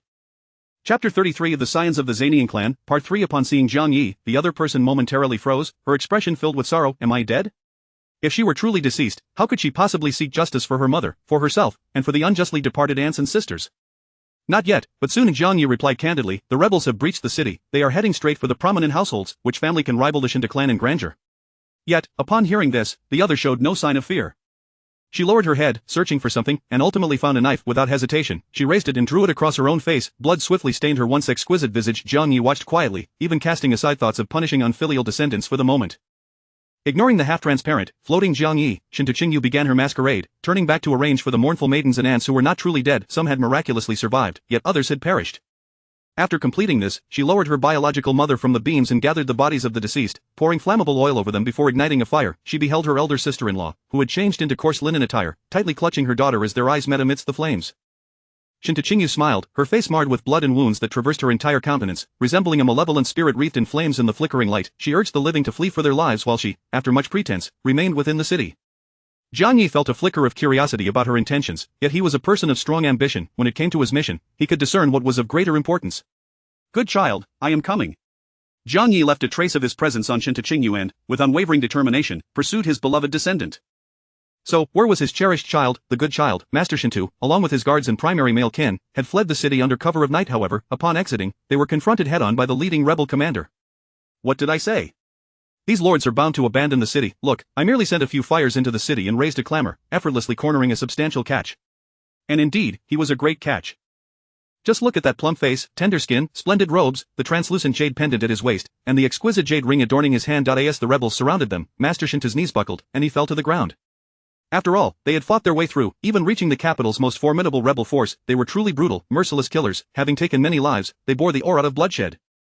In his home, where he had been righteous and just, slaughtering the women of his family and maidservants alike, Master Shinta's face turned ashen. This time he had learned his lesson. He didn't T-wet himself, perhaps because he had already done so at home, but Master Shinto's knees weakened. Before the rebel's blade could sever his neck, he cried out, I am on my way to seek refuge with the Heavenly King. The commander indeed paused. He stroked his chin, pondering, before killing all the guards and capturing only Master Shinto and his favored sons. After all, these few were clearly the masters. Master Shinto's life was spared, but his dignity was lost. He was forced to serve the commander, washing his feet, wiping his face, and kneading his shoulders. The commander remarked with satisfaction, your technique is quite good. Master Shinta smiled obsequiously. After all, accustomed to a life of luxury, he had learned how to serve others over time, especially driven by the instinct for survival. Too bad I see your old face, it turns my stomach. Don't you have a well-read, beautiful daughter? Of course, he did, but she had been strangled first. A thief is a thief, yet he was fortunate enough to have preserved the purity of his female kin. The commander was dissatisfied, but his subordinates were rather pleased. From within the house came the pitiful wails of a man. The commander glanced over, and someone whispered in his ear, prompting him to laugh and scold. Old 3 is quite perverse, longing to experience the difference between a scion and common folk. Ha, don't say, they are indeed pale and beautiful, quite a different flavor. Master Shinto was horrified. What did he mean by a different flavor? Soon enough, he would understand, for his cherished eldest son, the one he favored over his legitimate heir, was being dragged out of the room, barely clothed. Master Shinto felt faint but dared not succumb, fearing that if he did, he would lose his innocence. The man, pulling up his trousers, cursed and expressed his dissatisfaction. The commander, intrigued, asked, how was it? What was the flavor like? Nothing particularly special, but indeed, the skin is tender, a slap in the face immediately swells, and she is indeed more beautiful than most women. At this, the commander became eager to try, but upon realizing the subject was male, he promptly sat back down. After settling in, he regarded Master Shinto with increasing disdain, kicking him to the ground and unleashing a flurry of punches and kicks. Master Shinto did not dare to express his anger. After all, just moments after enduring the beating, he had to rack his brain to devise strategies for the commander, proving his worth and capability. The commander, adept at taking matters into his own hands, worried about punishment from King Tianke, merely looted a few wealthy households before the dawn arrived, eager to return to the capital. Naturally, he took Master Shinto along with him. He was, after all, a noble scion, and the elder would surely appreciate him. Jiang Yi floated about in the wilderness, under the cover of night, the old ancestor unaccustomed to the spirit form, and with a moment's inattention, he drifted too far. Speaking of which, how could it be that in this world, he possessed no body? Was the old ancestor unworthy? The finest of ancestors, did he not deserve even a tattered shell? Whether he deserved it or not was another matter, but Jiang Yi, having drifted too far, hurriedly attempted to float back. He drifted past his good child. He caught a glimpse of his beloved's face. Ah, bruised and battered, he resembled a pig. Jiang Yi swiftly floated back, fixating on his good child. His good child wept bitterly. Wah, old ancestor, save me. Oh, to avoid complications, only his dear descendants could see him now. To the commander, it appeared as if Master Shinto was suddenly conversing with thin air. Was he going mad? It seemed, in truth, he was curious to experience the flavor of a noble scion himself. The commander recoiled in terror, and after recovering, silently patted his comrade's shoulder. He often felt out of place in the king's army due to his overly normal demeanor. The king, destined by heaven, was surrounded by exceptional talent. Only Master Shinto understood that he was not mad, his ancestor was manifesting, protecting him. He wished for these treasonous wretches to perish. Zhang Yi, being a good ancestor, extracted the knife from the neighboring elder and plunged it into Master Shinto. In the face of his instinct for survival, Master Shinto unleashed the softest response of his life. He was as pliable as the delicate waist of his once beloved dancer, yet, he still could not evade it and was struck solidly by the blade. Old ancestor, what are you doing? The ancestor was expected to unleash his might, slaying these rebels and rescuing him from peril, providing close protection, allowing him to descend like a divine warrior, conquering the world and ascending as emperor. Yet Zhang Yi was even more puzzled. Didn't you ask me to open my eyes and observe? I have witnessed your loyalty. I have come to assist you. What is your attitude? Before Master Shinto could gather his thoughts, Zhang Yi, with a benevolent expression, declared, "Good child, in times of national peril, you must first die as a sign of respect. Your ancestor awaits you in the underworld." Master Shinto turned to flee, exclaiming, "What ancestor? Clearly, you are a demon." He attempted to escape but was kicked to the ground, dragged away like a dead dog. Zhang Yi shrugged, clicking his tongue. What to do when the descendant who summoned you does not recognize you, instead calling you a demon? This is a first for me. Ah, he still had too little experience, too naive, too innocent, too kind-hearted. Today was yet another day to weep for his own kindness. Zhang Yi melodramatically wiped away non-existent tears, then, with a sudden shift in expression, erupted into a maniacal laugh. Unfilial descendants, today I shall unleash a massacre. From a distance, 606 trembled in fear, raising a hand in "Oh, what do you mean? Are you trying to stop me?" Zhang Ye's gaze began to grow perilous. 606 hastily clarified, "Of course not, I am of your faction, how could I ever hinder you? What I mean to say is, if you kill him just like that, wouldn't that be a boon for him? Besides, dear host, don't you desire to be a savior and be revered by all?" "I do not." Zhang Yi, with a heart of stone, wielded a chainsaw, activating it, and continued to cackle maniacally as he chased after Master Shinto. What a chainsaw-wielding maniac! Wait, killing him alone would be futile. The Shinto clan had kin scattered throughout the land, and he was merely a branch. Zhang Yi halted, revealing a manic expression. Kikik, the old ancestor is even more excited.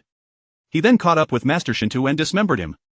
Master Shinto screamed in horror. The pain was unbearable. Tears streamed down his face, as he resembled a puddle of mud, excreting both waste and urine. His little subordinates, disgusted, let go, their eyes filled with contempt. And Zhang Yi, looking down from above at his unfilial descendant, proclaimed, "I offered you an opportunity, yet you proved useless. Your ancestor personally escorted you on your journey. This is your honor, and you dared to refuse.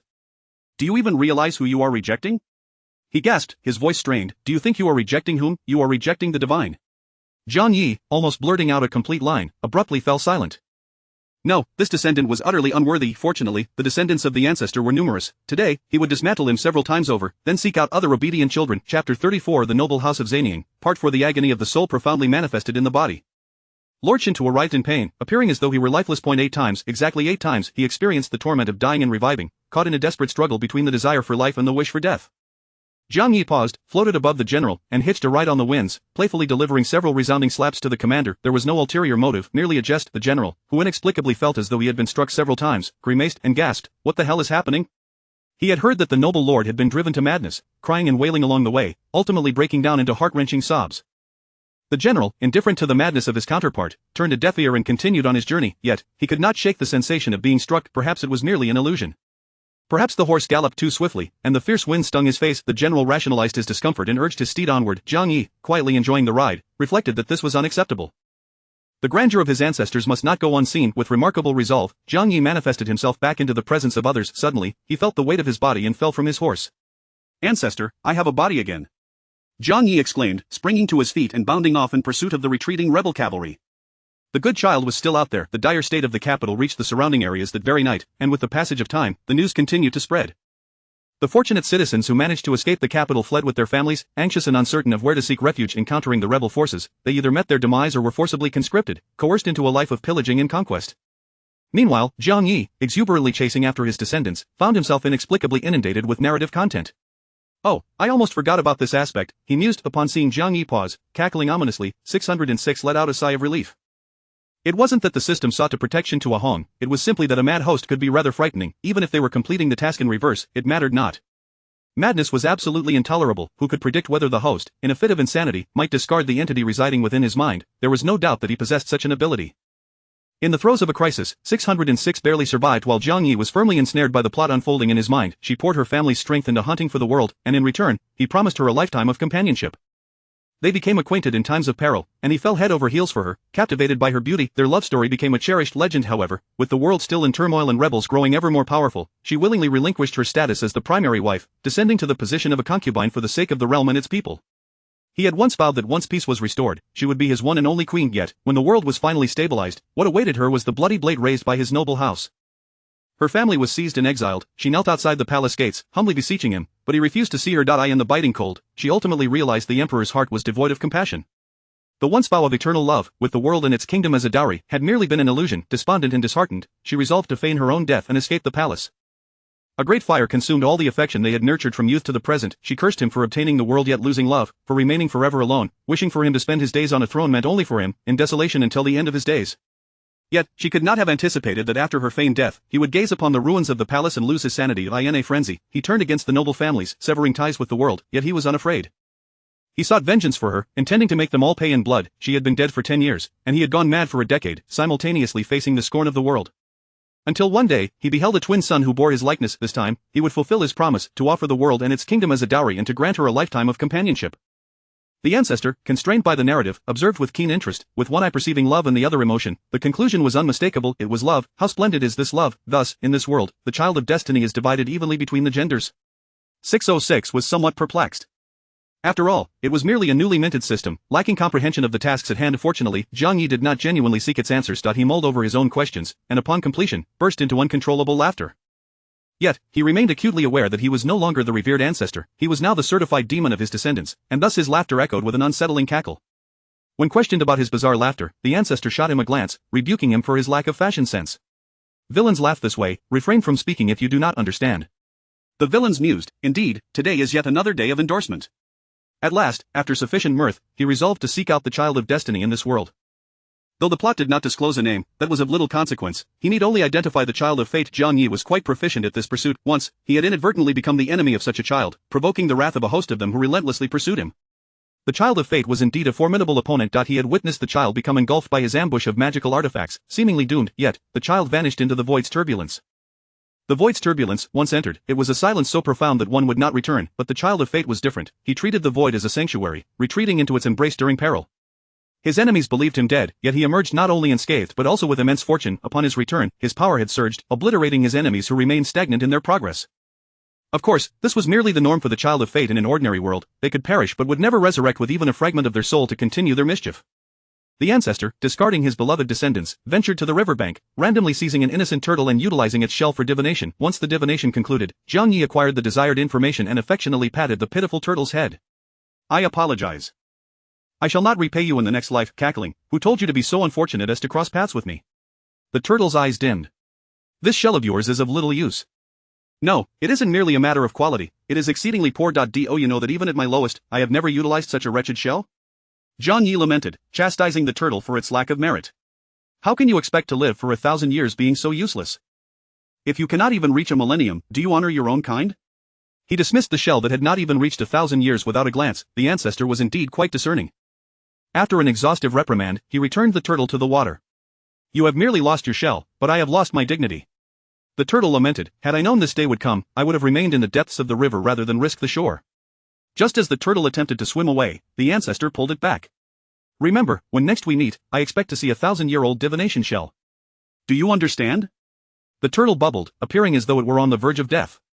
Without a shell, can I even survive? Of course, the turtle could survive. Zhang Yi had siphoned energy from 606, transforming it into a potent essence beneficial to spirit beings, and administered a drop to the turtle. 606. When it expressed confusion, it was not a matter of its own issues but rather Zhang Yi's. If you wish for the turtle to live and provide a 1,000-year shell, you must find a way yourself. What folly is this, to rely on the generosity of others? The ancestor offered no explanation. In a fit of irritation, 606 sulked in a corner, drawing circles and cursing the host. Zhang Yi, oblivious to 606's discontent, watched the turtle swim away, eagerly stowing away the scorched shell. After interpreting the divination results, he set off in search of the child of destiny. In Yanchuan Prefecture, a considerable distance from the capital, the region was historically prosperous, bordering the sea and abundant in salt and iron. Ordinarily, this would be a vital asset for the nation, firmly controlled by the court. However, this was merely nominal. In reality, the true power over salt and iron lay with the deeply entrenched noble family of the Dantai clan. Within the Dantai clan's ancestral grounds, it resembled a small fortress. Dantai Wan, weary from travel, brought news of the rebel assault on the capital. The clan leader, Dantai Zong, sighed and then inquired, "What of His Majesty?" "He has long fled, taking only his trusted imperial guards and a considerable amount of wealth, leaving behind the crown prince and other royal offspring, along with the empress and favored concubines, all of whom remain within the palace." With the capital besieged, the fates of the palace's consorts and royal children needed no elaboration. Dan Tai Wang held an official position at the Ministry of Personnel, noting the growing rebel forces as Wang Tianke proclaimed himself the Heavenly King, marching relentlessly toward the capital. The officials in the capital indulged in revelry, blissfully declaring that the Great Qian was prosperous, its citizens content, and the nation strong, dismissing the rebels as mere nuisances easily extinguished. Yet, they failed to consider that their greed had led to the misappropriation of military provisions and salaries meant for the soldiers, who had not been compensated for 5 years. What fighting spirit could such malnourished troops muster against the rebels? They could hardly fill their bellies. The officials were not alone in their ignorance. Even the Emperor of Yen shared their delusions. Moreover, he could not abide anyone bringing news of rebellion to his ears. To do so was to invite punishment. The loyal ministers left behind by the previous emperor, the venerable left minister, attempted to enlighten the Yen emperor about the precarious state of the Great Qian, revealing the tumultuous situation, only to provoke the emperor's wrath, leading to a brutal execution. If such a fate befell the left minister, the others either fell into despair, resigning to return to pastoral life, or cautiously maintained their silence. Meanwhile, sycophants sang praises to the Yen emperor, resulting in a court filled with either silence or sycophantic adulation. As the rebel army advanced into the heart of the capital with ease, the Yen emperor finally began to panic. Chapter 35 of the Aristocratic Families of the Zanying, Part 5. The emperor of Yen was thrown into a state of panic, beseeching his ministers for counsel on how to proceed. After much deliberation, the ministers unanimously urged, "Your Majesty, we must hastily gather our belongings and flee." Although the emperor was inclined to heed advice, the prospect of escaping the capital with a multitude of officials and royal family members seemed rather cumbersome and impractical. He pondered the implications of such a large entourage. Should they linger too long, what would happen if the rebels caught up with them? Resolutely, the emperor declared that he would not flee, insisting he would remain in the capital, for he believed he was destined to face his adversaries directly. "A mere band of rebels shall witness my command from the city walls," he proclaimed, vowing to annihilate them in one decisive battle. The court officials were in a state of alarm, eager to dissuade him further, but the emperor had already departed. Under the cover of night, the once stalwart emperor, accompanied by the imperial guards, plundered the royal treasury, clutching the jade seal as he fled. By the time the ministers realized the gravity of the situation, 3 days had elapsed, and the rebels were a mere half-hour from the capital. Upon discovering the emperor's escape, some officials immediately proposed that the crown prince be enthroned, urging him to assume kingship to protect the realm. It was during this tumult that Dan Tai Wang chose to leave the capital. Once they had elevated a new ruler, that very ruler would find himself kneeling in surrender to the very rebels they sought to oppose. Dan Tai Wang was disillusioned with the state of the Great Qian. As he departed, the city erupted in chaos, with the rebels breaching its defenses. Dan Tai Wang mused, "There are 50,000 elite troops stationed near the capital, whose treatment far exceeds that of local soldiers or those stationed at the borders. Their armaments are the finest, their conditions the most favorable. Truly the emperor's chosen protectors. How could such a formidable force be so easily slaughtered? Combined with the citizens of the capital and the personal guards of the nobility, their numbers could rival the rebels' claimed 200,000. The rebels were the assailants, while they were the defenders. In a small town of mere thousands, led by a resolute magistrate, the citizens managed to withstand a month-long siege, only succumbing when their supplies ran dry, resulting in a massacre of the entire populace. While the magistrate valiantly defended the town, he sought assistance, primarily from the capital, given its strategic location along the rebels' route. When his pleas reached the court, uproar ensued, yet none dared to inform the emperor that the rebels were encroaching upon the heartland, urging immediate military action to aid the besieged towns. Those brave enough to voice such sentiments had already perished. Dan Tai Wang, however, possessed the audacity to speak out, and for his candor, he found himself imprisoned. Had he not been a member of the Dan Tai lineage, he would have faced execution, yet he was released in light of the emperor's flight. The ministers believed that, as a scion of an aristocratic family, he might possess a solution, and thus he was extricated from his cell. This wretched Great Qian, farewell. Dan Tai Wang thought. Upon discovering that the capital had fallen within a mere day, he was momentarily dazed. His instinct was to return and aid those left behind, but upon glancing at the multitude of guards accompanying him, he rescinded his intentions. Never mind, farewell to this feeble Great Qian. Thus, he dispatched a few loyal retainers to gather further intelligence while he distanced himself, prepared to observe the unfolding chaos. His foresight would soon prove invaluable. Wang Tianke offered no quarter to the officials, rejecting any notion of surrender, while allowing his forces to run amok, pillaging and burning at will.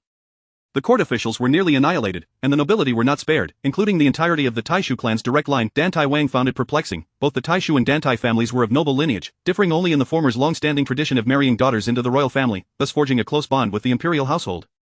The emperor's biological mother hailed from the Taishu lineage, leading him to place immense trust in them, which ultimately resulted in the Taishu clan wielding control over the capital's military.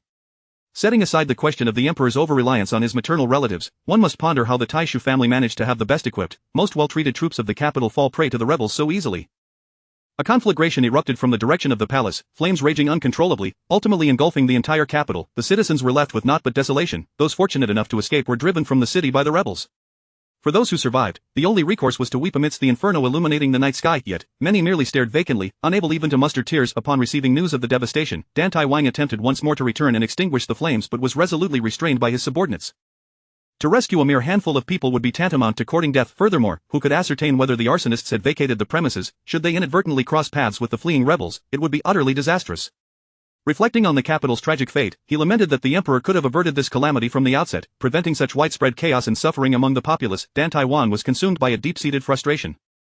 Observing his discontent, the clan leader refrained from inquiring further, instead advising Dan Taiwan to focus on his recovery before permitting him to leave. Upon returning to his family, Dan Taiwan soon fell ill. Lying on his sickbed, he stared blankly at the relatively bright sky, sighing deeply before coughing up blood. "Father, someone, quickly summon a physician." A melodious voice, akin to a lark, broke through the tension. Dan Taiwan steeled himself, suppressing his cough, assuring, "I am fine, my dear." He halted his daughter's attempts to fetch a doctor, drawing her closer, grasping her hand with a poignant expression. "When I departed, you were but a child, and in the blink of an eye, you have blossomed into a young lady." His daughter, named Dan Tai Liwa, with tears glistening in her eyes, clasped her father's hand in return. "Father, you must recover swiftly." Dan Taiwan offered no reply, instead dedicating his remaining strength to imparting wisdom to her, for the chaos of this era differed fundamentally from times of peace. Having witnessed the devastation of the capital and the emperor's tyranny, he had lost all desire for survival, yet his concern for his daughter lingered, fearing she would be unable to protect herself amidst the turmoil. Thus, he endeavored to impart as much knowledge as possible during his remaining days. Dan Tai Liwa could not comprehend her father's teachings but listened earnestly, noting down what she did not understand, determined to grasp it gradually. As Dan Taiwan devoted his entire being to educating his daughter, his spirit began to revive. He even managed to rise from his bed. Once able to walk, he sought out the clan leader, and after a night of discussion, they reached an agreement.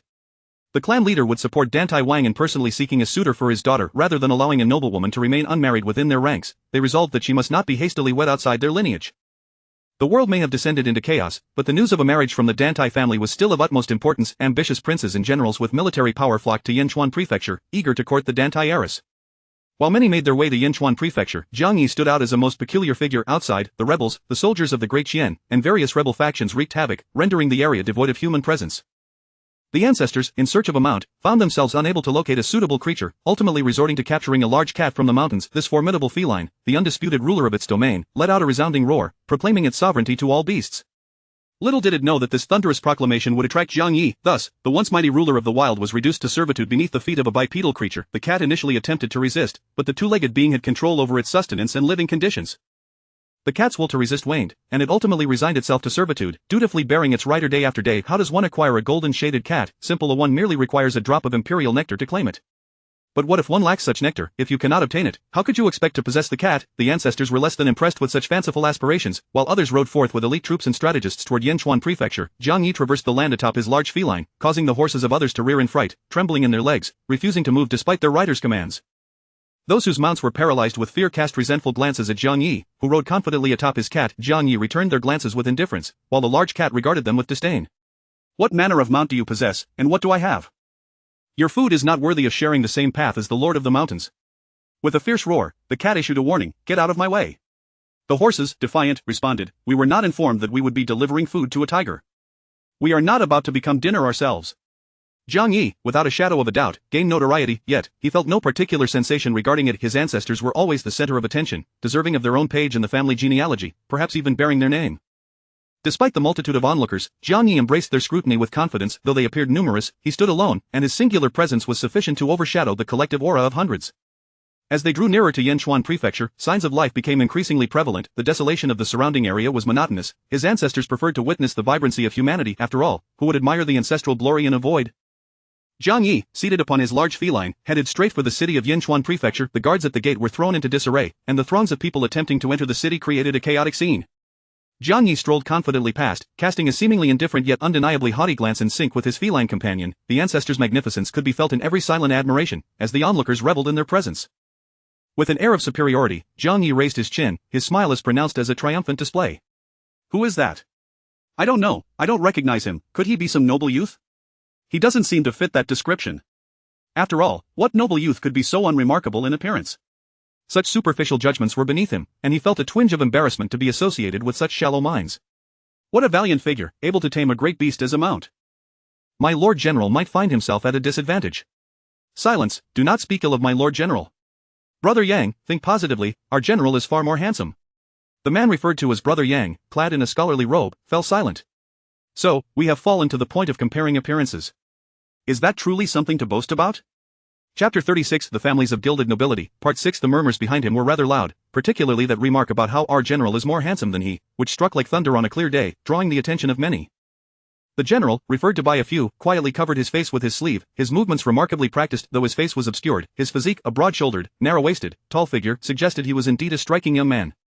Someone scoffed coldly, when it comes to marrying into noble families, do you really think they would be so superficial as to judge solely by looks? This scoffer was met with a barrage of scrutinizing gazes, many of which conveyed the thought, no wonder he would say noble families wouldn't be so shallow. He truly isn't handsome.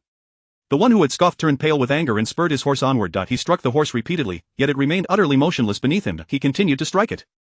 A passerby kindly remarked, "The creature you just passed is the king of beasts, your horse has likely been frightened to the core." Ignoring the commotion he had caused, Jiang Yi set off toward the central residence of the Dan Tai family, under the watchful eyes of the townsfolk, who oscillated between fear and curiosity. The servants of the Dan Tai family appeared somewhat more composed, though they too were filled with uncertainty. Ultimately, they managed to maintain their poise, yet, one servant wore a troubled expression. "My lord, what does your steed consume?" The mountain lord snorted loudly, causing the questioning servant to turn pale and tremble. 10 pounds of prime meat per meal, finely minced, with not a trace of fat. Then 10 pounds of fatty meat, also minced, without a hint of lean, and finally, 10 pounds of soft bones, painstakingly chopped, without any meat visible. Jiang Yi finished speaking, anticipating the servant's outrage, thus allowing him to transform into a fierce figure, ready to pummel the noble family's door, one punch for each small child. However, the servant merely nodded in acknowledgement, indicating he understood. Without a hint of dissent, Jiang Yi, feeling rather displeased, let out a heavy grunt and glared at the servant before departing. The servant mused, with that glance, he has already plotted where to bury me. Yet, he could never quite grasp how he had offended the guest. Was it due to being intimidated by the mountain lord's might? In truth, it was simply because he failed to comprehend the ancestral jest being made. The ancestral figure entered the house, exuding an air of disdain for the masses, with the mountain lord trailing closely behind. No one dared suggest relocating the mountain lord to a different courtyard. As they moved, the massive feline beside them was enough to leave anyone paralyzed with fear, its sheer size daunting. While it appeared harmless to Qin, who could tell whether it might not entertain thoughts of a midnight snack, perhaps devouring the unfortunate servant left to keep watch, the guests remained silent. Did the servants not understand the wisdom of avoiding unnecessary trouble? In the presence of Jiang Yi, the servants of the Dan Tai family wore smiles of utmost respect, serving him diligently, fearful of any dissatisfaction. However, when faced with others, the servants turned their noses up in disdain. You wish to enter our Dan Tai family's gates, do you even think yourself worthy? Naturally, the royal figures boasting military might were treated with more deference, refraining from arrogance. Aside from those wielding considerable power, the rest could only endure the disdainful attitudes of the servants. Such was the nature of noble families. In times past, a lord who wielded immense influence and fancied himself a regent, aspiring to usurp the throne, found himself subjected to numerous grievances when seeking to marry into a noble family. Those who could bear it did so, while those who could not stormed away in anger. Even amid chaos, noble families maintained their arrogance. While it was uncertain whether other families could afford such audacity, the Dan Tai family certainly did. Holding the keys to Sultan Iron, they stood tall and unyielding. By the late days of the great Qian dynasty, control of Sultan Iron had entirely fallen into the hands of the Dan Tai family, amassing them a tremendous fortune. In terms of wealth, the Dan Tai family surged ahead, becoming the foremost among their peers. They possessed not only riches but also armed forces. Their soldiers donned iron armor, putting them at an advantage over those in cloth. There was no turning of the tide, the advantage remained firmly with them. The Dan Tai family's ostentatious pursuit of marriage alliances attracted numerous factions. Apart from the unwelcome rebel armies, many others sent envoys, some seeking brides for themselves, others for their offspring. Yet, the deeper intent behind these approaches was to gain the favor of the Dan Tai family. During the time when various princes vied for supremacy, the only faction still labeled as rebels was that of Wang Tianke. As the capital fell and the imperial city was slaughtered, eunuchs brandished imperial edicts proclaiming that whoever avenged the spirits of the great Qian royal family would become the ruler of all. Wang Tianke quickly became the target of hostility, retreating without a hint of bravado in his path. He left desolation, crops were destroyed, any food that could not be carried was incinerated, and the able-bodied were taken while the elderly and infirm were slain, leaving no resources for the enemy. Their brutality incited hatred not only among the other princes but also among the common folk, who yearned for their immediate extermination, not to mention the words of the great Qian crown prince, which spread far and wide. Whoever first killed Wang Tianke would be recognized by the great Qian as the ruler of all. This decree was a surefire means for the prince to exact his revenge. After all, everyone cared for their reputation and sought a justification for their actions. The lord of Shintu, who butchered his own female relatives, was merely acting in accordance with a noble cause, preserving the family's century-old honor. The friend's wife, whom he rescued through great hardship, was also justified in her plight, seeking justice for her husband. His service to the rebels was merely to preserve the lives of the common folk for a more opportune moment. It is evident that the concept of righteousness is a core tenet for those who value their reputation. While others came seeking brides, Jiang Yi sought something different. He was in search of the fated child of fortune. Thus, Jiang Yi spent his days visiting various households. He would often ride his great cat to the door and shout, "Open up! I know your home." Those he visited would wonder, who understands what we are facing? Today, we encountered a madman. Jiang Yi did not perceive himself as despicable, he was merely on a quest for the child of fortune. He had already identified the lead female. Oddly, a child of fortune inclined towards the male lead rarely coexists with another child of fortune, namely the female lead. Even if such a pairing existed, the female would lack presence. However, a child of fortune inclined towards the female lead would invariably be accompanied by a male counterpart, who would possess a notably strong presence. This was a puzzlement observed by 606 from the shadows. Jiang Yi, seasoned in his experiences, found no strangeness in this. He was searching for the male lead. The estate of the Dan Tai family was ample enough to accommodate the forces of 18 princes along with numerous generals. They could host as many guests as desired, each with their own courtyard. These courtyards were exquisitely designed, featuring pavilions and towers, all that one could wish for. The maidens were graceful and enchanting. Those unaware might assume they were the pampered daughters of some affluent family, yet they were merely the servants of the Dan Tai household. Jiang Yi knocked on doors everywhere, randomly selecting a fortunate one each day. When someone opened the door, he would ignore the subordinates entirely, focusing solely on the master. If a subordinate answered, he would erupt in fury, exclaiming, "How dare you, the ancestor has come, and you allow such insolence towards your master? I am Lord Shintu." How could the ancestor of Lord Shintu not be referred to by that name? After his outburst, he would demand money, declaring that unless sufficient funds were provided, the ancestor would not rest until justice was served.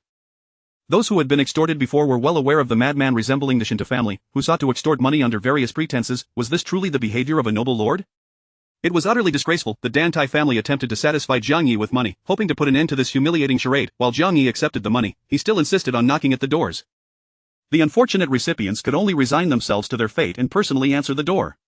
"Ah, you're so old, and yet you dare come seeking a young girl in her prime? Why, she could very well be your granddaughter. You, with your harem of wives, like a boar running rampant, wish to marry her. Do you seek to find a stepmother for your son of the same age? Oh, young man, does your sworn brother know of your intentions to marry?" The person opening the door promptly offered Jiang Yi a hefty sum of gold and silver. A certain brother had long admired Jiang Yi and presented this as a greeting gift, urging him to graciously accept. Jiang Yi beamed with delight, patting the man on the shoulder, oblivious to the furious glares from the subordinate, who could not fathom how someone would dare insult their master. "You're quite impressive," Jiang Yi praised. "I have high hopes for you." Once Jiang Yi departed, the subordinate instantly erupted in anger, declaring, "He has gone too far, daring to refer to himself as the ancestor in the presence of his highness. Your highness, allow me to fetch his head to avenge your honor."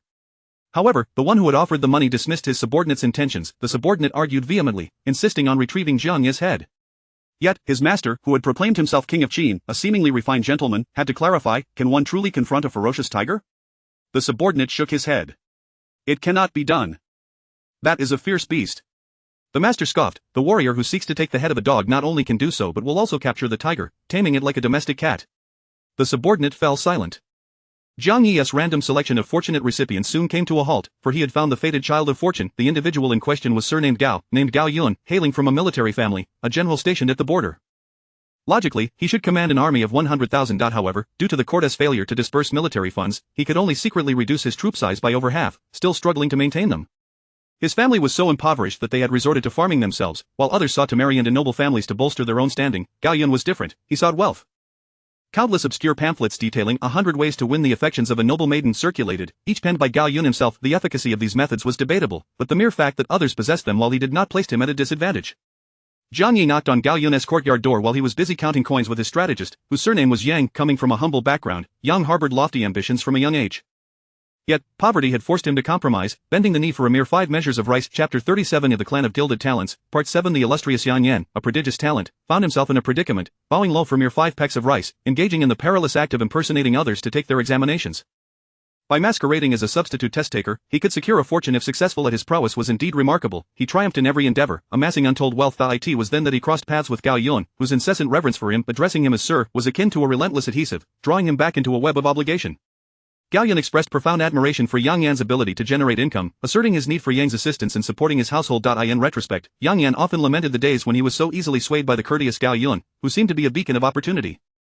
He had hoped that his lofty ambitions would find a worthy patron, allowing him to realize his potential. Yet, as time unfolded, he found himself embroiled in the mundane affairs of sustaining an army for his lord, far removed from the grand aspirations he once held. Now, his lord took to the quill, crafting pamphlets to sell to various princes, and Yang Yan resigned himself to his fate. The dreams of grandeur and the multitude of princes were a distant illusion, as none bore the surname Gao. While other strategists viewed the world as a chessboard, aiding their lords in conquering realms, Gao Yun's advisors were directly engaged in commerce, gathering supplies, generating funds for military salaries, and organizing the populace to harvest crops before the ravages of war could lay waste to them. The urgency of their task was palpable. Once conflict erupted, crops would likely be destroyed, and destruction was always easier than preservation. In the realm of noble marriages, seeking suitable suitors was a source of delight for Gao Yun, and he eagerly exclaimed, "Opportunity has arrived." Heeding his counsel, the lord, accompanied by a few trusted aides, hastened to Yinchuan Prefecture. Upon arrival, the lord resumed his previous endeavors, compelling Yang Yan to assist him in amassing wealth. Yang Yan, weary, mused, let it all come to ruin, what is the point of chasing the deer of the world? Attaining a marquisate or high office is already a peak achievement. In this pursuit, Yang Yan witnessed his lord's misfortunes, even losing the very deer he sought to capture. Resigned to his fate, he rolled up his sleeves to help his lord tally the earnings. As Gao Yun counted, he sighed, alas, our funds remain insufficient. The Wunren clan, with their vast and bountiful lands in the south, demands a hefty price. How shall we manage? Perhaps we could disguise ourselves as destitute refugees and raid the Wunren clan? Yang Yan, ever the pragmatist, replied, what good would that do? Once the Wunren clan is plundered by well-equipped refugees, you will merely acquire a stockpile of supplies. Do you think others are fools? Gao Yun sighed again, contemplating how to leverage the noble marriages to extract wealth from the other princes. Surely, with royal status, one should not be impoverished. At that moment, a loud knocking echoed through the door, startling Gao Yun, who scrambled to conceal the precious metals beneath the bed. After ensuring his attire remained unremarkable, he cautiously approached the door, believing he was beyond extortion. Upon opening it, he found Jiang Yi staring at him, who, after a moment of scrutiny, turned and left without a word. No demands for a meeting gift. Gao Yun felt a mix of relief and sorrow. Was his poverty so apparent that Jiang Yi did not even consider him a target for extortion? Yet, it was not that. Jiang Yi was merely waiting to witness the unfolding drama. The nobility had bypassed the strong and robust princes, opting instead for the destitute and neglected. The intention was clear: only through the clans could a true dragon of destiny succeed in the hunt for power, and the clan represented that very destiny. The Taishu clan, known for their close ties to the imperial family, served as a prime example. The other clans could not help but feel envy. However, their foresight had allowed them to be the first to align with the newly established emperor of Deqian. Those who hesitated often found themselves in dire straits. Ultimately, the emperor emerged victorious, and only then did the other clans hastily seek his favor. Had it not been for their interconnectedness, their internal conflicts would have rendered them vulnerable. Externally, they projected an image of pride and nobility, while internally, they harbored corruption and malice. With the Taishu clan's fate as a warning, the other clans grew restless. In a time of impending chaos, their restlessness could easily manifest into action. At this juncture, Dan Tai Wang, the face of the Dan Tai family, found himself nearing his limits and sought a future for his daughter. The Dan Tai family aimed to bolster the potential dragon, placing their bets early in hopes of becoming the next Taishu clan. This synergy culminated in the grand display of noble marriages, attracting various powers eager to seek alliances. The 18 princes were merely for show. The Dan Tai family would not choose them. In fact, prior to the formal matchmaking, the Dan Tai servants had meticulously observed and documented the character of each guest, submitting their findings to their masters. Jiang Yi sensed that someone was attempting to test him, and his response was swift and admonishing slap. Who were they to question his lineage? His constant scheming left no room for idleness, and the Dan Tai family decided to remove him from their observation list. Moreover, Jiang Yi claimed to be from the Shintu family, and the Dan Tai clan would never support a rival clan in their quest for power. If a deer were to be successfully hunted, who would claim it? No one could impersonate a noble offspring without facing severe repercussions, as the clan's retribution was beyond the capacity of most to endure. Thus, the Dan Tai family had no doubts regarding Jiang Yi's identity, especially since he bore a striking resemblance to the Shintu lineage, unremarkable in appearance, yet possessing a fondness for beauty, while their male descendants often lacked charisma, leaving their daughters, who were indeed fair, to be wed off. This was quite fitting for Jiang Yi, who embodied the essence of the ancestral image of the Shintu family, albeit with a touch of enhancement. Having found the faithful offspring he sought, Jiang Yi ceased his daily rounds of door-knocking, allowing the guests in the surrounding courtyards to breathe a sigh of relief. In this newfound leisure, the day of matchmaking quickly approached. Various factions, eager for marriage, showcased their unique strengths to win over the lady. Some displayed wealth and gold and jewels, others showcased their martial prowess, while some composed poetry to demonstrate their intellectual flair, for throughout history, talented men have always attracted the favor of beautiful women. There were those who sought to flaunt their charm, and naturally, some who adopted a lackadaisical attitude. Gao Yun, however, dressed in garments befitting his stature, shone brightly among the crowd, becoming the undeniable center of attention. Of course, this garnered its fair share of jealousy. This spectacle was not to be missed by Jiang Yi, who rode his grand feline, parting the crowd effortlessly as they made way for him. He claimed a prime vantage point, one that belonged to the hosts. Dan Tai Wang, selecting a suitor for his daughter, silently observed as Jiang Yi seamlessly integrated himself into the Dan Tai family's domain, forgetting even to clear his throat. As the event commenced, he was pressed for time, needing to send Shintu Hong on his way. Though Shintu Hong was merely a collateral branch, he still benefited from the family's prestige and had previously served as an official in the capital. However, the Emperor of Yen's ruthlessness had driven him to flee, claiming he only served the worthy Dan Tai Wang. Regarded Shintu Hong with indifference, acknowledging that while he too belonged to a noble family, he was not of the same caliber as Shintu Hong, who relied heavily on the family's reputation. When Jiang Yi mentioned Shintu Hong's name, any doubts Dan Tai Wang had vanished. After all, who would concoct a lie involving an obscure branch of the family? If one were bold enough to impersonate a noble, why not claim to be a direct descendant? The distinction between a collateral branch and a direct descendant was vast. Although Jiang Yi had somewhat overstepped his boundaries as a guest, the clans maintained their unity, and Dan Tai Wang refrained from voicing any objections.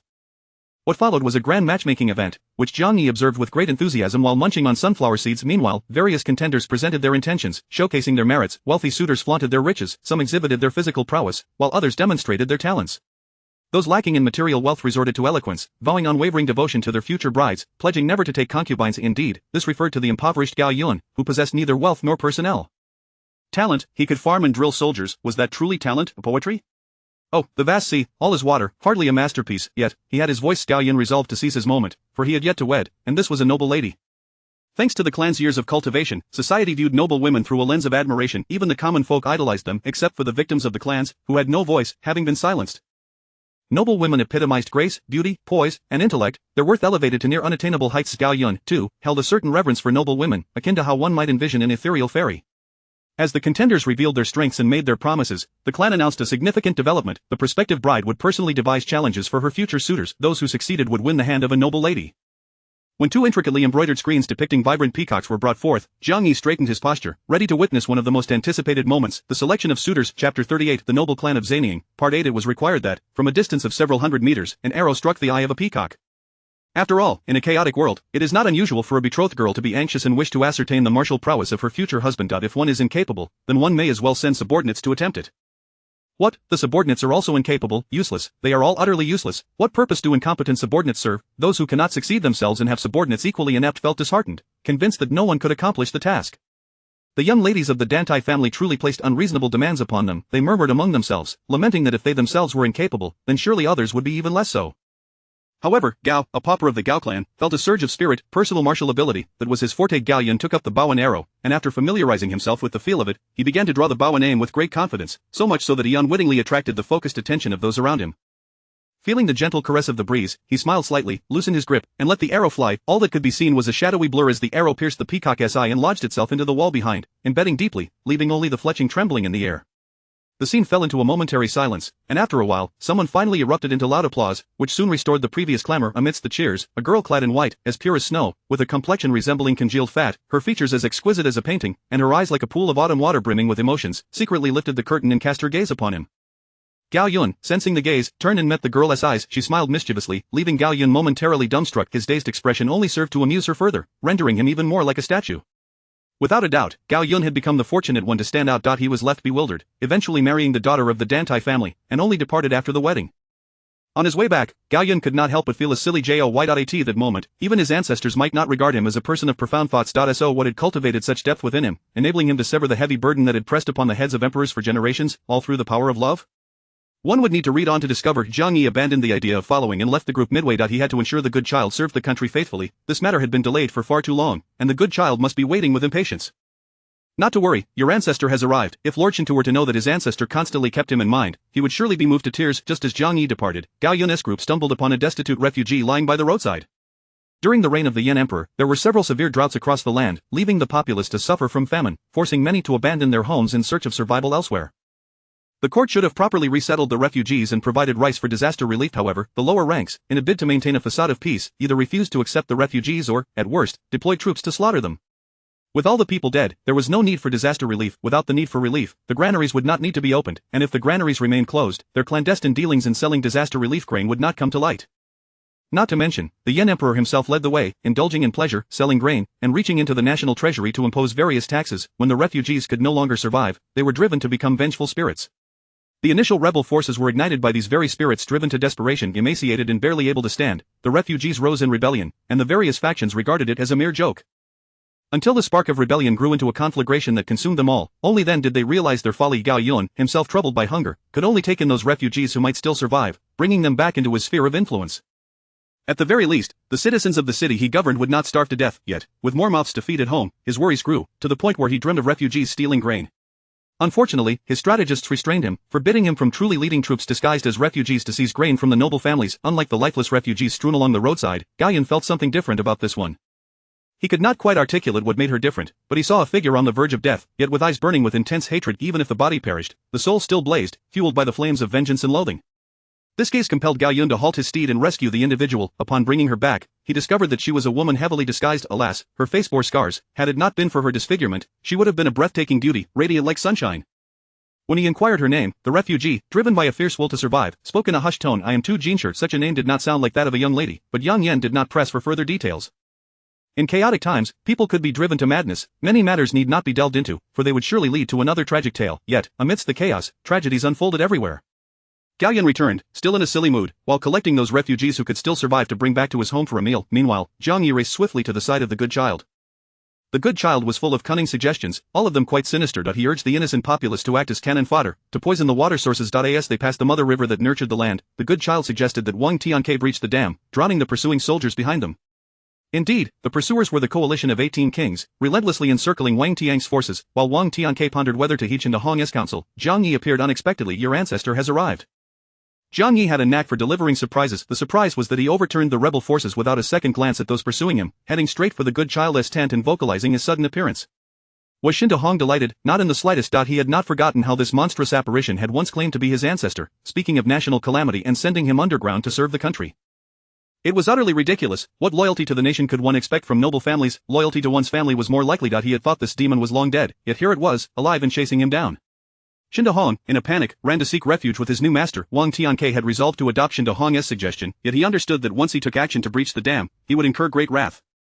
Thus, he decided to delegate the task to one of Hong's subordinates while he himself moved ahead. Before he could instruct someone to bring Hong over, the commotion from the camp reached his ears. Wang Tianke frowned. Why is it so noisy outside? Could it be an enemy attack? As soon as he spoke, the words enemy attack echoed from behind. Wang Tianke immediately donned his armor and began to flee under the protection of his loyal guards. Once he had exited the camp and felt relatively safe, Wang Tianke paused to inquire of his subordinates which faction is attacking. His subordinates were equally clueless, so they dispatched someone to investigate.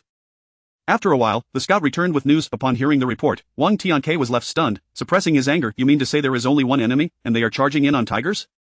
The subordinate nodded, and as soon as he did, his head was lost. Wang Tianke hurried back, while Zhang Yi, seated atop a large cat, looked down upon Hong. Good child, your ancestor has come at your behest. You wish to preserve the noble family's century-long reputation, rather stand and die than kneel to live, and you must not lose your integrity. Your ancestor understands all too well, and thus, has personally come to escort you on your journey. Nonsense! What nonsense is this about an ancestor? You clearly have no idea from where this demon has emerged. Hong cursed vehemently. Zhang Yi fell silent at this, and Hong initially thought his words had struck a chord. Little did he know, the next moment brought a chilling laughter from above. The descendants are unfilial, the ancestors shall cleanse the lineage and unleash a massacre, blood will flow like rivers, and the ancestor desires to see bloodshed. Hong was terrified, scrambling for his life, propelled solely by the will to survive. He did not wish to die. Being a dog for someone else was acceptable, or sending his son to the bed of a general was fine, as long as he could live. All the bravado about not fearing death was mere bluster. No one could truly be indifferent to death, nor could anyone face it with equanimity. As Hong crawled, he seethed with hatred, questioning why this damned demon had targeted him. Even if it were truly an ancestor, it should have sought out the main lineage. He was merely a collateral branch. Why had it come for him? It was unjust. Heaven was unjust. Hong's expression froze in hatred, and his body was cleaved in two, vertically, as if to ensure he could not survive, like a worm cut in half. Zhang Yi, experienced in extermination, did not spare any living being. Eggs had to be shaken until the yolk was mixed, and earthworms turned out and cut vertically, as cutting them horizontally might not guarantee their demise. Ant nests must be scalded with boiling water, and flowers and plants burned to ashes. Yet, he was not here for extermination. He was here to build his enterprise. After finishing off Hong, the throng of onlookers gathered around. Zhang Yi cackled maniacally, riding his large cat, moving in and out of the camp, echoing only his eerie laughter throughout the night. Wang Tiang's soldiers were evidently not elite troops. They fought with little regard for their own casualties, maintaining their resolve. Thus, chaos erupted in the camp, and amidst the darkness, the soldiers, along with the coerced refugees, seized the supplies and fled frantically. Even if they died along the way, they refused to linger. Those who remained were oblivious to the whereabouts of the enemy, knowing only to fight blindly. Everyone capable of movement was the enemy. They were all to be slain. In the chaos of the camp, tens of thousands of troops scattered. Wang Tianke could not even gather his remaining forces, let alone ensure his own safety. After becoming the target of everyone's ire, his motley crew, originally assembled to vent their frustrations, began to harbor different thoughts. In light of the chaos, one could not be certain that someone would not seek to use his head as a token. Wang Tianke busied himself with survival. Fortunately, Zhang Yi had no interest in him, otherwise, he would have experienced the same fate as Hong. Lord Shinta met a grizzly, and, once Zhang Yi confirmed his demise, he began to praise himself. As expected of me, my efficiency in completing tasks is unparalleled. This time, 606 did not oppose him, for in truth, the Ancestor's response to the plea had never been for Lord Shinta, but for the many women he had driven to their deaths. Chapter 39 The Families of the Gentry, Part 9 Thus, it can be said that Zhang Yi has indeed accomplished his mission. This time. With his success, Zhang Yi entered a mode of ruthless slaughter. Cannibalism, expulsion from society. It would be better to reincarnate. No food to sustain life. Is it necessary to resort to the unthinkable act of exchanging children for sustenance? Zhang Yi attempted to access his personal space, where he had captured numerous natural spirits to cultivate various rare treasures of heaven and earth, including spiritual plants and elixirs. However, he could not retrieve them. With a click of his tongue, he drove the emaciated refugees into the mountains, leaving the great cat to guard them while he went to seize more resources. This time, there was no randomness. He headed directly to the nearest city, making a beeline for the wealthiest households. Open the door, I know you're home. The affluent had contemplated resistance, but what good would it do? After all, if resistance were effective, would the ancestors have been called ancestors in vain? Upon opening the granary of the wealthy, they discovered that the once bountiful grains were now infested with worms. Grains riddled with pests were certainly not fit for consumption by the lords. If they could not eat them, they would simply set them ablaze. What, the common folk outside have no food and have resorted to cannibalism? What does that concern the lords? If you want grain, buy it with money. No money, surely you have land, no land, then sell yourself, for with nothing left, you might as well perish. Confronted with the commoners, the lords wielded their authority with an iron fist, yet when faced with an individual capable of annihilating entire lineages, they cowered in submission. Jiang Yi opened the granary, first providing relief to the dying refugees outside the city. Once they regained their strength, he instructed them to transport the grain to the mountains. Along the way, Jiang Yi, with a blade of wild grass in his mouth, wore an expression of indifference. He felt no pity for the suffering populace, yet he also did not harbor the arrogance of looking down upon them. The Spirit 606 felt reassured. Indeed, their host was a good person. Yet, the next moment, they heard Jiang Yi emit an eerie cackle. Gaga, the ancestors feel uncomfortable if they don't kill for a day. Just then, a group of unsuspecting foes appeared at their doorstep. After a brief moment of confusion, their formation was shattered, and they were all taken captive. Wait, is this something a mere mortal can accomplish? Can such feats be explained by personal valor? He is definitely not human. Upon witnessing the remarkably anthropomorphic great cat, their conviction deepened. Indeed, he was truly not human. Jiang Yi began to systematically raid granaries infested with pests. Hearing that the south was a land abundant in grain, he rose with fervor, exclaiming, "Farming is my forte. Children, follow your ancestor to cultivate the land." The children cheered, willing to follow the ancestor through fire and water without hesitation. They were all refugees, having lost their means of survival and their closest kin, yet they still could not endure. Until they met their savior, the lords did not regard Jiang Yi as a deity. Quietly, news of a monstrous anomaly spreading across the realm began to circulate. Even the fallen state of Deqian was blamed on this aberration. The tyrannical Emperor Yan could easily exonerate himself. For what fault did he bear? All was the fault of the monster. The lords sneered, wondering if their grain was so easy to seize. They awaited the day they would be scorned by the people. Jiang Yi sneezed loudly, but he paid it no mind, turning back to oversee the children clearing the land. After supervising for a while, he could no longer bear to watch. "Step aside, let me do it." Jiang Yi transformed into a tilling machine, swiftly leveling the grass and plowing the earth. The ancestor worked tirelessly, relying solely on his relentless iron hands. Suddenly, he began to yearn for the magical powers he once possessed. Having reduced himself to a mere beast of burden, Jiang Yi stood in a daze. In his hazy memory, it seemed he had extensive experience as a beast of burden. All beings are like beasts of burden. It is no wonder to have such experience. While Jiang Yi scoured the world for people to bring back for farming, King Tianke met his demise, not at the hands of any of the 18 lords, but rather at the hands of an obscure young general. The adversary commanded only a single city and a couple of surrounding villages. Though it was originally a stronghold of Deqian, garrisoned by 100,000 troops, the reality was quite different. Everyone was well aware of Deqian's deterioration. They claimed to have 100,000 soldiers, but this figure could not withstand even the slightest scrutiny. At first, they needed to remove those on the payroll, yet doing nothing. Secondly, the court had failed to issue any funds for years. The army had long since run out of provisions. In such circumstances, could one truly expect the 100,000 soldiers to tighten their belts and sacrifice themselves for the emperor? In truth, this border stronghold had not completely fallen apart. It still functioned, and astonishingly, the citizens within fared better than those in other regions. This revelation became even more apparent as the supplies and equipment from the Dantai family continuously flowed in. It turned out that they had garnered the support of the aristocracy. After the initial shock came anger. Was it not agreed that everyone would rely on their own capabilities to seize the world? How could one betray this principle and cling to the powerful? And you, who claimed the aristocracy would not intervene, standing aloof above all? Very well, if such is the case, then let us cast aside the pretense. I, indeed, have the Wunren family backing me, and I possess ample provisions to support an army. Such were the words of King Jin. No sooner had he spoken than the Wunren family, his backers, delightfully sold grain to his adversaries. King Jin, the Wunren family, hey, whose money ISNT earned, rest assured, we are heart to heart with you, the best in the world, and with them, it is merely a cold exchange of gold. The aristocracy operated in this manner. The Wunren family was not an exception. They were solely concerned with their own interests. The Gongshu family excelled in siege warfare, boasting the most skilled artisans under their banner. Renowned craftsmen emerged predominantly from the Gongshu family, and even the wild artisans would travel great distances to join them. Though artisans held a lowly status under the Gongshu family, they could at least secure a modest livelihood outside. Even that was unattainable, and one would be trampled upon as they walked. The lowest of the low sought only a stable and tranquil existence. Much like the Wunren family, the Gongshu family had their own favored factions, yet they did not turn against others. Moreover, there was the even less scrupulous Shinta family. If the Taishu family was too closely tied to the royal family, suffering greatly in the struggles for the throne over generations, and producing several empresses who nearly monopolized the succession of Deqian, thus unable to remain aloof as a high-standing family, the Shinta family, on the other hand, had been on a continuous decline. Once renowned for their valor and loyalty, the Shinta family members had once traversed far and wide in their quest to end the chaotic era, with countless individuals perishing for their ideals. The direct descendants had nearly perished entirely. It was precisely for this reason that the collateral branches of the Shinta family spread far and wide, ensuring that if the main line were to perish, the collateral branches could take up the Shinta banner. However, this very point led to their downfall. With the main line dwindling in numbers, the collateral branches attempted to usurp their position. After a brutal internal conflict, the collateral branches failed, and the main line began to suspect them, oppressing them heavily. Traditionally, families nurtured talent from both the main and collateral lines, provided the individual exhibited true talent. However, for collateral branches to rise was exponentially more difficult than for the main line. At the very least, there was a glimmer of hope. Of the Shinto family, however, was different. Upon discovering talent within the collateral branches, their first reaction was to suppress it, to crush it utterly, ensuring that no opportunity for advancement would be afforded. Those with talent were relentlessly suppressed, leading to their untimely demise, leaving behind widows and children who faced the fate of being devoured by their kin. Under such circumstances, with the main line failing to produce extraordinary talents, the Shinto family eventually retained only their name, devoid of any matching capability. For instance, renowned scholars held sway over the academies of Diqian. Unless the aristocracy acknowledged you, you were deemed unworthy, lacking virtue, and would be scorned by all. Although past emperors of Diqian had attempted to alter this situation, they found themselves unable to dislodge the mountain looming over them.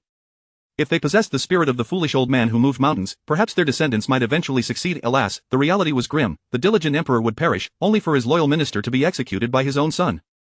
Simultaneously, the emperor's decrees and political ideologies would be completely overturned by that very son. Among the 5 great aristocratic families, the Taishu family was known for their military prowess, a family of generals. The Dantai family was wealthy, their business ventures sprawling across the land, surpassing even the treasury. The Gongshu family was a haven for artisans, frequently inventing siege weaponry. The Wonren family monopolized the nation's granaries, possessing grain in abundance, enough to be used as fuel. As for the Shinto family, they had once earned fame through Confucianism. However, in the chaotic times before the founding of Diqian, the aristocracy remained cautious, while only the Shinto family's scholars worried for the nation and its people, risking their own lives to take action. Their goal was to end the chaos swiftly and to protect the countless innocents displaced by the turmoil. The renowned scholar sacrificed his immensely valuable life, one that had gained unparalleled worth, to save hundreds of thousands who would have otherwise been slaughtered. The price he paid was his own dismemberment. This esteemed scholar bore the surname Shinto, yet, that was in the past. The present Shinto family was left with nothing but a name, devoid of any substance. As chaos descended, while the other families still cherished their reputations, preferring to marry among themselves rather than tarnish their daughter's status, the Shinto family stood apart. They did not shy away from forcing their female relatives to perish in the name of preserving their purity amidst the tumult. Shinto Hong, although merely a collateral branch, was not an exception. The Shinto family had long been in decline, possessing little more than their name. The Taishu family, having enjoyed prolonged peace, faced their own demise alongside the deeply intertwined Diqian. The Shinto family, having declined for so long, began to seek opportunities elsewhere. They set their sights on their female relatives, aiming to make them paragons for the world. To this end, the male members of the Shinto family began brainstorming, determining to implement their own created precepts for women. Aside from this, the Shinto family also led the way in extravagance. For instance, a dish made from the tongues of elm tree seeds required the preparation of 15 hens solely to procure their tongues, with the tongues of 15 chickens used to create a single dish. As for the meat, if the host was pleased, it would be bestowed upon the servants; if not, it would be discarded without a second thought. Chapter 40 of the chapter of the aristocratic families. Beyond the high walls of the affluent, a gaunt figure, weathered by hardship, traverses the earth like a malevolent specter, exuding a pungent odor. The righteous stand resolute outside the gates, brandishing torches. In days of yore, the ancestors of the Shinto family were the very torchbearers of righteousness. Today, however, the Shinto family embodies the fetid excesses of the opulent. The foul stench of their banquets fills the air, while the streets bear witness to the bones of those who have perished from hunger. The Shinto family's excesses are the most egregious among the aristocracy. As the noble families began to cast their gaze upon the world, the Shinto family remained fixated on their own womenfolk, striving to mold them into paragons of virtue. Just as the Taishu family has produced generations of emperors, so too can the Shinto family. If all women were to emulate the Shinto family as a model, could there be a more exemplary candidate for empress? Yet, in the struggle for dominion, the men of the Shinto family expressed their disdain. They hastened to cultivate public opinion, fervently extolling the virtues of the Shinto women who, in their loyalty, chose death over dishonor. Strangely, many echo their sentiments. However, these supporters are predominantly men of the household, who lavish praise upon the deceased women's fidelity, insisting that they ought to be the standard for all women. What to do in times of chaos? Starvation may be a trivial matter, but the loss of virtue is far more grave. Death is inconsequential. However, the loss of one's purity is a far more serious transgression. The turmoil has yet to subside, though the 18 kings have determined 8 to remain and 10 to be cast aside. The end of the chaos remains indefinitely distant. A perverse wind inexplicably arises. Women who suffered indignities at the hands of marauders are deemed to have sullied their family's honor, and, rather than perish at the hands of the brigands, they are executed by their own kin. For the common folk, the future is uncertain. Even though slightly better off remain vigilant over their womenfolk. At the slightest hint of impropriety, they are compelled to ensure the purity of their lineage. The displaced have their own means, they know of a sanctuary for refugees, and they journey across treacherous terrain to reach it. Many perish along the way, yet a considerable number arrive alive. Few families are willing to accept these refugees. Only a handful, such as Gao Yun, have opened their doors. Although he has not yet claimed kingship, the other kings harbor little suspicion towards him. Despite having the backing of an aristocratic family, his territory is deemed too insignificant for the others to consider. Gao Yun's capacity to shelter refugees is limited, and, crucially, the Dantai family does not endorse his actions. What purpose does it serve to gather the lowly? He ought to be courting the learned men of the realm. As for the lowly, they are akin to weeds in the field. Once cut, if neglected, they will quickly regrow. It can only be said that after centuries of development, the aristocratic families, having long been elevated above the common folk, have ceased to cast their gaze downward. Figures like Dan Tai Wang are exceedingly rare. To produce one or two in a generation is sufficient to gain renown. Regrettably, Dan Tai Wang, burdened by inner turmoil, soon perished after marrying off his daughter, cursing Emperor Yan in his final moments. What remains are the archetypal scions of noble families. They look down upon all who are not of their ilk. Gao Yun is among those they disdain. Aside from Gao Yun, only Jin Wang, backed by the Wen family, an esteemed granary of the realm, and Jiang Yi, an obscure haven for refugees, are willing to accept the displaced. The remaining factions, upon encountering refugees, forcibly conscript the able-bodied while leaving the old and weak to fend for themselves. Jin Wang, with his abundant resources, welcomes more people, while Gao Yun, possessing limited grain but ample wealth yet not his own, has little influence, subjected to the whims of the Dan Tai family. Meanwhile, Jiang Yi diligently scours the land, riding a large cat, pursuing soldiers with a manic cackle that sends them fleeing. When he encounters refugees, he commands them to kneel and acknowledge him as their ancestor, and they oblige, for he provides them with porridge made of meat and grains. Jiang Yi even concocts preserved eggs, reviving the dish of preserved egg and lean meat porridge. Yet, the porridge is bland without additional meat and salt to lend it flavor. By all accounts, he is a benevolent figure, a paragon of goodness, and yet, such perceptions are profoundly misguided. They incite the refugees to morally bind Jiang Yi, only for him to deflate their pretensions with a pointed retort. Should they persist, he warns, the tiger shall dine upon them. The tiger interjects, humans, even dogs would not feast upon them. The dogs, in agreement, acknowledge the tigeress wisdom. The name of the refuge, Peach Orchard, is one the refugees themselves have chosen. Jiang Yi has not taken it upon himself to bestow a name upon the land they cultivate. They have named it themselves, maintaining order without daring to incite trouble, lest they find themselves with more than a few holes in their bodies. Initially, it was Jiang Yi who delivered the retribution. Later, the large cat took over, initially miscalculating, leaving 5 punctures instead of 1. Eventually, it honed its skills to deliver a single, precise strike. The refugees honor the large cat with the title of Lord Mountain King, and it has indeed ascended to such a status. As the number of cultivators increases, Jiang Yi no longer remains at the Peach Orchard. The rate at which the refugees are cultivating is such that even a dog would shake its head in disbelief. Jiang Yi, witnessing this, shares the sentiment. He finds it distressing, yet the ancestor remains steadfast, relying on an unyielding hand to break the first ground, only to withdraw when displeased after the second. As the ancestor, he cannot sully himself by tilling the land personally. The displeased ancestor departs with his companion, a formidable wolf king from a large pack residing in the mountains. The Wolf King, in its prime and exuding an imposing presence, was forcibly taken by the ancestor. Initially, the Wolf King refused to yield, preferring death to consuming the sustenance of mere bipeds. Eventually, however, it succumbed to the allure of the feast. Over time, the Wolf King transformed into a domesticated dog, refusing to leave its new master's side. In this household, the ancestor holds the highest rank, the Mountain King follows, and the wolf is the unruly third. The pack, having lost their leader, follows the scent, calling out for their king. The Wolf King retorts, "Scram, get lost, or I shall punish you." The pack, mourning the loss of their leader, seeks him out, only to be rebuffed. Once more, Jiang Yi rides the wolf to collect a new group of refugees. This batch appears slightly better off, at least able to walk and not yet in dire straits, forced to resort to cannibalism. Furthermore, they have not faced the onslaught of soldiers. Among them are many able-bodied individuals, armed with rudimentary weapons to protect the elderly and children in their midst. When Jiang Yi encounters them, they are in the midst of judging a woman from their ranks. Curiosity piqued, Jiang Yi pauses to listen, only to find the situation increasingly disheartening. How can people devolve into such brutishness? The woman in question had been accepted into their midst, but her husband had perished defending against a small band of marauders. Alone and vulnerable, she chose to ally with a young man to avoid abandonment in this chaotic world, yet this choice led her to calamity. An esteemed elder among them, a man of letters, asserted that, having lost her husband, she ought to remain loyal to his memory. Failing to do so, and mingling with others so soon after his death, rendered her unworthy of forgiveness. The elder, possessing a modicum of respect, faced no dissent, as he had organized their group and helped them survive numerous military threats. Yet, it seemed he had been influenced by the teachings of the Shinto family, who uphold stringent expectations for women. Before their situation had stabilized, he sought to impose his ideals. Thus, the impromptu trial was born of the woman, feeling helpless, could not fathom her transgression. She merely wished to survive. Was she wrong to seek companionship? Was she required to uphold fidelity to a husband who died to protect her? His last words implored her to live, and now, however, she was coerced into following him into death. The notion of fidelity seemed even more absurd. After losing her husband, she faced the predatory gazes of surrounding men. She had not been made of stone, impervious to the world around her. Seeking a protector was not a crime. The venerable elder coldly regarded her and ordered her execution. Even those who felt sympathy did not speak out, for she was an outsider, unfamiliar to most. Disgusted, Jiang Yi clicked his tongue and commanded his wolf, "Fetch that old man." How does a wolf capture a man? With a swift bite. Of course, the makeshift assembly of refugees erupted into chaos as their anchor was whisked away by a wolf taller than any man. The panic was fleeting, however, for the ancestor soon arrived. With hands clasped behind his back, he ambled forth with an air of authority, followed leisurely by the Wolf King, who clutched the pale-faced elder in its jaws. The elder, caught in the wolf's grip, pleaded, "If you move any slower, I shall bleed to death." Fortunately, the distance was short, and no matter how slowly Jiang Yi walked, he soon reached the gathering. However, no stone was available for him to ascend. The ancestor frowned, pointing to a tall, robust man. "You, come here and serve as my seat," the man protested. "Why should I come at your behest?" Do I not have my own dignity? At that moment, the silver wolf cast a glance, and the man promptly knelt. Indeed, I have no dignity to uphold. The ancestor stepped upon the man's back, surveying the crowd. As his gaze swept over them, a chorus of kneeling arose. They knelt before the heavens, the earth, and their ancestor. Jiang Yi accepted this homage. What harm was there in kneeling before one's forebears?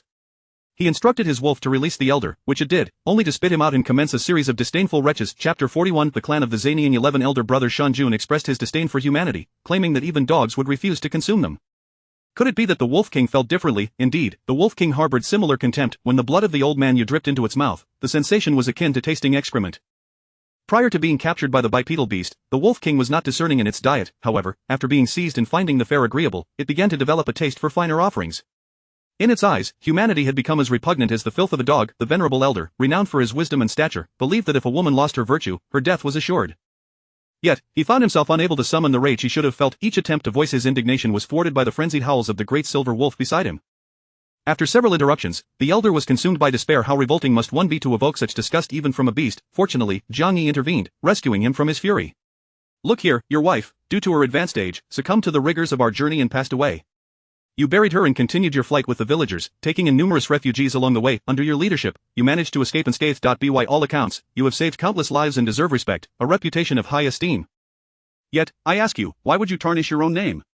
Before the elder could bask in his newfound pride, Jiang Yi continued, on the road, you took a beautiful girl, young enough to be your granddaughter, as your concubine. The elder, faced with such an accusation, felt the sting of embarrassment. It was one thing to be tempted by beauty, it was quite another to have it publicly declared. This demonstrated his lack of fortitude. A true gentleman would wear such a revelation as a badge of honor. Yet, this old rogue blushed at the mere mention of the truth. How audacious! Jiang Yi suddenly bellowed. Now that your wife has departed this world, you should remain loyal to her memory. How dare you be unfaithful, engaging with another woman while her bones are yet warm? The elder was rendered speechless. Silence, the ancestors do not wish to hear your nonsense. Today, I shall have you punished for your treachery. While the elder was left dumbfounded, the Wolf King let out a howl. What are you waiting for? Did you not hear my master? With that single howl, the others quickly fell in line. Despite their reluctance to harm a woman, they obeyed Jiang Yi's command to mete out justice upon the elder. Thankfully, there were still those who pleaded on his behalf, refugees he had once saved. Jiang Yi clucked his tongue. A death sentence may be averted, yet a living punishment is unavoidable. He shall be castrated. Poor old Deng, at such an advanced age, was to endure such a fate. The men valued their virility above all else, just as they placed the chastity of women above their very lives. Even after losing their manhood, they would strive to survive. When the blade does not fall upon oneself, it is easy to be indifferent. Yet when it strikes home, the matter becomes significant. It was said that his esteemed reputation had afforded him such leniency. Whether he desired this clemency or not remained uncertain. Jiang Yi felt he had a task at hand. Upon returning to the idyllic homeland, he rubbed his hands together in anticipation. The notion of fidelity, he relished it immensely. Thus, Jiang Yi began to frequent places renowned for their virtuous women, acting as a paragon of purity, judging those who were disloyal. Taking so many concubines, you are unfaithful. Your wife has perished, how dare you continue to live? Death is the only fitting punishment. Jiang Yi gleefully proclaimed, casting down sentences with great delight. With his unyielding grip on hatred, he inadvertently granted Gao Yun ample time to develop. In due course, Gao Yun was to owe a debt of gratitude to the elder. The elder, at present, paid little mind to their power struggles. The matter of money could always be addressed later. No one could take advantage of the elder, nor could anyone claim his wealth. The elder, now fervently devoted to visiting locales steeped in the teachings of virtuous women, transformed into a figure of justice, judging the other gentlemen. Do not merely impose restrictions upon others. You too must uphold standards. If you fail to do so, do you not look down upon the elder, are all calling for your downfall, perceiving you as a monster, such as of no consequence. The esteemed one relishes being viewed with disdain, yet remaining untouchable. These individuals, similarly, could not abide him, yet they dared not confront him, only whispering slanders behind his back. Such whispers were inconsequential. The elder possessed means to retaliate. As he continued his judgments, the elder soon arrived at the source of the issue with the Shinda family. The Shinda clan was still reveling in their own self-importance, having learned that a branch of their lineage had earlier forced their women to die for the sake of preserving their honor, though they claimed it was a voluntary act of fidelity. The women of the Shinda family held steadfast to their virtue, and the clan wished for the world to acknowledge their nobility. Yet, due to the difficulties of ancient transportation, news spread slowly. Fortunately, their paragon of virtue had arrived. The elder was deeply moved and summarily imprisoned these gentlemen within their own abode, demanding they learn the 4 admonitions for men. The teachings for women had originated in the same spirit as those for men. The gentlemen protested, decrying the affront to their dignity and morals. However, after a few sharp reprimands, they quickly acquiesced, complying without further protest. Jiang Yi diligently toiled to guide his cherished descendants. The power dynamics began to clarify. Ultimately, only 2 factions appeared poised to seize the opportunity of the King of Jin and the King of Huiqing. The latter boldly named himself after his city, while the former sought to adopt an esteemed title rooted in ancient tradition. Unsurprisingly, the Dantai family opposed this development, yet their capacity to provide assistance was waning. Their well-equipped forces were rendered less significant following the defection of the Gongshu family. The Dantai family, though armed with formidable weaponry, now faced obsolescence. As for Dantai Liwa, she turned a deaf ear to her father's teachings, consumed only by love, yet she remained easily swayed by the influences of her family. Whatever the Dantai clan dictated, she complied, even demanding the execution of Yang Yan. This was solely because Yang Yan had ordered the severe punishment of several young men from the Dantai family, who had committed heinous acts upon entering Huicheng, riding recklessly through the streets and setting fire to fields, treating the townsfolk as mere prey. Setting aside the fact that Yang Yan and Gao Yun had formed a bond during their shared tribulations, the conduct of the Dantai youths clearly warranted retribution. Gao Yun found himself embroiled in a dispute with his wife, whom he had idealized. Dantai Liwa was unyielding, insisting that Yang Yan must die, while Gao Yun refused, leading to a bitter separation. When faced with Gao Yun's inquiries regarding the Dantai clan's transgressions, Dantai Liwa retorted dismissively, "They merely shot a few lowly slaves." Are you truly willing to sacrifice the lives of my family for the sake of a few worthless souls? Her repeated use of the term lowly slaves incensed Gao Yun, who stormed away, leaving Dantai Liwa seething with anger. Following the execution of members of the Dantai family, discontent began to brew within their ranks, resulting in covert sabotage that led to the death of Gao Yun's sworn brother. The brother, who had ventured forth to confront the enemy, should have emerged victorious, yet, under the orders of the Dantai youths, the city gates were slammed shut, leaving the opposing force with no ammunition and ultimately perishing at the gates. Upon learning of this betrayal, Gao Yun was engulfed in fury and despair, brandishing his sword to confront the Dantai family member responsible for the gate's closure, yet, he was intercepted by Yang Yan, who had begun to distance himself from Gao Yun's decision-making circle. Although this appeared superficial, in reality, Yang Yan had chosen to operate from the shadows. The Dantai family's interference increasingly irked Gao Yun, particularly their dismissive attitude towards common folk. Gao Yun himself hailed from humble origins, having risen from a mere military household to the rank of general through his valorous deeds, establishing roots in Huai'an. For 3 generations, the Gao family had been regarded as mere commoners, unworthy of the nobility's recognition. In his earlier days, Gao Yun had sacrificed his dignity solely to sustain the lives of the people and soldiers under his command. He was willing to humble himself, ensuring the welfare of his subjects, yet to the aristocracy, he was but a weed, easily dismissed and eradicated. They assumed that weeds were resilient. Once cut down, they would simply regrow if one was not attentive. Before he could even begin to cultivate the newly acquired lands, the aristocracy hastened to lay claim to them. Not only did they seize land for themselves, but they also sought to involve Gao Yun's generals in their land-grabbing endeavors, all under the guise of not indulging alone. One incident after another deepened Gao Yun's resentment towards the aristocracy, fueling his murderous intent. Though he still held affection for his wife, he endeavored to enlighten Dantai Liwa about the dangers the aristocracy posed to society. Dantai Liwa, however, was deeply attached to her family and sought to persuade her kin to restrain themselves. Gao Yun was not a radical bent on uprooting the aristocracy, he simply wished for the Dantai family to maintain decorum, believing that as long as they did so, the family would remain unscathed. However, Dantai Liwa was unwilling to listen, her ears filled only with the warnings from her kin. Once the cunning rabbit is caught, the hunting dog is cooked. When the high-flying bird is captured, the strong bow is hidden. This meant that because Gao Yun had risen with the support of the Dantai family and was on the brink of seizing power, he would soon turn against them. Gao Yun found himself preoccupied, so much so that he scarcely had time to attend to his own children. He attempted to convey to Dantai Liwa that she was no longer merely a lady of the Dantai clan. Should he succeed in his ambitions, she would become the mother of a nation, and a mother must cast her gaze beyond the confines of her own household. Yet, he was too busy, and the rare moments of respite were dedicated to his children and their mother. Such fleeting moments of companionship paled in comparison to the constant whispers from the Dantai family that filled Dantai Liwa's ears. Chapter 42, the chapter of the gentry. Thus, Gao Yun engaged in battles on the front lines, while the logistics at the rear faltered daily. During one particularly disastrous occasion, Gao Yun found himself on the brink of starvation, nearly perishing in the wilderness. Returning home with a heart full of fury, he encountered Dantai Lihua, who, with her sharp retorts, acted as a shield for the wayward scions of the Dantai family, stirring trouble from behind the scenes. This pattern repeated itself time and again. In the midst of their escalating disputes, Dantai Lihua gradually drained the affection that once blossomed between them, yet, she remained blissfully oblivious to this erosion.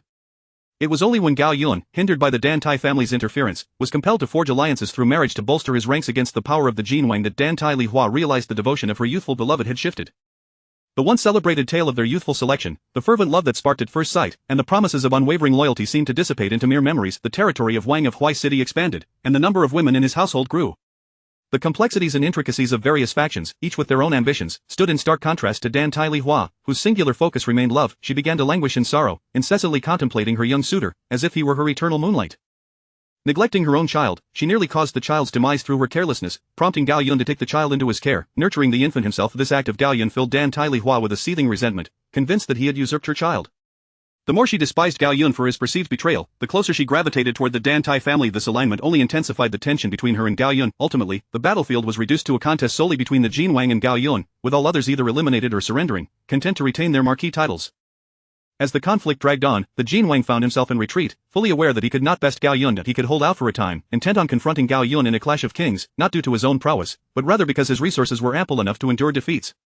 Yet, as the struggle continued, it became increasingly devoid of purpose. Gao Yun, a formidable warrior with a cadre of fierce generals, had faced dire situations of scarcity before and emerged victorious against overwhelming odds. While his financial constraints contributed to his perilous predicaments, the most significant factor was the Dan Tai family's relentless attempts to sabotage him against all odds. In moments when his enemies believed his demise was imminent, he not only survived but triumphed spectacularly. In the aftermath, his strategists could only remain speechless, recognizing the impossibility of replicating his feats. Of the Jin Wang, in stark contrast to Gao Yun, relied on a strategy of stability, seeking to wear down his opponents without engaging in direct confrontation. With an abundance of supplies, he could afford to outlast his adversaries, who could not sustain such a war of attrition. However, this tactic fell short when applied to Gao Yun, who thrived on unpredictability and innovation.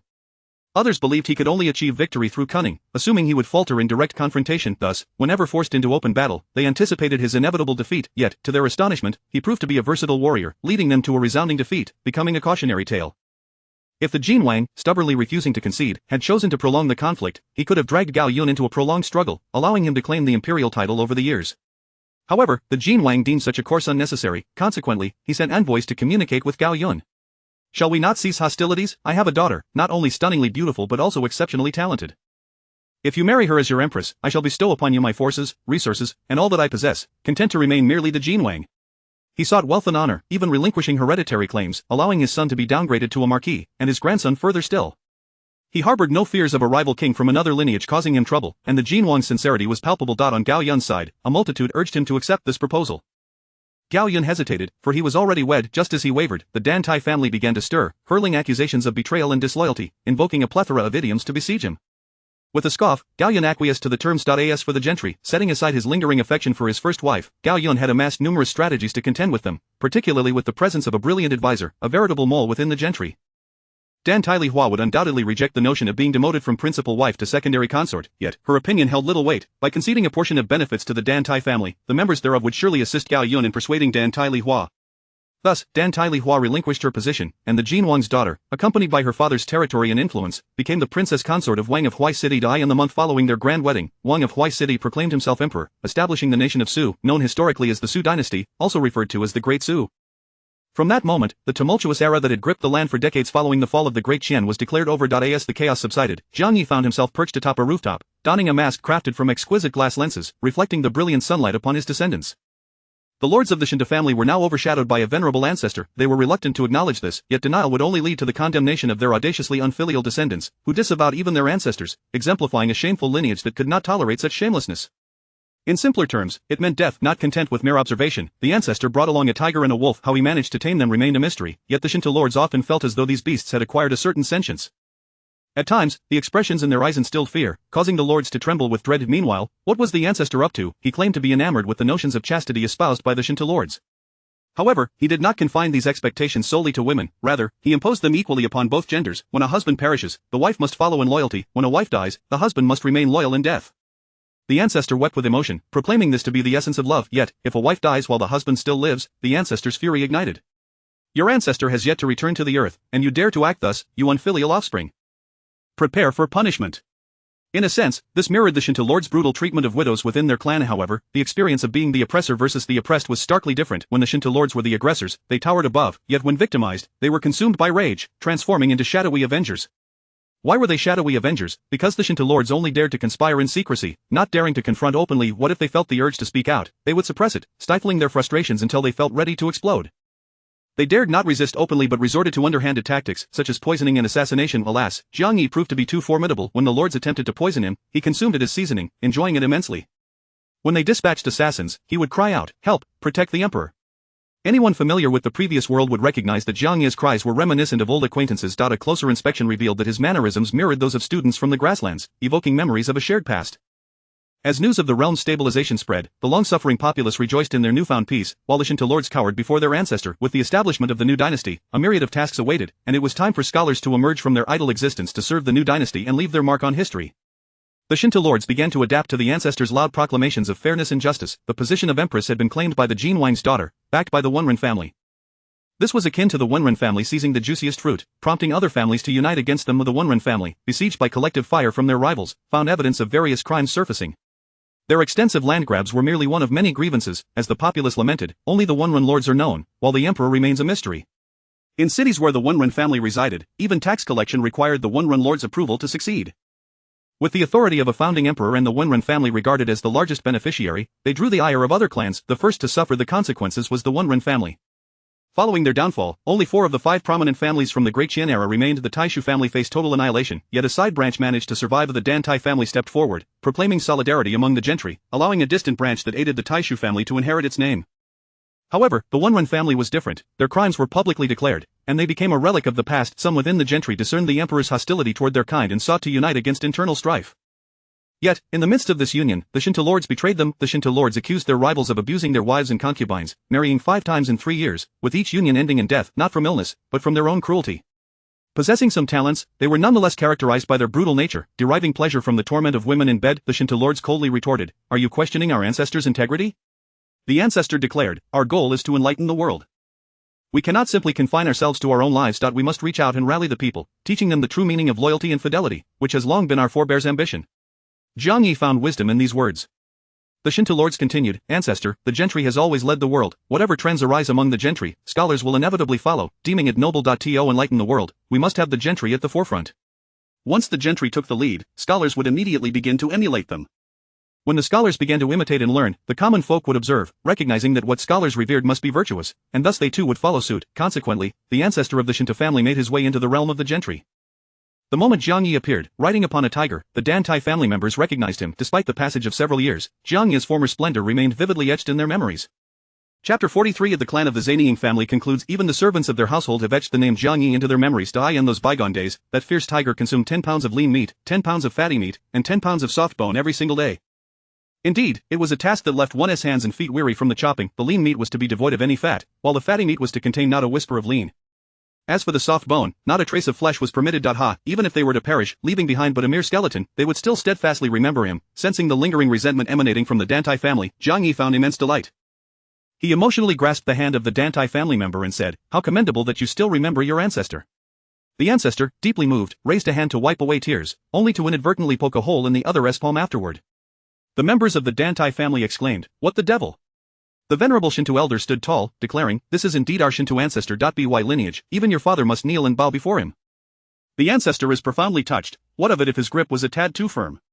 The Dan Tai family members retorted, "Then why must the Shinto family be included? What purpose do they serve?" In times of turmoil, the Shinto family made not a sound, and now that chaos has subsided, they emerged. On what grounds?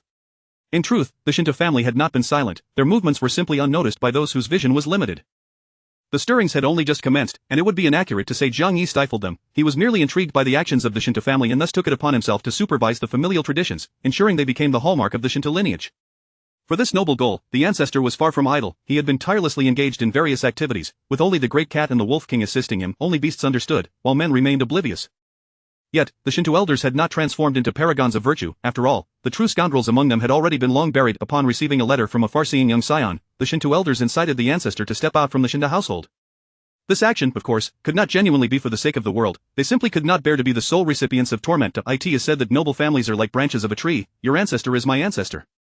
Similarly, my ancestor is also yours. Since he is the ancestor of all, it is only fitting that everyone gathers to heed his earnest teachings. As for the messenger, the Shinto elders, weary in body and spirit, could no longer indulge as they once did. They found themselves needing to consult the ancestor even to dispense punishment upon the household maid. The ancestor commenced a court session within the household. After clarifying right from wrong, with an unwavering demeanor, he executed the unfilial descendant who, vexed by the ancestor's reprimand, sought to vent his frustrations upon the maid. As a result of this incident, even the maids grew indifferent towards the Shinto elders. They needed only to fulfill their duties, unafraid of any petty grievances the elders might concoct against them. It mattered not, as long as they stood firm in their reasoning. A mere shout of ancestor would suffice. Should the elders conspire to torment them in secret, they need not worry. In times of danger, simply calling out for the ancestor would summon either him or his divine beasts. The Mountain Lord or the Wolf King, one could choose. Why was the Wolf King referred to as grandfather? This was a revelation gleaned by the maids, who discovered that addressing the great wolf as grandfather evoked a more amiable disposition from him. On a deeper level, the Wolf King perceived himself as superior to the Mountain Lord, relishing in the notion, and thus was inclined to bestow a kindred demeanor upon the two-legged creatures who knew their place. The Shinto elders felt quite oppressed. A letter from a brother in the family arrived with a tone of foreboding, serving as their outlet for frustration. Among noble families, the bonds of brotherhood ran deep. Who among them was truly unaware of the other's affairs? We are in peril yet remain oblivious. Wrong. It is you who are in danger. Do you not believe it? Just wait, I shall send a letter to the emperor. And thus, the good brother indeed found himself in dire straits. The Shinto elders made no effort to conceal their actions, and as such, both the involved parties and onlookers recognized the Shinto elders as the orchestrators. The good brother could not rest in peace. Have you Shinto turned your sights upon women, and in your pursuit, have you finally gone mad? They acknowledged the Shinto family's claims, believing that adhering to their practices would elevate the nobility of women and enhance their own status. However, this acknowledgement did not prevent them from looking down upon the Shinto family. After completing their deeds, the Shinto elders hurriedly urged the ancestor to head to the capital, where their other noble brethren awaited. The Wunrin family was already out of the picture, leaving their supporters, the Prince of Jin, silent. What a jest! The Wunrin family was peddling grain across the land. As long as payment was rendered, grain flowed freely. Did the Prince of Jin truly have no qualms about this? No, he was deeply concerned. How could one turn against them? The Wunrin family was self-destructive. The Prince of Jin had not taken the opportunity to strike. To intercede on their behalf, nonsense, they were better off dead. The Wunrin family had fallen, but fear not, other noble brethren remained. The Shinto elders, bearing their burdens, announced, "Good brothers, open your doors, I bring the ancestor to visit." At this point, the noble families were unaware of the impending events. Until they warmly welcomed the Shinto elders and personally escorted the living ancestor back. From that moment onward, the once vibrant lives of the noble families spiraled into chaos. Gao Yun ascended the throne but remained unyielding, intent on eradicating the scourge of the noble families that had festered for centuries. His advisors rallied alongside him, united in purpose with the Wunrin family's downfall. Gao Yun felt a fleeting joy, only to receive reports of the noble families seemingly beginning to conspire and unite. The families held sway over the emperor. As the literati emerged from noble lineages, all scholars were in the same boat. To antagonize the noble families was to incite the wrath of the scholarly class. Should the scholarly class be incensed, no one would be willing to assume office, and the emperor would soon find himself in a precarious situation. The noble families held all the cards, possessing myriad methods to manipulate the emperor, forcing him to comply with their demands.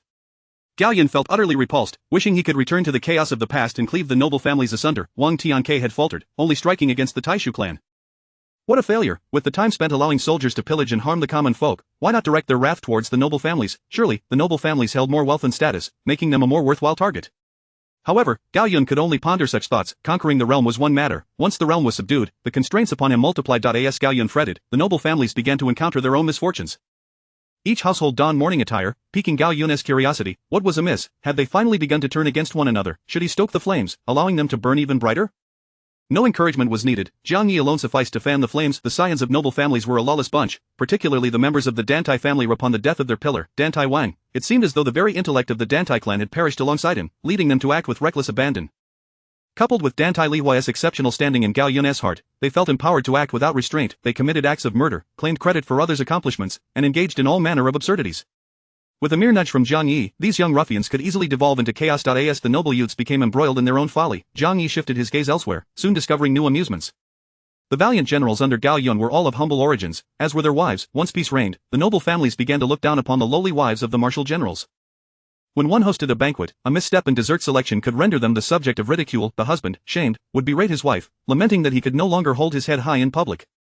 This spectacle intrigued Jiang Yi, prompting him to pay a visit to the general's household. Thoroughly inspecting every nook and cranny of the general, incensed with embarrassment, sought to reprimand Jiang Yi.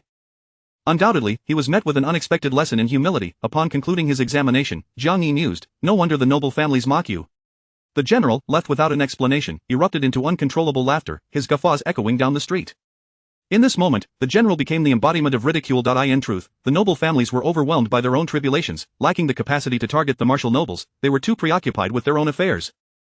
The Shinto family had truly lost their wits. Not only had they acknowledged an ancestor, but they also sought to have everyone join in this acknowledgement. The other noble families naturally resisted, prompting the Shinto family to behave like rabid dogs, attacking anyone in sight. They were so fervent that they seemed willing to perish together, leaving no stone unturned in their quest for vengeance. With the Shinto family acting as informants, Gao Yun's strategies against the noble families became increasingly straightforward. Thus, Dantai Lihua could not feign her death and escape. The Dantai family was swiftly eradicated. She could not escape, and naturally, the emperor did not lose his mind over her absence, severing ties with the world. Although she was deeply touched, she remained unforgiving. It was not until the emperor discovered she had borne him a pair of dragon and phoenix twins, and subsequently welcomed her back with grand ceremony as his empress, that the subsequent matters could be discussed. How to articulate this? Gao Yun's harem was a complex tapestry, each member with their own desires and objectives. They understood they represented their respective families, yet they were acutely aware that they were aligned with Gao Yun. The families could cast them aside at any moment, but Gao Yun would not. What earned Gao Yun this trust? It was largely due to the efforts of his masked female strategist. Within the entire harem, only Dantai Lihua held the script of romance. Regrettably, the other protagonist had transformed into a political creature. Engaging a political creature in matters of love and passion was simply folly. Dantai Lihua lamented over the youth and their past affections, endlessly ruminating until she felt as though existence itself was a torment. Yet, rather than dwell on the youth, she would do better to follow Jiang Yi's example and trouble the good children of her family, offering assistance to Gao Yun in raising horses to capture his attention. When Jiang Yi proposed to raise horses, he ultimately fled after a year. He let things fall apart, declaring that if death were to come, it would arrive without hesitation, and he took all the adult males of the Shinta family with him. The good children were bound to serve their country. Do not presume that with the establishment of the new dynasty, the words spoken in the past would be forgotten by their ancestor. He had an excellent memory. Chapter 44 Epilogue The Butcher. Qingyu's aunt. The title of Qingyu startled the veiled woman engrossed in her documents. It had been an eternity since anyone had addressed her in such a manner. She lifted her gaze. A young girl clad in a black flying fish robe stood before her, brimming with youthful vigor. The flying fish robe was the standardized attire for members of the secret intelligence agency, Dark Pavilion, established by the emperor to oversee the realm. The agency was known as Dark Pavilion, yet its official garb was resplendently ornate. The young girl wore the insignia of the deputy pavilion master. She had never recounted her past to anyone, not even to her savior, the emperor, who was also her master. Her colleagues might have speculated about her origins, yet they discreetly refrained from broaching the subject. Qingyu, may you be as clear and pure as jade, embodying the essence of jade, and may your life reflect its luster. It was truly laughable that the one uttering such words was replete with festering sores, emitting a foul stench. The woman at the desk suddenly bowed her head and retched violently, as if attempting to expel her very innards. The young girl was taken aback, and in that moment, a figure darted past her. The figure approached, deftly rendering the woman unconscious. As the figure turned, the girl recognized it to be her superior, Mr. Yang, who, though not yet in his 70s, had already grayed significantly. Mr. Yang preferred to be addressed as Mr. Yang rather than Pavilion Master. Since the onset of the chaotic times, he had suffered from a grave affliction, often plagued by nausea, and had trouble sleeping at night. Mr. Yang spoke softly, tenderly arranging the woman comfortably before turning to the girl. Her name is Tu Jinshi. In the future, you may refer to her as Master Tuesday. The girl did not inquire further, merely bowing in acknowledgement. Though she was intensely curious about the trials Qingyu aunt had faced since their last parting and how she had fared through the years, she understood that some pasts might be scars too painful to touch. Those wounds would not heal with the passage of time, they would remain as fresh as ever, and when unveiled, would surely bleed with heart-wrenching agony. The tumultuous times. The girl sighed within, bowing out. From that moment on, whenever she appeared, it would be for official business. She would no longer address the woman as Aunt Qingyu, but instead respectfully call her Master Tuesday. As her tenure progressed, she gradually learned more about Master Tuesday. It was said that Master Tu had served the emperor even before he rose to power. The emperor's founding battle was fraught with peril. It was not a straightforward endeavor, and there were several occasions when he found himself in dire straits, nearly lost to the chaos. The most perilous incident occurred in Huicheng, which was dominated by the aristocracy, who reveled in their triumphs, celebrating with music and dance, despite their victory bearing little relevance to them. Their sacrifices were merely the vast stores of grain they hoarded, the lives of their subordinates, yet they believed this victory was theirs alone. Consequently, they commenced celebrations prematurely. The aristocracy was brazen. Just how brazen, one need only look at the current generation of aristocrats to grasp their audacity. Today's aristocrats are relatively restrained, for the emperor has overtly expressed his disdain and enmity towards them. As the aristocracy grew slightly cautious, their actions remained considerably restrained. However, in the girl's eyes, it appeared the aristocracy exhibited no signs of restraint whatsoever. It was rumored that prior to the tumultuous times, and even during the preceding dynasty, the arrogance of the aristocracy was even more pronounced, wielding power that could overshadow the heavens themselves. Huicheng had once been the emperor's stronghold prior to his ascent, home to many border troops forgotten by the court. The frontier had always been turbulent, yet the court believed that with the realm at peace, the annual military expenditures on these border troops were unnecessary. Thus, the court began to cut military funds. Initially, it was merely a reduction, but as the cuts continued and no incidents occurred, the court grew increasingly audacious, eventually denying the station soldiers any form of payment or sustenance. Like Huicheng, the other border territories began to deteriorate. In a bid for survival, they disbanded their soldiers, some of whom returned home, while others found themselves homeless. The homeless were often those whose families had been mercilessly driven to death by the powerful, their meager land seized by the elite. During the late period of the previous dynasty, the common folk had no land to cultivate, and starvation ran rampant. Meanwhile, the aristocrats hoarded vast tracts of fertile land, even using life-saving grain for fuel, claiming that the dishes prepared this way possessed a unique flavor. Huicheng took in some of the homeless soldiers, but the challenge of sustaining them became a headache for the commanding officer. After all, the commander of Huicheng at the time was the yet-to-be ascended emperor, who, lacking aristocratic lineage, could not single-handedly support so many soldiers. While others basked in glory, self-proclaimed as kings, the court had no choice but to begrudgingly accept this king, hoping he would content himself as a local sovereign. Daily, the emperor pondered how to procure grain. The previous dynasty met its demise with the disappearance of the last emperor, the royal bloodline slaughtered, heralding its end, while various princes entered a fierce competition for supremacy. The emperor, plagued by hunger, resorted to masquerading as a beggar to seize from the aristocracy. Only when he married into the aristocracy did this dire situation alleviate somewhat. However, the accompanying drawback was the aristocracy's attempt to manipulate the emperor, rendering him a mere puppet. To this end, they did not hesitate to undermine their own kin. When the emperor led his troops into battle, the aristocracy seized the opportunity to solidify their power, and when the emperor found himself besieged and sought assistance, the aristocracy not only turned a deaf ear but suppressed his distress signals, preventing others from learning of his predicament. At that time, the aristocratic woman the emperor wed was with child, likely intending to support her offspring's ascension. It was Master Tu who learned of the situation and, accompanied only by the emperor's personal guards, single-handedly infiltrated the aristocracy, spilling blood in her wake, instilling fear in them, seizing power, and issuing commands to dispatch aid, ensuring the emperor's safety. Although the aristocracy should have faced retribution for their crimes, the birth of the aristocratic woman as child, the emperor's firstborn son, spared them any substantial punishment. The aristocracy merely faced neglect, which was inconsequential. They suffered no more than superficial wounds, and soon began to retaliate against Master Tuesday thereafter. Master Tu receded into the shadows, becoming less visible. To this day, many strategies aimed at undermining the aristocracy have originated from Master Tu's mind. Mr. Yang often lamented that Master Tu surpassed the majority of men in excellence and capability, yet was constrained by her gender, forced to remain behind the scenes. The aristocracy, which had endured for centuries, finally met its demise, as the ostentatious facade they had maintained was torn asunder, revealing their sordid nature to the world, exposing their true depravity. The common people no longer viewed the aristocracy through rose-tinted glasses, and the aristocrats could no longer manipulate the scholarly elite of the realm. The next time the girl encountered Master Tu, she found her unchanged, stern and unsmiling, her gaze as piercing as a blade. The scars on her face remained jarring, thoroughly marring her once delicate beauty. The girl had overheard others lament that had it not been for the scars, Master Tu, with her accomplishments, would have surely been elevated to a position of nobility within the palace. Such remarks made the girl feel nauseated, and those who freely discussed such matters soon caught the attention of the aristocracy, who whisked them away to their homes. Though they lacked the brilliance of Master Tu's achievements, they were still favored by the powerful, becoming their prized possessions, indulged and cherished, elevated to lofty statuses.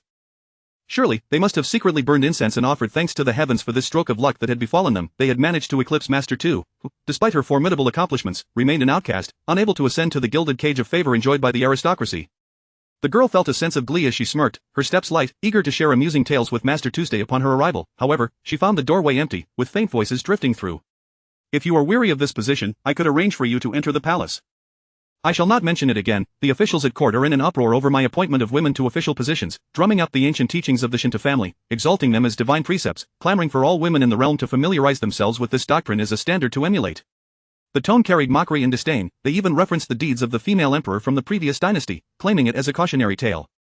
It was absurd.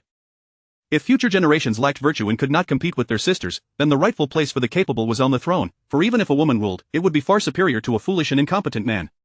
Only the inept would flaunt their gender to stifle competition. After hearing but a few remarks, the girl deduced the identity of the speaker and quietly withdrew, unwilling to eavesdrop further. Once the voice faded, she stepped before Master Tuesday. The latter appeared weary, yet her gaze remained sharp and cold, radiating a fierce chill. I have returned from the gates of hell with but one aim. To eradicate the inhuman wretches, those unworthy of the name human, who thrive in the realm of the aristocracy. Thus, I am named Tu Jinshur.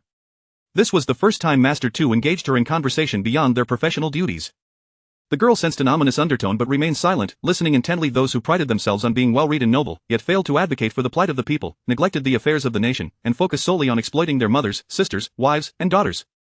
They professed loyalty to their sovereign and devotion to their country, but when the time came, they would force defenseless women to sacrifice their lives for the sake of virtue. Where in the world was such a delectable pie that could fall into their laps, allowing them to gorge themselves while trampling upon the corpses of their mothers, sisters, and daughters? Master Tu's final remarks were surprisingly gentle. The girl longed to say something but was silenced by Master Tuesday. No matter how exquisite the brocade, it can be ruined. No matter how precious the wood, it can be eaten away by insects. As for me, I have lived my life without husband or child, having taken in the orphan daughters of the chaotic times as my. You need not do anything for me, nor must you acknowledge me. Simply take care of them in my stead. Rest assured, I have arranged for them to learn medicine, accounting, and trade. Each possesses a unique skill, and they will manage well on their own. And, do not grieve. I have long since died once in this chaotic world's death is not to be feared. What is truly terrifying is the collapse of a lifetime of conviction, the arrows shot by those closest to one, the loss of all that was beautiful, and the agony of festering sores cloaked in a veneer of beauty. This anguish has robbed me of peace. Whenever she found stillness, nightmares would plague her through the night, visions of silk ribbons tightening around her neck, visions of her malevolent biological father. She would dream of her mother's pearl-embellished shoes swaying before her, dizzying her, overwhelming her with a wave of nausea, leaving her in a state of unrest. Living was so tormenting, yet she persisted. She wanted to witness their demise. Merely eliminating the Shinto family was insufficient. She wished to see more of those who had driven their wives, sisters, and daughters to despair meet their tragic ends. Yet such wretches were abundant. One perished, and another emerged, two fell, and a pair took their place. A whole batch met their demise, and suddenly, they were everywhere. Beyond these beasts, there existed humanity. Yet the mere thought that she might give birth to another wretch made her feel nauseous, prompting her to retch violently. This was an ailment, one that could not be cured, nor did she wish to treat it. Her name was Shang Lantian, and the character for Shang denoted flourishing and triumph. The girl, with tears barely restrained, departed. Time, relentless and unyielding, flowed onward without pause for any event, any individual, or any tragedy. Once it passed, all that once was turned to mere wisps of smoke, the tides of change sweeping across the land. Shang Lantian peacefully retired in her twilight years, having served as an officer of intelligence, widely resented, yet remarkably, she had an honorable END.I. In the previous dynasty, there existed an institution akin to the Dark Pavilion, serving solely the emperor, where spies were hereditary appointments. Many talented maidens entered the palace as consorts, bringing glory and wealth to their fathers and brothers, yet this had no bearing on their own fates. When necessary, they were expected to sacrifice their lives for their families. As Shang Lantian gazed at the azure sky, unchanged through the years, memories thought long forgotten surged back to it. Was a stormy night, marked by thunder and lightning. She beheld a scene drenched in blood, glimpsing her mother's tattered garments and the glint of a blade descending from above. Yet all ended in the pale, translucent silhouette of a figure having been carried into the ancestral hall by her father during her childhood. She recognized the visage of the figure. "Mother, it is our ancestor." Her mother covered her mouth, saying, "Even if the ancestor were to open their eyes, they would see only your father, grandfather, and brothers." "No, the ancestor can see more than just them," the young girl internally retorted. The long-standing case of the ancient patriarch's teachings being wielded to oppress the women of the household, which had culminated in the brutal slaughter of wives, daughters, and sisters, resurfaced, echoing throughout the capital. Shang Lantian, accompanied by a host of women, embarked on the journey away from the capital. Chapter 45. The postscript on the irresponsibility of future generations. Exploring the earliest women's uprisings, we awoke to feminine consciousness even earlier than the West. In the stillness of the night, a post quietly emerged. It was precisely the time when night owls, invigorated and brimming with energy, felt they could endure another 500 years. As soon as the post appeared, it was swiftly elevated by the nocturnal enthusiasts. Returning to the upper floor, I recognized it as the infamous massacre of Qin during the Xiuqiao dynasty. Goodness, I yearned to traverse back in time and join my predecessors in their chaotic slaughter. "Come now, you'd merely hinder their efforts if you went back," came the retort. "Nonsense, I am a graduate student of history. I wield considerable prowess. And so what, will your degree ensure your survival in ancient times?" "You've struck a nerve, leave me be, I shan't converse with you, dear poster, emerge, I wish to engage with you and not the one above." When discussing the women's uprising, one cannot neglect the remarkable women who, in the face of persecution from husbands, sons, and brothers, united in vengeance against their foes. We must mention the earliest champion of equality, a master of financial acumen, and the esteemed strategist known for sustaining an army of 100,000 single-handedly, Mr. Zhongsu. Throw the one above out. Do not presume that your prefix grants you immunity from being called out as a fan. Hey, I am merely stating facts, I am not frivolously engaging in idle chatter. I refuse to be dismissed. I implore you. Layer upon layer, the post accumulated responses, revealing a multitude of fans extolling their long-deceased idols. "My brother has long since departed, can the house collapse anew? I refuse to believe it. My brother's legacy cannot possibly falter. The steadfast brother, truly, you all deserve him. Instead of praising your Mr. Zhongsu, why not consider my revered Hien, my divine inspiration, add 1008611 for Hien, my idol. She is a renowned female strategist and theorist. The memorial writings she submitted to the emperor are what I am currently burning the midnight oil to memorize, an endeavor that feels insurmountable. Oh dear, I have suddenly developed a sense of resentment towards my idol. Alas, a beleaguered high school student has emerged. Let us dismiss this individual, for students should exhibit student-like behavior. Late-night vigils are ill-suited for them. Hien, the one whose name is synonymous with slaughter, whispers suggest she hails from the Shinto lineage.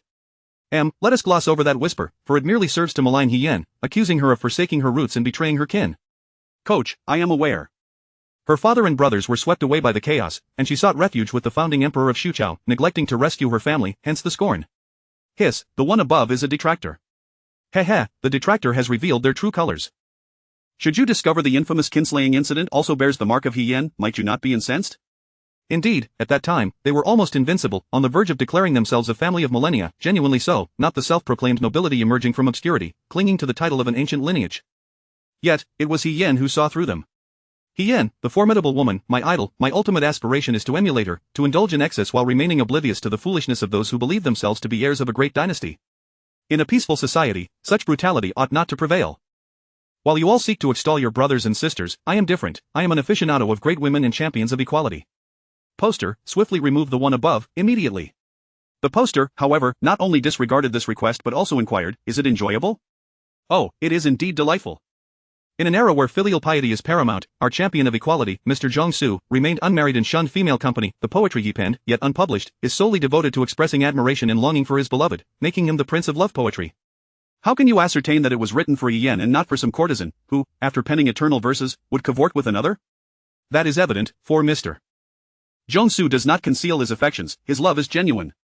Historical records state that Hien, having lost her husband in tumultuous times, took in nearly 100 adopted daughters and never remarried. Oh, later, some extolled her fidelity, using her as an exemplar for widows everywhere to emulate her steadfastness.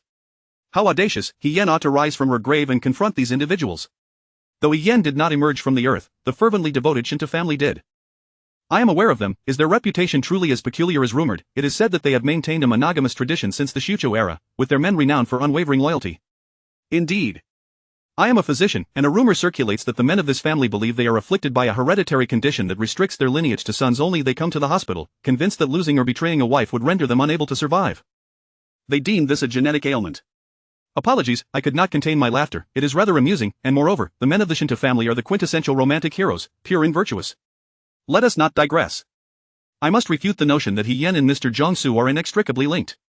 Rebuttal is futile. I recommend consulting the latest revised history of Shuchao, which contains recently unearthed evidence. We, as history students, approach our discussions with utmost seriousness and rigor.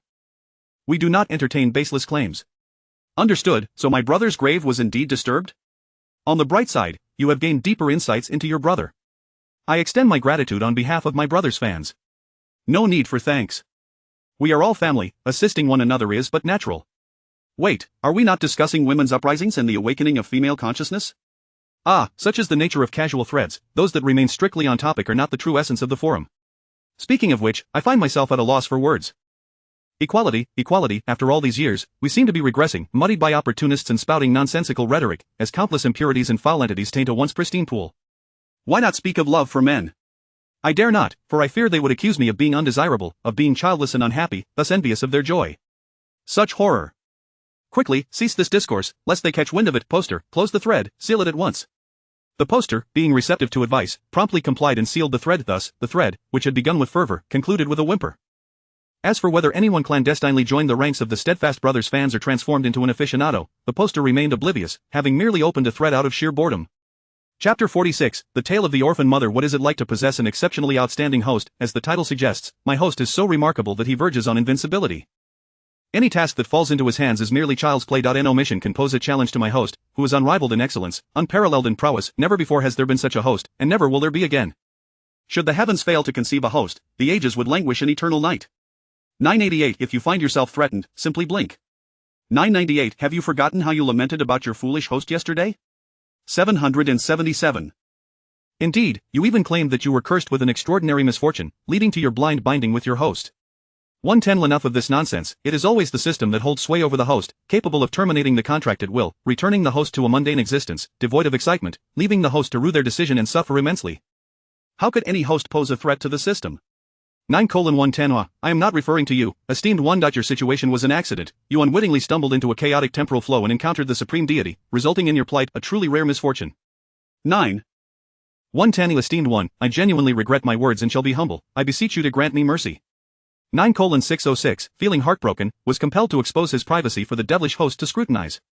The devilish host exhibited no sense of boundaries or respect for the system's privacy. Not only did he peruse with great interest, but he also offered critiques. Is this 9 a prominent figure among your systems? 606 responded, feeling constrained. The higher the number, the earlier the production date, and thus, the greater the prowess. So, does that mean you are somewhat ineffectual? After being chastised, 606 cast a resentful glance at the devilish host, who showed no awareness of having wounded the delicate psyche of a fledgling system, instead beginning to dredge up past grievances. It seems you harbor considerable dissatisfaction towards me. That is not the case.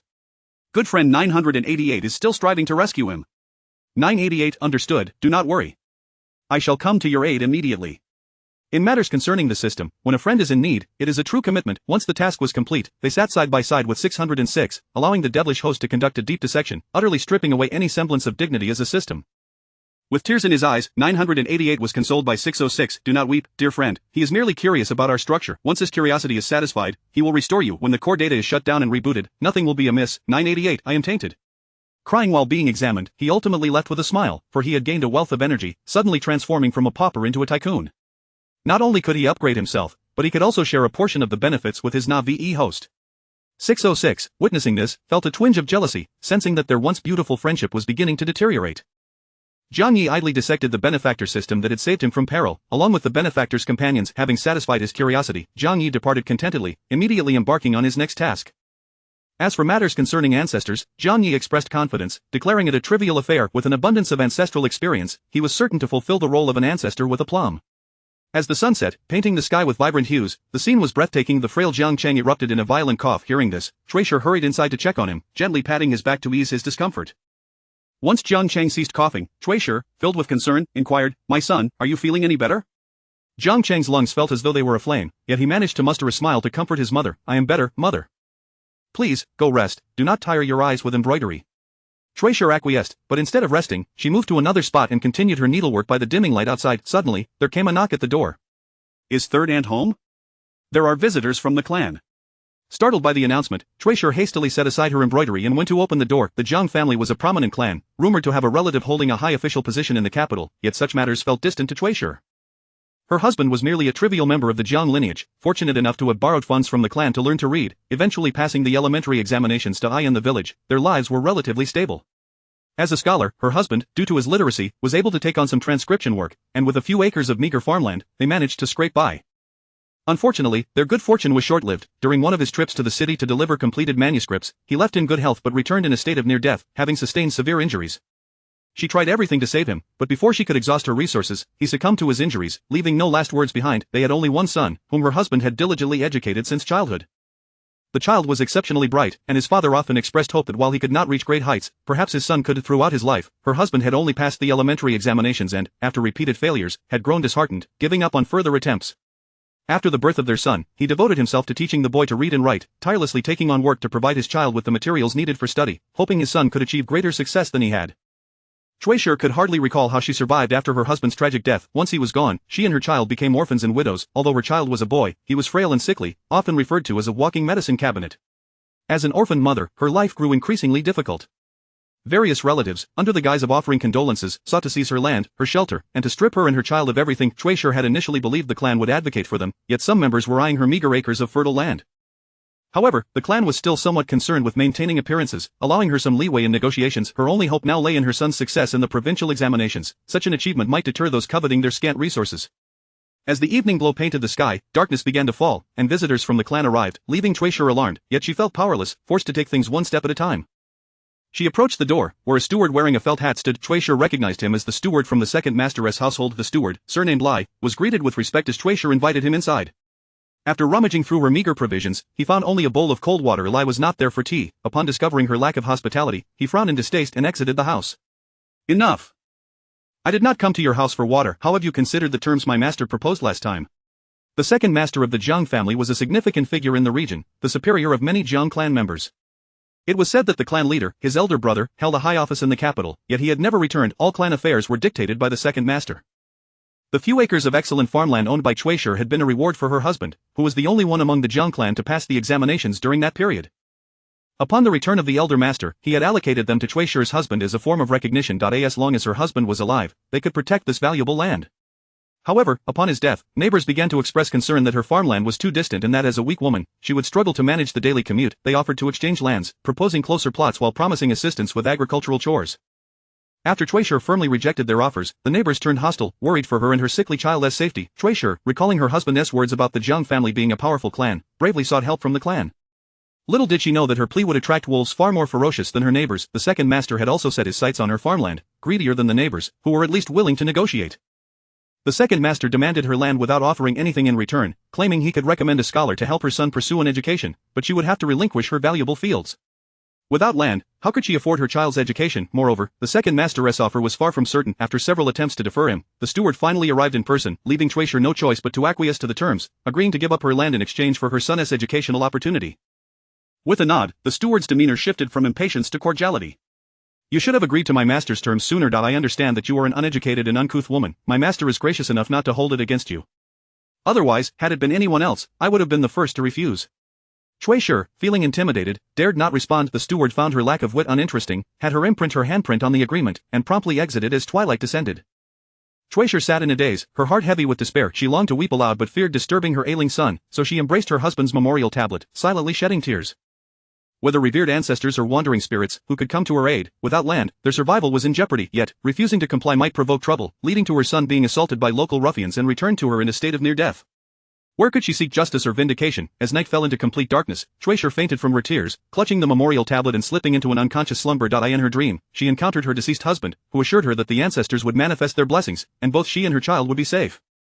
She inquired when the ancestors would appear, but the next moment, she saw a local idle man lunging at her with a menacing expression. She screamed for help, yet no one came to her aid. She caught a glimpse of the stewardess' face, cold and accusatory, condemning her as a wanton woman, claiming that her husband had barely been buried before she was unfaithful, declaring he would beat her to death. Chapter 47 The tale of the orphan widow. Chui awoke suddenly, drenched in sweat, her head spinning as if the very heavens had turned upside down. The dawn had yet to fully break, casting a grey pallor across the sky. She sat for a moment to collect herself, leaning against the wall as she rose to inspect the door latch. She presumed that her age and faded beauty would shield her from the troubles that often beset widows, yet the haunting dream of the previous night left her heart racing with terror. If a wandering man were indeed to intrude upon her home in the dead of night, how could she possibly protect herself from his grasp? Not only would she fail to safeguard her own well-being, but she might also incite his wrath, leading to a night of unspeakable horrors. With a heavy heart, Chui steeled herself and retrieved her embroidery, working by the light of dawn. Absent of land, this delicate craft was her sole means of sustenance for herself and her child. No matter how dark the future appeared or how heavy her sorrow weighed upon her, life must persist. As the sun rose higher, Jiangcheng awakened. Chui prepared a meager meal of wheat bran to stave off hunger before taking her child to her husband's grave. She knelt in mourning attire, burning paper offerings as tears streamed down her cheeks. Ah, is that not my sister-in-law, here to burn paper for the third son? A sudden male voice jolted Chui from her reverie. She turned to find the very villain from her nightmare standing before her. Startled, Chui ceased her burning and instinctively grabbed her child to flee. However, the man barred her path. Sister-in-law, why do you turn away upon seeing me? Though the third son is gone, there remains an elder brother. You seem so pitiful. I can only imagine how heartbroken the third son would be to see you like this. Liar, speak with some respect, Chui managed to assert, forcing calm into her tone. Respect? The third son cared for you well, and here you are, a mother still fair of skin, your beauty unmarred. As Liar spoke, he reached out toward her, only to have his hand swatted away by the frail Jiangcheng standing nearby. Liar's expression darkened. You little wretch, seeking death. He kicked Jiangcheng to the ground and unleashed a torrent of blows upon him. Jiangcheng endured the assault in silence, offering no sound of protest. Chui rushed to shield her child, pleading, please, stop, you can do as you wish, just spare our lives, listen to your sister-in-law. Liar taunted, it is my right to discipline my son. I have no intention of harming him, but do not let the chill of the ground affect your health. Liar seized Chui's hand, his gaze lecherous. Chui, aware of the isolation of the gravesite and the absence of any potential saviors, felt compelled to endure, stifling her struggles. Jiangcheng, bloodied and battered, crawled away silently, turning to find a sharp stone. With resolve, he approached Liar from behind, aiming the stone at his head with all his might. However, Jiangcheng's strength could not match his ferocity, and the stone only grazed Liar's skin, igniting his fury. Ignoring Chui's pleas and attempts to intervene, Liar turned to retaliate against Jiangcheng. His frustration boiled over, and in a fit of rage, he struck Chui with several slaps, leaving her dazed and reeling before fixing his gaze back upon Jiangcheng. The boy remained silent, his eyes burning with defiance, instilling fear in Liar's heart. Liar, unwilling to admit he was intimidated by a mere child's glare, grew even more enraged. He considered the prospect of eliminating Jiangcheng, forcing Chui into submission, and compelling her to conceal his crimes. Otherwise, he would accuse her of seduction, asserting that her son had stumbled upon their illicit affair, leading to a deadly confrontation. Liar, a notorious idler in the village, had long been avoided by families seeking to marry off their daughters, fearing his penchant for deceit and debauchery. Despite being in his 30s, he remained a bachelor, spending his days running errands for the wealthy and squandering his meager earnings on brothels. He leered at every woman he encountered, and had he not been a distant relative of the local steward, he would have faced dire consequences long ago. Chui's husband, though a mere scholar, had commanded respect in their community. With his passing, Liar saw an opportunity to take advantage of Chui, hoping to claim her home and her son as his own. Yet, Chui had always been cautious, never venturing out alone, which had thwarted Liar's advances thus far. However, with the 7th day of mourning upon her, she had come to pay her respects, presenting Liar with the perfect opportunity to act. To his astonishment, Jiangcheng, whom Liar had dismissed as a sickly child, displayed unexpected ferocity. Enraged, Liar pondered whether to kill Jiangcheng and coerce Chui into silence, or to frame her as the seducer, claiming their son had interrupted their affair, leading to a tragic outcome. In his fury, Liar pressed Jiangcheng's head down onto the grave of his deceased father, intent on inflicting further harm. Chui, desperate, clung to Liar's arm, but her efforts proved futile.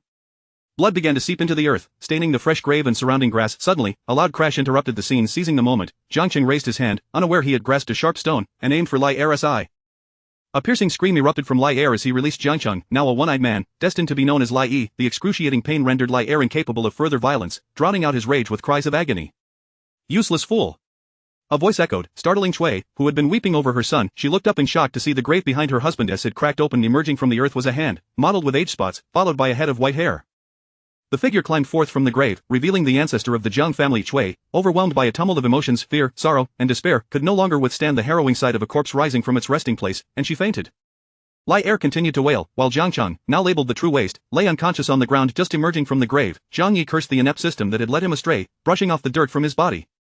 With a speed that belied his frail appearance, he approached Liar, delivering a brutal kick to his vulnerable spot, then grinding his shoe into Liar's face, as if to rid himself of any dirt.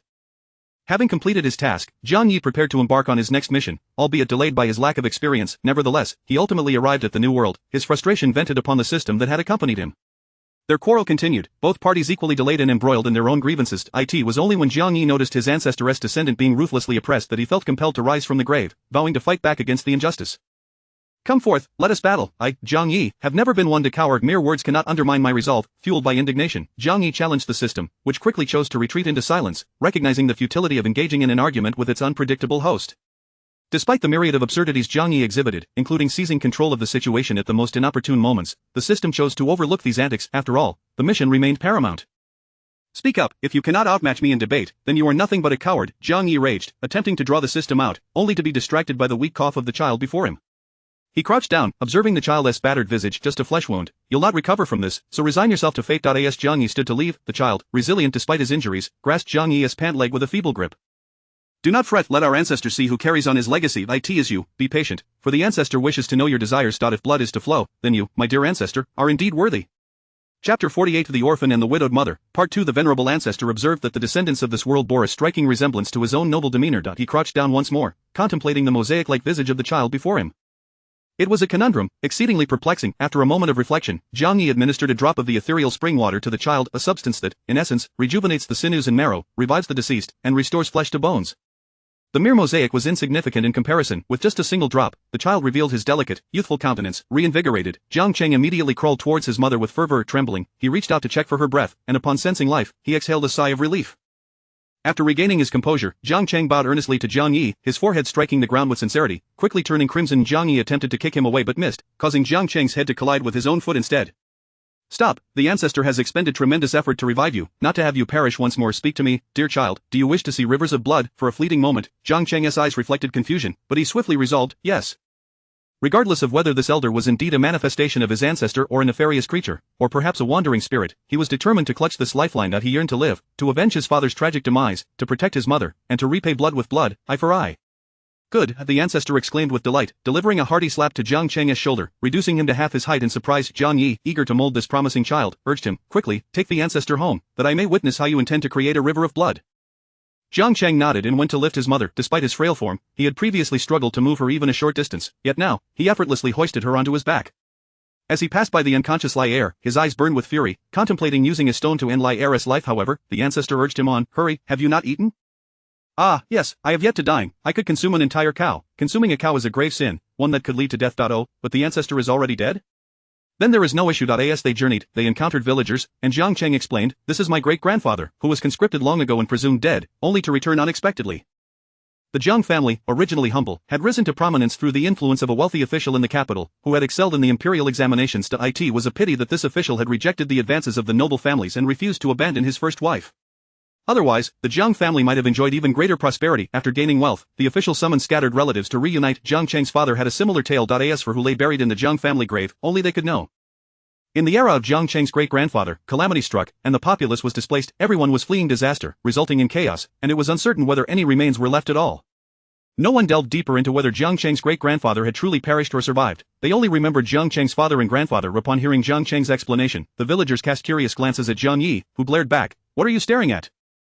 Extraordinary, a living legend, albeit one with a rather foul temper. But what has happened to your mother? My mother took me to pay respects at my father's grave, overwhelmed with grief, when unexpectedly, my great-grandfather appeared to acknowledge kinship, leading to her swoon from the overwhelming emotions.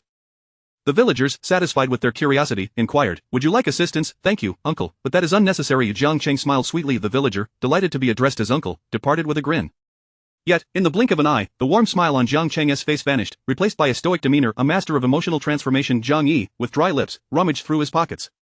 Finding no seeds to munch on, he leapt into the fields and plucked the freshly ripened sunflower seeds from the village chief's land. Jiang Cheng attempted to intervene, but failed. It was not his place to meddle in the ancestor's affairs. Unable to prevent it, he decided to join in. Jiang Cheng, carrying the still unconscious Mrs. Cui, stood guard for the ancestor. Having been taught by his father to be a righteous and honorable gentleman, this was Jiang Cheng's first experience in such mischief. His heart raced with anxiety. Conversely, Jiang Yi exhibited calmness, as if this were his own land. It was a privilege for the ancestor to take his possessions. He should be kneeling in gratitude for the opportunity. With such a mindset, how could one maintain composure in the face of calamity? Experience was necessary. The ancestor ambled along, munching seeds, and at that moment, felt a sense of fulfillment. Jiang Cheng's household could only be described as destitute. It had not always been so. In efforts to treat his gravely injured father, they had sold off many possessions. When his father succumbed to his injuries and they arranged for his burial, they lost even more. Adding to their misfortune, unscrupulous relatives had pilfered their belongings, all while claiming to assist for free, taking only a few items as compensation. Furthermore, Jiang Cheng had been a constant consumer of medicine, turning their home into its current state. They had once owned land. If Mrs. Chui had toiled a little harder, she could have sustained herself and her son. However, the land was gone, leaving them with only a scoop of bran. After tasting a mouthful of the bran, the ancestor displayed no emotion as he swallowed, only to offer the remainder entirely to Jiang Cheng. Undeterred, Jiang Cheng devoured it with gusto. Jiang Yi kicked him. I heard someone down below claiming to be your father. Go, take some food from their home. Why bring up that scoundrel Lier? He is unworthy of the title. Jiang Cheng yearned to exact revenge on the one who had humiliated his mother. How could he acknowledge such a pretender? Seeing him unmoved, Jiang Yi delivered a few more kicks. Reluctantly, Jiang Cheng finally stirred. Those who achieve greatness often possess a lack of shame. One cannot succeed while clinging to decorum. Without success, how could one present rivers of blood to the ancestor? Jiang Yi imparted this wisdom. Though Jiang Cheng claimed to be enlightened, he was instead preoccupied with the only scythe left untouched in the house, glaring ominously at his neck for reasons unknown. Jiang Cheng felt that despite the ancestor's grand claims of having expended great effort to revive him and asserting kinship, should he hesitate a moment longer, the scythe would indeed find its mark.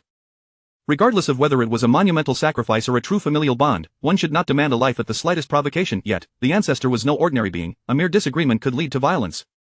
Thus, before nightfall, Jiang Cheng and Jiang Yi, the elder and the youth, nimbly infiltrated Lier's abode. Lier's parents had long since passed, succumbing to illness that might have been averted had Lier not squandered their life savings on frivolities.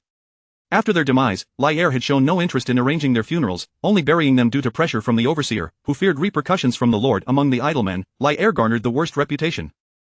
Regrettably, infamy does not equate to danger. Lier continued to roam freely, his notorious nature allowing him to dominate the village. Ordinary folk avoided provoking him, not wishing to fall victim to his threats. They could only watch as he strutted about. When Jiang Cheng reached Lier's home, he found the latter atop the hill, carefree, enjoying the cold wind. This was Jiang Cheng's inaugural venture into thievery, and he felt bound and anxious, glancing around nervously, fully aware of his transgressions. Jiang Yi, with unrestrained audacity, kicked open Lier's door. Neighbors within earshot heard the commotion but chose to remain hidden, closing their doors and windows tightly. Despite the absence of prying eyes, Jiang Cheng's face flushed with anxiety and shame. His hatred for Lier was one thing, stealing from him was another. Engaging in such dishonorable acts should not be done in secrecy. Should it, Jiang Cheng even contemplated waiting until night fell to return, where he would be free from scrutiny. However, the ancestor was unyielding. As Jiang Yi kicked down the door, Jiang Cheng felt as if he had silently met his demise. A father, I am sorry for failing to protect mother, allowing her to nearly suffer at Lier's hands, thus tarnishing our family's honor and betraying your teachings. Jiang Cheng silently sought forgiveness from his deceased father. Meanwhile, Jiang Yi strode confidently inside, kicking aside any obstacles in his way. Resembling a bandit invading a village, Lier's modest home quickly descended into chaos. Being idle men, they possessed little of value, having no attachments or responsibilities. Working for wealthy families had instilled in them lofty aspirations, yet they lacked the fortune to match. Though their pockets may be empty, once they acquired a few coins, they would indulge in lavish feasts. Jiang Yi found only a handful of copper coins, cursing the miserly wretches before brandishing the scythe. To make a point, Jiang Cheng intervened, urging calmly, Great-grandfather, there will be money. Please do not rush. Call me Ancestor. Very well, Ancestor, let us return for now. My mother has hidden some silver, and I know where it is. I in her stupor. Mrs. Chui felt a chill on her back, an emptiness that echoed the absence of her cherished son. Jiang Yi was carried back by Jiang Cheng, who bore the burden without complaint. Chapter 49 of The Orphan and the Widow, Part 3. He was not deceiving. Indeed, he unearthed the hidden silver coins that Chui had concealed, and then, with a heavy heart, he stepped out the door, carrying the weight of Jiang Yi's burden. Before departing, he did not forget to part with a copper coin, enlisting the assistance of the village children to keep an eye on his household. Should Chui awaken, they were to inform her that he was well, merely accompanying great-grandfather Zhang into the city. As for the origins of great-grandfather Zhang, that detail was of little importance. However, the journey to the city was fraught with peril. Jiang Cheng observed as the old ancestor, captivated by the antics of a monkey, became completely immobile in the middle of the path, and he let out a profound sigh. Great-grandfather, these wild monkeys from the nearby mountains harbor a deep grudge. It would be wise not to provoke them, for if they see you once, they will pursue you relentlessly. Ah, good child, truly a descendant of monkeys, Jiang Cheng mused. If the monkeys are your kin, then what does that make him? Jiang Yi offered no reply, his gaze immediately drawn to the most charming and agile little monkey, deciding it was the one for him, monkey brother. Ah. Has he transformed from a mere monkey to monkey brother? Jiang Cheng's small mind brimmed with confusion, yet he accepted the situation with remarkable composure. After all, his ancestor had crawled out from the earth after being buried for countless years. A minor lapse in judgment could be easily forgiven. As Jiang Cheng found a reasonable justification for Jiang Yi's behavior, Jiang Yi had already struck a deal with the little monkey. The little creature scurried onto Jiang Yi's shoulder, adopting a brotherly demeanor, intent on leaving its troop to accompany Jiang Yi. The path to the city was one Jiang Cheng had traversed countless times with his father, often assisting him in delivering copied texts. Upon receiving payment for his work, his father would treat him to snacks or purchase vibrant silk flowers and wooden hairpins for his mother. The monkeys along the way had always been present, but fortunately, passers-by refrained from provoking them, and the monkeys, in turn, did not seek to harass the humans. However, the relationship between the monkeys and people was hardly amicable. While the monkeys did not initiate trouble, they were quick to retaliate if provoked, hurling fruits, stones, or even excrement at offenders, and if humiliated, they would resort to violence against the monkeys. Thus, a bitter enmity would form, leaving innocent bystanders to suffer unjustly. Thankfully, the nearby villagers had become well acquainted with the monkeys, averting the fate of the unwitting passerby, yet, the monkeys still regarded humans with disdain. In a blink, Zhang Yi had successfully coaxed a fluffy, handsome little monkey into his fold. The troop did not pursue him, nor did they shout threats. Instead, the little monkey appeared exhilarated. It even seemed to notice Zhang Cheng's bewilderment, chattering excitedly and gesticulating to explain the situation. After this round of explanations, Zhang Cheng began to comprehend. The little monkey claimed it was a childhood friend of his great-grandfather, having played together and grown up side by side. It was now eager to venture out into the world, and encountering its old friend meant they would explore together. Zhang Cheng felt a pang of confusion. The little monkey appeared to be just that, a little monkey, likely still a juvenile, while his ancestor was a wrinkled old man, with white hair and age spots adorning his arms. One had to wonder how they could possibly be childhood friends. No, why was he questioning their age disparity? He should remain calm. Furthermore, he could understand the notion of monkeys parting ways, but together. Perhaps it was not so surprising. After all, if his ancestor could crawl out from the ground, what was so astonishing about having a monkey companion? One could argue that the youth had a remarkable capacity for understanding. Were it to be his father, merely accepting the existence of an ancestor emerging from the earth would likely require considerable effort. Yet, Zhang Yi, with limited patience, was likely to opine that those who are wise to the times are the true heroes, while those who are not would meet a grim fate.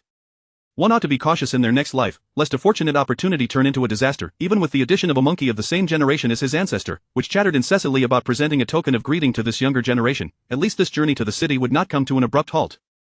In the blink of an eye, the monkey ancestor vanished from sight. Zhang Cheng, wanting to speak yet hesitant, found Zhang Yi unfazed, exuding an air of leisure, unperturbed by the monkey's disappearance. Having called it monkey brother, there was no reason for it to flee. Zhang Yi was brimming with confidence, yet after a few steps, he found himself unable to continue, stooping over and leaping onto the back of Zhang Cheng, who had just reached his chest. Unlike in the past, Zhang Cheng did not find his ancestor burdensome. He willingly bore the weight of his great-grandfather, carrying him into the city. Upon entering, they were required to pay a city entrance fee. When the guards inquired about payment from the old man and the child, Zhang Yi frowned, ready to speak grandly, only to be interrupted by Zhang Cheng, who cast a spell. By interrupting the incantation, Zhang Cheng inadvertently paid an extra fee out of respect, successfully escorting his ancestor into the city. The old ancestor, dissatisfied, tugged at his ear, lecturing him. No one has ever demanded money from an ancestor. Why did you interrupt me? Let me handle it. Faced with such alarming statements, Zhang Cheng remained unfazed, his demeanor still steady. Great-grandfather, you wish to see me spill blood in the streets to save myself, but I am still too young. If you recklessly consume people at this moment, I will find myself pursued. You would surely protect me, but being hunted would hinder my growth, preventing me from presenting the rivers of blood you wish to witness. His argument was sound and persuasive, leading Zhang Yi to reconsider. Although the ancestor could grant him extraordinary powers, would that not render him obsolete, negating the need to nurture descendants? Creating rivers of blood is indeed a fine notion. Zhang Yi began to applaud, praising Zhang Cheng. You, my child, are truly worthy of being my descendant, exhibiting the spirit of emperors. Zhang Cheng anxiously scanned the surroundings, relieved to find no one nearby, allowing him to breathe more easily. Such titles could only be claimed by emperors, for others to do so was tantamount to rebellion, deserving of execution of entire lineages. Zhang Yi, a man with little regard for decorum, wielded his cane, dominating the streets as those around him retreated in fear, wary of inadvertently crossing his path and finding themselves on their knees, begging for mercy. In a world governed by filial piety, the elderly enjoyed numerous privileges. An old man like Zhang Yi, appearing frail, did not need to bow even before the emperor. While privately killing elders and children was one matter, doing so publicly to a venerable elder would spell doom for anyone's prospects. Even literate individuals would defer to him, and common folk would not dare to obstruct his path. Zhang Yi relied on his age, wielding it as a shield, and forcefully carved a path through the crowd. Zhang Cheng maintained a distance, feigning ignorance of their relationship. Zhang Yi had indeed entered the city with the intent to purchase goods. Upon entering a clothing store, the proprietor graciously presented him with 2 sets of garments, refusing payment, claiming he wished to share in the blessing of longevity. Zhang Yi accepted without hesitation, jesting that if such blessings granted longevity, it would be his loss. Unlike Zhang Yi, Zhang Cheng was solely focused on ensuring his ancestor enjoyed the finest delicacies. He ventured into a tavern, where the proprietor, perhaps daunted by the absence of coins in his pocket, did not hesitate to offer him free food and drink, seeking to bask in the blessings of longevity as well. Zhang Yi, stroking his white beard, pondered deeply. Could this truly be the correct approach for an ancestor? In retrospect, had I been walking the wrong path all along? People even approached with children, asking him to touch their heads, believing it would bring good fortune.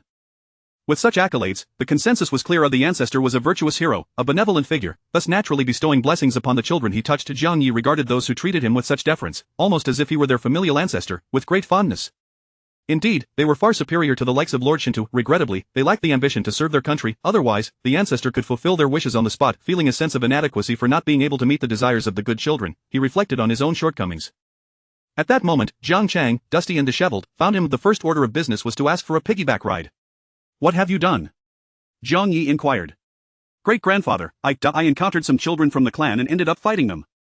In the past, I was always the one being bullied, but this time, I was the one who struck back. They were indignant and brought along a chubby boy, whom I also confronted, only to discover later that he was the grandson of the Jiang family patriarch. Jiang Chang was unaware of the clan's failure to assist the widows and orphans who had lost their male family members, instead exploiting their misfortune, bordering on outright theft.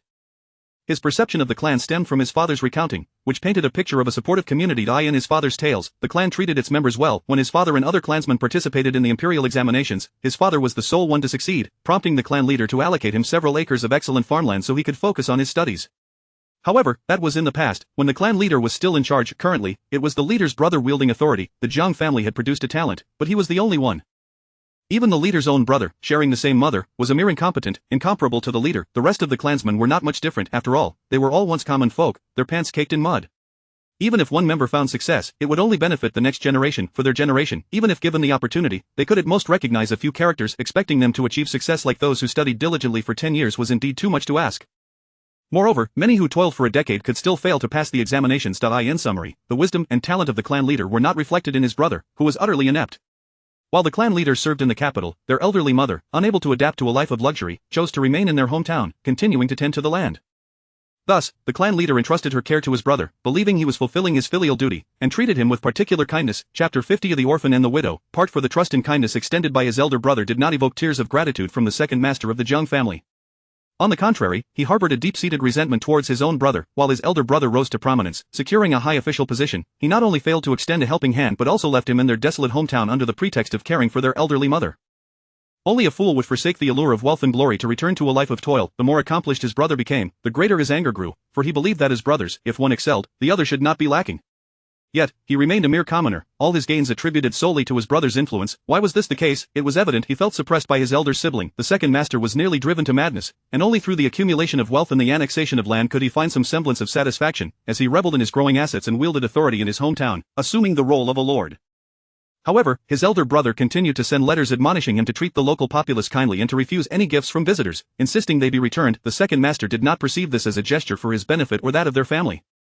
Rather, he viewed it as a means for his elder brother to stifle him, fearing that he too might rise to prominence or even surpass him. While his brother enjoyed the privileges of power, reveling in the emperor's favor, he was relegated to a life of meager subsistence in their hometown.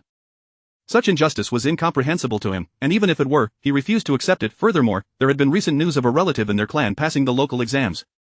The second master had also attempted to take the exam but failed, attributing his failure not to his own shortcomings but rather to the oppression from his elder brother. Then came the news of his brother returning to bestow prime farmland upon a successful relative, one who was distantly related but had emerged from their clan.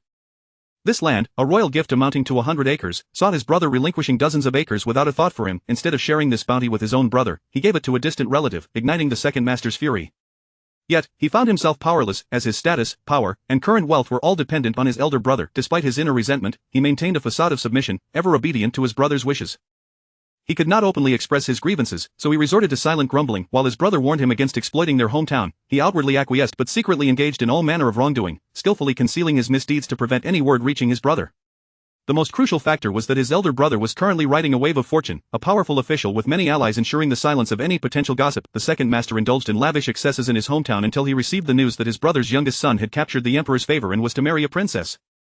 The second master, incensed, felt that if his nephew could achieve such heights, why was not his own son afforded the same opportunities? He was consumed with dissatisfaction, and his subordinates sensed his discontent, striving to appease him.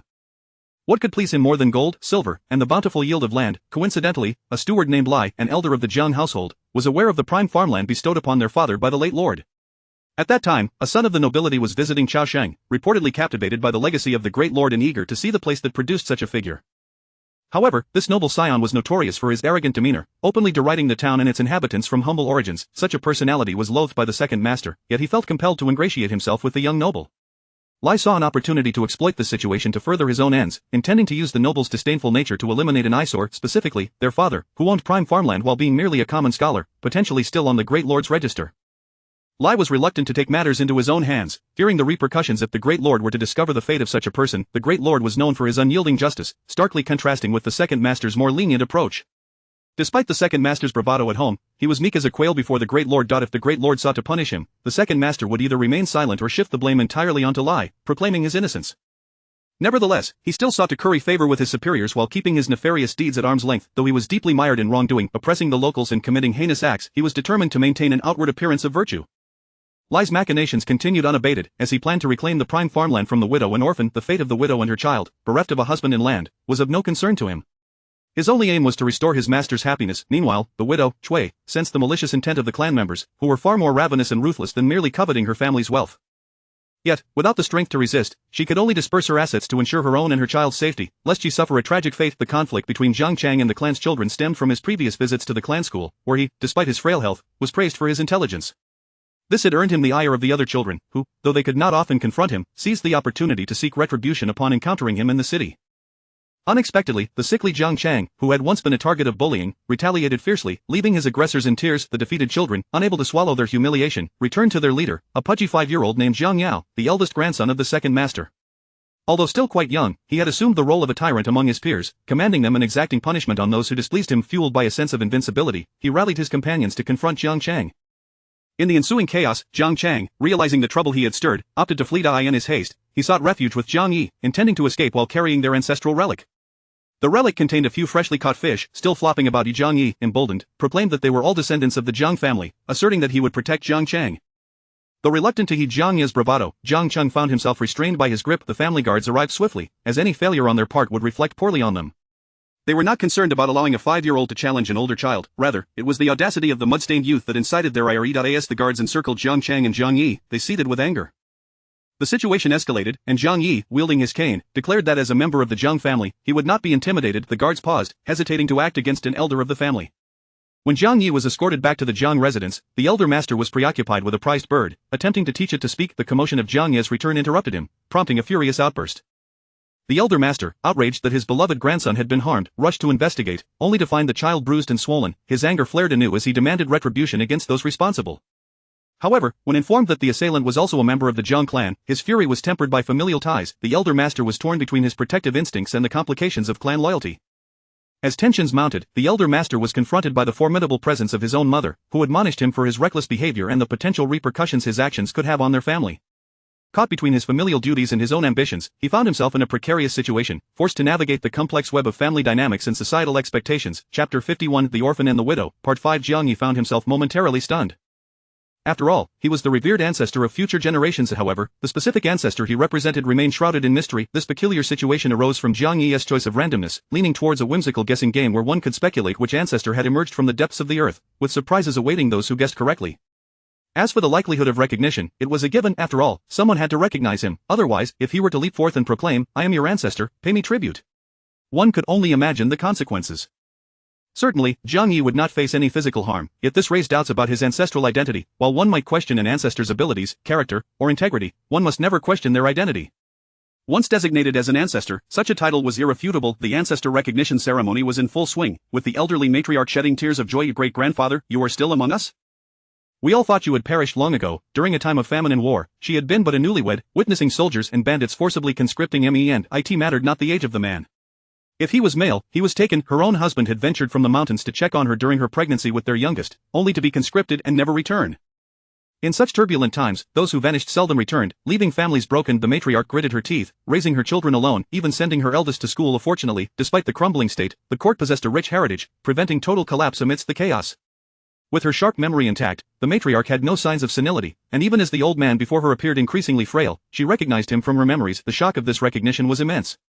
While the matriarch rejoiced, Zhang Leoi was utterly bewildered. "What is this? Just when I thought I was about to lose my mother, you tell me another ancestor has arrived. What am I supposed to call him?"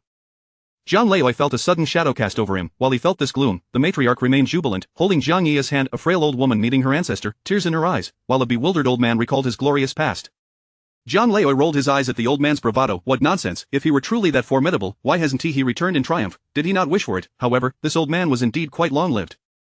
His mother was already in her 60s, and he himself was nearing 50. If this ancestor were indeed his mother's great-grandfather, he would have to be at least 80 or 90.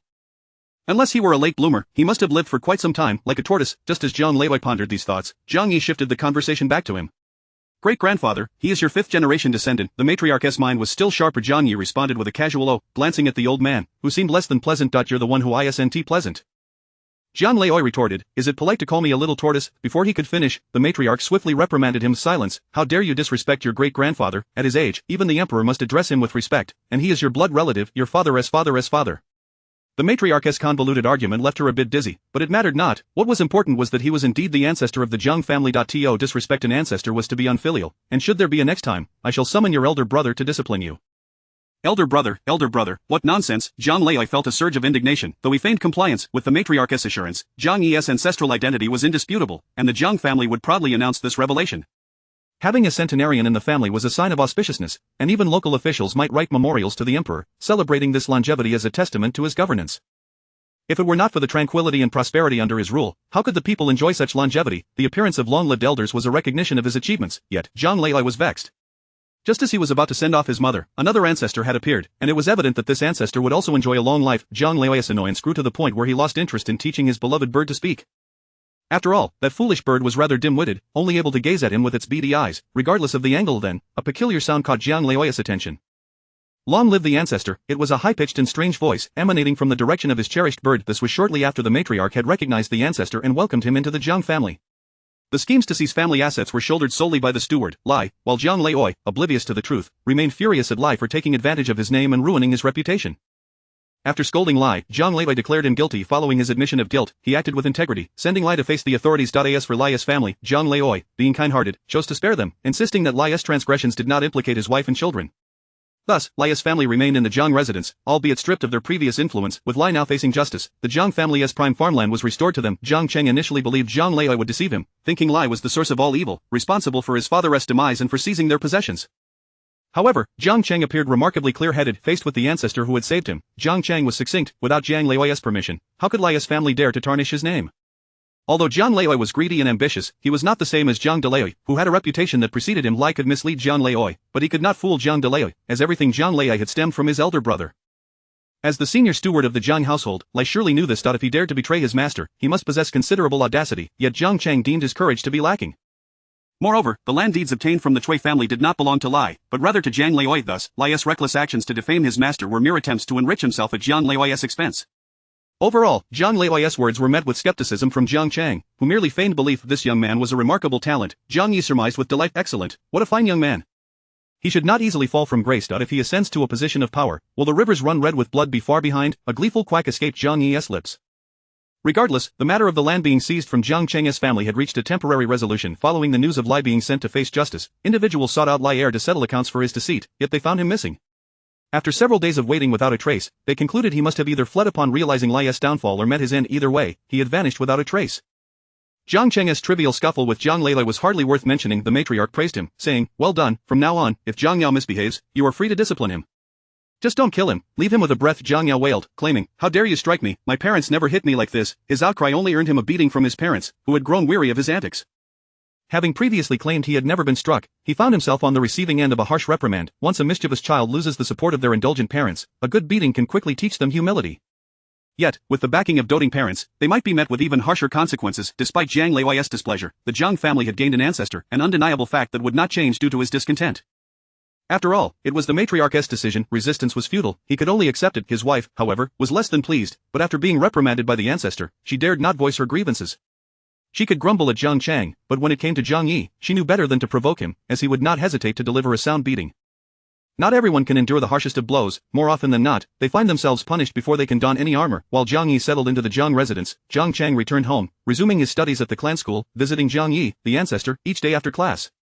No one dared show him disrespect, as Zhang Cheng, a headstrong youth, was known to have arrived alongside the ancestor, even calling him great-grandfather. His standing was such that it was best left uncalculated. Zhang Lei grudgingly accepted this new ancestor, but the thought of recognizing yet another younger ancestor was utterly unacceptable. He continued to regard Zhang Cheng as a junior. Zhang Yi, having moved into the Zhang residence, felt a sense of belonging. After all, it was his home. What discomfort could he possibly feel? Whether it was a sudden whim to direct servants to tend to him or simply wandering the halls with his cane, he felt at ease. On one of his strolls, Zhang Lei's wife cast him a sidelong glance, but Zhang Yi, leaning on his cane, ambled about with no concern. To openly disrespect him in front of the matriarch was a bold move, one she would not dare attempt. The matriarch was an unassuming farmer's wife, lacking guile, yet possessed of considerable strength. If the younger daughter-in-law sought to plot against her, she might find herself on the receiving end of a hefty reprimand, learning who truly held the power. In a household governed by filial piety, with the eldest son having passed away young, the matriarch was the true matriarch. Although she appeared easygoing, she did not mean she was a soft target, easily manipulated. Without proper respect, she was more than capable of retaliating fiercely. Yi Jiangyi, a playful spirit, could appear anywhere within the Jiang residence. Should servants conspire to shirk their duties, only to find their ancestor watching them gamble, they would soon learn their lesson. Were the servants allowing him to win out of kindness? No, it was merely that Jiang Yi was exceptionally skilled at gambling, even able to cheat on his own behalf against a group of lazy servants. He found the games easy to win. One could hardly expect a servant named Long Outyan to exist. If such a character did appear, Jiang Yi would undoubtedly find immense joy in it. As fate would have it, he caught a glimpse of the unfolding plot. Yet, his attention was swiftly diverted by the parrot that Zhang Lei had purchased at great expense. This parrot was indeed capable of speech. When Zhang Lei taught the bird to speak, the repeated calls of master elicited occasional responses from the bird, much to his delight. Though it struck him as odd, he dismissed it, convinced that with just a bit more effort, he could teach the bird to converse and impress at social gatherings. However, he had yet to muster the enthusiasm to pursue this endeavor, especially with the recent commotion surrounding the new ancestor. Nonetheless, he could not forget his cherished bird, having spent a fortune to acquire it. On the day he visited, Jiang Yi was also present. Upon seeing the parrot, he pondered whether it would be tasty. The parrot, sensing danger, fluffed up its feathers and began frantically chanting auspicious phrases. At first, it called out master. Clearly what Zhang Lei had taught it. However, upon being interrupted by Jiang Yi's declaration of being the ancestor, it quickly corrected itself to long live the ancestor.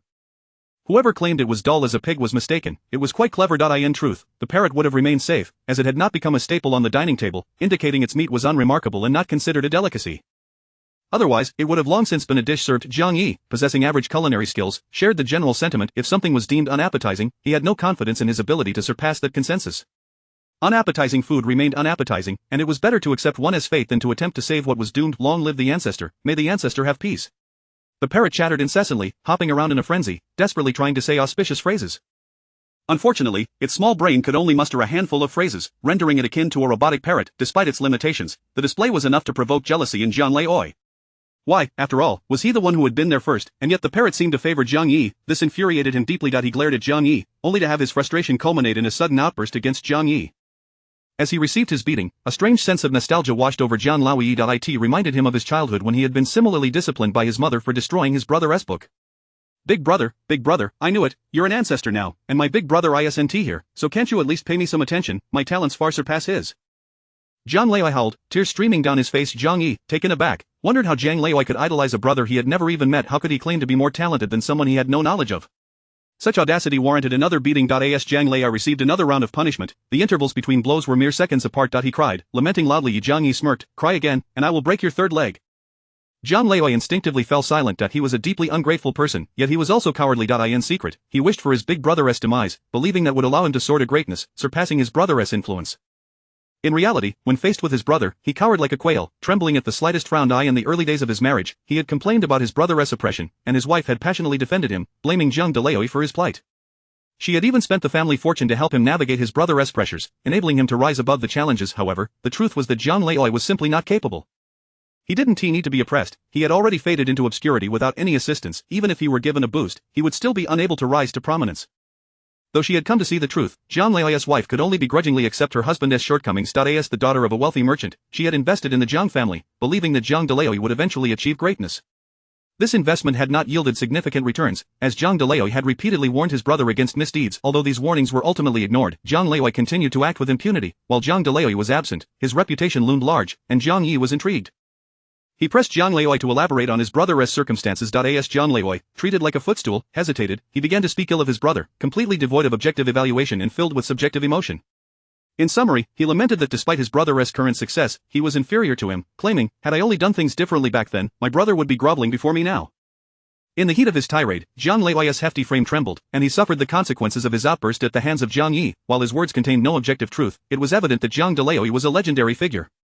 He was akin to an SSR card. While our cards fade into obscurity, SR cards rise to prominence, and SSR cards shine brilliantly, earning their place in history. However, the effectiveness of an SSR card hinges on the one who wields it.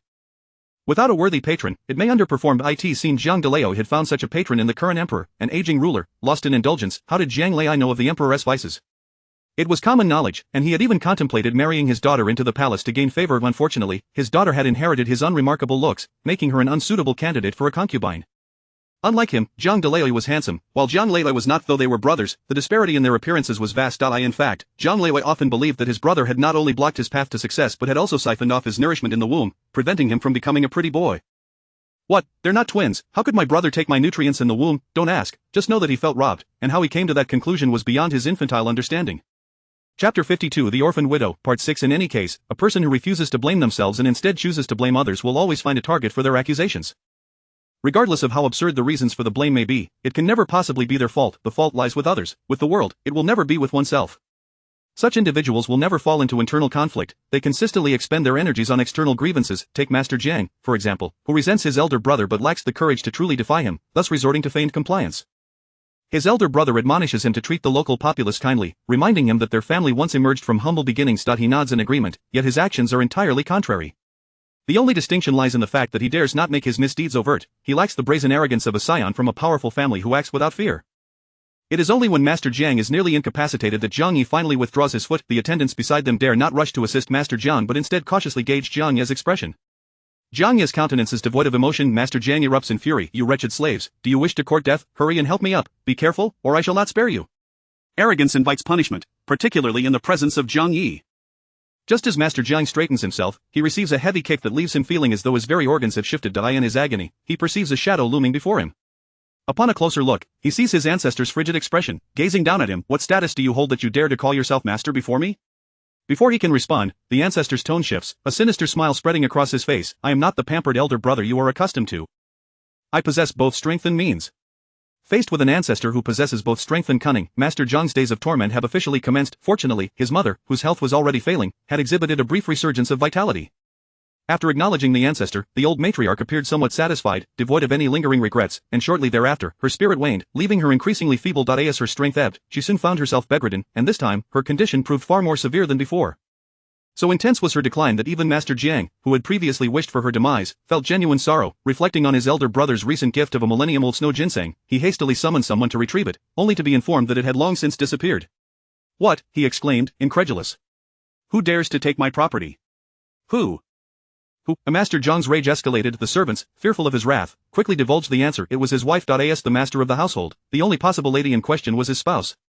Enraged, Master Jiang stormed towards the courtyard, kicking open the door to find his wife disheveled and tear-streaked. Ignoring her state, he approached her, nearly seizing her by the throat, demanding, "Where is the millennium-old snow ginseng sent by my elder brother? Produce it. What do you need it for?" Zhang's wife retorted sharply. "Did you not wish for your mother to die? Now that she is on the brink of death, you still wish to use ginseng to save her? Are you not satisfied with having an ancestor above her? Do you wish for both your mother and your ancestor to die and crush you?" Her words struck a chord deep within Master Jiang. The fleeting emotions of sorrow for his dying mother evaporated as he realized he could neither defy his elder brother nor his mother. He did not dare dodge the slap from his mother, nor retaliate. He could only lament in frustration. However, that did not mean he was willing to allow himself to be so oppressed. Burdened by two formidable mountains, he now faced yet another, one even more daunting. The silver lining was that this new mountain was older, and he might very well outlast them. When that time came, Master Jiang would once again bask in the clear blue skies above. Yet, she was still his own mother. Master Zhang's countenance darkened. To save or not to save, observing the shifting emotions on his face, Zhang's wife coldly added fuel to the fire. The millennium-old snow ginseng is a prized possession, a gift from His Majesty to your elder brother. Even if you give it to your mother, it may not save her. However, if you keep it, it could become your family heirloom, something you might use for yourself in the future. This statement swayed Master Zhang entirely. It was not the allure of the heirloom that captivated him, but the idea of using it for himself that sent him into a frenzy. When one is moved, action must follow. Master Jiang cursed his wife as a wicked woman, yet he did not truly resort to violence, clearly swayed by her words, planning to conceal the millennium-old snow ginseng for himself. As for his mother, she had lived for many years. Age was a natural course of life. As her son, he would undoubtedly arrange a grand funeral for her, ensuring she was honored in death. However, with his mother gone, there remained his elder brother, and now, in addition to his elder brother, an ancestor as well. Master Jiang could not allow this matter to reflect poorly on him, so he shifted the blame onto his wife. Thus, Master Jiang flew into a rage, engaging in a fierce argument with his wife, and the entire Jiang estate became aware of the situation. Following this, Jiang's wife confined herself indoors, claiming to be afflicted with a chill. The servants speculated that she had been struck by her husband and, fearing for their own standing, chose to remain hidden. However, speculation remained mere conjecture. The truth eluded them. Master Jiang, feeling a surge of desire, refrained from pressuring his wife about the millennium-old snow ginseng's whereabouts. Had he pressed her, he would have learned that his wife had indeed taken it, but shortly after doing so, she faced an unreasonable demand from their ancestor, a shadowy figure who demanded accountability for the unauthorized appropriation of a treasure. Zhang's wife had suffered her punishment, yet the snow ginseng was lost to her as well. Had Master Jiang shown any concern for her plight at that moment, she might have remained on his side. Now, however, she merely wished to let Master Jiang and his unreasonable ancestor battle it out. The unreasonable ancestor entered the old matriarch's chamber and asked her, "Do you still wish to live?" The old woman paused for a moment, then replied with a serene smile, "There is no need. I understand it is my time to go. Life and death are natural laws, and there is no need to force them." She possessed a remarkable acceptance of life and death, with the person in question expressing such indifference. Jiang Yi saw no reason to drag her back from the brink. In truth, he had approached her because she recognized him as her ancestor and held genuine respect for him. Such dutiful children are rare, only the people of Miaojiang from years past could be compared to her. After that, none could measure up. Each subsequent generation merely grudgingly acknowledged him as their ancestor. He might not mind, but it did not mean he would be lenient, particularly with Lord Shintu, who not only rejected him but also slandered him as a demon and unfilial. Yet that was of no consequence. He was the ancestor, and he would be forgiving. Who among the ancestors would tolerate their ungrateful descendants? Would they not simply devour the ungrateful progeny? If they were ungrateful, they were no longer worthy descendants. They could be consumed without hesitation. Thinking this way, he felt rather magnanimous. Jiang Yi was moved by his own thoughts and pretended to wipe away non-existent tears from his eyes. The old matriarch was gravely ill. She longed to see her granddaughter-in-law, the princess, but she knew that the princess was not merely her granddaughter-in-law. It was unlikely that her wish would come true. After all, the grandson who married the princess was one she had raised herself. When that child was but 5 years old, frail and weak, her eldest son had been sent away to govern in a remote area. Fearing he could not survive there, she had sent him back.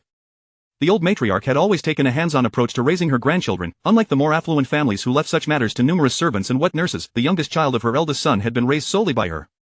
Naturally, she wished to see the new bride of the child she had nurtured, yet she understood the impossibility of this desire, and thus never revealed her hopes. The old matriarch could not endure for long and soon passed away. Master Jiang wept bitterly, sending word to his elder brother, and continued to mourn his mother. He could not help but cry, for failing to do so would invite punishment.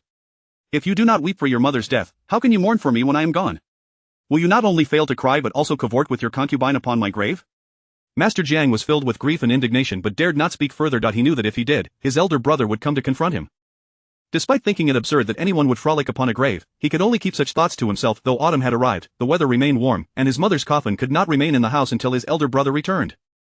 Thus, the funeral preparations commenced. Regarding the elder brother whom Master Jiang both loathed and resented, Jiang Yi found himself intrigued. A parrot perched on his shoulder, he no longer leaned on a cane but instead sat comfortably in a sedan chair, carried wherever he went. Master Jiang cried uncontrollably at the funeral, and in between sobs, he caught sight of Jiang Yi, who treated the household servants with the same authority as if he were their master. The sight sent Master Jiang into a fit of rage, momentarily forgetting his sorrow. Wretched slaves, a treacherous bunch, just wait until my elder brother returns. I shall make this impostor ancestor pay. With his mother deceased, the ancestor she had once acknowledged transformed into an impostor. If he was indeed an impostor, why should he not be driven out with sticks? Master Jiang not only contemplated this but acted upon it. On the very night his mother passed away, he made his move. Unfortunately, while his household guards were skilled at using the Jiang estate's power to oppress the weak, they were utterly incapable of handling other matters. Faced with a mere human-like facade of an ancestor, they faltered. Despite the ancestor's playful demeanor, he was not truly human, rather, he had transcended humanity. As Jiang Yi observed the trembling Master Jiang, he raised his hand to deliver a sharp slap. You dared to stop? Master Jiang realized that he had ceased crying and quickly resumed, enduring the stinging pain. Jiang Yi, satisfied, ordered him to be dragged back. Then, he raised his thumb and pointed forward. Let us proceed. Where to? A valid question. Of course, they would set out to redistribute land. The true benefactor would be the elder brother of the Jiang family, while the gains would accrue to the ancestral clan. The genuine members of the Jiang family would remain marginalized, deprived of any benefits, and even at the mercy of the clan, they would find themselves stripped bare. Would the clan members rise up? Certainly, but only those who were truly part of the family would have that opportunity. Outsiders would receive no genuine support. The key factor remained that the just and honorable clan leader was far from home. Decisions were still made by the clan elders. What of the second elder? The second elder should focus on his own duties. Matters of great importance belonged to the elder clan members, those who had consumed more salt than he had rice. In truth, they had consumed far less rice than Master Jiang, for the elder brother had elevated the entire family before their fortunes changed. Though the Jiang family had only recently ascended, the allure of luxury proved irresistible, requiring no innate talent to indulge in. A pig could adapt to such a life immediately, let alone a more intelligent being. Once one experiences enjoyment, the threshold for satisfaction diminishes. It becomes a matter of simply being able to enjoy the pleasures of life. The clan elders, too, felt this shift. When the elder brother gained recognition, they genuinely sought to support the Jiang family, considering their own interests as well. However, as the elder brother's success mounted and his position grew, the elders' attitudes shifted dramatically. Their concern for the family transformed into a self-serving mentality. I am the family, and my success is the family's success. The common folk who toiled were merely fortunate to share the Jiang name.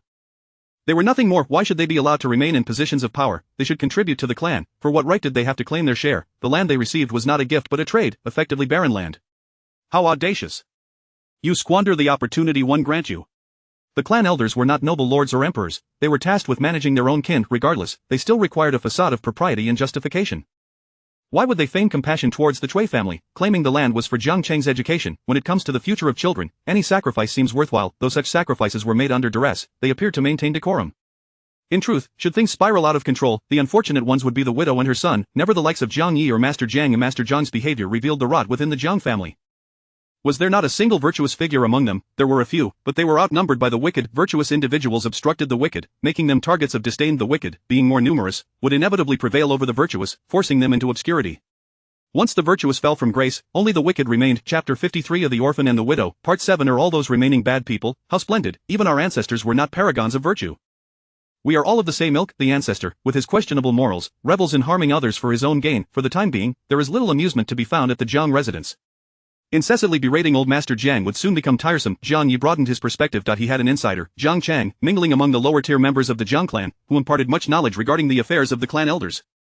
Each day, upon returning from school, Jiang Chang would assist him in peeling sunflower seeds while chattering incessantly. His loquacity was indeed impressive. Were it not for his eloquence, Jiang Yi would have shown little interest in listening.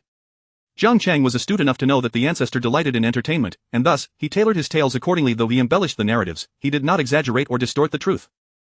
In Jiang Chang's eyes, despite the ancestor's numerous flaws and eccentricities, his inherent goodness shone through. How could a good man conspire with the wicked? Jiang Yi shared this with the ancestor in hopes that he would address those deceitful old men who cloaked their greed in righteousness and filial piety. The more he spoke, the more Jiang Yi found himself intrigued. Today was indeed the day of departure. In principle, the old matron was a reasonable person, albeit one prone to favoritism that sometimes blinded her to the suffering of others. However, the concept of prioritizing the greater good over familial ties is easily spoken of, yet challenging when one is personally involved. Moreover, double standards are a common vice. Everyone possesses this flaw to some extent, and it is not a grave issue. Yet, if one exhibits double standards themselves, they cannot fault others for doing the same. The clan elders may have their double standards, but so does the ancestor. None of them are virtuous. Why must there be such pretenses? They simply need to abandon their pretensions. The ancestor's intent was to seize the lands and estates under their names. The clan elders were indignant, questioning the legitimacy of the ancestor's claim. What? Certified by the old matron of the Jiang family, she was merely a woman and a child at that. Her lack of clarity and judgment was not surprising. Her recognition was invalid. The implications of his words suggested that Jiang Yi, as the ancestor, was not to be trusted. The sympathy in the eyes of the bearers was almost palpable. These old men had once attempted to manipulate the second master of the Jiang family, but the second master was a man who, if flattered, would respond positively. However, should one attempt to impose their seniority upon him, he would swiftly demonstrate what it meant to deliver a beating to the elderly and a kick to a nursery. Relying on seniority, they would be left with bruises and a rude awakening. Without the eldest brother, they would still be struggling in the fields, yet now they felt superior. How absurd! Yet, the very man they could not control, old Master Jiang, now found himself living under the thumb of the ancestor, often subjected to beatings. The servants not only felt sympathy but also took pleasure in their misfortune. Observing those who once held power now reduced to despair brought them joy. If the ancestor were to strike harder, and if it pained his hands, they would gladly take over. Questioning the ancestor's authenticity and belittling the good child designated by the ancestor, one moment Jiang Yi was chuckling, the next he was not. Jiang Yi found amusement, while the clan elders did not share in his mirth. Once Jiang Yi ceased to find humor in the situation, the elders began to chuckle. With a frown, Jiang Yi descended from his sedan, took the cane handed to him by a servant, and strode forth, lifting his leg to kick open the door of the ancestral hall. You, how dare you? This is the ancestral hall of the Jiang family. Do you know what sort of family the Jiang is? The clan elders panicked. My goodness, how could such a frail old man possess such strength and temper? With that kick, they felt as though they might collapse on the spot, ready to invite the neighbors over for a feast. In the face of such a formidable individual, it was only right to invoke their backing for intimidation. Yet Jiang Yi disregarded their threats and entered the ancestral hall, taking a seat at the altar dedicated to the ancestors. I, your ancestor, demand tribute. The clan elders thought it was their first encounter with such brazen theft. What to do? Should they retaliate? They feigned weakness, stalling for time while secretly gathering their own guards, hoping to confront this rogue and teach him a lesson. The rogue failed to understand the consequences of his actions, but they soon learned that the flowers were red with their own blood.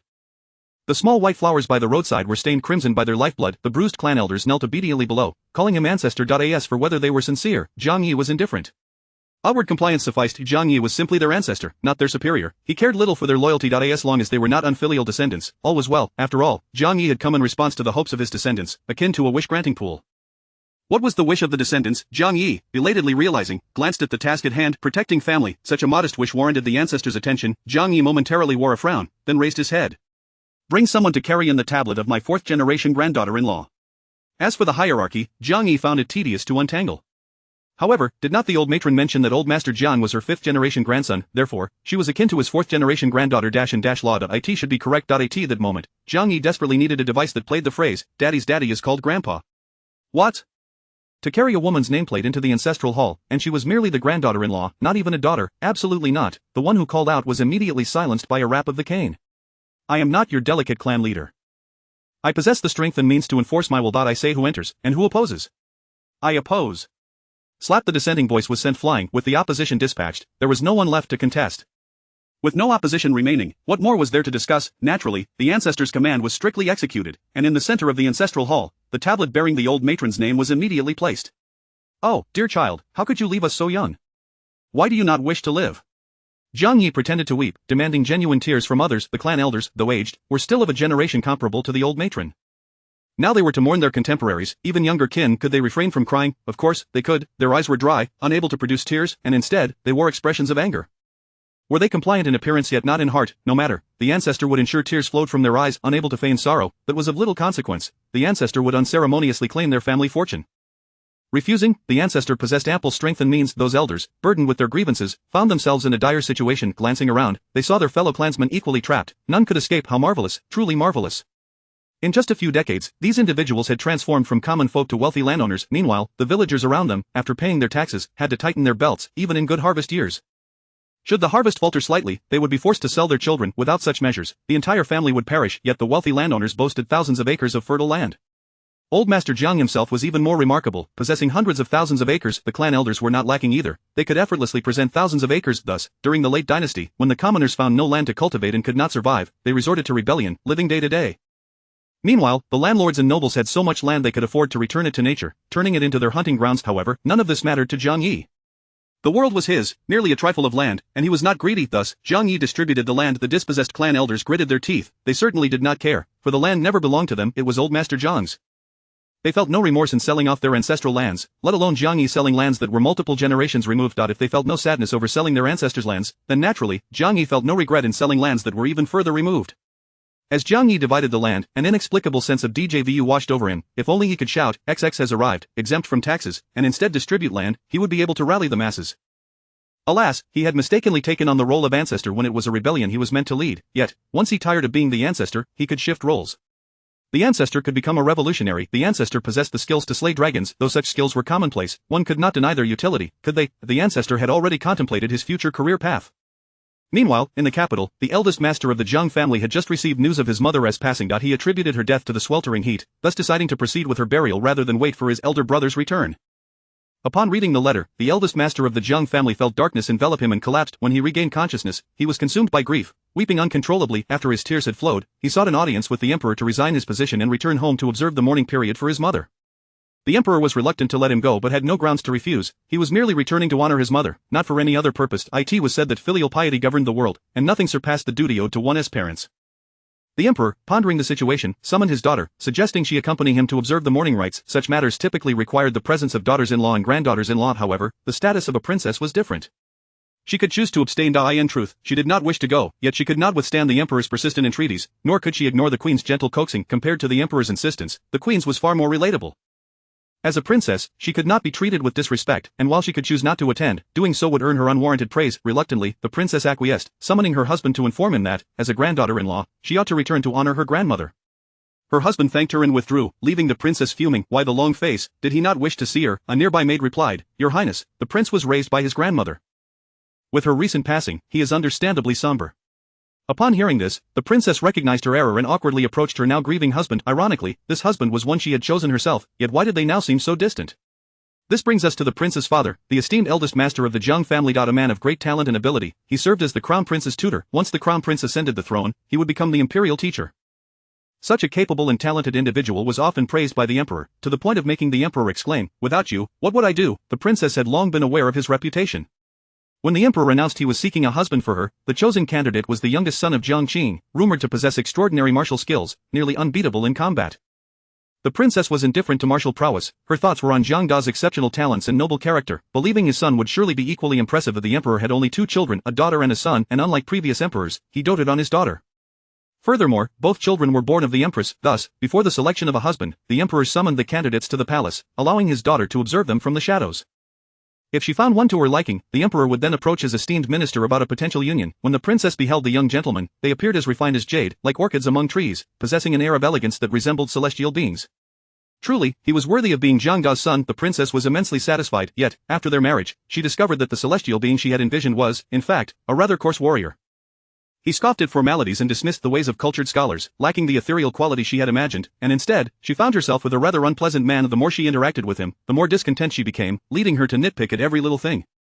Fortunately, her husband was handsome, and upon getting to know her in-laws, she discovered that not only was her father-in-law a man worthy of respect, but her mother-in-law was equally admirable. Simply put, while her husband might not have met her expectations, her in-laws had become her white moonlight. Although she grew increasingly disenchanted with her husband, the presence of her beloved in-laws deterred her from contemplating divorce. Despite being favored by her father, the emperor, and having a close bond with her brother, the crown prince, the princess was not a spoiled or willful character, a trait she owed to her mother, the empress. Thus, she was capable of recognizing her mistakes and correcting them, rather than insisting that the world was at fault. Meanwhile, the emperor, despite his reluctance to part with his beloved minister, had no choice but to allow him to return home. The eldest master of the Zheng family hastily gathered his belongings to bring his 3 sons, their wives, and a multitude of grandchildren back to their ancestral home. Previously, he had received a letter from his mother stating that she had found the long-lost ancestor, a figure he vaguely remembered fondly. As a child, he had adored following this ancestor. However, if this ancestor were not deceased and still lived, he would likely be nearing a century old. The eldest master of the Zheng family was immensely curious, but before he could satisfy his curiosity, his mother passed away. With this, the eldest master's curiosity vanished, leaving only sorrow in its wake. Initially, the Zheng family intended to travel lightly and swiftly return home. Unfortunately, the presence of a princess slowed their journey. The eldest master of the Zheng family and his wife held the princess in high regard, demonstrating no hint of arrogance, even when a royal princess stepped into their household. Her foremost identity remained that of their daughter-in-law. The eldest master's wife was generally forgiving toward her daughters-in-law. Unless one of them gravely misstepped, she rarely wielded her authority as the matriarch to discipline them. With the princess, she was even more indulgent, believing her to be beautiful and of noble status, while considering her own son unworthy of such a distinguished partner. Should any issues arise between her son and the princess, they would immediately call him in for a stern lecture, emphasizing the princess's noble standing and the need to treat her with respect.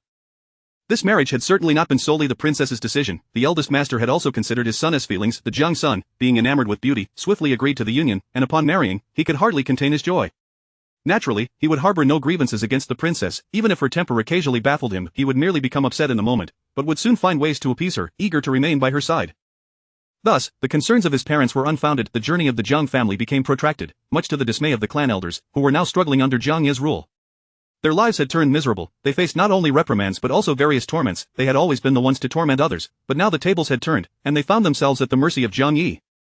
As they lectured him on virtue and morality, Zhang Yi, munching on sunflower seeds, found the discourse amusing. They believed their words were having an effect, only to realize that as Zhang Yi finished his seeds and looked up, rain began to fall. On a rainy day, it was the perfect time for discipline. The clan elders received yet another beating. A group of old bones enduring continuous punishment, their hearts seethed with resentment, yet they felt utterly helpless. In the face of Zhang Yi, who seemed to possess a dimension of existence beyond their grasp, ambitions, power, status, and class were rendered meaningless. What truly mattered was Zhang Yi's mood, which dictated everything. When his spirits were low, everything irked him. Even a passing dog would receive a kick, whimpering off with its tail between its legs. Conversely, when he was in good spirits, he displayed remarkable patience, willing to let the elders entertain him with their performances. At the very least, he would wait until they finished their show before administering punishment, rather than striking them for no reason at all. In fact, he even found the cane he used for punishment cumbersome and had a new one crafted. Had they encountered such an ancestor earlier, it would have been better to avoid him altogether. The greatest saviors of the clan elders and old Master Zhang were their clan leader, the one who had ascended to prominence, the eldest master of the Zheng family. They hoped earnestly that he would return to rectify the situation with Zhang Yi, preventing him from continuing to trample upon them. If the clan leader delayed any longer, there would be few of them left. The older generation had already succumbed to their beds, unable to die or live, trapped in a limbo of existence. If no one intervened, would the Zheng family still be the Zheng family? If Zhang Yi were aware of their thoughts, he would undoubtedly affirm that the Zheng family must remain the Zheng family. Meanwhile, as the clan elders pondered the situation, the eldest master of the Zheng family, oblivious to the turmoil at home, continued his journey, riding toward his destination.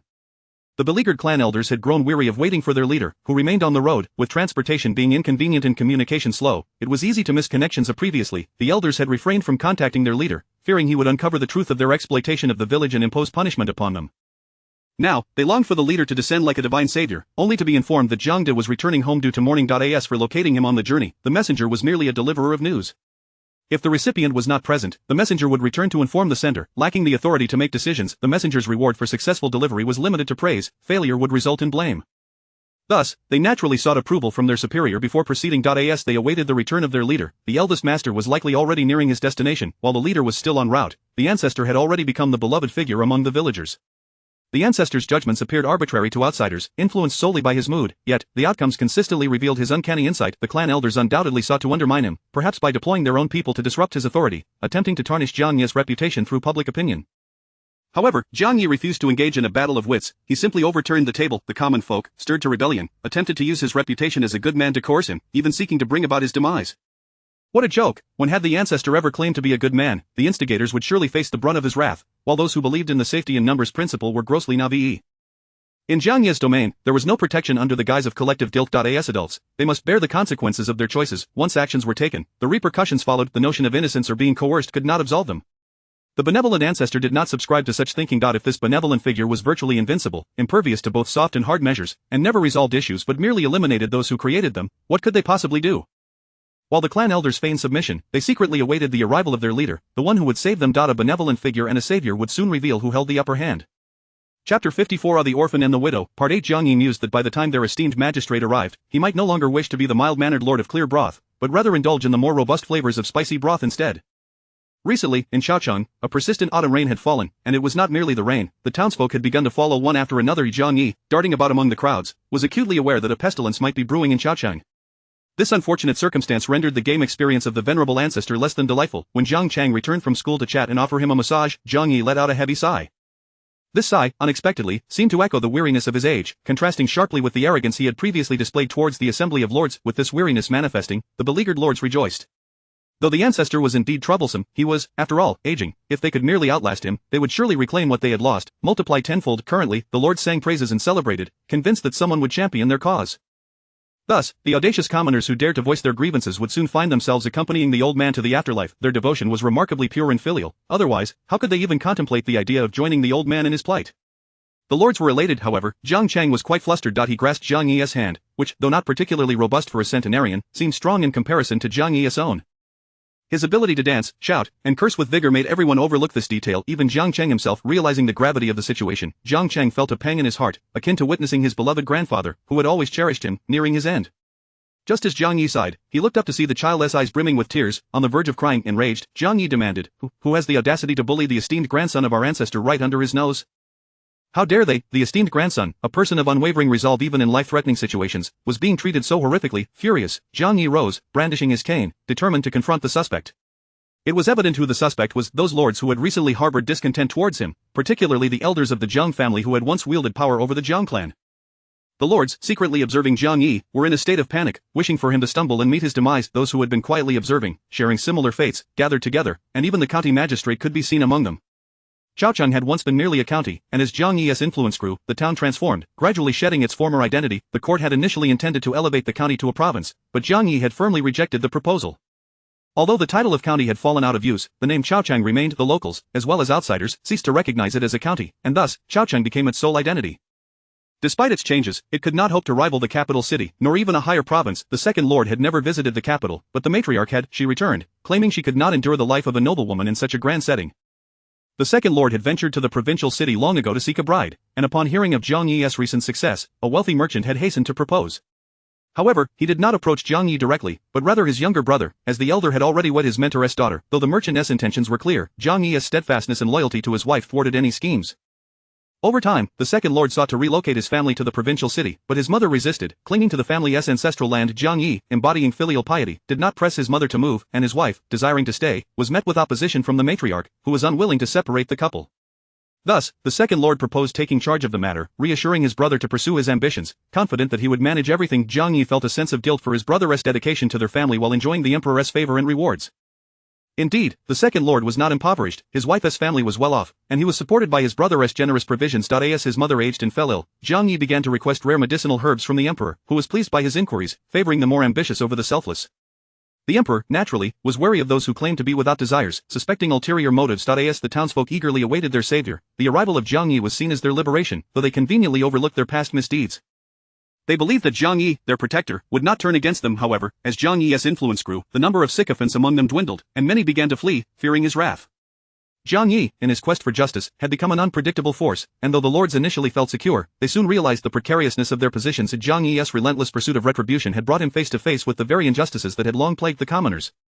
As the lords trembled at the thought of Jiang Yi's impending arrival, they could only reflect on their past actions, knowing that retribution was at hand. The once complacent lords, now desperate, sought to distance themselves from the chaos that Jiang Yi had unleashed upon them.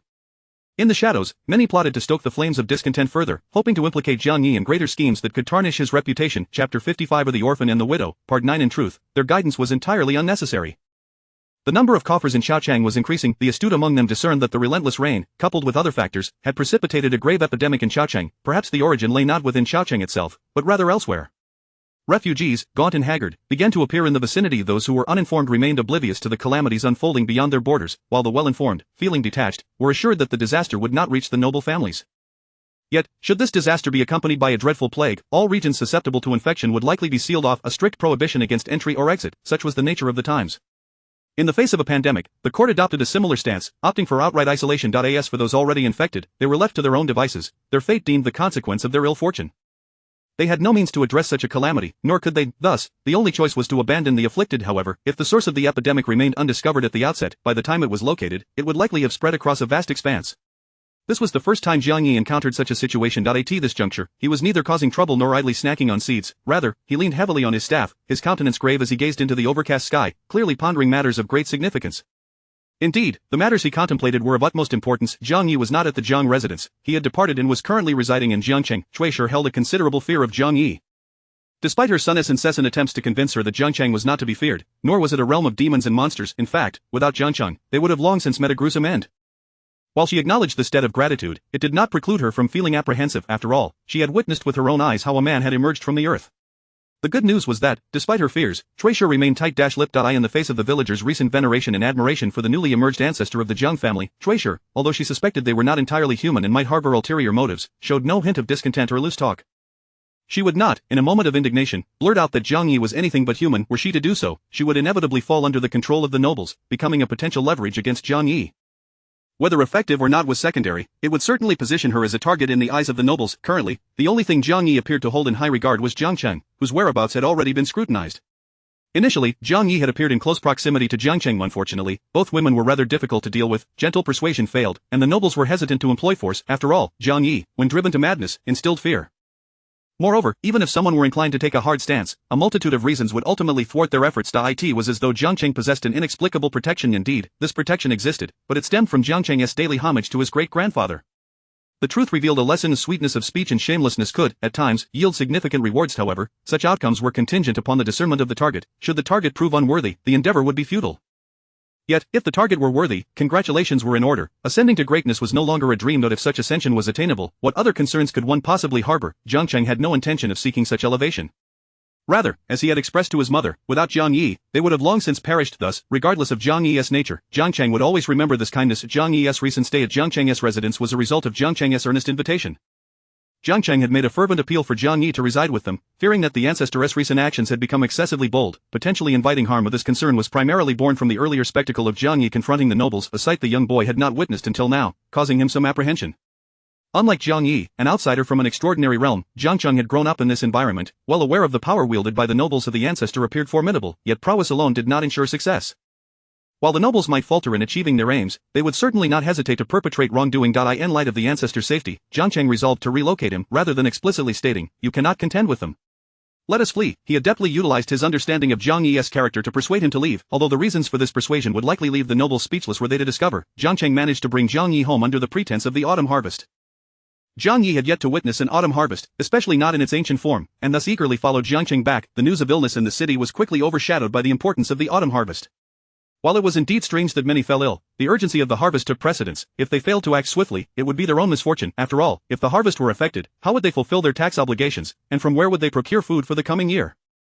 Without sustenance, the survival of their family was at stake. If the land owned by Jiangcheng's family were seized, both he and his mother would find themselves in dire straits. However, should that land be returned, their only concern would be the autumn harvest.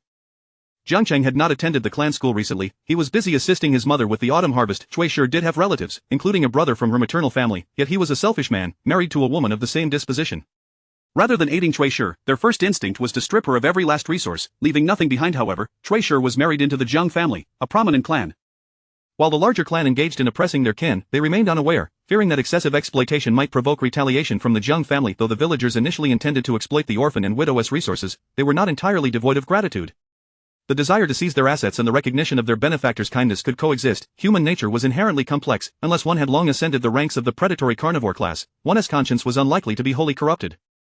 It was not unusual for a slayer of dragons to eventually become a dragon themselves. Jiang Yi gazed solemnly at the heavens for 3 days. On the 4th day, he finally ceased his contemplative stargazing and accompanied Jiangcheng, who was burdened with a basket as he ventured outdoors. Shuishi, fearful of Jiang Yi, dared not converse with him, let alone be alone in his presence. Thus, all communication with Jiang Yi was conducted through Jiangcheng. For instance, before heading out to work, Jiangcheng would inform the grave-faced ancestor, estimating the time it would take to return home and prepare meals for both Jiang Yi and his mother. Once the meals were prepared, he would bring them to the ancestor, who remained engrossed in his skyward gaze, appearing as though he expected his meals to be served without effort. Jiangcheng toiled diligently, balancing the demands of the autumn harvest while caring for the ancestor. As for Shuishi, she wished to vanish into the earth, so profound was her fear. Fortunately, as days passed, she began to notice that Jiang Yi appeared no different from an ordinary elderly man, which alleviated much of her trepidation. It was likely that, with a few more days of Jiang Yi's presence, Shuishi would forget the horrifying image of him emerging from the ground and would come to regard him with a more tranquil mindset. No longer lost in contemplation, Jiang Yi began to accompany Jiangcheng to the fields. While Jiangcheng worked, Jiang Yi would lend a hand occasionally. When the mood struck him, he would wield a sickle, not to harvest the crops, but rather to playfully gesture towards Jiangcheng's neck. Jiangcheng often felt that the ancestor was overly concerned about his neck, thus, he firmly insisted that Jiang Yi remain a spectator rather than engage directly. Jiang Yi sighed, lamenting the unfortunate circumstance that his desire to work was thwarted by the boy's excessive filial piety. Nonetheless, merely observing for an extended period grew rather tedious. After several days of watching, Jiang Yi once again took up the task. This time, rather than brandishing the sickle at Jiangcheng's neck, he bent at the waist, moving with the proficiency of a seasoned farmer who had toiled in the fields all his life, swiftly and skillfully harvesting the crops. His speed and efficiency left Jiangcheng trailing far behind. Such was the prowess of this so-called ancestor, the elder of the Jiang family, whom some criticized as exploiting the countryside, oppressing the good-hearted, and disregarding human life.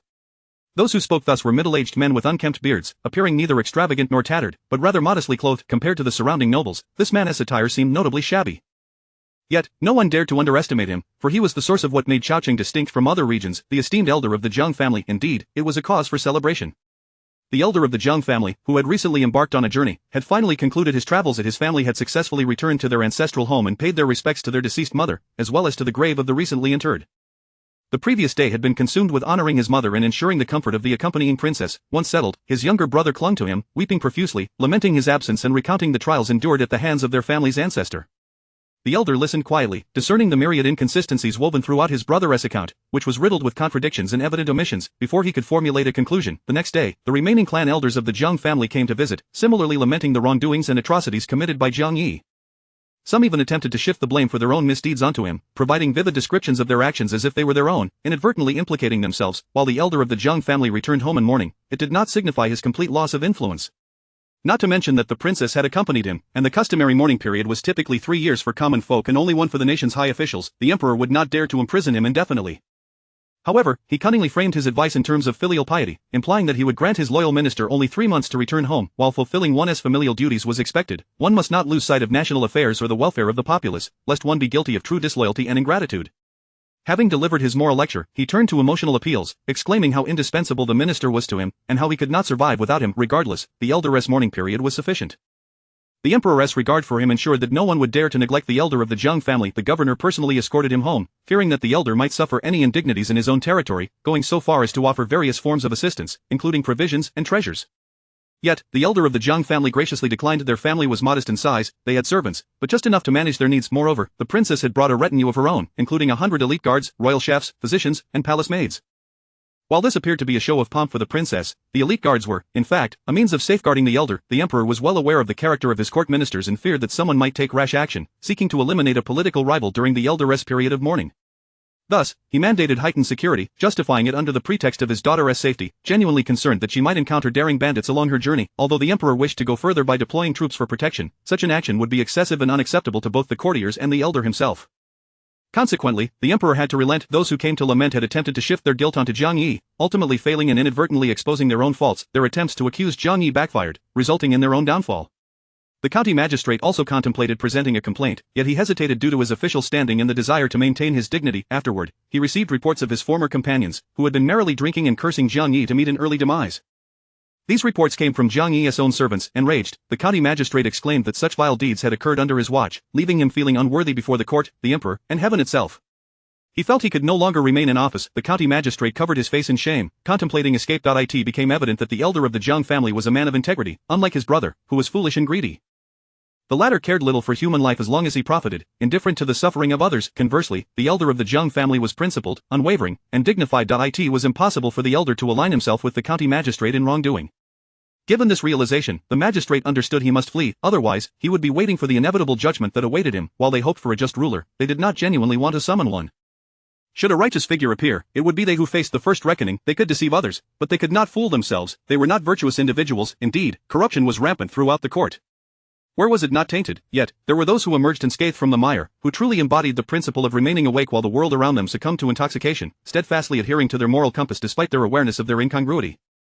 As the county magistrate plotted his escape, the other nobles lacked his keen insight. Believing the captured individuals to be simply foolish, they had been summoned to lodge complaints, not to self-incriminate.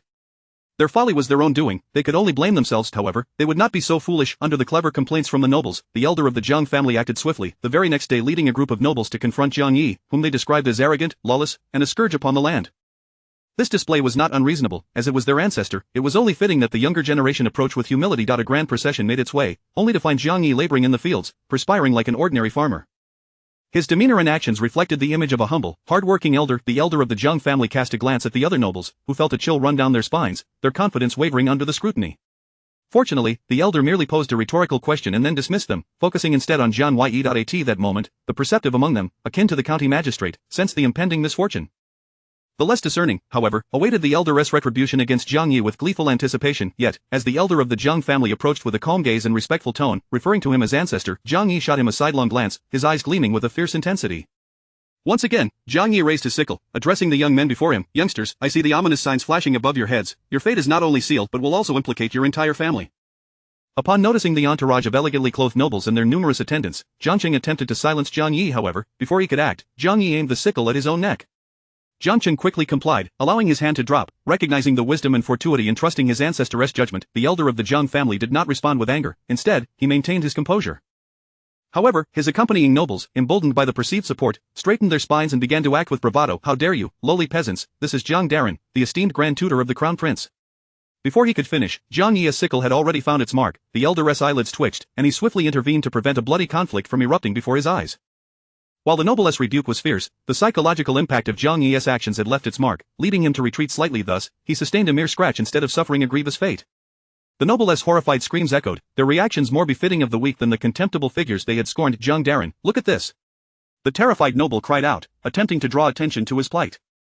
Yet, the elder of the Jiang family ignored him. The noble had failed to consider the implications of his words. Jiang Yi was recognized as the elder's ancestor. His initial accusation of lowly peasants was directed at Jiang Yi, but it also insulted the elder himself. Now, he had the audacity to seek recourse. The elder of the Jiang family chose not to engage in further disputes, but Jiang Yi lacked such restraint. I do not trouble you, yet you dare to provoke me? You are truly a brazen, disloyal, and unfilial wretch. Very well, today I shall cleanse your ancestral gate. However, his efforts to do so were thwarted by a strikingly handsome young man who intervened. This young man demonstrated considerable skill, managing to withstand several exchanges with Jiang Yi. Though it was only a few exchanges before Jiang Yi had the sickle poised at his neck, the young man's prowess had notably diminished Jiangcheng's previous stature in comparison. The admiration Jiang Yi held for the young man was evident. Good lad, you are impressive, quite impressive indeed. You have a fraction of my charm. The motivation behind this intervention was primarily the concern for his frail father, who could not defend himself. In the ensuing chaos, Jiangcheng remained silent, embodying the essence of a quiet observer in the face of turmoil. Chapter 56 of The Orphan and the Widow, Part 10. The admiration of the ancestral elder was nearly palpable, inciting jealousy within Jiangcheng. After all, it was I who arrived first. I was the first to encounter the ancestral elder, the first to receive his assistance, and the first to occupy a cherished place in his heart. Yet, why is it that things have turned out this way? It is perplexing, for it ought not to be so. However, it is hardly surprising, given the erratic nature of the ancestral elder's actions. To seek any semblance of pattern in his behavior would be an exercise in futility. He has always acted with a lack of method. To put it more charitably, one might call it spontaneity. To put it less charitably, one could label it madness. Indeed, the ancestral elder is nothing if not whimsical. This capriciousness, where his affections could suddenly shift from one individual to another, remains unacceptable to him. Jiangcheng regarded the young master Jiang with notable hostility. Despite being referred to as the young master, he was no longer a child, having reached adulthood. Compared to Jiangcheng, the young master was not only a fully grown man but also taller. Jiangcheng suffered yet another defeat. In stark contrast, the young master remained utterly unfazed by the animosity emanating from this child. He was lost in a daze, having been bested by an elderly man. Losing was one thing, but losing to a man of advanced age, especially one from his own lineage, was something he could not accept. The youth rallied himself once more, only to be met with crushing defeat yet again, this time finding himself pressed into the mud. Although it was the autumn harvest, the weather was uncooperative, shrouded in clouds rather than the expected clarity. The farmers could only brave the rain to gather the crops. Even if the rain had temporarily ceased, the ground remained sodden and muddy. The gentlemen were not particularly eager to toil in the fields, yet the elder of the Jiang family led the charge, compelling the others to follow suit. Just as Jiang Yi had once dominated them, committing acts of injustice, they seethed with resentment, though they still bowed and scraped when faced with him. This was what one might refer to as recognizing the times and acting accordingly. Clearly, they were a gathering of such individuals. Had it been those pampered young masters, they would have harbored a deep-seated hatred for Jiang Yi. As for the young master Jiang, he had spent his childhood playing in the mud at his grandmother's feet. Thus, the youth felt no qualms about the muddy endeavor, only a sense of bewilderment at having been defeated by an elderly man, a fact that spoke volumes. The gentleman's accusations against Jiang Yi had always been unfounded. It was merely the foolish and greedy demeanor of the second elder that led them to misjudge the elder of the Jiang family. While the elder wielded significant power, it did not necessitate his being a paragon of fairness and integrity. It was entirely plausible that he was, in fact, a great avarice. The results of their misjudgment left them entangled in a web of their own making. Jiang Yi merely toyed with them, treating them as if they were playthings, finding ways to trouble them intermittently. The elder of the Jiang family directly allied with a select few, casting aside the rest. The second elder withered at the thought of his elder brother ruthlessly betraying him. The other gentlemen, unwilling to accept their circumstances, sought to drag the second elder down with them. Though the second elder attempted to rationalize, Jiang Yi, while casually munching on seeds, revealed all his secrets. The second elder was left in a state of shock. Why are you so focused on me? To an outsider, it would appear that Jiang Yi had some ulterior motive against him. The elder of the Jiang family had a vested interest in the situation. The second elder lamented before the spirit of his mother, crying and wailing, claiming he had dutifully served his elder brother's family in front of her spirit, asserting that he had endured suffering even without merit. Now, with their mother's remains still fresh, his elder brother was poised to strike him down. He declared he would rather die now, so he could join his mother in the afterlife. The second elder wept, his face a mess of tears and snotty. Jiang Yi continued to crack seeds, while a youth squatted beside him, equally unrefined. When the elder of the Jiang family was moved by the second elder's display, Jiang Yi interjected coolly. You claim to be filial to your mother, yet you allowed your son to squander the 1,000-year snow ginseng meant for her. You seem to wish for her to die sooner rather than later. Upon hearing this, the elder's previously sympathetic demeanor turned icy as he cast a cold glance at the second elder. Hoping the second elder would retort, he was met instead with a visibly guilty countenance. Meanwhile, the youth beside Jiang Yi, who had been quietly observing, suddenly sprang into action, delivering a flurry of blows to the second elder. The second elder cried out, and his eldest son rushed to his father's defense. How dare you, he is your second uncle, you cannot lay hands on your elder. The eldest son stammered as the youth retaliated without mercy. The elder of the Jiang family wished to intervene, but before he could voice a word, the youth seemed to anticipate his thoughts, fixing him with a fierce glare. He harmed our grandmother. The moment those words left his mouth, the elder of the Jiang family swallowed his retort, collapsing into a chair behind him in despair. The Jiang family was embroiled in chaos as Jiang Yi continued to crack seeds. Watching the scene unfold, suddenly, his gaze sharpened. How curious, here I am, enjoying a hot pot at home, and now the child of destiny has arrived before me. What is going on?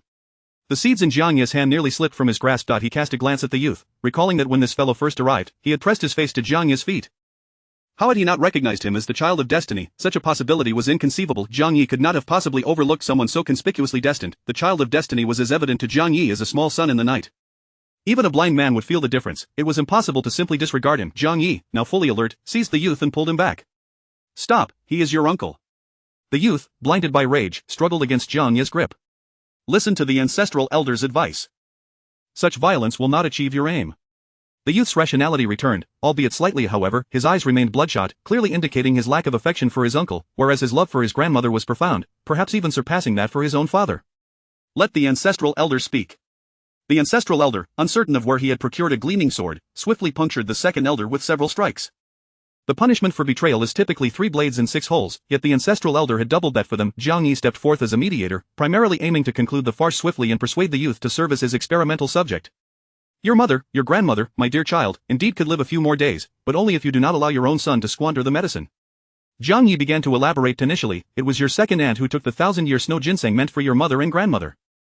She likely figured the old woman would die anyway, so why waste such a precious item? However, I managed to reclaim it later, but this fellow was no saint. He believed the old woman ought to have died long ago and that her remaining days should not be spent on such luxuries.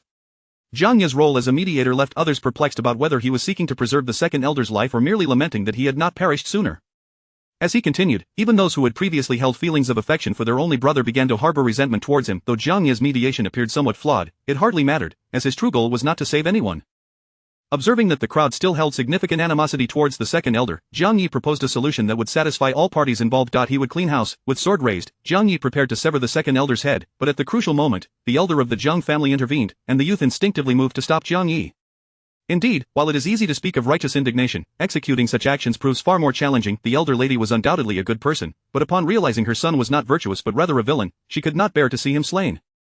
Instead, she opted for a pretense of peace, pretending that nothing had occurred to the elder of the Jiang family, estimating himself a paragon of virtue, was similarly constrained by his feelings for his brother and guilt over not having fulfilled his filial duties alongside their mother, all of which prevented him from truly acting with integrity. The youth, newly emerged as the child of destiny, was even less inclined to spare the second elder, desiring nothing more than to see him dead, as the second elder had indirectly caused the death of the grandmother who had nurtured him. Though the elderly woman was of advanced age, whether or not she had the 1,000-year snow ginseng, she would ultimately pass. However, with the ginseng, she could have lived a bit longer, and had they sent word to the capital in time, they might have seen her one last time. Moreover, the ginseng had been specially requested by the elder of the Zhang family from the emperor for his aged mother, yet, even so, the youth did not allow fury and hatred to cloud his judgment. He maintained a level of rationality, not succumbing to the impulse to slay his uncle on the spot. Even if he disregarded his father's honor, he still held his grandmother's memory in high regard. After all, the second elder was the grandmother's son, the youngest and least accomplished son. These various factors combined illustrate the second elder's significance in the old lady's eyes. The youth, mindful of his grandmother's legacy, could not truly bring himself to commit fratricide, for how could he face his grandmother in the afterlife? Upon arriving in the netherworld, he would not want to greet his grandmother with, "Grandmother, I sent your second uncle to join you for company, are you pleased?" One could only wonder how she would react. As for Zhang Yi, he remained indifferent, being solitary and without kin. Such concerns did not trouble him. The identity of the ancestral elder was merely a task assigned to him. He was not truly anyone's ancestor. Engaging in this task was akin to playing a game. Take it too seriously, and one is bound to lose. Spectacularly, Zhang Yi was determined not to be defeated in such a manner. In the end, the second elder was confined, limited to a small area where he had all but lost his freedom. However, all the blame fell squarely on the shoulders of the second lady of the Zhang family. The second elder's sons, witnessing their father being beaten, dared only to throw punches at Zhang Yi. It was indeed curious that Zhang Yi only directed his wrath at the elderly gentleman, leading the young masters to believe that Zhang Yi was merely an old man, incapable of being harmed by their blows. The outcome was as expected. The second lady's crimes were exposed, leading her to take her own life in despair, while her children wailed, their eyes betraying their relief that they had not been slain alongside her. They were even outdone by the spoiled eldest grandson, who at least had the courage to leap forward and demand justice for his grandmother. Although he narrowly avoided a deadly kick from Zhang Yi, it was enough to send him to the netherworld alongside the second lady. This prompted the elder of the Zhang family to cast a disapproving glance at Zhang Yi. Unable to bear the injustice, Zhang Yi immediately began to voice his grievances against the elder for his inability to act decisively against his own brother, berating him until he felt utterly diminished, aging a decade in an instant. As for the supposed virtuous elder, Zhang Yi deemed him less admirable than a mere bowl of clear soup. For the time being, trivial matters were set aside as the Zhang family prepared to observe mourning for the elder lady. However, the elder's second daughter-in-law was with child, and in such circumstances, a lack of sustenance would be intolerable for both adults and the unborn child. Fortunately, Zhang Yi required the assistance of the young master of the Zhang family, thus opening a backdoor that allowed him to indulge in lavish feasts alongside the delicate women and children who were restricted from consuming meat. What, is it unfilial to enjoy grand feasts during the period of mourning? The very person whose memory they were honoring had returned to life and was now compelled to call Zhang Yi ancestor. Whose opinion ought to matter more? Moreover, given the elder's failure to act decisively against his brother, the self-proclaimed gentleman found it impossible to hold his head high in Zhang Yi's presence. In Zhang Yi's estimation, the second elder ought to be dragged to the marketplace at noon and executed publicly, yet here the old rogue remained, very much alive. While he claimed freedom had been stripped away, he lacked for nothing in terms of food and drink. If the ultimate punishment for wrongdoing, oppressing the innocent and causing the ruin of families, was simply this, then the evildoers would surely rejoice. As a righteous figure, Zhang Yi could not abide such an outcome. He promptly added a bit of spice to the second elder's existence, ensuring that every night he transformed into a victim of his own making, relishing in the torment he had inflicted upon others. The results were remarkable. Within just a few nights, the old man began to exhibit signs of madness. Zhang Yi remained unconcerned, indifferent to whether the second elder was truly insane. He scarcely paid attention to the affairs of the capital, focusing instead on the young master Zhang. Fortunately, this young man was married, and his wife was a princess. Otherwise, he would have been engaged in a constant, unceasing stare-down with Zhang Yi. This princess, as expected, was yet another child of destiny. The young master Zhang's sudden elevation to the status of a fated child could solely be attributed to the princess's influence. The cause of this upheaval lay in the fact that the princess had been replaced by a reincarnated individual upon her arrival in the capital. In other words, the future princess had returned to occupy the body of her past self, thereby becoming the child of destiny. The halo of this child of destiny also extended to her husband, the young master Zhang. Zhang Yi was primarily intrigued by the technology behind returning to the past, showing little interest in the reincarnated individuals themselves. He could easily create faux reincarnated beings himself. The technique was straightforward, convince someone they had returned from the future. However, the princess was a true reincarnate, genuinely having returned from the future. Although disoriented at first, she soon realized she had indeed traveled to a time before her husband's family had been exiled. A series of significant events were destined to unfold. For instance, the second elder of the Zhang family would secretly commit various atrocities, accepting bribes that would ultimately implicate his elder brother, leading to the family's banishment. Additionally, during a catastrophic flood, the corrupt officials would conceal the disaster, prioritizing their own interests over the lives of countless citizens. Desperate citizens, driven to despair, would attempt to escape the impending doom, and while some would succeed, many would perish as a result of the government's inaction. The capital was among the afflicted areas, and since the elder of the Zhang family was mourning at that time, he would be the one to investigate the hidden calamity and report it to the emperor. The princess's husband would perish in the midst of this crisis, striving to save the afflicted refugees. Unfortunately, he would succumb to the very illness he sought to combat. Fortunately, as the husband of a princess, his life could be exchanged for the aid of capable physicians, who would provide the necessary resources to save those in need. Ultimately, the epidemic would be resolved, albeit at the cost of countless lives. Following this, the aging emperor would collapse during a court session, after which he would fall ill and soon pass away. The crown prince would ascend the throne, and the elder of the Zheng family, a major supporter of the previous emperor, would face retribution. Much of the blame would fall upon his brother, with the majority of the crimes being those committed by the second elder. The princess, however, would remain untouched, unable to save her family from exile while still being able to distance herself from the situation due to her royal status. Though she would attempt to rescue her mother-in-law and the young children of the Zheng family, her efforts would prove futile, leaving her to watch helplessly as they were shackled and driven from the capital. Although she held little affection for her sisters-in-law, she could never forget the sight of them kneeling before her, begging for the safety of their children. Exile was the fate reserved for criminals, and the guards escorting them would not treat them with any semblance of dignity. The elder of the Zheng family would meet the same fate, yet upon awakening, she found herself returned to the past. This miraculous experience left her in a daze for several days. Once she regained her senses, she realized she had been clandestinely led away by her husband, who had previously earned her disdain, yet had proven himself during the recent calamity. The disoriented princess instinctively prepared to scold her husband but found herself softening upon seeing him alive and well. However, she soon recognized something was amiss. Everything was entirely different. For instance, there was the unexpected presence of an ancestral elder. In her recollections, there had been no ancestral elder in the past. Where had he come from? Furthermore, how had the second elder's family found themselves in dire straits? She recalled how the second elder's eldest son had audaciously attempted to lay claim to her. Clearly, having spent too long in the countryside, he had begun to see himself as a local monarch, daring to reach for the most favored princess of the realm. Yet, none of this transpired. The second lady had taken her own life out of guilt, and the second elder was confined to a small courtyard, likely never to escape. His original fate had been one of swift decline following the loss of his elder brother's influence, ultimately leading to a tragic end. In contrast, the present circumstances left the princess uncertain about which outcome was the more tragic. Nevertheless, these concerns were secondary. As the princess accepted the roasted meat offered by her husband, her gaze fell upon Jiang Yi, who was busy grilling. Jiang Cheng and the Cui family were also present. After all, this was indeed Jiang Cheng's home. Were they to engage in a barbecue elsewhere, the elder of the Zheng family chose to turn a blind eye to the ancestral elder's indulgence in extravagant feasts during the mourning period. After all, he could neither refute Jiang Yi nor ignore the necessity of calling him ancestor. However, should Jiang Yi openly flaunt such behavior, the elder would certainly intervene. Jiang Yi was untouchable. Those who dared to criticize him had either been reduced to tears from daily beatings or had been verbally outmatched to the point of losing their composure. The latter group did not truly curse him. They simply wished to impart some moral lessons. Jiang Yi remained unfazed, yet the younger generations who dined alongside him were not so fortunate. While the men could accept their fate, their wives and children were suffering. Each day, they were denied even a scrap of meat, leading to discomfort among the children, who cried out for sustenance. To make matters worse, there was a pregnant woman among them, expected to give birth during this period of mourning. In large families, it was customary for pregnant women and children to be discreetly provided with nourishment during mourning, rather than being entirely deprived. However, the elder of the Zheng family was an old-fashioned man. Fortunately, Jiang Yi was there to provide an alternative. To maintain discretion, it was clear they could not remain in the Zheng residence. Chapter 57 of The Orphan Mother, Part 11. In Jiangcheng, the once complaining and envious onlookers soon found themselves bowing before the favored son of fortune, eagerly pledging their allegiance to him. Before long, they stealthily gathered under the cover of night to host a barbecue extravaganza at Jiang Cheng's residence. Jiang Yi, known for his discerning palate, was, paradoxically, not overly finicky. He would eat whatever was available, often driven not by hunger but by an innate sense of entitlement, leading to behavior that appeared quite neurotic. However, he was not merely a practitioner of physical cultivation. He was also a connoisseur of cuisine. Should a culinary competition be held, barring any underhanded dealings, he would undoubtedly triumph, cutting through the challenges with ease. The only culinary system that could rival his skills came from the dazzling realm of gourmet anime, where food was not only exquisite but also luminescent. While food cultivation could indeed achieve a similar brilliance, it was considered unnecessary. In his quest to study the experimental subject known as Young Master Jiang, Jiang Yi resolutely donned the guise of a benevolent ancestor, personally preparing meals to ensure the subject's physical and psychological well-being, thereby winning over the subject's appetite. While he succeeded in capturing the subject's palate, the added burden of feeding the offspring was somewhat excessive. Alas, although the eldest son of the Zheng family was absent, his children were present, the oldest nearly 4 years, while the youngest was still babbling in the arms of a wet nurse. The second son arrived with his wife, who was notably pregnant and expected to give birth during her mourning period. She was in dire need of nourishment, having subsisted on meager fare, yet she could only secretly prepare a small meal for herself, wary of her in-laws discovering her actions.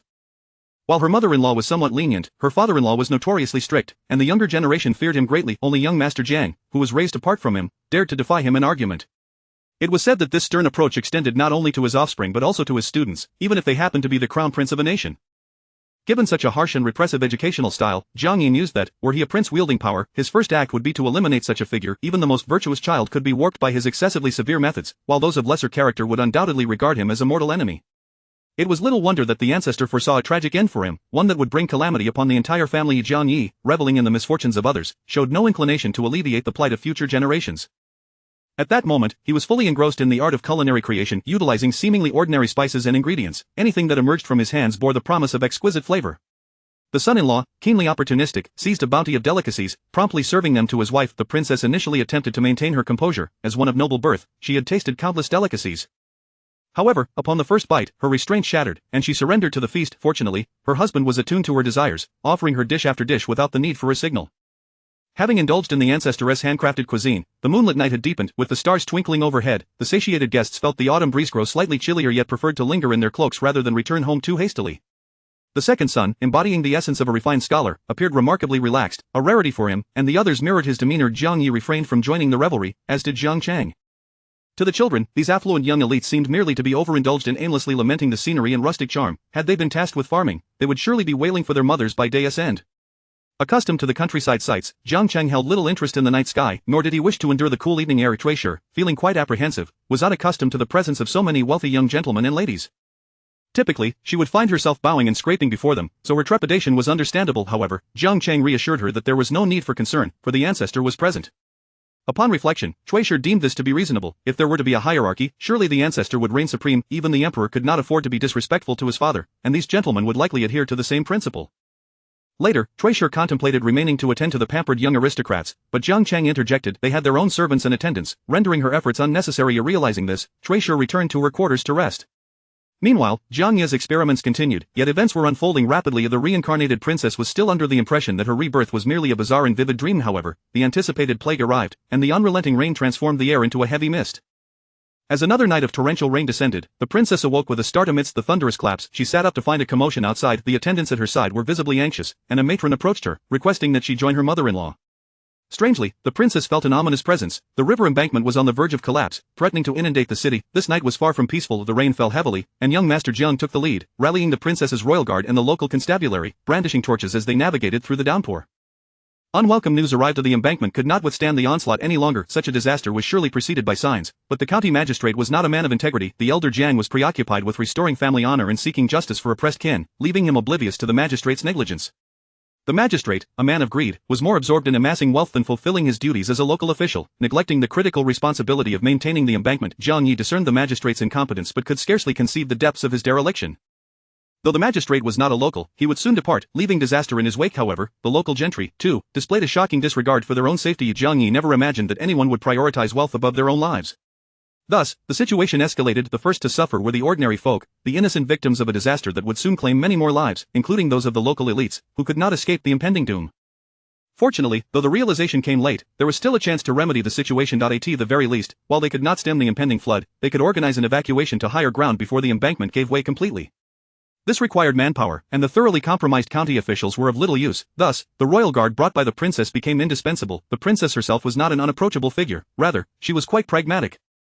With a unifying force in place, even the reluctant constables could be persuaded to act, for their families resided in the city, and any failure to assist would jeopardize their lives.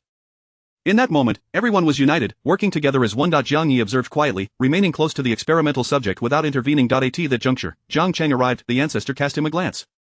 "What brings you here?" "The clan leader sent someone to escort my mother away. I thought, given my strength, I could be of assistance, so I came," replied Jiang Chang, transitioning from a frail figure to one of considerable might, embodying the protagonist of a heroic tale. Yet, this protagonist could not compare to the true son of fortune. His ascent was supported solely by Jiang Yi, the ancestor. However, Jiang Yi was but one man. The genuine son of fortune was favored by the entire world.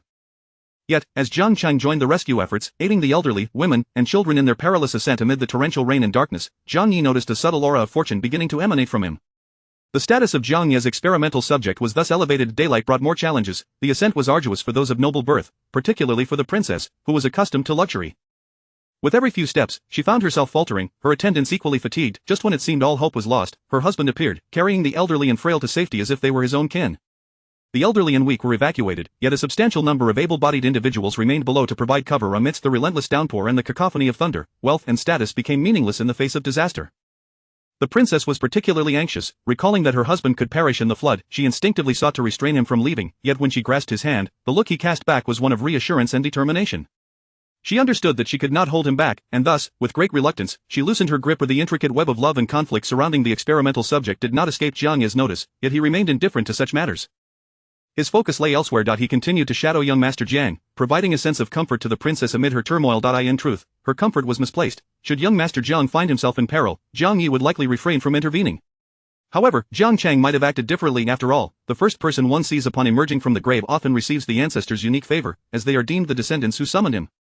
Was every individual from the Jiang family a descendant of the ancestor? Such a claim was broad enough for the ancestor to declare that all people in the world were his progeny.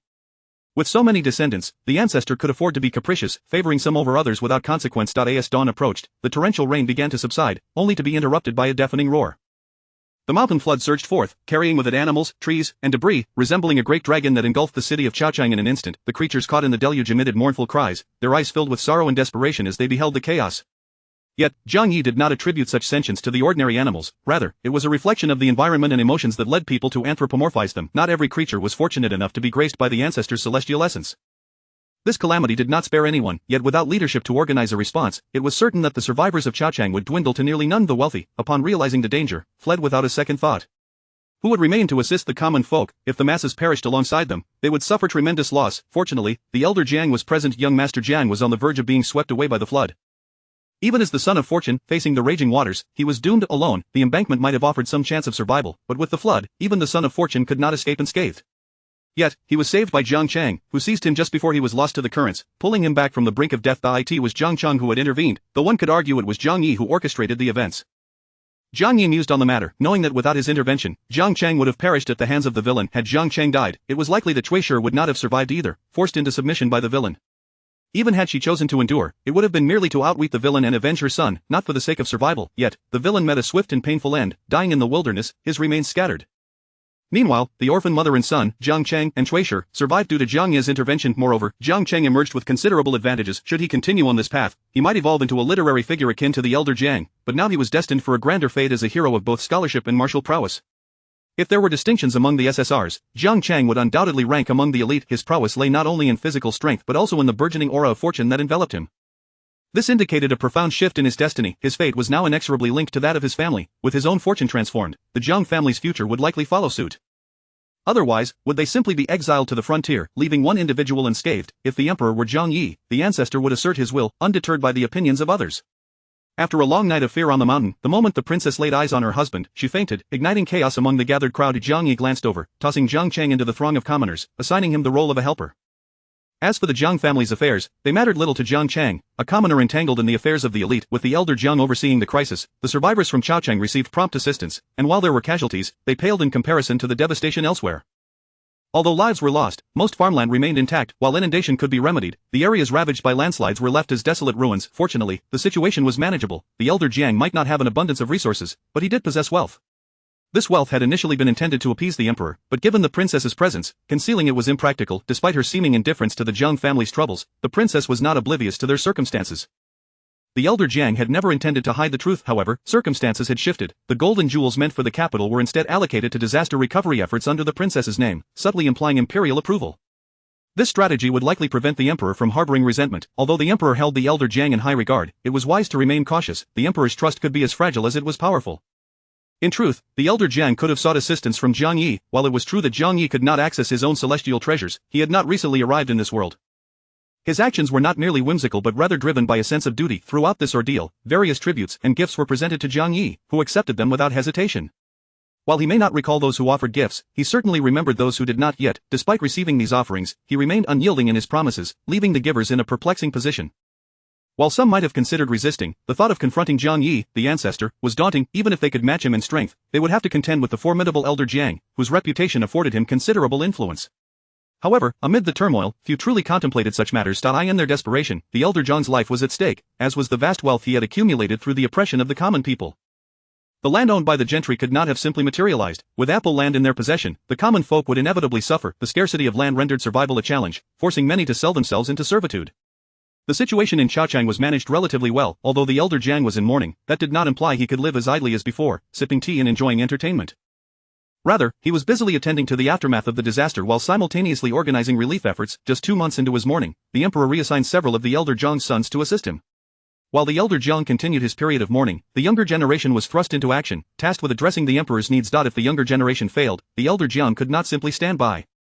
Thus, the elder Jiang found himself indirectly concluding his mourning period to return to service for the emperor. However, the elder Jiang's sons were not akin to those of the second elder. They were not solely engaged in frivolity. Raised under an excessively strict regimen, they possessed genuine talents. Even if modest, they were undoubtedly more competent than the former county magistrate. As for the former magistrate, he faced accountability for his failures, while Jiang Yi emerged as the solution to the epidemic. For him, addressing such a public health crisis was straightforward. He could even devise a production line for medicines with ease. His involvement stemmed from the fact that even the Ancestor's dog had fallen ill. When Jiang Yi crafted a remedy, Jiang Cheng observed, and, knowing Jiang Yi well, he beseeched the Ancestor for assistance without provoking his ire. As a result, Jiang Yi, though irritated, took charge of the supplies for Chaocheng and began his research into saving lives. In this era, physicians faced significant challenges with epidemics, often choosing to quarantine the afflicted until the illness ran its course. There were, indeed, a few who ventured into the fray, personally assessing the situation and developing solutions, but these were the exceptions that would be immortalized in history. Jiang Yi was determined to ensure that every afflicted individual in the region, regardless of age, would survive. His focus lay solely on creating remedies, delegating other responsibilities to others, such as gathering the previously doomed population to seek treatment.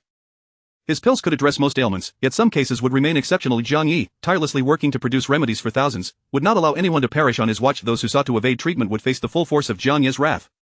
He could act without fear of repercussions, bolstered by the many lives he had saved. Among them was an elderly man, frail and seemingly resigned to his fate, believing his age and illness rendered him beyond salvation.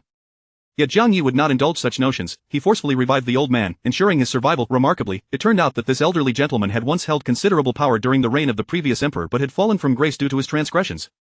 No one disturbed Jiang Yi during his efforts. It was the old man working behind the scenes. While he possessed genuine ability, to Jiang Yi, he remained merely an old man. The audacity of the old man to lament Jiang Yi's age was met with swift retribution as the Ancestor chased him in jest.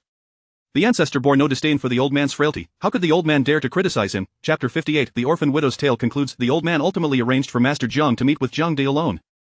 It remains a mystery what transpired between the two. There was an air of mutual respect mingled with an unmistakable sense of discord. Jiang Yi, indifferent to the encounter, ambled by with his cane, his gaze upon Jiang De radiating ill intentions. The ancestral figure contemplated finding an excuse to administer a thrashing to Jiang De. Having already dealt with the second master, it seemed rather inappropriate for the elder master to escape unscathed. After all, they were blood brothers, sharing the same mother. Jiang De, sensing something amiss, promptly vanished from the presence of the elderly Jiang Yi, unable to seize the opportunity, could only lament and dismiss the thought from his mind. As for the old man, after a period of absence, he reappeared as a shadow following the elder. What began as a singular tyrant now transformed into a duo of obstreperous old men, their targets inevitably the gentlemen of the town. Occasionally, they found themselves confronting the local ruffians. Yet, who would dare provoke Jiang Yi? The elder master of the Jiang family had saved countless lives in Chaocheng, and theoretically, this act of salvation garnered imperial favor, an assertion that officials would vocally endorse, though the common folk remained skeptical. To them, it was Jiang De who had delivered them from peril, effectively overshadowing any resentment they harbored towards the second master. In a sense, they chose to forgive the second master's malignancy for the sake of Jiang De's reputation. Indeed, should this malignancy rear its head again, they would conveniently forget their earlier sentiments. Jiang De had rescued them from a catastrophic flood, while Jiang Yi had snatched their families from the clutches of death during a plague. Even when Jiang Yi roamed the streets with impunity, should he intrude upon their homes, they would unreservedly welcome him. Under such circumstances, if a ruffian so much as brushed against the old men, it was highly probable that the townsfolk would mete out a savage punishment. Though one of the old men was merely a bystander, having previously taken Jiang Cheng under his wing as a student, he had become Jiang Cheng's mentor in earnest. Despite Jiang De's earlier confrontation with the old man regarding this arrangement, he ultimately offered Jiang Cheng encouragement, advising him not to squander this opportunity to learn diligently from his teacher. It was evident that Jiang De held reservations about the former chancellor, exiled during the reign of the previous emperor, yet he recognized the man's exceptional talent. While appreciating his capabilities, he was also wary of entangling himself with someone of such a sensitive background. After all, one could never predict the emperor's sentiments towards this old man. These subtle exchanges occurred beyond Jiang Yi's notice, while in his view, the old man persistently referred to him as Ancestor, trailing him with an almost servile demeanor. The former chancellor's once commanding presence had diminished significantly. However, Jiang Cheng discreetly informed Jiang Yi that the old man had previously hinted at supporting Jiang Cheng's ascension to prominence, aspiring to replace the ineffectual court of the time. Presently, the court was lacking. The emperor was not a fool, yet he could hardly be deemed wise, merely preferable to his predecessors. The common people suffered greatly, yet their plight did not reach the point of desperation. In anticipation of several successive foolish rulers, the court was bound to collapse. Prior to that, even as officials concealed disasters to protect their own interests, resulting in countless casualties across entire regions, the emperor remained blameless, portrayed as a victim of treacherous advisors. This narrative echoed throughout the era of imperial authority, while the ambitious harbored differing perspectives of, for instance, the old man, once thought to have perished in exile, had managed to survive for over 30 years. While Jiang Yi often seemed eccentric, when it came to matters of consequence, he proved remarkably reliable. His unwavering resolve to save every soul, regardless of age or gender, stood in stark contrast to the prevailing sentiments of the time, which prioritized the lives of the elite over those of the common folk. In modern terms, Jiang Yi's approach would be unremarkable, yet in this era, it evoked profound astonishment. He held no beliefs that valued the lives of nobility over the commoners. He believed all lives mattered equally. If he chose to intervene, it was with the intent of achieving perfection. When a starving, emaciated victim, left with only their child, attempted to surrender the latter to Jiang Yi, resigning themselves to death, Jiang Yi would not allow such an outcome. Instead, he administered medicine and ensured both were tended to before sending them on their way. The ancestor was taken aback. How could one repay their savior with such a desire for self-sacrifice? Did they think him a mere orphanage? This incident weighed heavily on Jiang Yi's conscience. What does it mean for humanity to be ungrateful? The victim, overwhelmed with emotion, prostrated before Jiang Yi in gratitude. Had it not been for their frail state, Jiang Yi might have chastised them for their actions. The ingratitude of humanity was indeed a heavy burden on his heart. Jiang Cheng chose silence, recognizing the victim's gratitude was sincere, not an attempt at moral manipulation. Nonetheless, Jiang Yi remained unconvinced, insisting that the individual had intended to impose their child upon him. Such audacity, how could they have the gall to abandon their child to an elder of his years? Faced with the possibility of losing control and causing harm, he opted to distance himself from the situation, yet the memory lingered in his mind. Jiang Cheng could only placate Jiang Yi, expressing feigned agreement to soothe his ancestor's spirits, which ultimately resulted in a reprimand. As for the old man's suggestion of rebellion, he too faced consequences, not for inciting insurrection, but due to Jiang Yi's personal disdain for him. His insinuations had reached the descendant of the ancestor, and thus, he was punished. Although his words were veiled, Jiang Yi did not hesitate to retaliate. After all, he was merely an old man. What resistance could he muster? And yet, Jiang Yi, being older still, found it entirely justifiable to administer a beating akin to a father chastising a wayward son. Unable to save them? Then let them perish. A farewell. With a swift departure, he left the old man to his fate. Fortunately, the old man had only made a passing remark and thereafter adopted a guise of innocence, entirely focused on instructing Jiang Cheng. Jiang Cheng proved to be an exemplary pupil. The old man, while appearing stern, was secretly eager to exalt his disciple. Old acquaintances, long since forgotten, were re-established, not out of a desire to rekindle conflict, but merely to ascertain whether former rivals had met their demise. Should they still be alive, he would inquire how they viewed his irredeemable disciple. After 30 years, the reappearance of a former adversary who relentlessly critiqued his disciple was an unwelcome annoyance.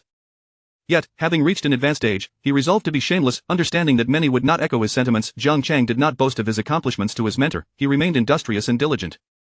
Beginning at the age of 15, he partook in local examinations and emerged victorious. His subsequent provincial examinations also yielded first-class results. Unlike his father, who had stagnated as a mere student, Jiang Cheng's journey was merely beginning. He advanced through the ranks of scholars, passing through the imperial examinations and ultimately meeting the new emperor, not the one from Zhengdi's era years past, and the emperor, consumed by indulgence, fell ill, reminiscent of the princess's memories, leading to a decline in his health. The crown prince ascended to the throne, granting amnesty and broadening the avenues for merit-based appointments. The only notable difference was that the catastrophic plague, which had claimed the lives of hundreds of thousands, did not result in a major incident. Meanwhile, Zhang De, under the rigorous tutelage of the ancestor, began to recognize flaws in his educational methods and subsequently adjusted his approach. This transformation liberated the once repressed crown prince, who found himself unshackled from the burdens he had previously endured. Setting aside the notion that strict teachers produce exceptional students, it was evident that Zhang De possessed a charm that endeared him to others. With these changes, the crown prince, upon his ascension, bore no resentment towards the teacher who had once chastised and disciplined him. Zhang De, astutely recognizing the changing tides, assisted the new emperor in solidifying his rule before gracefully withdrawing from the political sphere. The relationship between the sovereign and his advisor flourished, despite the emperor's repeated entreaties for Zhang De to remain. Ultimately, the emperor acquiesced, understanding that Zhang De had laid bare his vulnerabilities. The ailment that plagued Zhang De, hemorrhoids, was a source of great embarrassment, known only to himself and his wife until the ancestor unwittingly revealed it. Unable to seek medical attention due to pride, Zhang De found himself exposed. The ancestor, following a casual observation, was drawn into the matter and was soon approached by Zhang Da's wife, beseeching the ancestor to provide treatment. With a sinister chuckle, the ancestor assured them that he would take care of it. Although Zhang Da's condition was ultimately remedied, he felt as though his life had reached its conclusion. Yet, inexplicably, after a series of encounters with the ancestor, his long-held beliefs began to waver. During a stern lecture directed at his grandson, the ancestor witnessed the same methods used against him, prompting a fit of rage and embarrassment from Zhang De, who felt he was once again at the end of his rope. However, this anger led into introspection. Zhang Yi had only sought to suppress those who exceeded him in arrogance. There was no ulterior motive. Ironically, this very confrontation catalyzed Zhang Da's transformation. With the departure of the once frequented gentleman from Chaocheng, Zhang Yi found his own enjoyment diminished. The absence of these figures left him feeling somewhat unfulfilled, as they had been his primary source of amusement. The catastrophe had caused many to flee, leaving behind a remnant of those who faced reckoning. The second master, having been spared due to Zhang De's influence, was elevated but could not act as a political rival against Zhang De. Unless the emperor turned against him, the remaining gentlemen faced dire consequences. As for the local ruffians, they were notoriously weak and fled at the slightest provocation. Zhang Yi nearly pursued them with his cane, questioning whether they perceived him as a threat. Their fear stemmed from their own guilt, not from any genuine threat posed by the Ancestor. As Jiang Chang achieved the status of a top scholar and the old man remained in good health, Jiang Yi continued to stir chaos, much to the amusement of those around him. They had grown accustomed to his antics, viewing his behavior through a lens of admiration, convinced that every action he took was justified. When Jiang Di retired to his hometown, Jiang Yi found himself with yet another follower. Perplexed, he commanded his dog to attack, only for it to gaze at him with a blank stare, ignoring his orders. In frustration, Jiang Yi contemplated turning the dog into a stew, but Jiang Cheng's gentle words persuaded him to reconsider. The dog, initially belonging to the second master, had become Jiang Yi's as well, obediently following his commands. Over time, it had grown accustomed to Jiang Yi's relentless prodding, demonstrating its intelligence by discerning when he was genuinely commanding it to attack or merely jesting. Jiang Yi was unwilling to earn a reputation as a cruel master. He prided himself on being dignified, despite a history of undignified behavior. The reason for not providing the dog with lavish treats was due to the inefficacy of the 606 system. Jiang Yi could not afford to waste resources, as he needed to sustain himself. Despite his past generosity during chaotic times, he was now constrained by necessity, his circumstances forcing him to conserve. The 606 system could not provide the energy he needed, his own assets were unavailable for use. Jiang Yi would never admit to being frugal, he was merely trying to make ends meet. Once he had been generous, but the tumultuous times had necessitated a more cautious approach. Upon Jiang Cheng's ascension to a government position, Jiang Yi found himself lacking in amusement, yet he was content to wait for Jiang Cheng to fulfill his promises, which indeed bore fruit. An investigation into the Ministry of Revenue's mismanaged accounts unearthed numerous individuals involved, with many attempting to dissuade Jiang Cheng from pursuing the matter further. Yet, Jiang Cheng remained undeterred, meeting with the new emperor and pledging to uncover the truth, resulting in a significant purge within the ranks of the guilty. The new emperor's initial actions resulted in a wave of retribution that left many in dire straits. Jiang Yi, caught in a moment of revelation, recalled that the very old man who had once urged Jiang Cheng towards rebellion had now become his teacher. If Jiang Cheng had indeed revolted, the resulting chaos would have been far more pronounced. Jiang Yi pondered this and realized that the gentlemen who would risk everything to accompany him in rebellion were likely no longer around. With the absence of these figures, he felt an overwhelming sense of emptiness, loneliness, and coldness. He contemplated selecting a few fortunate souls to join him, unaware of who might be so lucky. The first candidate was, of course, the second master, who had been confined for years without any sign of life. While the confinement was far from torturous, the second master had grown complacent, resembling a fattened pig. Jiang Yi gleefully informed the second master of his newfound fortune. Amidst the latter's lamentations, Jiang Yi prepared to bid farewell to the world. Rest assured, accompanying the ancestor would ensure a grand send-off. Unfortunately, the only one who experienced grandeur was Jiang Yi himself. Having saved the lives of countless citizens, Jiang Yi found solace in knowing that, despite the high mortality rates, he had still managed to preserve a significant number of lives. Otherwise, he would not have endured the grueling days without food or sleep, tirelessly working to provide for the needs of the survivors. Fortuitously, he was strong enough to withstand such burdens, earning the gratitude of many who remembered his kindness. Thus, upon his death, countless souls arrived to pay their respects. This overwhelming presence was sure to draw the emperor's attention, though it mattered little to Jiang Yi in his final moments. Though he could have risen from the grave to remind the emperor of his legacy, he chose instead to remain peacefully in repose until the earth enveloped him. He delayed his departure, opting to wait until he was fully interred before finally letting go. A person of normal disposition would find such an experience akin to being buried alive, yet, this was a choice Jiang Yi willingly made. The 606 system, perplexed, expressed its respect for his decision. Some enjoy grand displays, others prefer subtlety, while some revel in the bizarre, like Jiang Yi, who wished to retain full awareness during his burial. Such peculiar preferences are not common among most, but for Jiang Yi, it was merely an eccentricity that defined him. Chapter 59 An Epilogue. How does a good person transform into a villain? The reasons are manifold. If an individual endures the myriad sufferings of the world, experiences countless despair, yet remains steadfastly hopeful, firmly believing in the existence of justice, and feels the world caressing them with tenderness, only to respond with song, one should not doubt that they are an unprecedented sage. They might betray their own class, not for self-interest, but for a noble ideal, akin to the rare few who harbor goodness within their hearts. However, such individuals are undoubtedly exceedingly rare. Jiang Cheng does not consider himself one of these exalted saints, rather, he perceives himself as an utterly ordinary person. The relentless rain outside stirs memories of a distant past, where he clung to life, refusing to succumb, rotting in the mire and the downpour. He should have perished long ago, yet he clung to existence. It remains uncertain whether miracles truly exist in this world, but he has indeed survived. With his frail constitution, those around him had long proclaimed it unlikely for him to reach adulthood, yet against all odds, he has persevered through even harsher and more desperate circumstances. The belief that sustains his survival is hatred, a towering, all-consuming hatred, potent enough to incinerate his very being. Initially, this hatred was solely directed at himself, however, it soon morphed into a simple loathing for the world at large. Memories are bittersweet, a complex tapestry of flavors difficult to articulate, yet, gradually, his recollections have dwindled to nothing but bitterness. This bitterness has shadowed him ever since the death of his father, a constant presence in his life. Before he could fully recover from the sorrow of losing his father, he keenly sensed the ill intentions harbored by those around him towards himself and his mother. His fellow humans suddenly transformed into wolves and leopards in human guise, their predatory gazes fixated on him and his mother, eager to tear a piece of flesh from their vulnerable forms. As the sole male in the household, he was frail and sickly, and these ravenous beasts dismissed him entirely, convinced that he and his mother were mere prey. Had he been slightly more foolish, he might have unwittingly lost not only his father but also his mother, everything he held dear, and silently succumbed to death without anyone noticing. In his demise, the wolves and leopards would have reveled in their feast upon his carcass, yet, he was not foolish enough. Instead, he was painfully astute. Thus, he perceived all the malice directed towards him and understood its origins. He yearned to rise and warn these predators that there was still a pillar of strength in their home. He himself was the new pillar, but the wrenching cough that erupted from his chest rendered him speechless. Amidst his mother's anxious inquiries, he coughed violently, managing only to utter a trivial assurance of his well-being. No one acknowledged his existence, no one perceived him as a threat, they regarded him and his mother as powerless victims. Consequently, they wielded their knives against the two of them with abandon. Even their own kin were no better. In fact, their kin acted even more egregiously. They invaded their home under the pretext that the mother and son were too feeble to farm, thus allowing their fertile land to lie fallow. Thugs lurked by his father's new grave, pressuring his mother to submit. He fought back, but his frail body succumbed to the onslaught, leaving him to endure their blows in silence. Blood streamed into his eyes, transforming his world into a crimson haze. The scarlet hue was reminiscent of the day his father was brought back to the village. Watching his father, once a vibrant man who spoke, moved, and smiled, who had promised to take him to the city for a meal of dumplings, now reduced to a feeble shadow, his face unrecognizable, his world at that moment, too, was stained in that same crimson hue. Any suffering can only be truly comprehended when it is one's own, only then does one realize how painful and arduous it is, and that suffering is never worthy of glorification. When heaven intends to bestow great responsibilities upon a person, it must first torment their spirit and wear down their body. The teachings of sages and the wisdom of the ancients became mere empty words in his mind at that moment.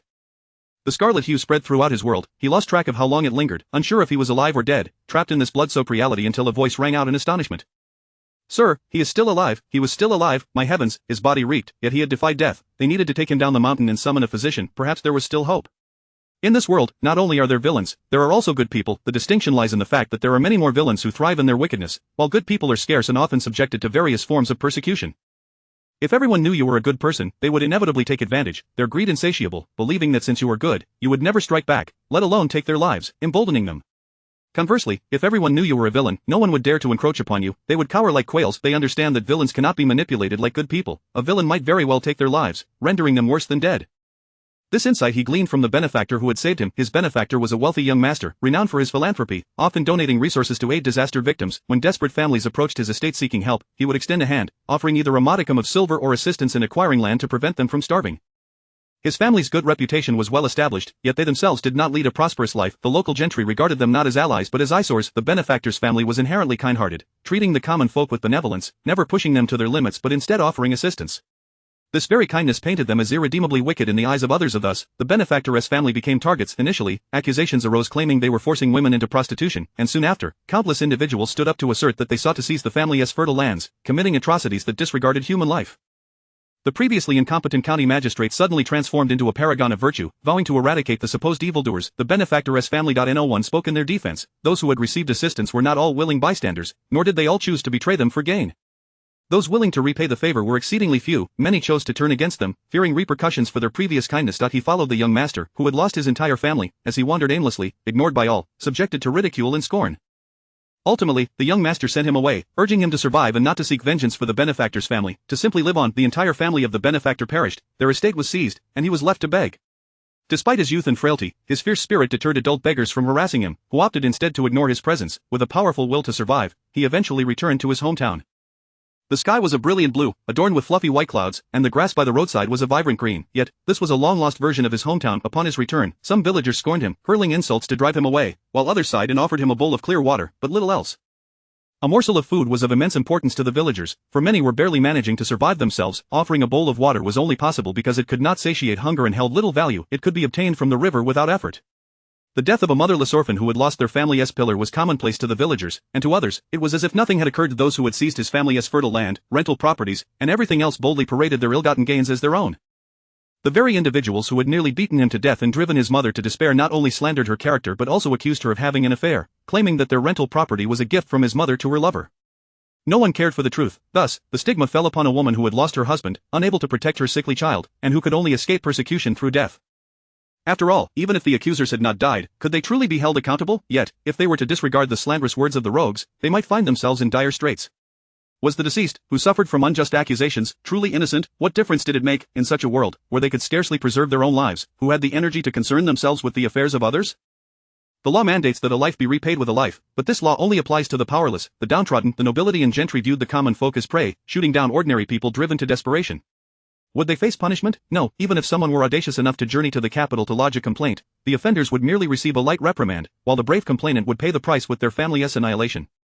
Living as a beggar, appearing too frail to be taken seriously, he witnessed countless similar acts of persecution, oppression, and injustice. The aristocracy regarded individuals like him not as human beings, let alone worthy of their attention. Scholars and officials passionately proclaimed their dedication to the welfare of the populace, yet the common folk were never included in their grand discourse. Fortunately, regardless of their proclamations, in essence, the lives of the nobility and gentry were no different from those of ordinary people. They too experienced birth, aging, illness, and death. They could also be killed during a time of great plague, compounded by natural disasters. He believed he would perish here, yet before dying, he managed to exact vengeance upon his enemies. His adversaries would never have guessed that the frail child they had once beaten to a bloody pulp had not only survived but had not even been devoured by the beasts of the mountain. He found it peculiar that he had not perished back then, but had instead continued to live until now. Everyone had declared him a sickly child, certain he would not reach adulthood. His own body had confirmed this, yet here he was, stubbornly clinging to life. The plague had spared him, and a flood that should have claimed his life was averted by a youth who clung to him, seemingly trading his own life for Jiang Cheng's. He thought it unjust, both in his mind and in words, yet the youth responded with a nonchalant smile. Later, he learned the identity of the youth who had sacrificed himself to save him and came to realize that the enemy he had slain back then was merely a blade in his hands. At that point, he was no longer a beggar but had become a scholar of modest means, a mere faade. He had aligned himself with the lofty nobility, serving a master, akin to a dog. There were downsides, of course, but benefits too. The greatest advantage was the ability to don the guise of a fearsome predator. By navigating this role carefully, he could achieve his own ambitions. His aim was not merely to serve the nobility but to ascend high enough to serve the emperor himself. The labels cast upon him, sycophant, heartless, treacherous, a scourge upon the nation, did not faze him. Being scorned by others was inconsequential, as their entire families would suffer for their insults, including the offenders themselves. Once a victim, bullied and persecuted, he had now become an oppressor. Had the dragon-slaying hero truly turned into the dragon? Far from it. He had never been a hero. With the new emperor's ascension, the appointment of ruthless officials ensued. The former regent, once favored by the previous emperor, soon faced numerous accusations. Some were true, others fabricated, but in the eyes of the new emperor, all were deemed truth. The regent was imprisoned, swiftly stripped of his fortune, and his family exiled. He recognized that, relative to the power players in the court, the regent was a rare beacon of integrity and understood he was unjustly accused.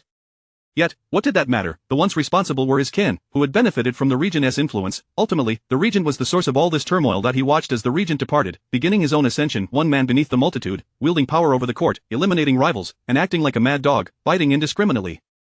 The new emperor did not trust him implicitly, nor was he a sage ruler. He held no illusions regarding the nobility or the emperor, clearly understanding that his current favor could swiftly turn to ruin. Indifferent to the consequences, he was solely focused on seizing anyone he could. Above all, he must fulfill his role as the emperor's loyal hound. As long as he complied with the emperor's wishes and engaged in his reckless pursuits, the emperor would overlook his excesses. He knew that, before the emperor would choose to discard him, he would likely perish due to his own failing health. Thus, his madness seemed to find justification, akin to a refusal to accept an early demise. As for his reputation, from the moment he chose to become a dog, willing to ascend to any heights, he felt no remorse. Fame, status, wealth, these were mere tools to achieve his ends. His health deteriorated, often plagued by violent coughing fits, as if he were trying to expel his very essence. Ultimately, his life would likely end in a spate of blood. He had no confidants, no trusted allies, nor did he build a family. He was perceived as cold-hearted, driven by madness, deriving pleasure from the act of killing, innately cruel in the eyes of the nobility. As he approached the countdown to his demise, he remained remarkably calm, though beneath that calm lay the preparation to drag others down with him. Yet, he never saw himself as mad. His goals were straightforward, to crush those who had once been able to crush his father at will. There were many such scions, and he did not fear the loss of one. The frequency of his bloodshed increased, and he recognized his time was short. His actions grew ever more reckless, prompting the emperor to regard him with increasing caution, contemplating an early betrayal.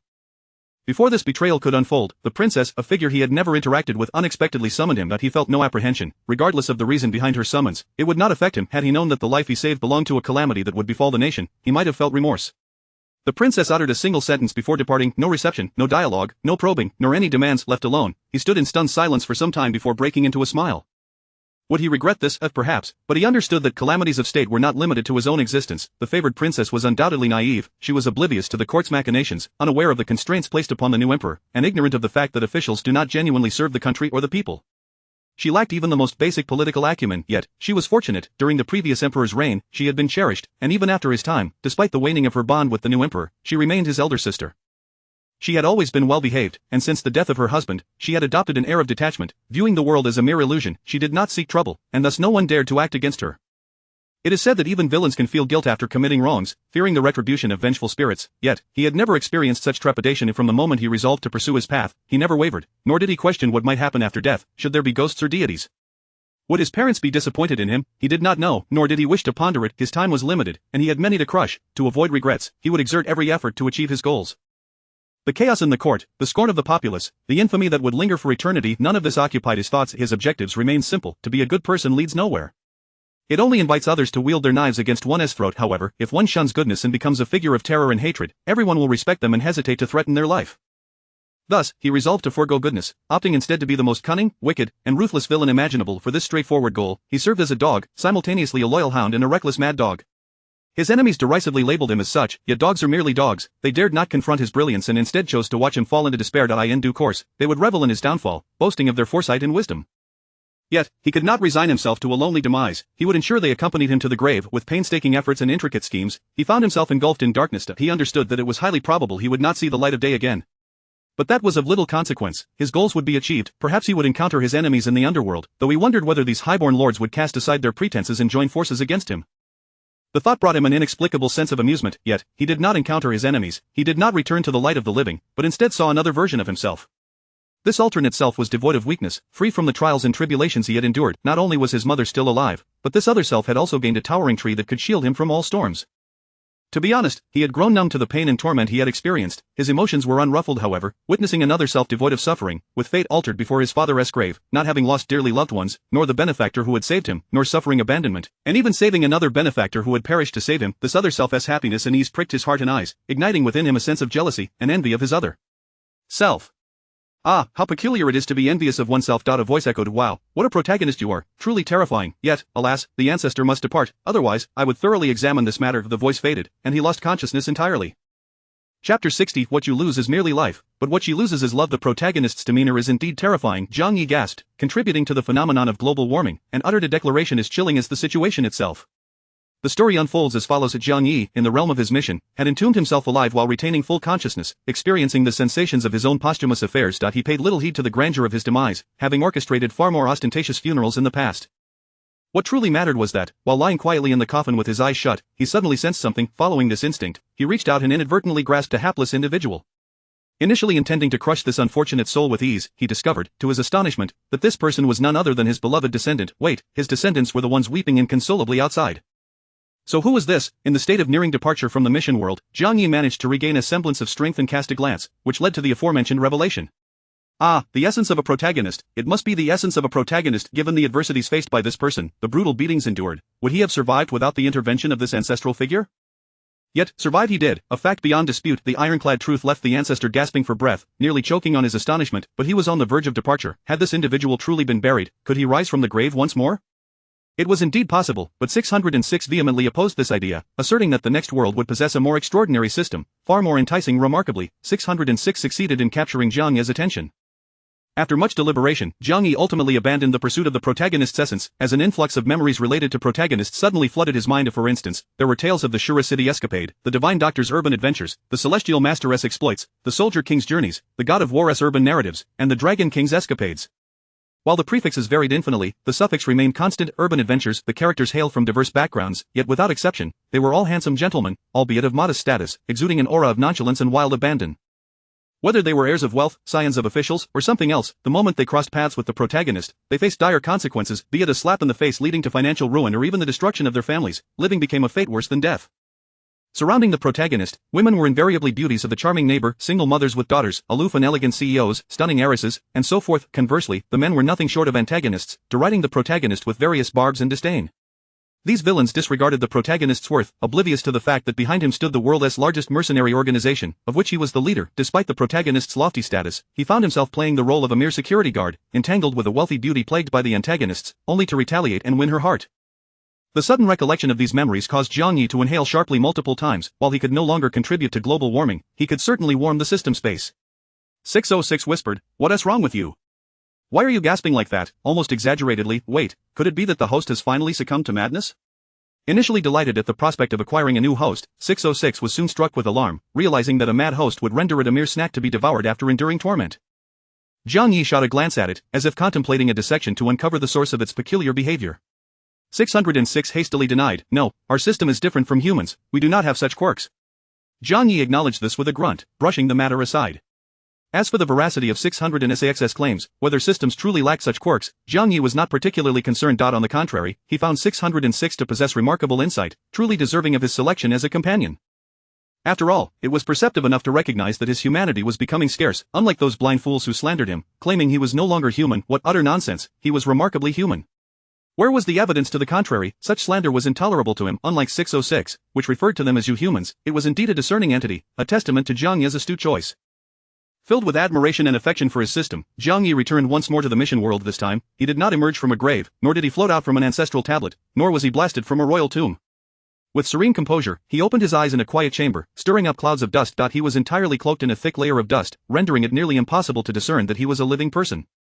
As the dust began to disperse, an unseen force swiftly gathered and eradicated it, restoring the previously neglected room to its pristine condition, as if time had reversed. Jiang Yi inhaled deeply, feeling a stark contrast between this extraordinary world and the mundane realm devoid of magic, as if a long-starved fish had returned to water, reveling in the abundance of energy.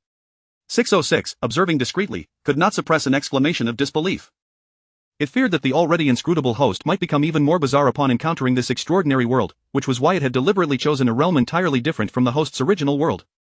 Though both were extraordinary, the systems of magic, fantasy, and otherworldly abilities were ultimately distinct. Logically, such disparate systems should not be compatible. Should they, if they were incompatible, Jiang Yi's arrival here might not only fail to restore his powers but could also lead to discomfort due to the dissonance of the systems. It might even necessitate 606's intervention to save the day. However, Jiang Yi appeared entirely at ease, as if he were a fish returned to water. The more 606 observed, the more it was astonished. Aren't you a cultivator?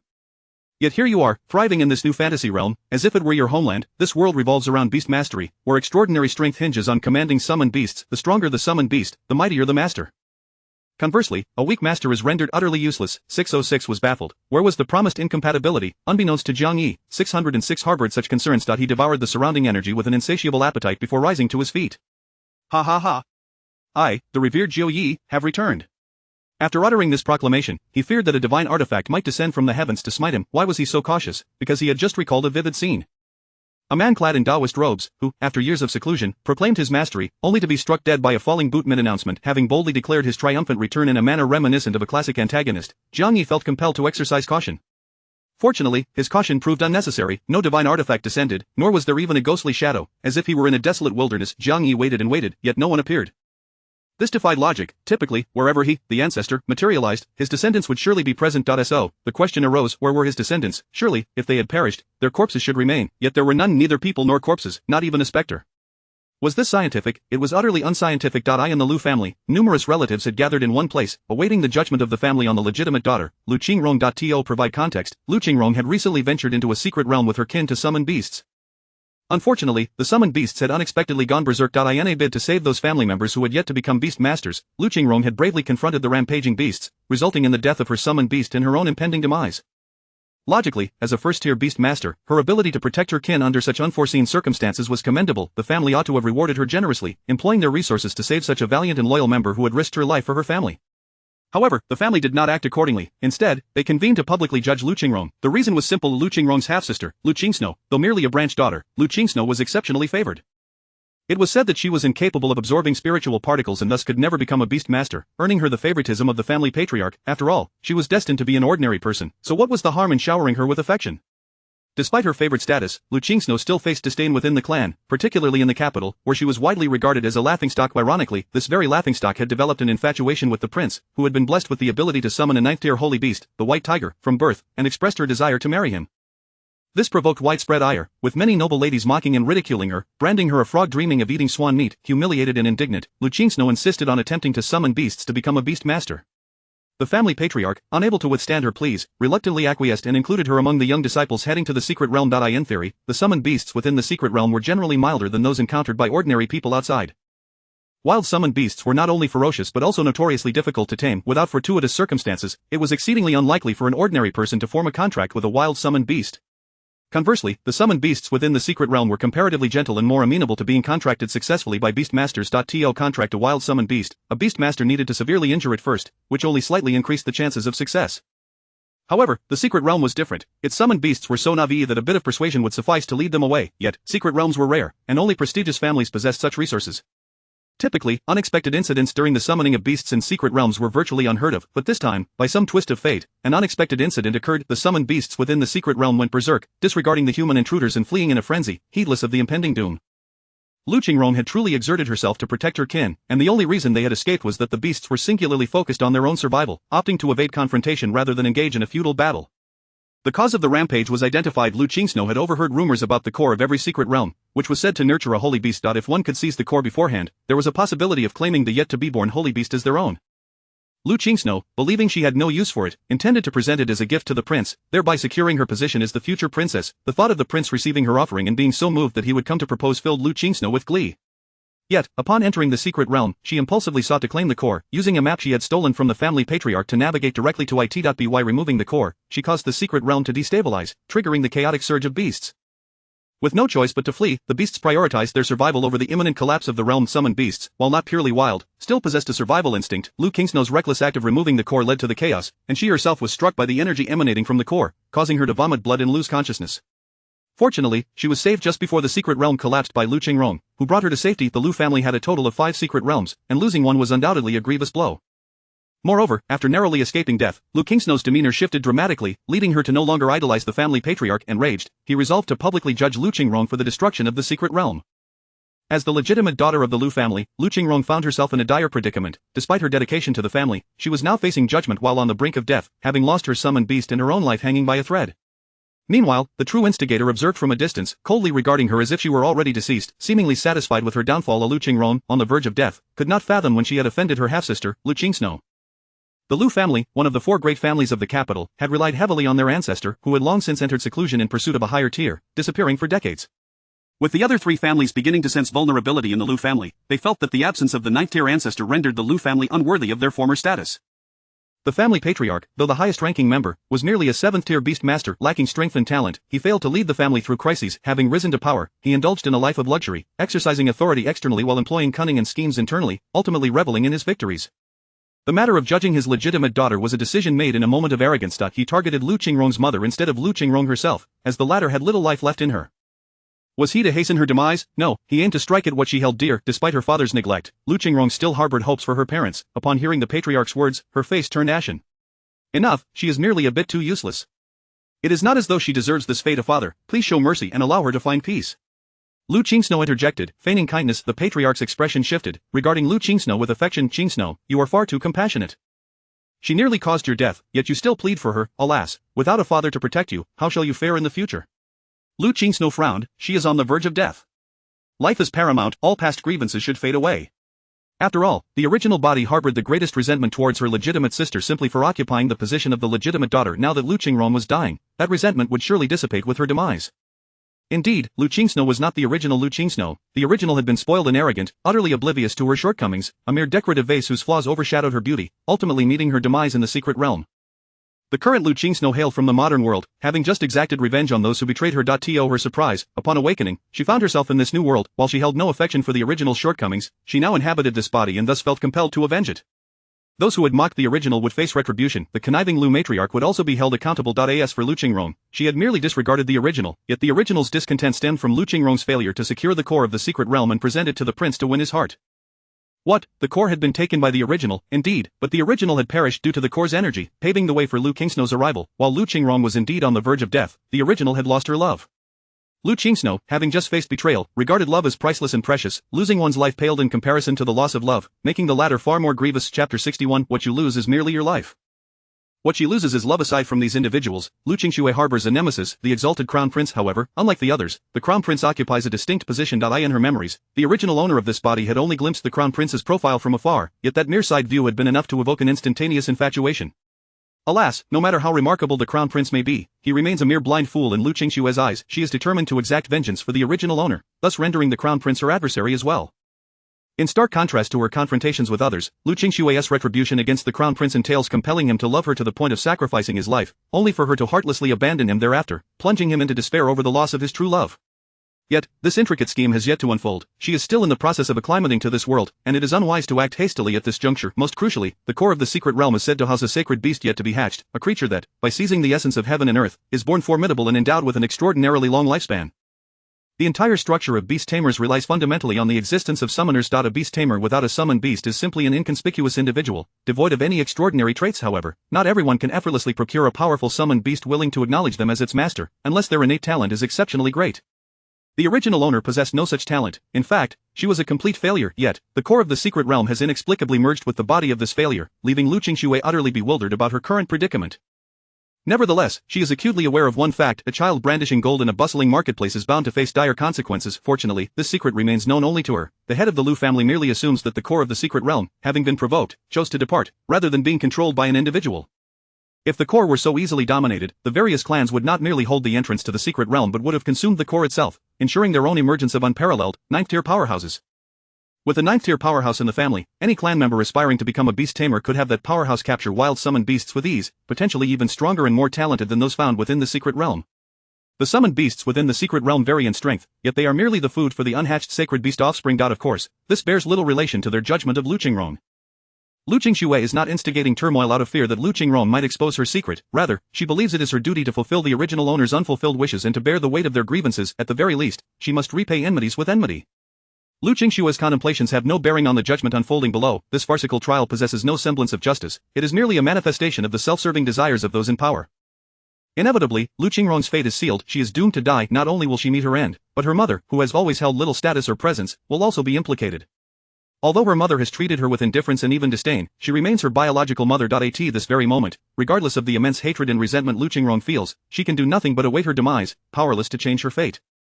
The protagonist may still have the chance to erupt with strength, to shout defiantly in the face of adversity, and triumph against all odds. Meanwhile, the supporting characters, no matter how profound their grievances, are fated to perish, unable to unleash their potential. Even the most fortunate among them, who have narrowly escaped death time after time, cannot expect to survive indefinitely. Just as Lu Qingrong finds herself, she would perish even if her father did not order her execution, for the agony of her fate is imminent, lasting no longer than half a month. Her summoned beast has perished in battle, not through her own volition to sever their bond, and she is by no means a formidable beast tamer, merely a novice at the first tier. Under normal circumstances, given the Lu family's resources, they could surely provide the necessary remedies and potions to save her, yet, regrettably, no one is willing to bear that cost. Her father cannot, and while her mother might begrudgingly offer assistance due to her being her biological daughter, the reality is that her mother has no means to provide aid. After all, she is not the beloved white moonlight of the Lu family. She has usurped the position of the cherished one. One might argue that it is the Lu family's patriarch's own inadequacy that led to this compromise, unwilling to defy the clan and thus choosing to sacrifice his beloved white moonlight while treating Lu Qingrong as a mere pawn for familial unions. Yet, such reasoning demonstrates a profound misunderstanding of human nature. It is far easier and more gratifying to blame others than to reflect upon oneself. Would it be more palatable for the patriarch to admit his own shortcomings, acknowledging that he has failed to protect the one he loves, and instead resort to vilifying his enemies? Similarly, the Lu patriarch believes that all blame rests upon Lu Qingrong's mother. Had she not encroached upon the position of his beloved, his cherished one would not have been forced into a secondary role, subjected to scorn and ultimately perishing. In the past, the Lu patriarch had no options, but now he seeks to present himself as virtuous. Naturally, he harbors no affection for the daughter born of an unwelcomed union, especially one so headstrong, determined to excel at everything. The patriarch's expectation is that she would dutifully marry off as the Lu family's legitimate daughter, fulfilling her role as a mere tool, rather than drawing attention to herself through her obstreperous behavior. Her incessant striving only exacerbates the patriarch's displeasure, as he perceives it as an affront to the family's traditional values. Lu Qingrong's desires to prove herself worthy, to demonstrate her capabilities, stem from a yearning for recognition and approval from her parents. Ultimately, she seeks validation, striving to achieve excellence in all endeavors, in hopes of gaining her parents' attention and admiration. At the heart of it all lies a child craving love. Alas, no one cares for her, not her father, nor her mother.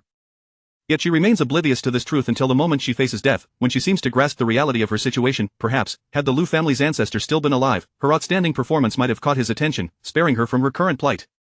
However, this remains a mere possibility, for the ancestor had already retreated into seclusion long before her birth, coinciding with her mother's marriage into the Lu family, representing her family's alliance with them.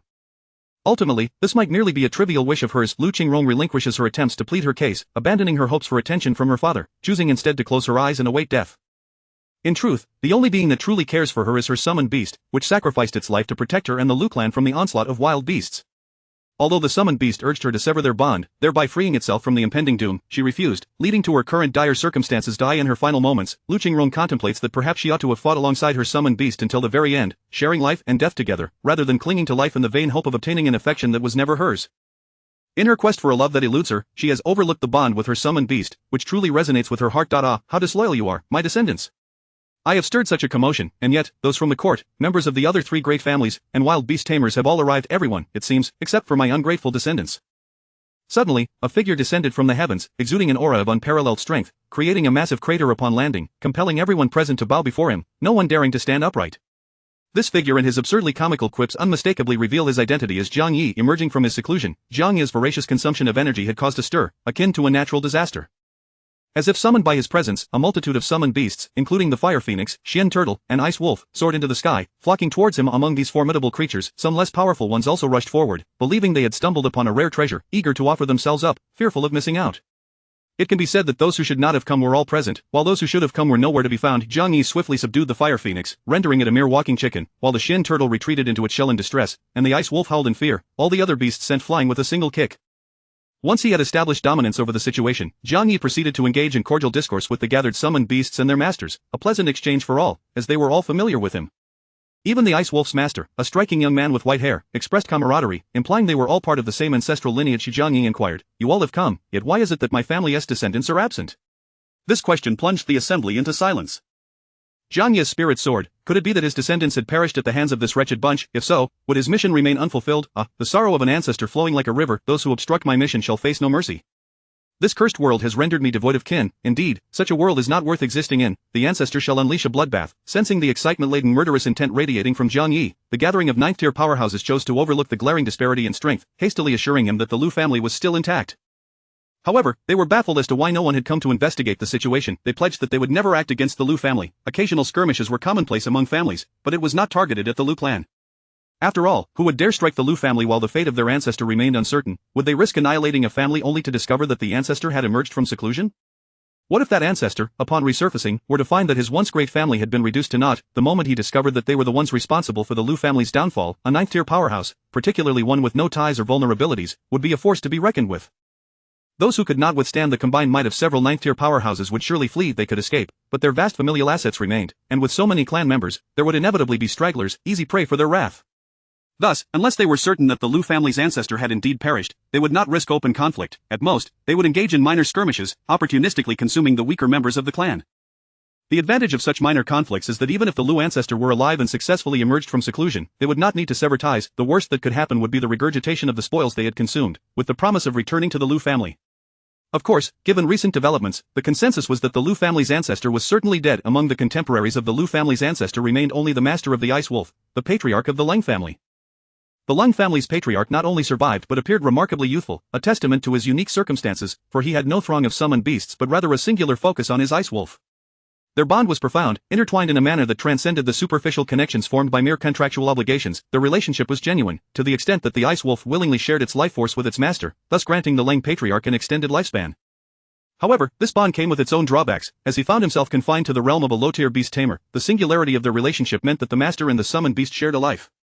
Should one perish, so too would the other. A powerful beast tamer would never leave themselves so vulnerable. Their strength primarily derives from their summoned beasts. If they shared a life force, the death of the beast would inevitably lead to their own demise.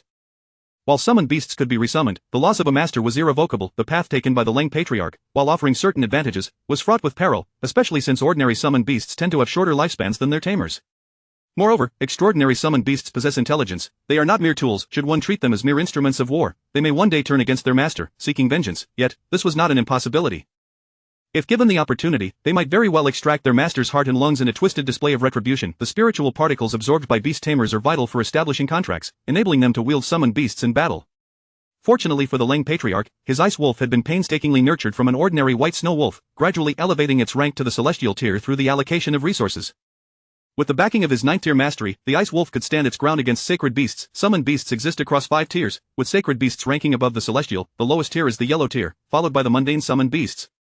Those that attain rank exhibit extraordinary capabilities, such as unleashing wind blades or striking with radiant light. For instance, the fire phoenix and Xian turtle are undoubtedly sacred beasts, forming a partnership with their masters, endowed with a degree of autonomy. However, such relationships are forged as the beast tamer gains strength, drawing the summoned beasts towards them through the rich spiritual particles within. As for the crown prince, he was the sole prodigy to have attracted a sacred beast upon birth.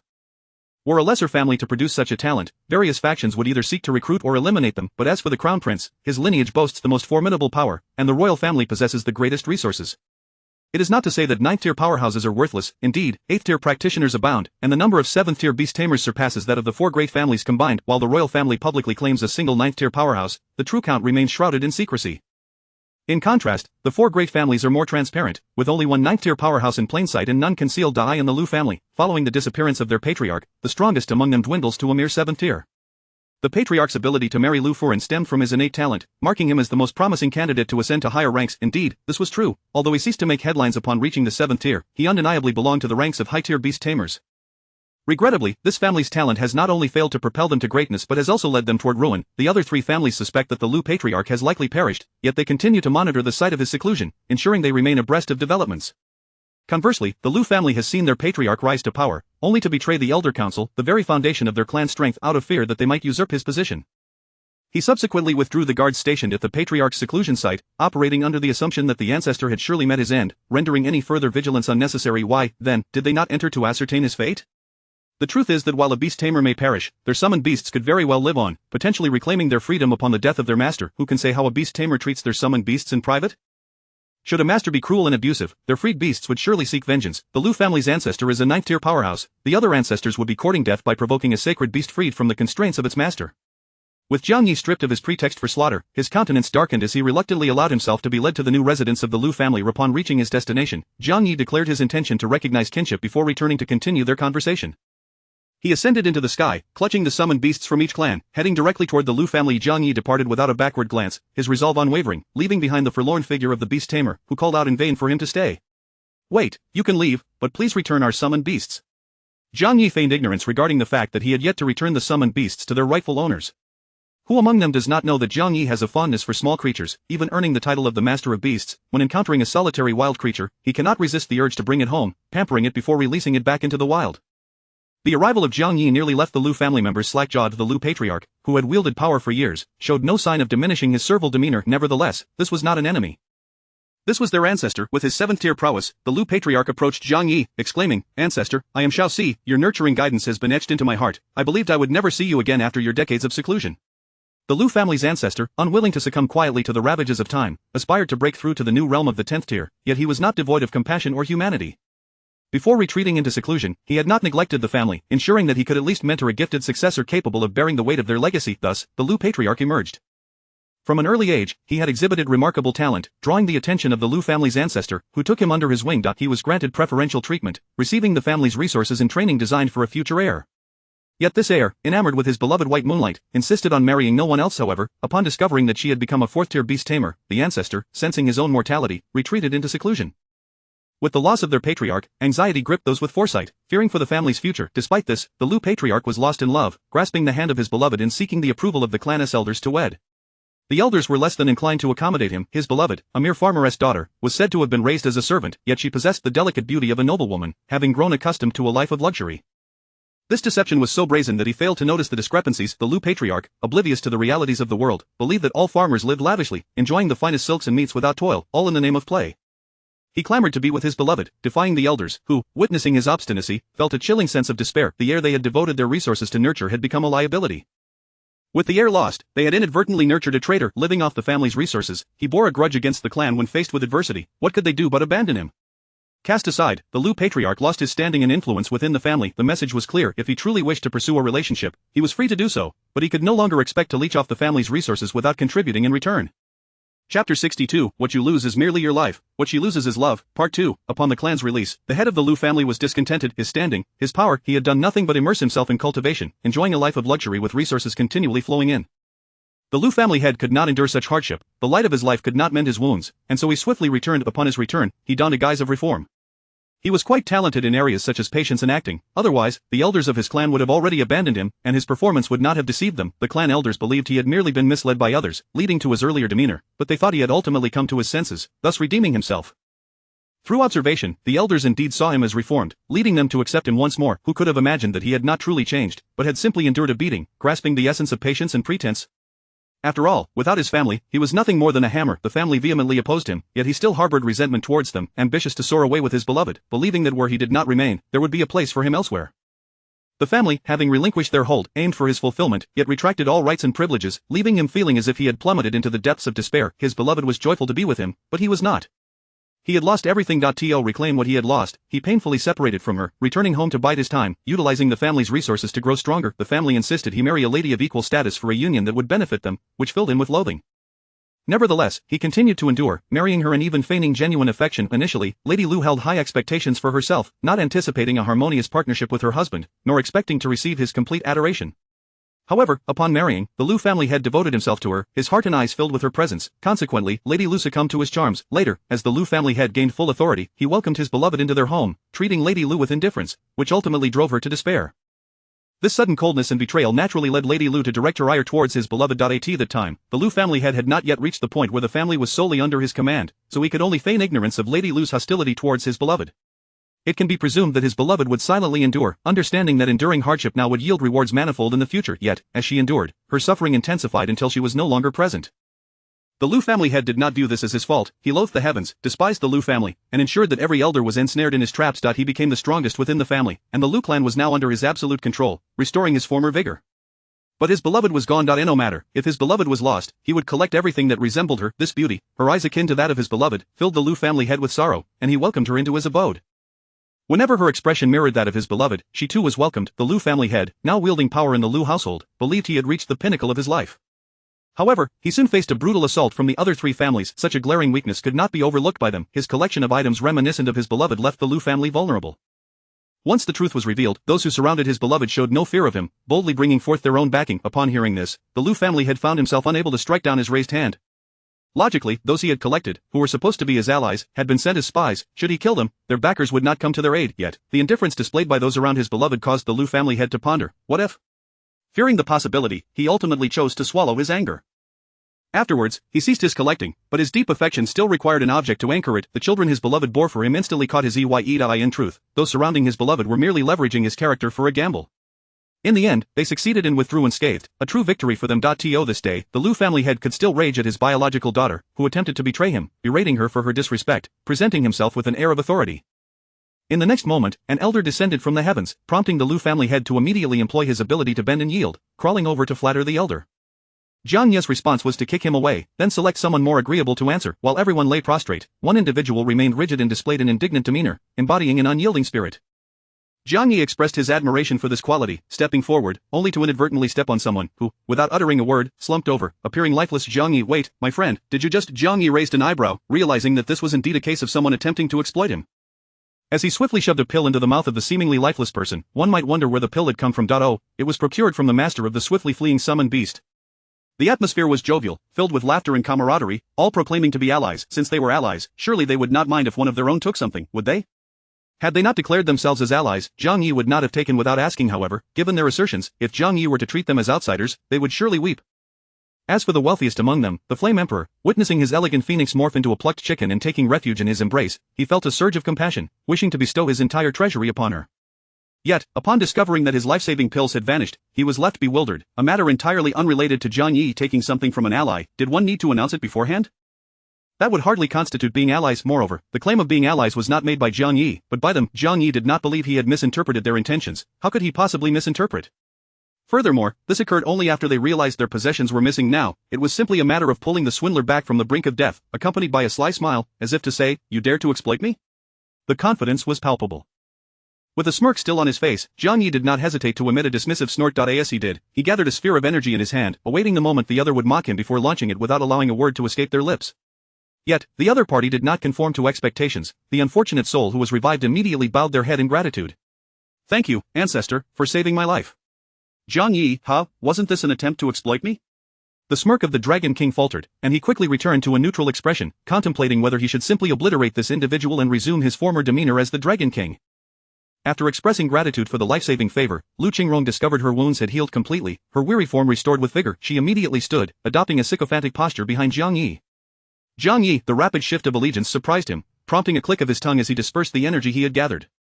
I suppose I am too kind-hearted. Otherwise, I could have simply launched an attack, obliterating them without a trace, and maintained my reputation as the formidable Dragon King. Why aspire to be the Dragon King? Because he realized that the title of Dragon King represented the highest status and honor. Such an honor must belong to the Ancestor. "Rebellious girl, how dare you presume to stand before the Ancestor? Depart at once." The Lu family head suddenly bellowed, startled by this outburst. Jiang Yi instinctively struck out. The Lu family head shielded his face in grievance. "Ancestor, am I not your most beloved and talented descendant?" The Ancestor had placed great expectations upon him, personally designating him as the heir of the Lu family before entering seclusion. Could love truly fade?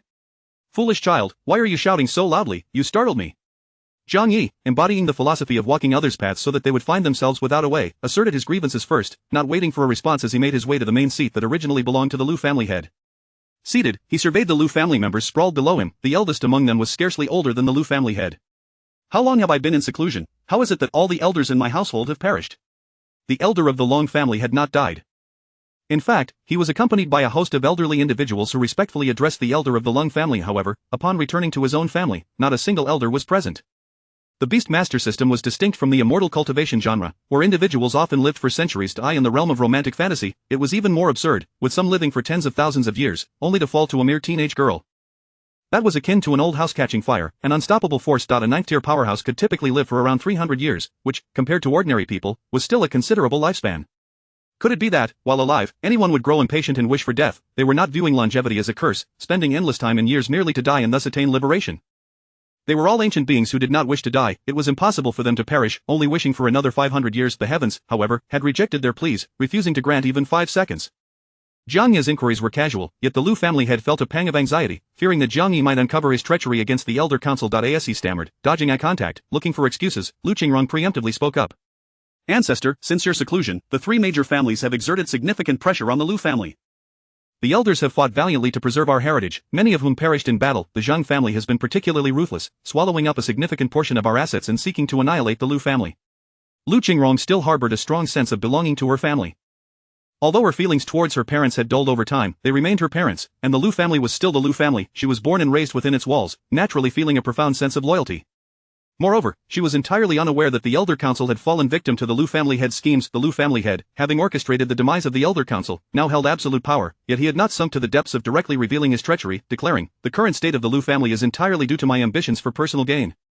While he was not an admirable person, he still possessed a sense of pride. Having held power for so long, he had gradually developed an air of superiority and arrogance, especially towards his own family. Regarding the absence of the Elder Council, Jiang Yi's reaction was rather indifferent.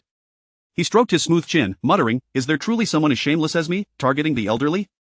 Oh, no, he was not shameless, he was merely raising the stakes for himself. While ancient beings were powerful, age alone did not equate to strength.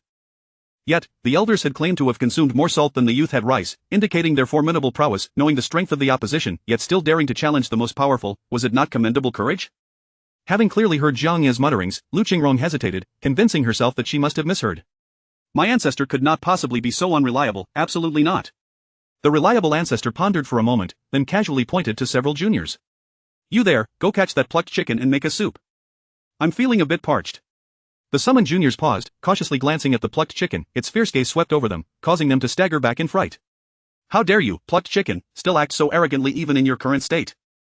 To glare at the descendants of the ancestor in front of him, what would you say behind his back? Jiang Yi erupted in fury, offering no chance for the phoenix to defend itself, lunging to pluck its feathers. Originally, the phoenix had been defiant to the end. However, as Jiang Yi did not intend to kill it, merely to pluck its feathers, its expression shifted to one of terror and despair, emitting cries that echoed the sentiment of a fate worse than death. If the phoenix's cries were so unpleasant, its title as the king of birds was indeed undeserved. The phoenix's wail startled the Flame Emperor, who rushed over in alarm. Although he arrived swiftly, Jiang Yi's hands were even faster. By the time the Flame Emperor reached, the phoenix was already bald, and the scene was awash with vibrant red feathers swirling in the air. It was a breathtaking sight, except for the desolate expression on the now bald phoenix. Upon seeing its master, the phoenix, previously proud, now buried its head in the Flame Emperor's embrace. Despite having been tamed by the Flame Emperor, it had always maintained its pride. It would never have allowed the Flame Emperor to touch it, yet now, it dove into his arms. The Flame Emperor froze, taken aback by this unexpected display of affection. After regaining his composure, he swiftly seized the opportunity to stroke the bird. What a peculiar sensation, a bald chicken, utterly lacking in texture. The phoenix's sorrow flowed like a river, emitting pitiful sounds as it complained about its grievances.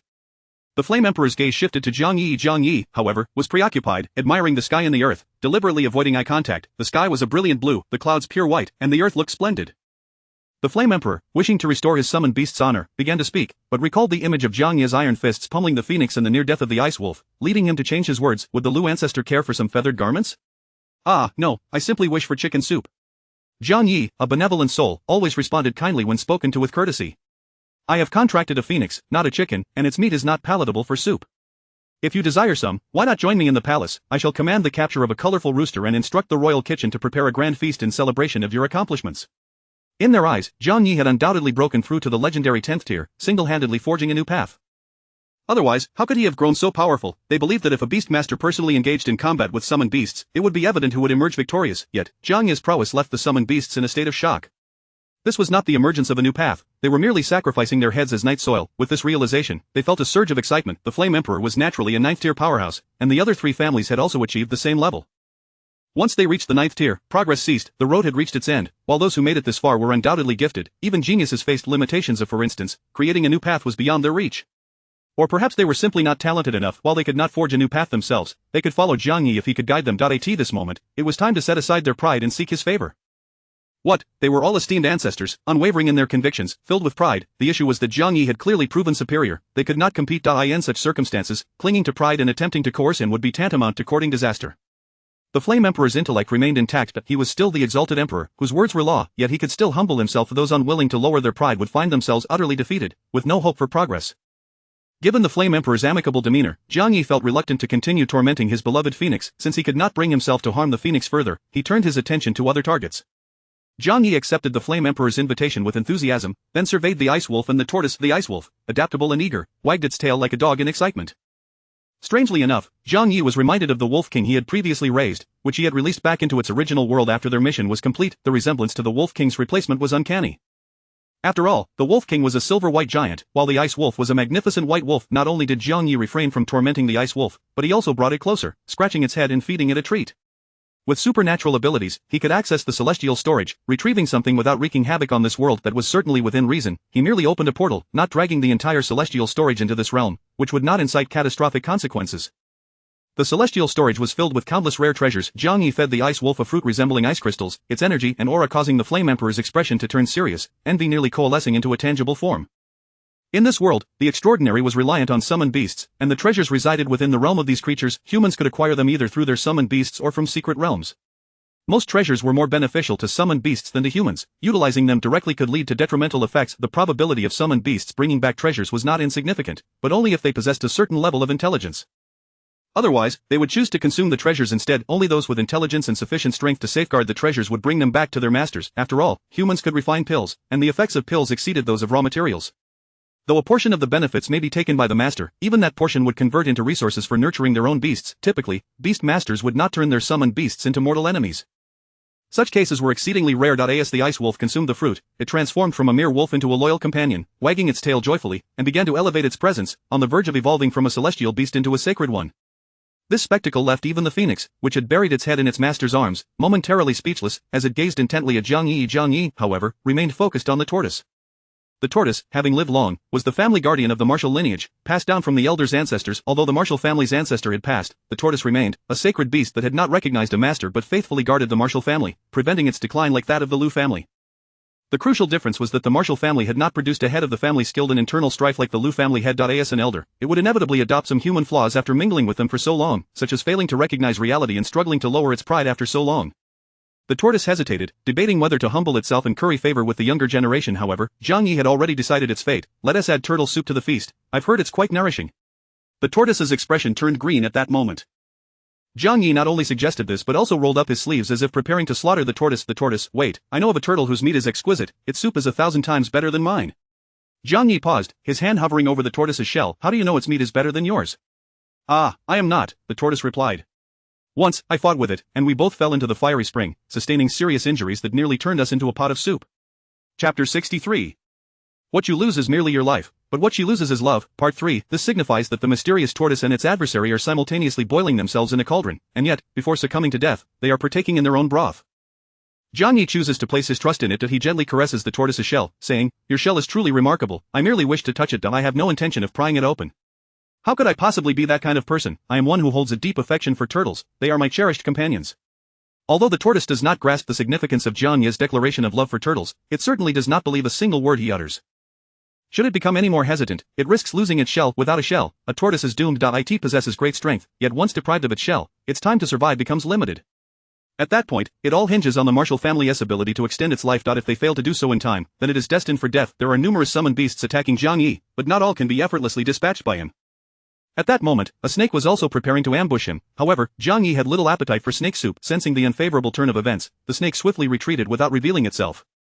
Jiang Yi was too occupied searching for his descendants to chase after a snake, well, primarily because he had no desire to consume snake soup. Snakes are so adorable, how could one possibly eat them?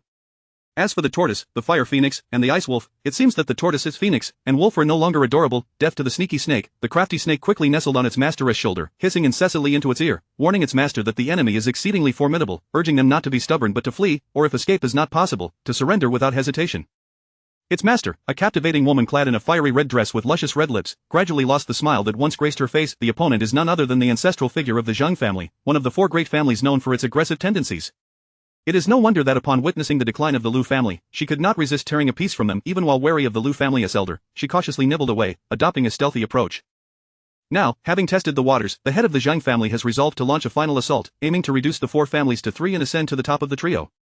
Concurrently, she intends to marry her only daughter to the crown prince, ensuring her ascension to the role of crown princess. Zhengwani, the legitimate daughter of the Zheng family, stands in stark contrast to Lu Qingxuan, the illegitimate daughter of the Liu family.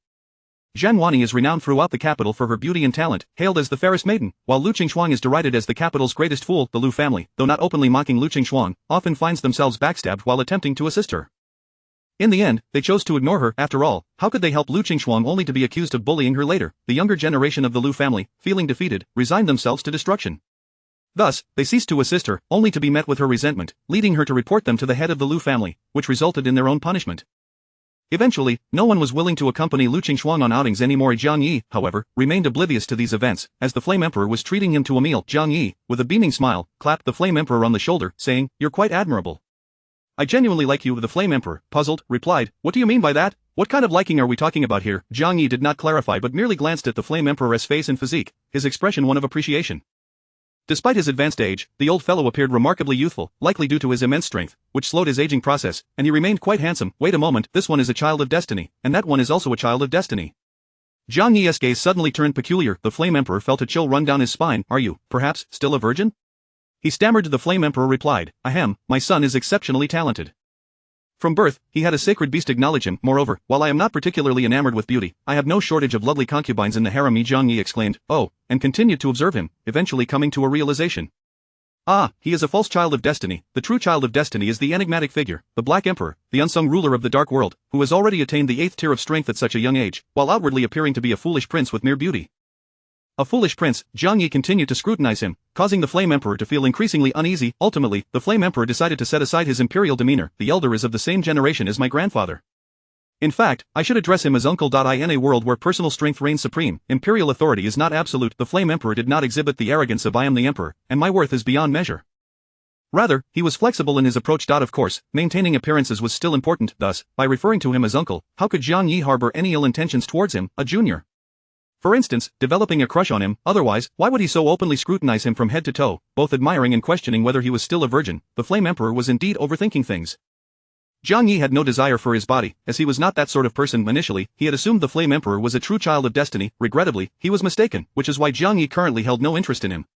At this moment, all of Jiang Yi's attention shifted to the Black Emperor of the Dark World, who outwardly appeared to be a foolish prince yet possessed remarkable strength. This foolish prince, the Flame Emperor's brother and the lastborn of the previous emperor, had engaged in fierce rivalry during the reign of the Flame Emperor, ultimately being outmaneuvered by him, who successfully contracted with the Fire Phoenix and emerged victorious through sheer strength.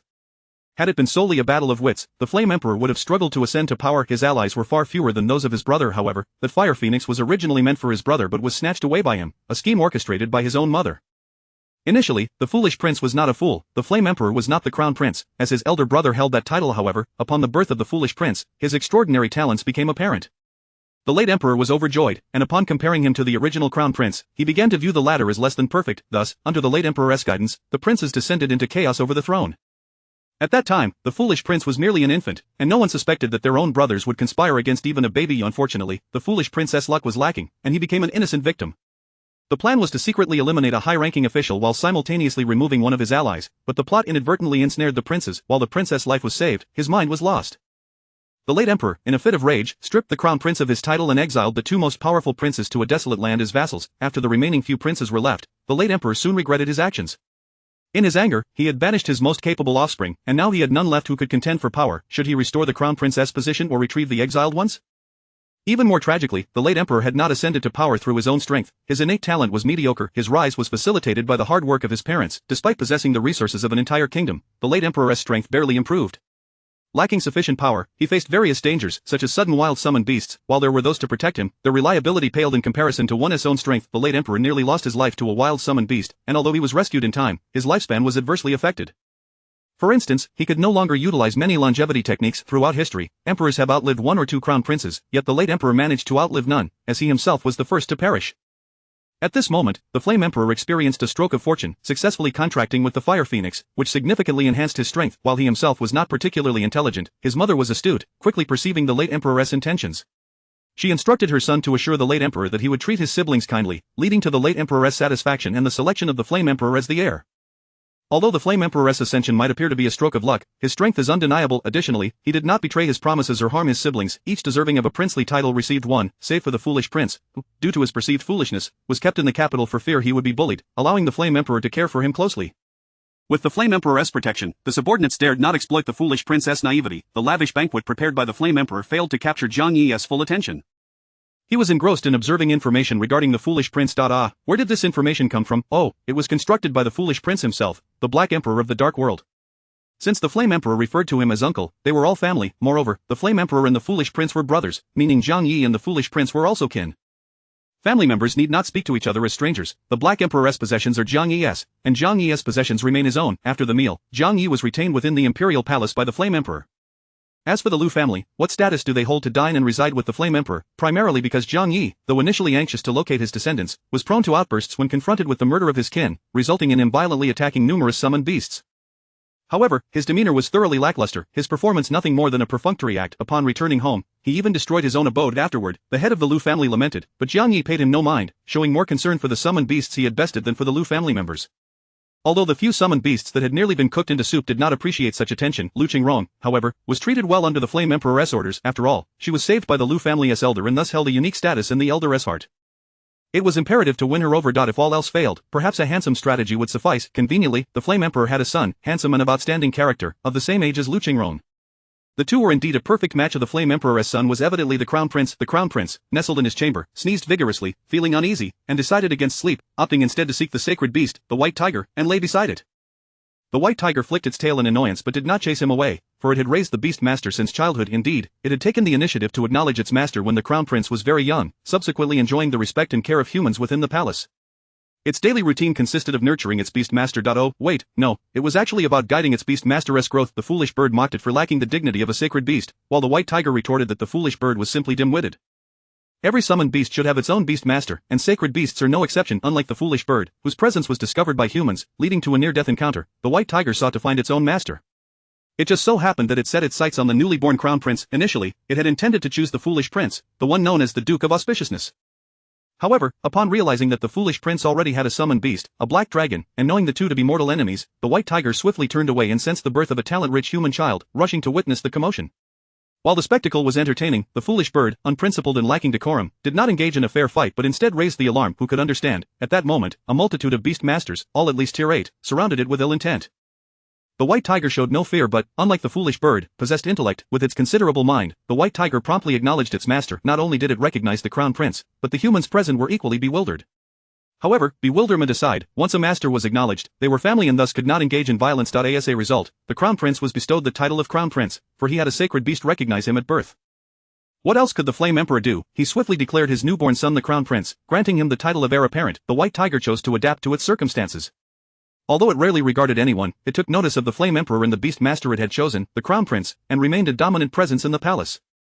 While it was not the sole ruler, it was one among many. Lu Qingrong received special treatment from the Flame Emperor and accompanied Zhang Yi into the imperial palace. This favorable treatment brought joy to the Lu family, who felt their stature being restored. However, the head of the Lu family was not pleased. Though the Lu family had lost its elder, it had become his domain. Now that the elder had returned, would the Lu family still be his domain? What, without the elder, the Lu family is merely fish on the chopping block. What concern is that to the head of the Lu family? Even if the Lu family's influence waned, it would not affect him as the head. Since it did not affect him, he naturally remained indifferent. Among those equally restless, unable to sleep through the night, was Lu Qingxuang. Zhang Yi regarded all members of the Lu family with equal disdain, but in Lu Qingxuang's eyes, Zhang Yi's indifference felt like a personal affront. At that moment, she swore to herself, 30 years in the east, 30 years in the west, do not underestimate a girl in poverty. Just wait until I fully digest the core that has merged with my body. My future will surely be limitless. When that time comes, I shall repay today's humiliation tenfold. Lu Qingxuang seethed, swearing vengeance. As she made her vows, Zhang Yi felt a chill behind him, sensing someone harboring ill intentions. Yet, he chose to ignore it for now. At present, all of Jiang Yi's interest was focused on the intelligence network of the Foolish Prince. As he indulged in the information painstakingly assembled by the Foolish Prince, the latter, under the cover of night, evaded the Flame Emperor's scrutiny, feigning sleep while donning a black coat, transforming into the Black Emperor of the underground world. The Black Emperor controlled the black market of the capital, reigning as its master and the king of the dark world. His strength was formidable, even daring to confront the imperial court directly. No one knew the true identity of the Black Emperor, none had witnessed his true visage, they only knew that those who offended him met with certain death. No one could defy the Black Emperor and survive to see the next day as sun. The Black Emperor undoubtedly commanded a vast force, and in any case, he was not someone they could provoke. Anyone entering the black market must adhere to its rules, otherwise, they risk incurring the wrath of the Black Emperor and opposing him. Such a colossal entity, such overwhelming power, was the Flame Emperor unaware. He was aware, yet chose to remain uninvolved. Not only that, but he intentionally allowed it to happen, purely to provide his son with an opportunity to accrue merit. The Crown Prince had grown up and was now expected to take on responsibilities. Even as a Crown Prince, he required achievements. Unlike the late Emperor, who had too many sons and regarded them all favorably, the Flame Emperor concentrated on his chosen heir. The Black Emperor, brazenly proclaiming himself as such, was effectively slapping the Flame Emperor in the face. At the same time, the Flame Emperor was fully aware of the situation in the black market, albeit the intelligence he received was fabricated, a scapegoat prepared by the Foolish Prince. In this light, one might conclude that the Flame Emperor appeared somewhat inept. Alas, it cannot be blamed entirely on him. Engrossed in the intelligence network of the Black Emperor, Jiang Yi delightedly perused the information compiled through arduous efforts. He remained blissfully unaware of the outside world, often remaining indoors, occasionally bursting into fits of laughter. The Foolish Prince was indeed a genuine fool, not pretending, yet, he was remarkably powerful. On the night of the full moon, he would regain his intelligence. How extraordinary, how fascinating it was, igniting Jiang Yi's curiosity to the point where he could not resist the urge to capture him for a thorough examination. The Foolish Prince, who regained his intellect for 3 days during the full moon, managed to build a vast intelligence network from nothing during those brief moments of lucidity, developing considerable power unnoticed by others, and ultimately achieving the rank of an 8th-tier beast master. His summoned beast, a black dragon, was a fortuitous discovery during those 3 days of heightened intellect, captured from a hidden underground ruin. At that time, the black dragon was not only bound by specially crafted chains but also on the verge of death, its vitality hanging by a thread. A mere brush against a wall or a light blow could have extinguished that final flicker of life. The Foolish Prince happened to stumble upon the black dragon, becoming its only hope. With such a powerful summoned beast, the Foolish Prince's rise to power became significantly easier, but how could he expand his influence while remaining undetected, given that he only regained his intelligence for 3 days each month? And how did he ensure loyalty among his followers? Is this scientifically plausible? Oh, it is not scientific, but it is very much a beastmaster's way. The black dragon presented its trophy, a half-striped white tail, claiming it was obtained from its nemesis. This item could control beastmasters and secure their loyalty. Jiang Yi recognized it as a rare object known as forging a bond with the tiger. The mystery was solved. It was the white tiger's tail. Did the white tiger know that its tail was in the possession of the black dragon? The next day, Jiang Yi, who had come to observe the white tiger, found himself fixated on its tail. The white tiger, feeling the urge to retaliate, noticed the ice wolf nearby, wagging its tail around Jiang Yi, as well as the featherless, plucked bird resembling a walking chicken, and the tortoise, now serving as Jiang Yi's mount, following his every command. With all that, its anger dissipated. Once the fire subsided, the white tiger's expression became exceptionally clear. It was uncharacteristically alert. Why was it merely looking at its tail? The white tiger promptly rolled over, exposing its soft white belly. No one could resist the softness of a kitten's belly. While Jiang Yi could refuse, he saw no reason to do so. Thus, he ceased to fixate on the tail and instead approached to rub the large cat's belly, feeling satisfied after a few moments, and then offered the large cat some silver fish. The moment the small silver fish was revealed, the featherless bird's eyes nearly popped out in disbelief. The ice wolf, when presented with such a treasure, could easily break through its tear, and the white tiger, too, could sense the immense benefits contained within the small silver fish. But why didn't it receive any? After all, it had been completely plucked of its fur. Why did the white tiger and the wolf get to enjoy such treats? Chapter 64. What you lose is merely life. What she loses is love. Part 4. Well, that is simply because she lacks shame. Ahem. The fire phoenix is, after all, a phoenix, noble, proud, and resplendent, with a spirit of defiance. It finds it difficult to lower its head in order to ingratiate itself with others, even if the opponent has turned it into a mere roasted chicken. The ice wolf, however, is quite different. It was not born a sacred beast. It has gradually evolved from an ordinary white wolf alongside its master, earning its current status and strength through diligence and perseverance. When it was weak, survival was paramount, and everything else was but an illusion. The fire phoenix falters precisely because it was born a sacred beast. As for the white tiger, while it is indeed a sacred beast, it had to find its first master all on its own. Sacred beasts, too, engage in fierce battles. They are not a peaceful and harmonious family. Having lived long, they are all too aware that those who recognize the tides of time are the true heroes. The fire phoenix's downfall lies in its innate status as a sacred beast, coupled with its youth and inexperience. Having never truly endured hardship, the beating it received upon being contracted hardly counts as a genuine thrashing. After all, humans desire to capture it alive, not to kill it. Following the contract, it was treated with almost excessive kindness. As for the black turtle, it has lived long but has mingled with humans for too long, becoming a lineage that has transcended generations. Even when humans perish, the turtle remains, a living ancestor influenced excessively by humanity. It has developed a higher sense of human nature, overshadowing its beastly instincts, thus rendering it incapable of humbling itself to please others. In truth, even if they were to humble themselves to appease Zhang Yi, he would not offer them any favors. Zhang Yi is a controller of fortune. The black turtle possesses no fur. The fire phoenix originally had, but during the assault on Zhang Yi, it became too arrogant, taking advantage of its ability to fly and its control of the skies, leading to its downfall at Zhang Yi's hands. Thus, it lost all its feathers. Those who know Zhang Yi understand that he is petty. Once offended, one cannot escape his grasp. A controller of fortune only governs fortune. If one is not a fortune, they should not approach. When Zhang Yi grappled with the white tiger, he also saw the prince of the burning empire, the crown prince of this nation. The crown prince is indeed handsome, a striking figure akin to a jade tree amidst fragrant orchids. Yet, this very prince, exuding authority, drove away the lower ranks, rushing over to play with Zhang Yi. His eyes sparkled with delight, revealing a blissful ignorance, and he seemed to have succumbed to the allure of fortune. The white tiger, typically indulgent towards the prince, has only become more so. The prince is nearly buried within the white tiger's belly, which feels rather peculiar, but the white tiger is male, after all. Oh, it's the white tiger's mother. While Zhang Yi busied himself with the cat, oblivious to his own progeny, Lu Qingrong, with the support and investment of the burning emperor, commenced her cultivation anew. As long as one is alive, anything is possible. If falling meteors can occur, what else is beyond reach? Naturally, Lu Qingrong feels the same, yet in her heart, her foremost concern will always be her first summoned beast, long deceased. The joys and sorrows between people do not resonate, just like how Lu Qingrong, despite achieving her utmost potential, is still subjected to public judgment, bearing accusations that do not belong to her. At that time, she lay down, when she should have been kneeling, yet, to demand a person on the brink of death to kneel is indeed a tall order, and thus she ended up lying down. The individuals standing around her shared none of her sorrows. Now, her position has entirely reversed in relation to those who once stood over her, yet, her joys and sorrows remain unshared with them. For instance, the head of the Lu family smashed everything he could find, yet even so, he merely expressed impotent rage. After his outburst, he still had to collect himself to face Lady Lu. In everyone's eyes, the only one who captured the attention of the family ancestor is Lu Qingrong. The ancestor must be blind, otherwise, how could he overlook Lu Qingxue and instead value the useless Lu Qingrong? Lu Qingrong cannot even compare to a single strand of Lu Qingxue's hair. How could the ancestor possibly have taken notice of her? The more the head of the Lu family thinks, the angrier he becomes. If the ancestor favored Lu Qingxue, the cherished offspring of his beloved, he would not need to return to that venomous woman, Lady Lu, in a position of subservience, yet now, he is compelled to do so. He must keep Lady Lu under control, using her as a pawn to indirectly manage the potentially uncontrollable Lu Qingrong. Although the head of the Lu family believes that as Lu Qingrong's father, he is entitled to her demise, he also expects her to willingly accept her fate without a hint of reluctance.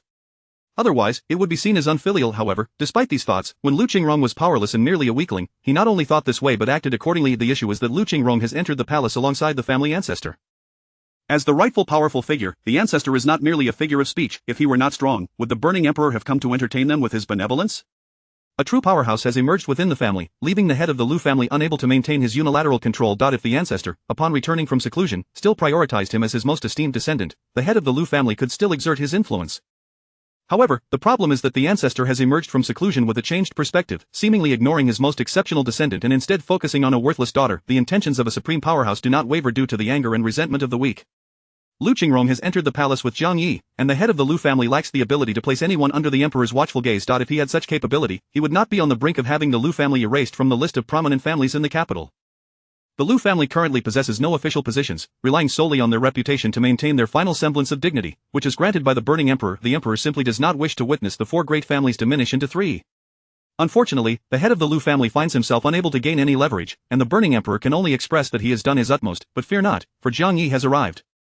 The ancestor of the Lu family has returned. No, rather, the ancestor of the Lu family has emerged from seclusion. The long-ignored Lady Lu was easily coaxed back by the head of the Lu family, who then devoted himself entirely to the endeavor of giving birth to a healthy son.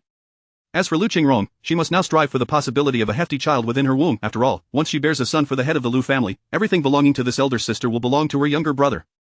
As for whether Lu Qingrong would be unwilling, Lady Lu has never entertained such thoughts. That rebellious daughter has occupied her brother's position for so long, would she continue to dominate? Lady Lu was even more confident than the head of the Lu family. He, to some extent, is aware that given his treatment of Lu Qingrong, a daughter who has soared to prominence, she is unlikely to regard him as her father. Thus, he seeks to navigate through Lady Lu's influence. Yet, Lady Lu is different. Although she often scolds and berates Lu Qingrong, unleashing her wrath at the slightest inconvenience, she believes her actions are for Lu Qingrong's benefit. After all, she is Lu Qingrong's biological mother. No matter what she does, Lu Qingrong, that rebellious daughter, should not display any ingratitude. After all, if it were not for her, Lu Qingrong would not exist. This misplaced confidence allows Lady Lu to remain remarkably composed, so much so that she openly sends a message to Lu Qingrong. The message is utterly unambiguous, directly berating Lu Qingrong and commanding her to return promptly and relinquish this opportunity to Lu Qingxue. Why should Lu Qingrong hand over the chance to serve the ancestor to Lu Qingxue? Because the head of the Lu family stated that Lu Qingxue is merely a concubine's daughter, now motherless, Lady Lu can manipulate her however she wishes, yet, Lu Qingrong is different. As the legitimate daughter, and with Lady Lu failing to produce a legitimate son, should Lu Qingrong's heart stray, the rights of Lady Lu's legitimate son may be usurped by Lu Qingrong. Upon hearing this, Lady Lu panics. That cannot be allowed, absolutely not, her son's interests must not be infringed, thus, she promptly sends someone to pressure the disobedient daughter. Coincidentally, Jiang Yi overhears Lady Lu's message to Lu Qingrong. Not only Jiang Yi hears it, but also the burning emperor, the empress, and the emperor's esteemed son, the crown prince, the royal couple and the crown prince are bewildered. Jiang Yi, however, is not perplexed. He directly asks the person involved, what opportunity have you received? Lu Qingrong remains silent for 3 seconds, suppressing her discomfort, and responds, the opportunity my mother speaks of may be the chance to serve the ancestor closely. However, therein lies the problem. Jiang Yi does not require anyone to serve him. What use does he have for individuals who are all disloyal? Only those who have received a beating become somewhat obedient. Jiang Yi is naturally willing to engage in the game of exchanging beatings for temporary obedience when he is in the mood. However, in this world, there are countless fluffy summoned beasts. Instead of playing games, wouldn't it be better to find the fluffy ones to play with? Fluffy beings are far more delightful than this group of unfilial descendants. Jiang Yi is certainly aware of Lu Qingshue's reputation. Even amidst the crowd of individuals unable to rise, her eyes brimmed with defiance, her expression practically begging for an opportunity, as if to say, give me a chance, and I shall rise above. The fortune of the fortune daughter and the fortune son is exceedingly compatible. Moreover, 2 supervillains stand beside him are the Empress and the Crown Prince. Why is the Crown Prince considered the second villain? Because he will transition from a villain to a loyal sycophant who once ignored you but now finds you unattainable. Only the Empress is a true villain who travels down a dark path. Additionally, one must consider, does Lu Qingxue truly appear capable of serving others? Jiang Yi is perplexed by Lu Qingrong's past experiences, not because she has complained to him, but because he has come across various pieces of information. The Dark Emperor is genuinely idle. He meticulously records the trivial affairs of his household. The most absurd part is that when Jiang Yi secretly accessed his information system, he witnessed the Dark Emperor expressing admiration for Lu Qingxue. Though she acted recklessly and nearly eradicated her peers, her courage is commendable. She dared to think and act, distinguishing herself from the conventional noble ladies, and was truly a breath of fresh air. The two have yet to intersect, yet the Dark Emperor's interest has already peaked. If they were to meet, it would surely be at first glance, woman, you have captured my attention. At the second glance, woman, I have truly fallen into your grasp. By the third glance, woman, I shall never let go. This is love. Why refer to her as woman and not girl? That is a misunderstanding. The Dark Emperor is a young man, suited for a domineering approach, not for the demeanor of an older man. Girl is a term favored by older men. What young man would incessantly call his beloved girl? Unless he holds a profound affection for her, it is highly unlikely he would do so. Of course, this is not absolute. However, the Dark Emperor clearly does not fit that mold. If they believe you can remain by the Ancestor's side, viewing it as a tremendous opportunity, why would they think such an opportunity could be traded at will? Am I, the Ancestor, merely a puppet, a lifeless entity? If a descendant I have personally appointed is replaced by another, would I remain blind to it? Jiang Yi is utterly perplexed. The sunflower seeds in his hand have lost their appeal. The now unappetizing seeds are promptly shoved into the ice wolf's mouth. The ice wolf gulps them down in one go, not leaving even a shell for the other beasts. The roasted chicken, disdainful, was about to preen its splendid feathers when it turned its head and beheld nothing but its own bare skin. Overcome with sorrow, the roasted chicken shed golden tears. The burning emperor, with a poker face, snatched sunflower seeds from the ice wolf's mouth and then tenderly fed them to his summoned beasts. The fire phoenix, does it appear to be sad merely because it cannot eat sunflower seeds? Are these foolish bipeds blind? Also, remove that seed covered in the drool of that foolish dog. Even if it dies right here, it would not cough. It's truly delightful. All for the sake of becoming stronger. One must endure. The actions of the summoned beasts and the burning emperor's favoritism towards Jiang Yi are of no concern to him, as he is utterly baffled by Lady Lu's maneuvers. Lu Qingrong, who was initially preoccupied with her own grievances about her mother's lack of affection, is now rendered speechless by Jiang Yi's inquiry. Well, it seems the Ancestor has a point. The one in control is the Ancestor. What authority does she possess? Lady Lu's incessant demands for her to relinquish the opportunity to serve the Ancestor to Lu Qingxue clearly reflect her belief that the Ancestor is a mere figurehead. This situation, where she can simply assign opportunities at will, is not how it works. Realizing that Lu Qingrong has been caught off guard by his question, Jiang Yi turns to the Empress. After all, she is the Empress, possessing the upper hand in palace intrigue. They say palace intrigue is stronger than familial disputes, thus, the Empress should be able to provide some clarity. Faced with Jiang Yi's inquiring gaze, the Empress freezes. Perhaps it is due to Lady Lu's seclusion that she perceives matters only superficially. The burning emperor does not favor concubines, and the Empress herself is an 8th-tier powerhouse. Palace intrigue? What palace intrigue? The ladies of the court are all beautiful and talented, with charming voices. She adores the ladies of the court. Why would she resort to schemes against them? Her strength speaks for itself. After all, she is a dignified 8th-tier powerhouse. Does she appear so weak? In any case, even if the Empress were to engage in palace intrigue, she would never sink her thoughts with Lady Lu's. The Empress is, after all, a steadfast villain, and it is impossible for her to share any wavelength with someone from the protagonist camp like Lady Lu. Though without Jiang Yi's appearance, Lady Lu would lose her only biological daughter. A mere daughter is of little consequence. If she dies, Lu Qingxue could easily garner favor, and Lady Lu would directly view her as an emotional substitute, while Lady Lu scorned Lu Qingrong during her life, cursing her for usurping her beloved son's position. Upon Lu Qingrong's death, Lady Lu would lament, "Oh, my child.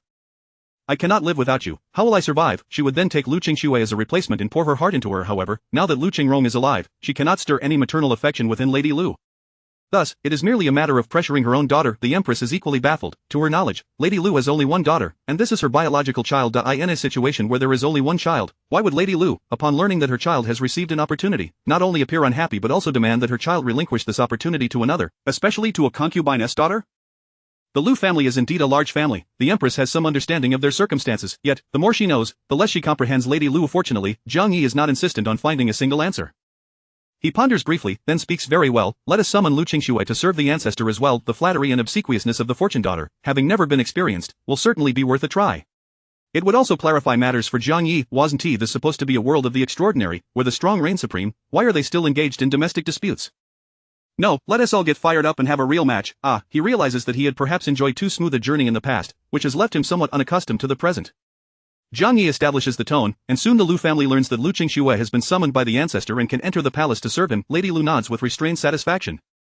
This rebellious daughter is finally wise. The head of the Lu family is equally pleased. Lu Qingxue herself is not particularly satisfied, yet she considers the opportunity to enter the palace and be close to the crown prince beneficial for her revenge plan, thus she begins to feel content.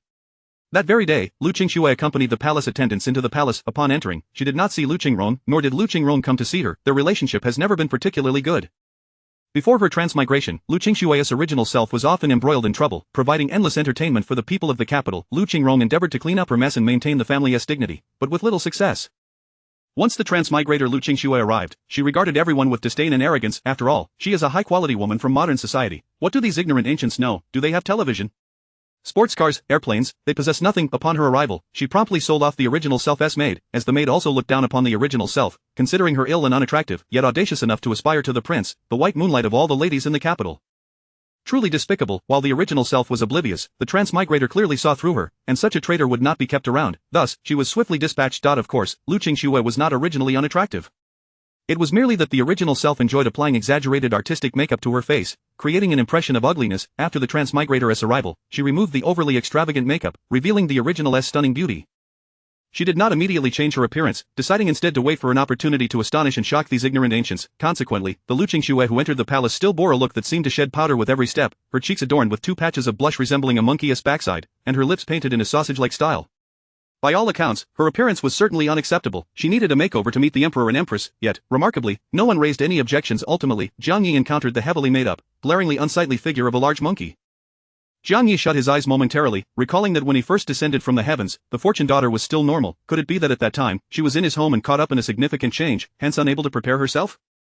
Yet, the question arises, why does she still look this way when her essence has long since been replaced? Lu Qingxue, of course, was quite impolite, having come from modern society. Modern society, who kneels before others? Logically, such an attitude should only afford her 3 seconds of stage time in the presence of a royal, but alas, she is the fortune daughter. Initially, the crown prince, who was once a refined gentleman, now regards Lu Qingxue with disdain and contempt. His demeanor and expression caused Zhang Yi's pupils to tremble, compelling him to turn and stare intently. No, this isn't right. You weren't like this before. You were genuinely the epitome of grace and charm. What has changed? Have you been possessed? Why is it this ugly creature again? The last time, you shamelessly declared your affection for me in public. This time, how did you manage to infiltrate the palace? Zhang Yi, wait, I was the one who invited her into the palace. You were there too, weren't you? Chapter 65. What you lose is merely your life, but what she loses is love. Part 5. At that moment, the crown prince was undeniably present. How is it that now it is believed that Lu Qingxue somehow employed some trickery to enter the palace, and that it is presumed she came solely for him? Is it not rather peculiar in this world? No wonder they beseech the long-deceased ancestors for aid. Why can't these unfilial descendants muster their own strength to resolve their difficulties instead of resorting to ancestral blessings at the slightest obstacle? Oh, but I stand corrected, the ancestral spirits of this world have not perished, merely gone temporarily missing. If all goes as anticipated, as a 9th-tier powerhouse, one can expect a lifespan of at least 500 years. This is the theoretical limit of their survival. However, given that 9th-tier beings invariably engage in combat with their peers, few can genuinely reach this theoretical maximum lifespan. Thus, 300 years is their norm, fluctuating slightly around that figure, which is the typical final age for most 9th-tier warriors. The patriarch of the Lang family is a 300-year-old elder. As for the patriarch of the Lu family, being of the same generation as the Lang family's ancestor, his age naturally resides within that range as well. Previously, Zhang Yi had not sensed anything amiss in this world, yet the current oddity unfolded right before his very eyes. Zhang Yi, having shared a camaraderie with the crown prince over playful cat games, now witnessed the prince transform into a mindless antagonist, brazenly hurling insults at Lu Qingxue. The nature of these insults was confined to the realm of today's indifference towards her. Zhang Yi could already foresee how tomorrow's crown prince would find himself out of her league. Presently, he viewed Lu Qingxue's appearance as unattractive, yet he dared to fancy himself desirable, considering her an eyesore, and thus launched a tirade mocking her looks, likening her to a toad aspiring to court a swan. Once Lu Qingxue shed her superficiality and revealed her true self, the crown prince would undoubtedly experience a moment of breathtaking astonishment that could last a millennium, falling hopelessly in love, undergoing a profound realization, and transforming into a lovesick pursuer, only to find his desires unfulfilled, leading to a lifetime of melancholy. Such is the capriciousness of fate, Zhang Yi felt an overwhelming urge to deliver a resounding slap across the crown prince's face, leaving it so swollen that even his own mother would struggle to recognize him. His mother was also among those who cruelly mocked Lu Qingxue, deriding her as a toad dreaming of swan love. Yet, before the empress could utter her scornful remarks, Zhang Yi's slap had already found its mark on the crown prince's cheek. Naturally, the empress was infuriated. After a brief moment of fury, she directed the Yin emperor to intervene. If it were not for the inability to overpower Zhang Yi, why would the Yin emperor have brought back a living ancestor? Does he truly perceive the palace as a public lavatory, where one can come and go as they please? No, they could not fight back, as even the accumulated resources of the royal family over the years could not match Zhang Yi. Who knows what fortune the Lu family patriarch has encountered? Not only has he survived, but it seems he has also forged a new path beyond the 9th tier, that is indeed a path beyond the 9th tier, while the Yin emperor is merely at that level himself. Once he reaches this stage, he too finds himself at an impasse. Now that a new opportunity has emerged, how could the Yin emperor possibly resist? If one cannot overpower, then resorting to cunning schemes and coercion is the way forward. One must use any means necessary to achieve their objectives. This is a sound strategy, yet the crux lies in the premise that the other party must heed your threats. Otherwise, threatening someone with air is futile. Who truly cares? Unless, of course, one can crush air with their bare hands, resulting in the immediate demise of the other party due to the lack of oxygen. But herein lies another dilemma. If one possesses the power to obliterate air and devastate an entire ecosystem, why would they resort to underhanded tactics? Furthermore, the Yin emperor possesses a keen insight. It is likely that the Lu family patriarch encountered a few missteps while treading this new path. This issue is both serious and trivial. Serious, in the sense that there is indeed a problem. Trivial, in that it does not affect his combat prowess. His unparalleled strength remains intact, and should his mind be compromised, he would be truly invincible. Moreover, the Lu family patriarch undoubtedly possesses abundant resources. Just look at the splendid items he casually produces to feed his summoned beasts. The Yin emperor, as the sovereign, commands the entirety of the realm and is also the invisible fifth family among the 4 prominent families of the capital, boasting a leading position. Yet, he cannot afford to dismiss resources as mere trifles. The Lu family patriarch has yet to summon his own beast, as he may find his invincibility leads to a profound solitude, with no one able to compel him to exert his full strength. Although the patriarch's mind may wander, he is not prone to sudden fits of madness. His abrupt assault on the crown prince must surely be underpinned by some rationale. The Yin emperor maintained a composed demeanor, swiftly addressing the witness, and then turned to Zhang Yi with a sincere expression. Has the great uncle discovered something amiss? How do you know I have discovered something? Zhang Yi retorted that if you truly perceived it, would you still be asking me? Zhang Yi quickly realized that the Yin emperor had not genuinely uncovered anything. Had he done so, he would have dismissed Lu Qingxue without a second thought. Even if he wished to maintain the dignity of Zhang Yi, the patriarch of the Lu family, he could not allow the crown prince to flaunt his empty-headed pride while mocking a young girl. What a disgrace! You are the crown prince, and here you are publicly ridiculing a girl, asserting that her affection is mere folly, all while claiming she is akin to a toad aspiring to court a swan. Do you not see the absurdity in this? Is there truly anything wrong? Zhang Yi mused. Indeed, it is he who is out of sorts. This wretched world often seems dissonant to me, as I find myself lacking in their peculiarities. Reflecting on his own inadequacies, Zhang Yi patted the crown prince's face affectionately. This time, the ancestor shall not come to your rescue. When your mind is utterly shattered, perhaps I shall lend you a hand then. Great uncle, I assure you, I am still salvageable, the crown prince replied. No longer referring to oneself as this palace, but as I. Though both terms are technically correct, this is hardly the time to concern oneself with titles. Zhang Yi regarded him with astonishment. Has your mind returned? It has returned, the crown prince affirmed. How could it not? After all, that slap left me resembling a pig's head. As a former antagonist transformed into a lovesick fool, the crown prince's visage must remain attractive, yet beneath that beauty lies a mind devoid of substance. Only then can the male lead triumph. If he were to lack both beauty and intellect, that would not suffice. Do you not understand the essence of love? The realm of love, often dubbed the world of aesthetic admiration, dictates that the unattractive are invariably cast as villains, while the nondescript serve as mere bystanders, with only the beautiful earning their narrative significance.